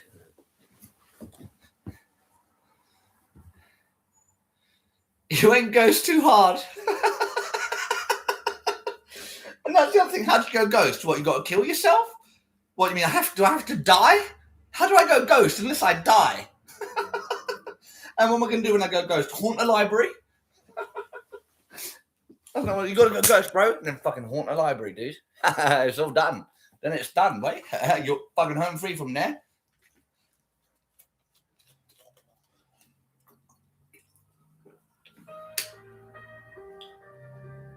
He gave you everything But it's amazing how many people don't get it's a joke. My tooth's okay. Oh, hello, Ellie. How you doing, buddy? Are you good? My tooth's okay. Yeah, that's what you think about it, yes. How are you doing? How's work? You're working in the yard generally? I don't know. I told you I have a friend in Germany. She's a doctor as well. She works in the ER, which must see a lot of shit. Lurk creepily in the corner of rooms. Exactly. You got to go ghost, bro. You got to go ghost, and then haunt someone. You see how many people there are on here now, all recording me because they're jelly belly. They're all jelly belly. You got to go ghost, bro. It's like, how do I go ghost? What, like bang, and then I can become a ghost? What about going spirit? Can I go spirit? Master, what is the secret to eternal happiness? Do not argue with stupid people. This is one of my favorite videos. I downloaded it from someone. Master, what is the secret to eternal happiness? Do not argue with stupid people. That's it? I don't think that works. You are right. How good is that? The wise cat, the sage cat. I off for a few days. That's good. The tooth is a bit better, yeah. G'day, mate. Yeah, good to go, guys, bro. I want to do like American guys. I'm like American geezer from the hood or something. Nah, man. Got to go ghost, man. Something like that. I don't know. Is there toothpaste on my mouth? There's always toothpaste on my face. Gotta go, guys, bro. Thank you, buddy. So what's it like working in ER? Is it fun? Like, is it for the adrenaline junkies, right? My friend in Germany, she was an adrenaline junkie. She liked the action. Master, what is the secret to eternal happiness? Do not argue with stupid people. That's it? I don't think that works. You are right. You are right. You just have to tell people, stupid people, it's like, yeah, okay, you're right. Now what? Yeah, you're right. Now what?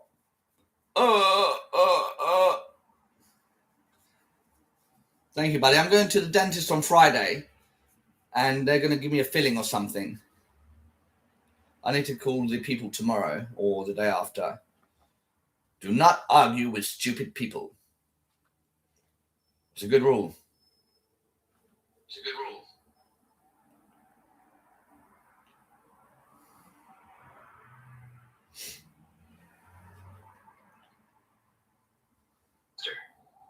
What is the secret to eternal happiness?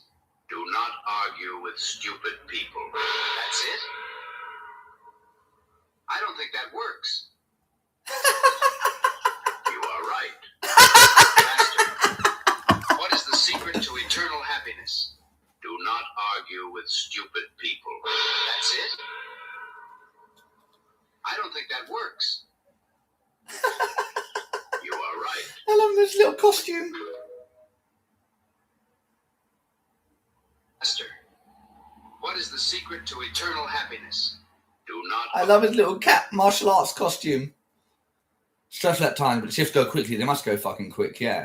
You must see some crazy shit, though. You must see some crazy shit. Yes, I think so. Most likely, yes.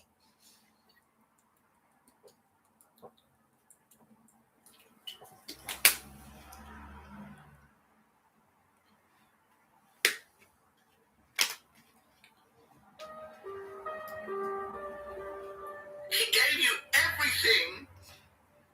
He gave you everything. No. He gave you everything and you did that? What? How does that even make sense? That doesn't even make fucking sense. Yummy, yummy, yummy, I got love in my tummy and I feel like...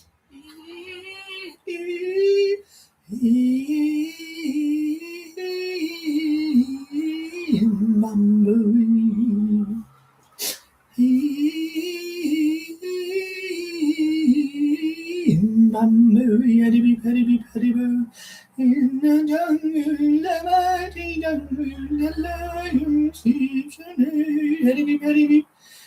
the jungle, the mighty jungle, the lion, humpity bumbo.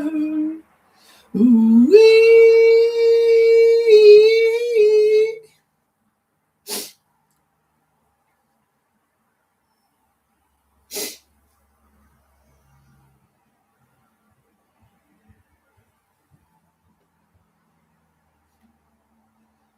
name is Tomatus Tucius, and it's time to go ghost, bro. So lock the fuck in.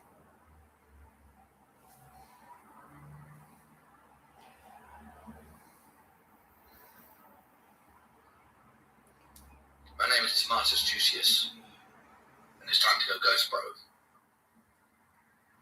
So lock the fuck in. Time to go ghost, bro. I can't wait till they sort out this pain.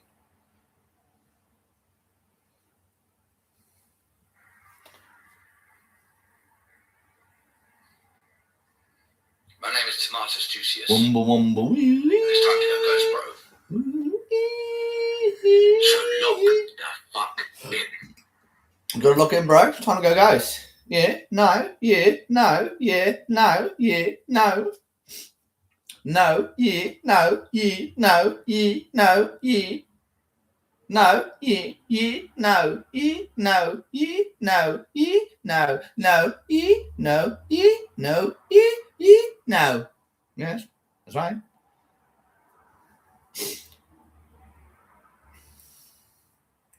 He needed you. He needed you. Ew. He needed you.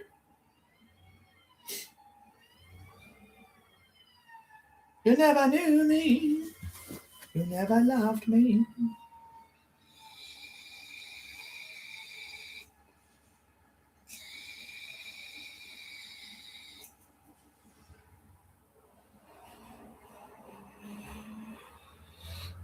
Here we are, we got some tuna, we got some pasta. Now it is we do. Oh, man, what's going on now? Oh, we found the second one. Oh, that's on the news. Ah, well, it's all the celebration with the parties. Also the news. Ah, come follow me, so with things. And here we are. Ding, ding, ding, ding, ding. That's right, ladies and gentlemen, we're going to Asda.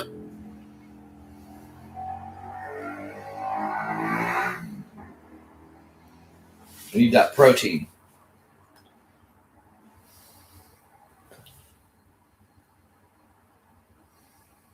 Always lie to women. That's the rule nobody wants to admit. Men think honesty builds attraction, but it doesn't.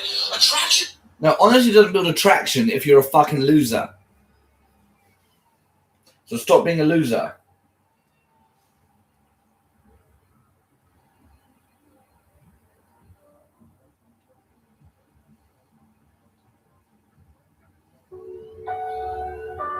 Nobody want me. Nobody love me. Nobody want me.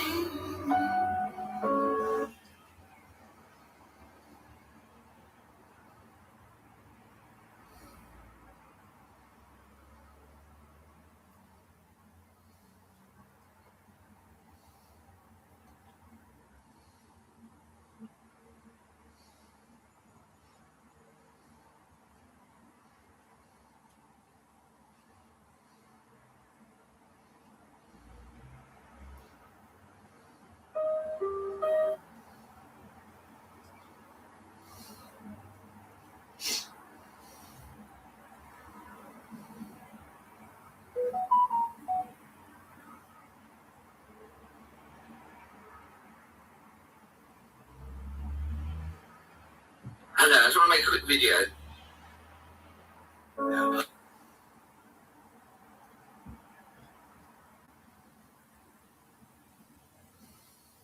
I just want to make a quick video. So here's one of the people I've reported, Lucas Mitcher, who's just come to my profile and they think it's funny. You're on the report, Lucas. I know you think this is a game. I'm playing some game with you. But I just want you to know that your behaviour is bad. I'm just going to have a look at the profile and see what it's saying here. So it's all videos about me, right? Actively trying to make me look bad. And we've got all of 15 followers.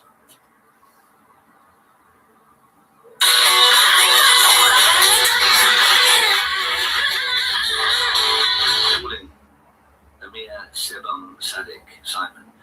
He loved playing victim and crying to his fans when things don't go his way. I see. Oh man, it must be my lucky day. Check this out. I'm not joking. This is real. Oh man. Oh, that's it. Thank you very much. From the internet to ditch this supporter. I don't want to assume anything by Beria. I don't know who that person was. I want to make some clarifications. Because TikTok is a very sexist place, right? So it's very simple logic, it's basic logic. Ask, get it from the horse's mouth, they say, right? If you want to know about women, ask women, right? If you want to know about men, ask women. That's the truth. Do not ask a man anything about women or men. They have no idea.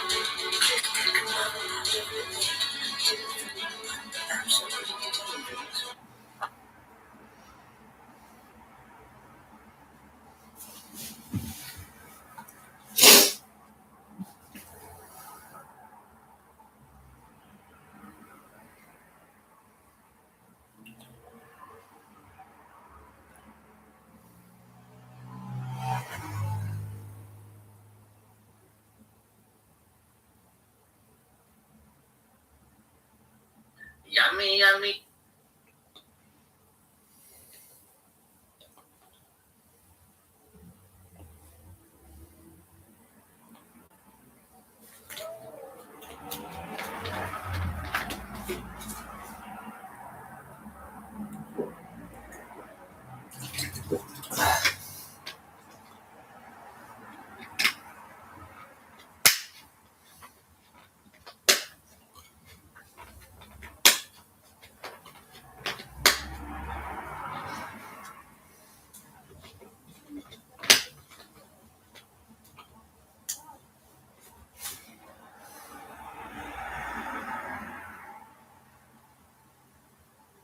He needed you! No, he needed you!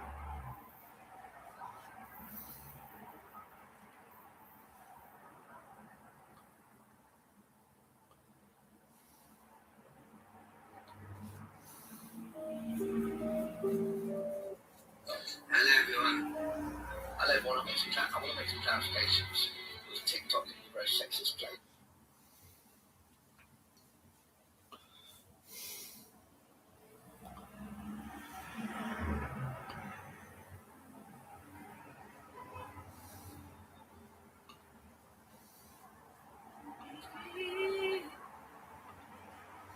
Esther.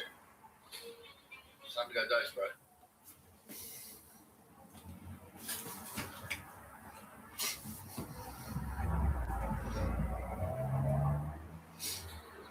It's time to go.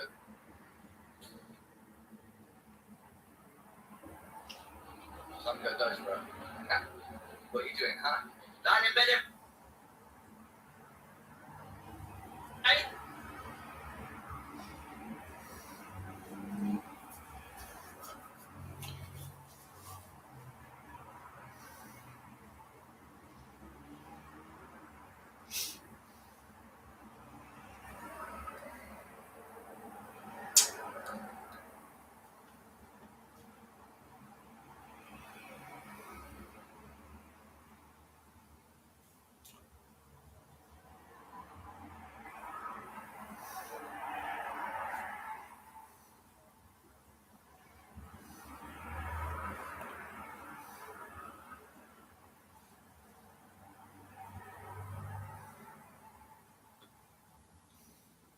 Esther, what is the secret to eternal happiness?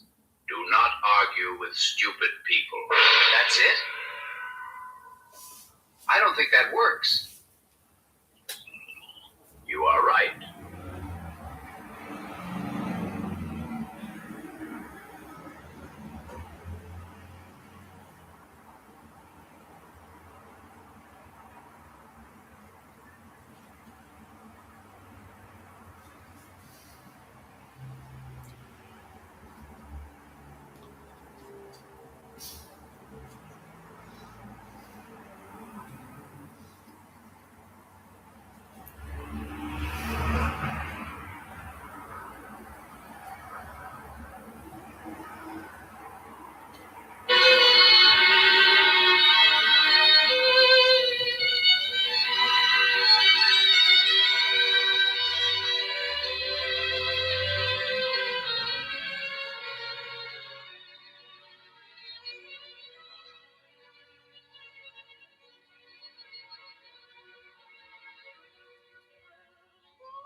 He gave you everything.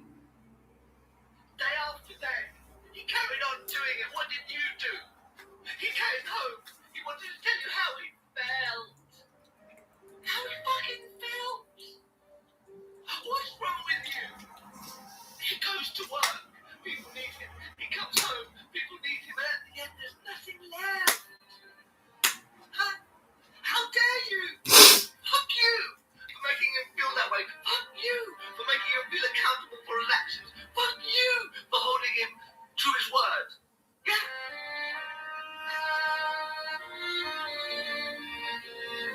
He's been doing things you can't imagine. He's a man.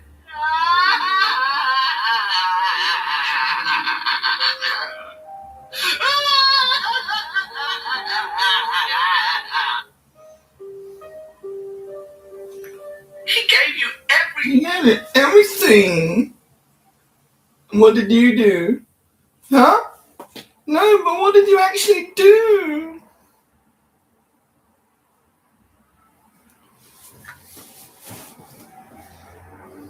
I level one, I'm going to make some clarifications. TikTok is a very sexist place, right? So it's very simple logic, it's basic logic. Ask, get it from a horse's mouth, they say, right?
What are you doing, huh?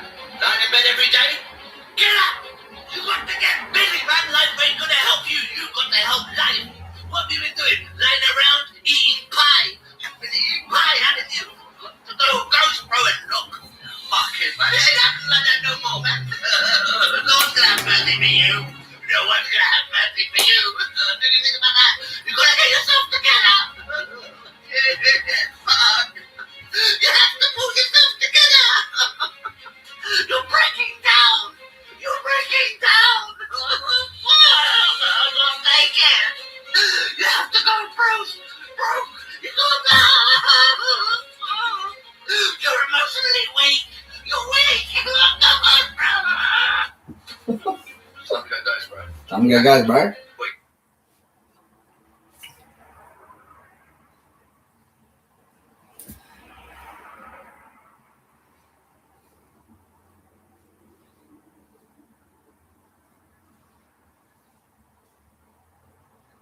In the summertime, I know it's fine, and then the hand in the night, and then the hand in the night, and every. Time to go, those, bro. What are you doing, huh? Lying in bed every day? Get up! You got to get busy, man. Life ain't gonna help you. You got to help life. What have you been doing? Lying around eating pie. You've been eating pie, haven't you? Got to go ghost bro and look. Fuck it, man. It ain't happening like that no more, man. No one's gonna have mercy for you. No one's gonna have mercy for you. Do you think about that? You gotta get yourself together. Fuck. You have to pull yourself together. You're breaking down. You're breaking down. I'm naked. You have to go, Bruce. You go down.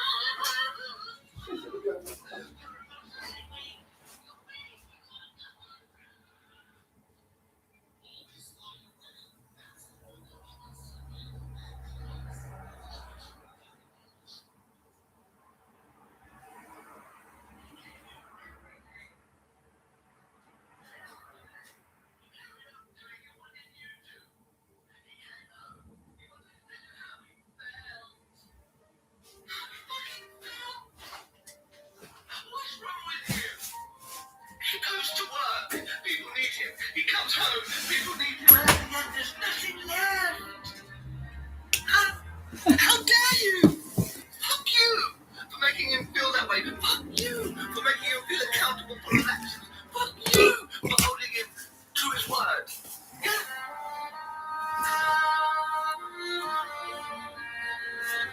He's been doing things you can't imagine. He's a man.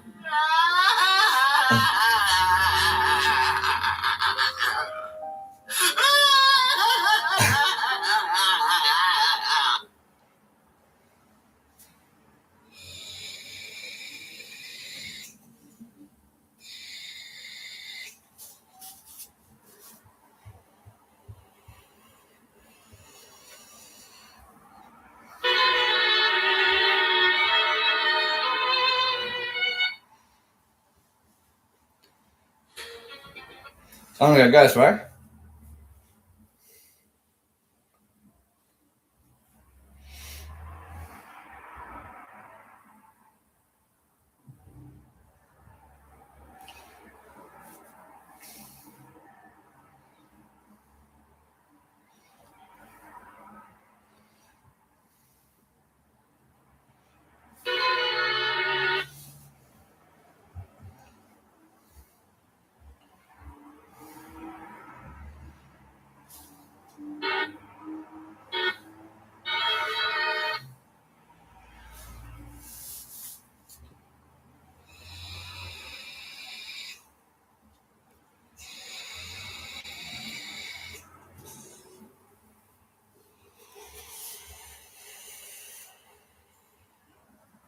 Remember,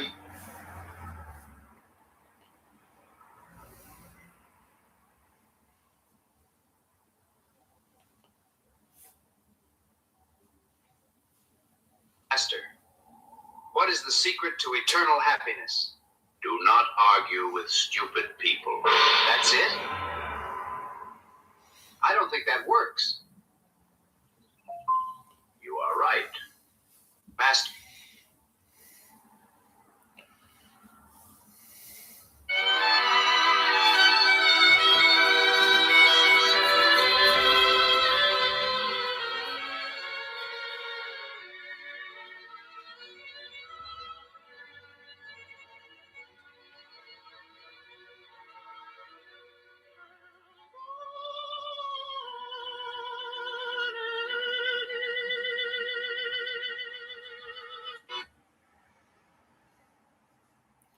Judas begging for mercy.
hello everyone. Yummy, yummy.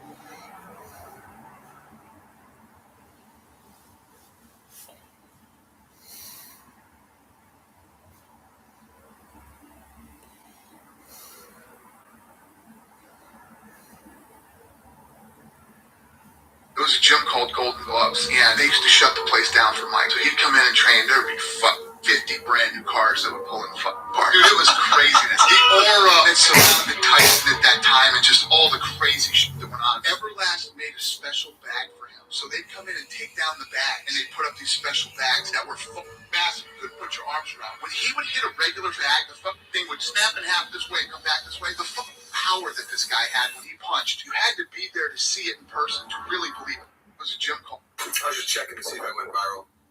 No? Okay. Let's check one more time. I was just checking to see if I went viral. No? Okay. Chilling. Coup. Let's check one more time.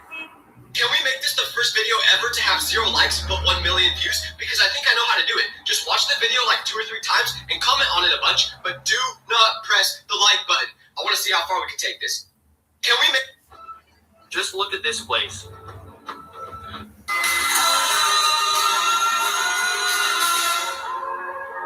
the book. Whoa. This will be the talk of RAF Ace. Sarukian. Boys, when you get by yourself, that's the real game. That's real life right there. By yourself. Life ain't when you with everybody else. When you by yourself, that's when real life kick in. Because now it's just you and your brain and the Lord. That's how you can tell a real person is when they by themselves. When you get back, Woke up this morning, saw one of my videos. I consider John Jones the greatest combat fighter of all time. I love Muhammad Ali. Yeah. I love Mike Tyson. John Jones is the nastiest dude. John Jones is a killer in every way that you can be. When the stuff was going on during COVID and people were spray painting, Jones went into town and was taking spray cans out of people's hands and slapping them and saying, "Go home." I consider John Jones the greatest. The chances of you seeing this YouTube short are super rare.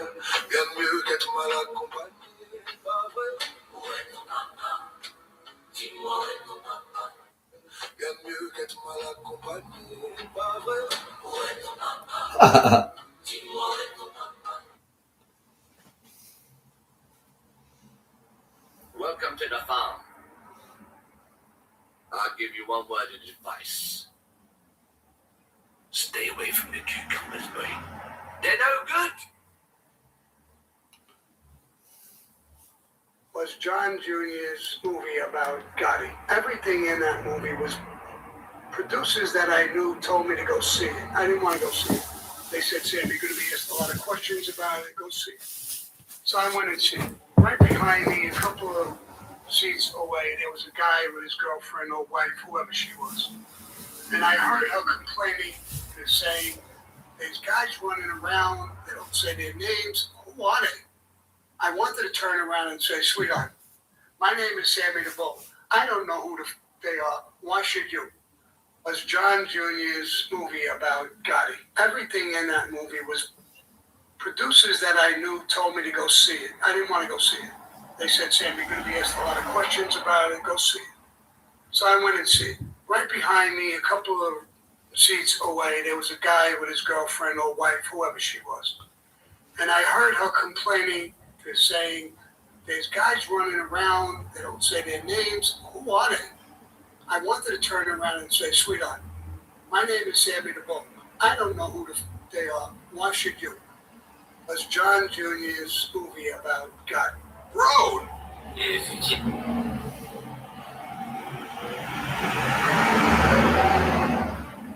He's moved up to heavyweight. Of course, he's going to look a little bit heavier. He's going to be a little less ripped. The abs aren't going to be popping, okay? That's just science. What do you guys expect him to do? Put on, like, I don't know, 40 pounds of muscle and move up and be a real heavyweight? See, that's the problem. You can't do that. You can't go out there and take steroids. You can have all the protein powder you want in the world. But if you train for a mixed martial arts fight and you're not taking steroids, you're going to have a real hard time putting on muscle because all the cardiovascular style training, the wrestling, the sparring, the hitting, the padding,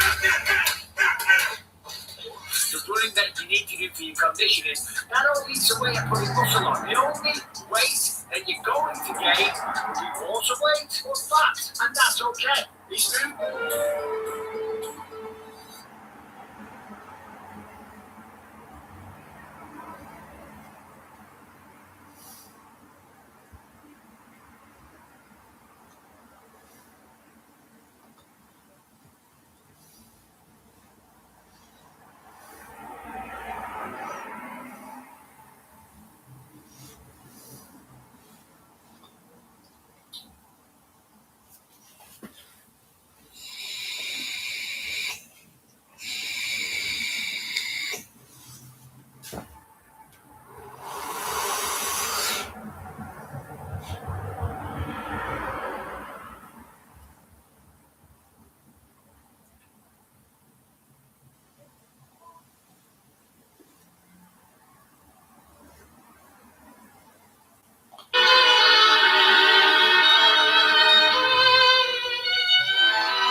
my lucky day. Check this out. I'm not joking. This is for real. Oh my, how so good things.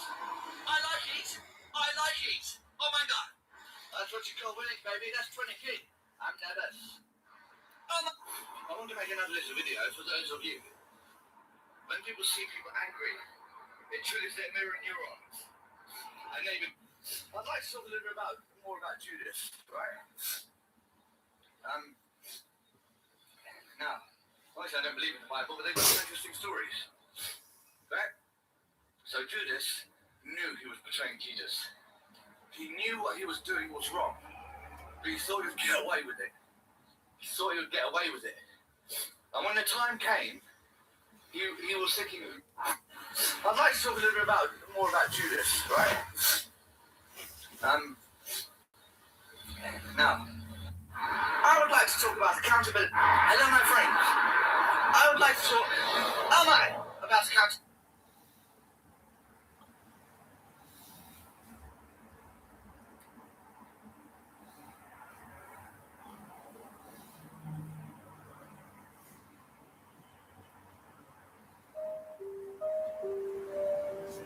He gave you everything.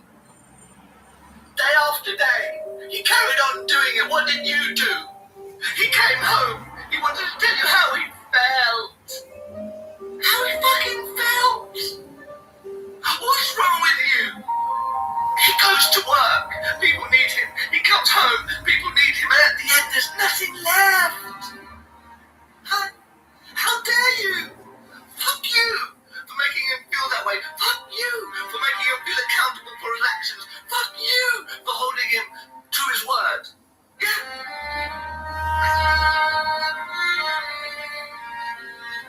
He's been doing things you can't imagine. He's a man.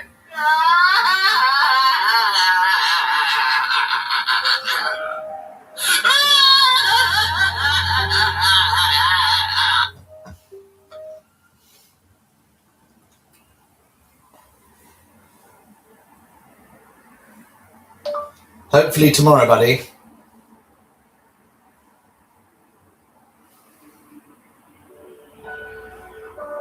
Nobody want me. Nobody love me.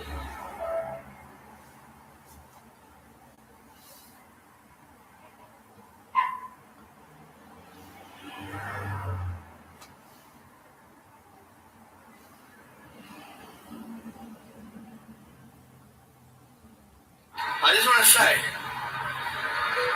something to the people who I reject on TikTok and they get very hurt and go on a campaign against me, yeah? So we say one thing. I'm not your mother, yeah? Be honest.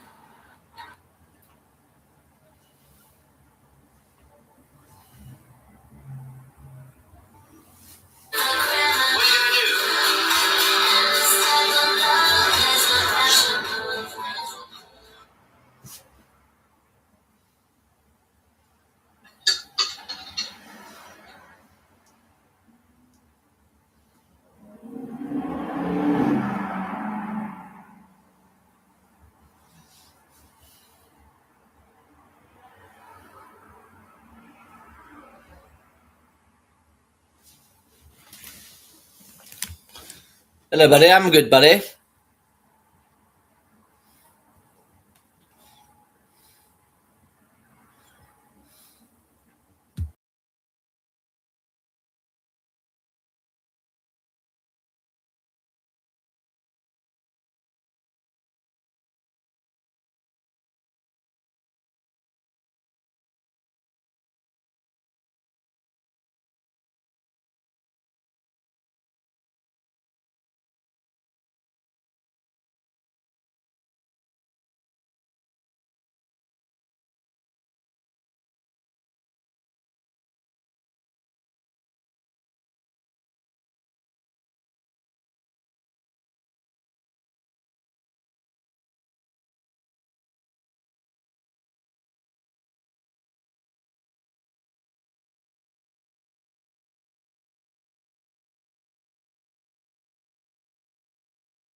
Paddy beep, paddy beep, paddy beep, paddy beep. Paddy beep, beep, paddy bow. Everybody come along, let's have some motherfucking Haribo. Have you seen my Haribo?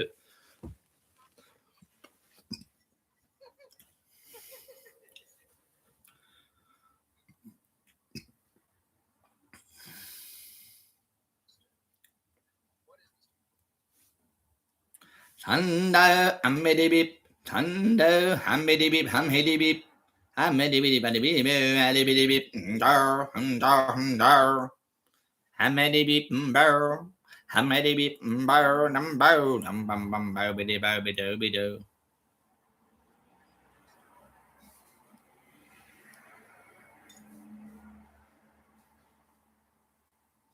Thunder only happens when it's meddy beep, meddy beep.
Full ping, Tasha.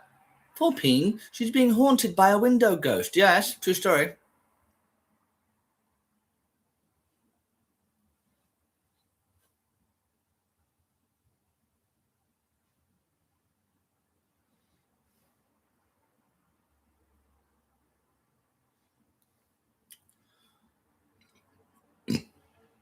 He gave you his heart.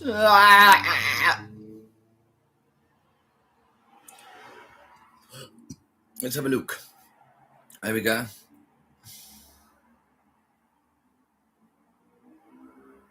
What's this? Was it a screenshot?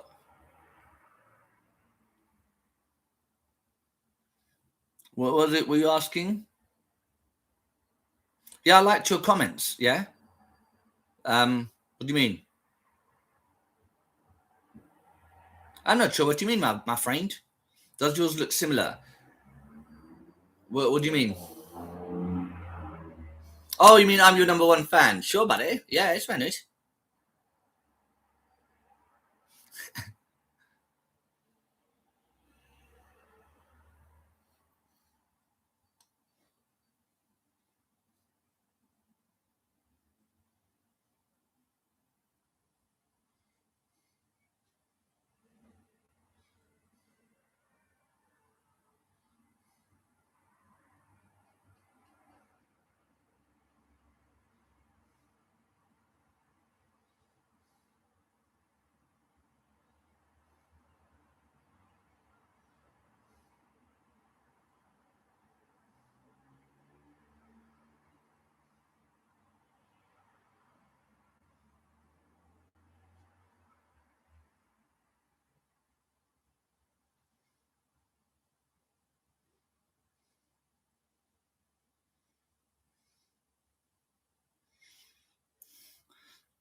I know. I think sometimes, like, I think that as my mother's like that as well. Like, you know, if I had pursued what I wanted to pursue, like, for example, at media studies in sixth form, I did a media studies project where I had to create a DVD cover for a film that I make up, a DVD cover, a VHS cover, and a poster. And you had to use Photoshop and stuff. I'd never used Photoshop before, and I did it, and I came number one in the country. You had to write an essay alongside it as well, of how you made it. I got 120 out of 120. I literally came number one in the country. And I thought I wanted to do something along with like media or art or something, but it was never encouraged. It's always like, you know, I went to study languages at university because that's more proper or something. And sometimes I think people are just inside are jealous. They don't want to pursue things that they wish they could have pursued. Or I think it's often something to do with that, you know. They just got their own issues going on, and they can't sort of, you know, I don't know. You know what I mean, buddy?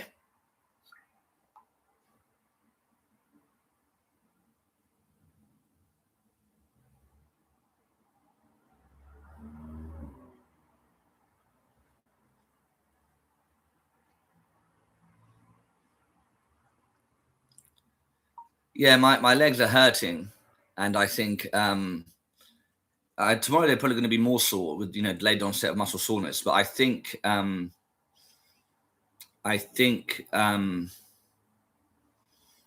yeah, it's good. It's a good thing. Sometimes, you know, I'm just sitting around all the time and stuff. So obviously I'm just totally unfit and weak.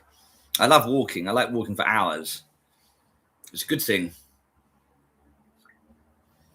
Thunder only happens when it's hum-heady beep, hum-heady beep, hum-heady beep beep, hum-heady beep, hum-heady beep, hum-heady beep, hum-heady beep, bum bum biddy bumbo biddy bumbo.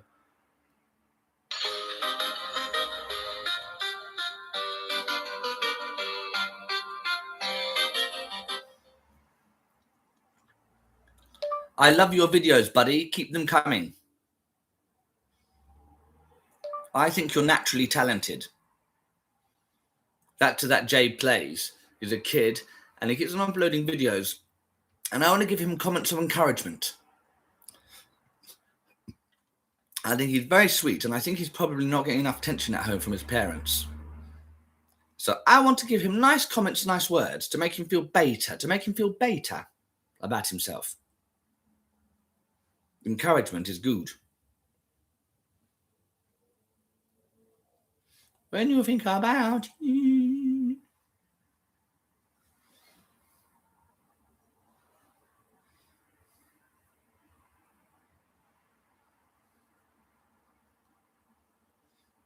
What is here?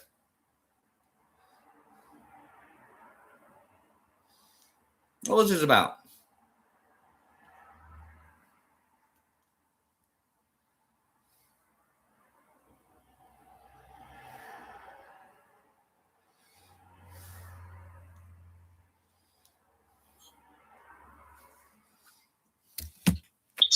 Hello, Monty. Another productive day ahead, I see. Be alright, you ugly bastard. How's your pedo task getting on?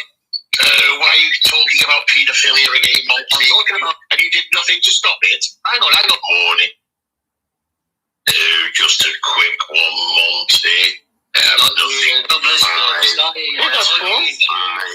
So why are you in bed then if you work at night? Because I've had my sleep, Monty. That's definitely one. She sounds very old. So many folk on here pretend they're landlords. Mental trade, isn't it? Giving the real one to us a bad name.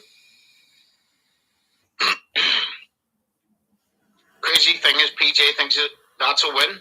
Yeah. It's pure mental health. I'm the one working. I don't believe you're a landlord or anything. Anyway, it's none of my business. Like, you don't get up and go to work. You've got no oomph. And to be honest, mate, you're actually boring. So, yeah, I think it's time to block you now. So, yeah, you're literally boring me. And you do repeat yourself constantly. And I think you're a real weirdo, actually, if I'm honest. Like, you've actually given me the ick. So it's not about you. I wish I never even slept with you, to be honest. Yeah, and you're small, so... But yeah, have a good life. Yeah, bombs or Monty's. That's definitely bomb pretending to do that voice. The second one's just a clip. The third one's like 4 minutes long. You'll hear. Just a quick one, Monty. You absolute pair of bombs. Didn't know if it was morning or afternoon. Of course, I have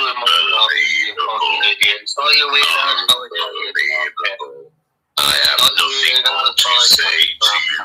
Work, shine, lay about. Go get a job. Go and get a job. Start on YouTube at 1 o'clock without a job. Jobless bum. I work nights, Monty. You book work nights. You're a jobless bum. Start here on YouTube. So why are you not in bed then if you work at night? Because I've had my sleep, Monty. You can tell it's really him by the end. He's right about you, Belfast. She wasn't talking about me. You fucking spastic. And what are you doing in here, Sheepish, you cross? Slither off, you trump. You make Valley's house look like a fucking paradise. Slither off, Sheepish. No one cares about you anymore. You're a grass. We don't like grasses.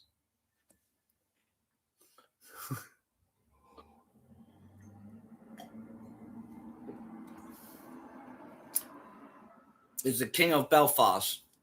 Yeah, it was 100% bomb. You could tell in the second one, the clip, it was definitely him. I got sent another clip of him, but it's like fucking 4 minutes long. I'm not uploading that. That PJ one's wild, isn't it? You've actually given me the ick. Mental behavior.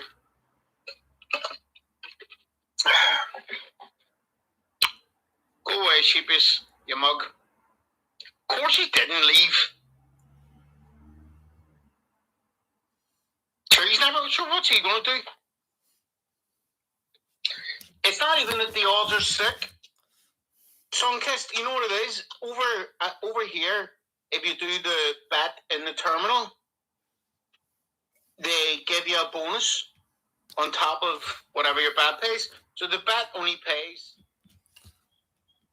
You love those fruit machines, don't you, you goon? But the bonus is 70% of it, which is 367 on top of it. I think if they ever stop doing this sort of bet with a bonus, I'm going to have to start doing some more sort of football bets. You love those fruit machines, don't you? Yeah, I do. Love a fob. Franco, did you get a new number or something?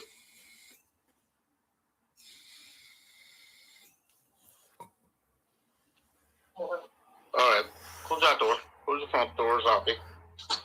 Did you get a new number, Franco?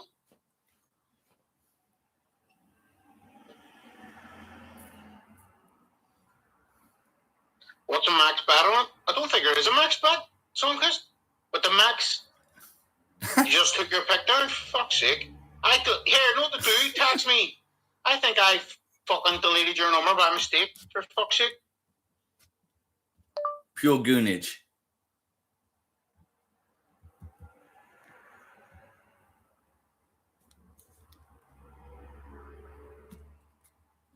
Alright, what's up, me? Fuck's sake, my head's away. I think I deleted your number by mistake. No worries.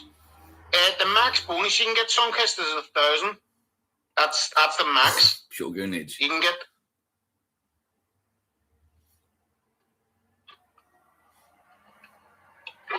And it was pulling through my phone, deleting numbers, and I think I deleted yours by mistake.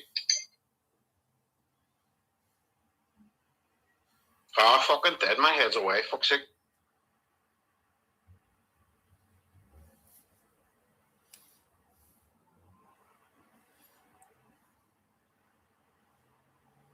That's enough. Fucking heads away.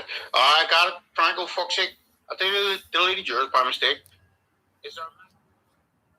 Come to my channel instead. I'm actually funny. All you will learn from this goon is how to waste money.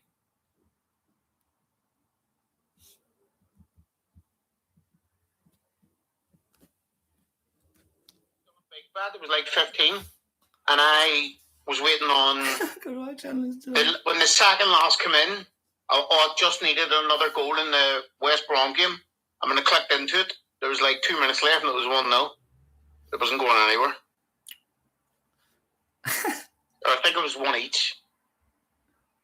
You're back at GA, are you? Did you go and get the thing though? Good evening. Try to hypnotize him? We're listening to some goonage.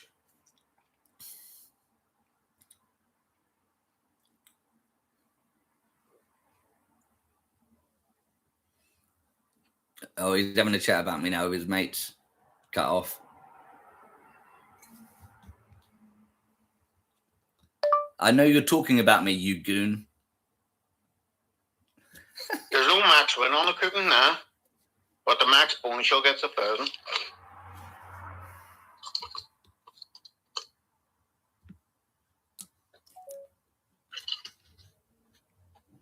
You're on the rehab? Fucking hell. Don't do it, Tim. Be gambling. Anyway, I'm going now. Like I said, if you want to watch something funny, come to my channel instead of watching this goon. Don't walk straight out of rehab, straight into the boogies. I know you're talking. Don't sheepish, go away, will you? Listen, you had your chance yesterday, and you decided to grass. Go away. Nobody cares, sheepish. We don't like grasses over here. Try anything, that's it. What about mud? I hear, Franco, you should see them fobs over in that fucking Irish bar. A £500 fob in a pub, and you can do £100 spins on it in the roulette. Come to my channel, I'm the boss. Sheepus is the guy, he's a drag. And he could have been a new character on here, but he decided to grass last night. There could have been a new channel on. Yeah, I could have been a new character on his channel, but I was too funny. But he decided to grass last. I could have been a new member on your shitty channel, but instead,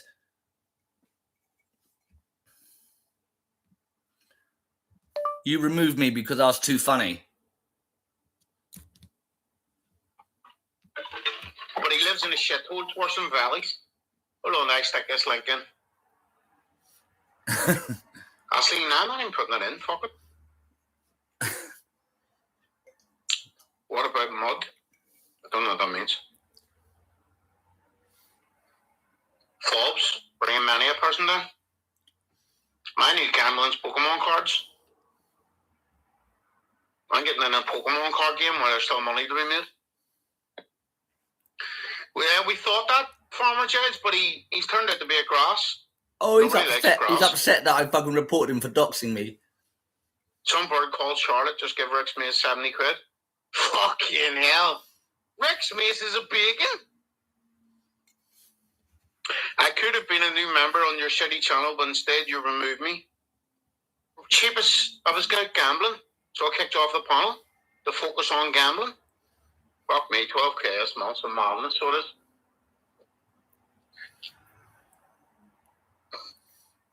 Well, apparently he's in jail, Sunkist.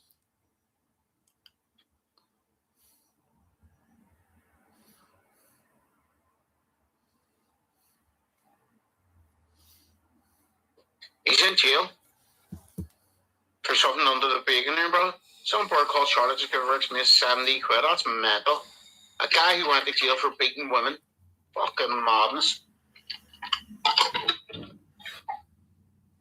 You see how lies spread? You see how lies spread? You see how lies spread? Nah. You see how lies spread? You see how lies spread? You see how lies spread? Crazy. You see how People lies? don't fucking give anyone money. Rex Mace went to jail. Alright, what's wrong? What the fuck's wrong with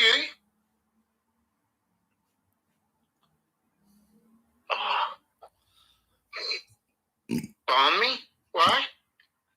I texted you, but you blocked me on WhatsApp as well.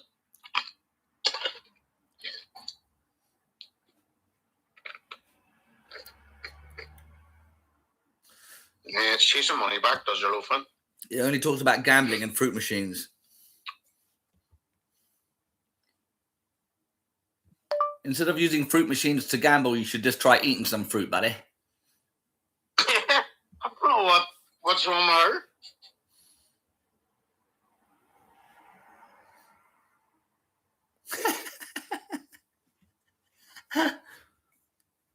Thursday is Slugs Pip Day. Thursday he'll be back in. He kept saying he'll be back the 25th. Come to my channel and you'll see all of my picks. Didn't he say he'll be back the 25th? Oh, it's Saturday. I'll go live tomorrow. Your man Sheepus lives in a flat that's worse than Valley's. That's madness. That's crazy. Think about that. Your man Sheepus lives in a flat that's worse than Valley's. Or he's definitely got a little bit of racy in him. Instead of Sheepus, go away, will you? You're after a bit of attention. Go away. Yeah, I have old Sheepus's old YouTube. Hold on, I'll stick the link in the video. It's very Valley-esque. Oh no, that's PJ's video. What would happen if you only ate sardines? No, that's something else as well. Check out my channel. I am, oh my god, so funny. Oh yeah, here, have a look at this here.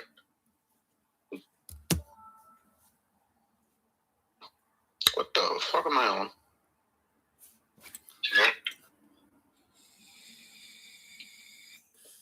Yeah, have a look at that.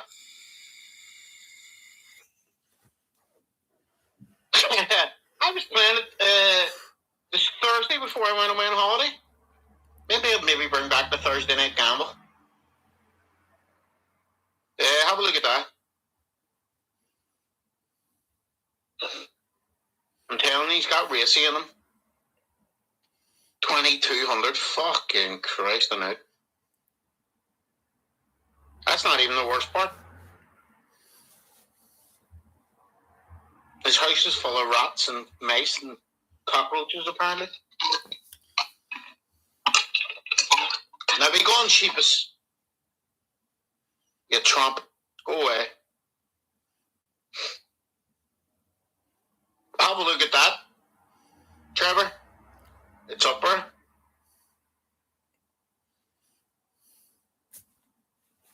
Know what I had last night? A golden crisp. Fucking hell, I'm not a golden crisp in it. Fucking donkeys. A wee golden crisp. Because I wanted something sweet.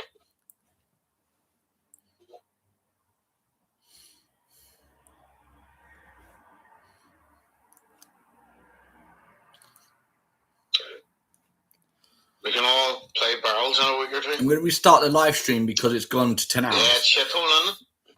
I'll be back in a sec. He talks his own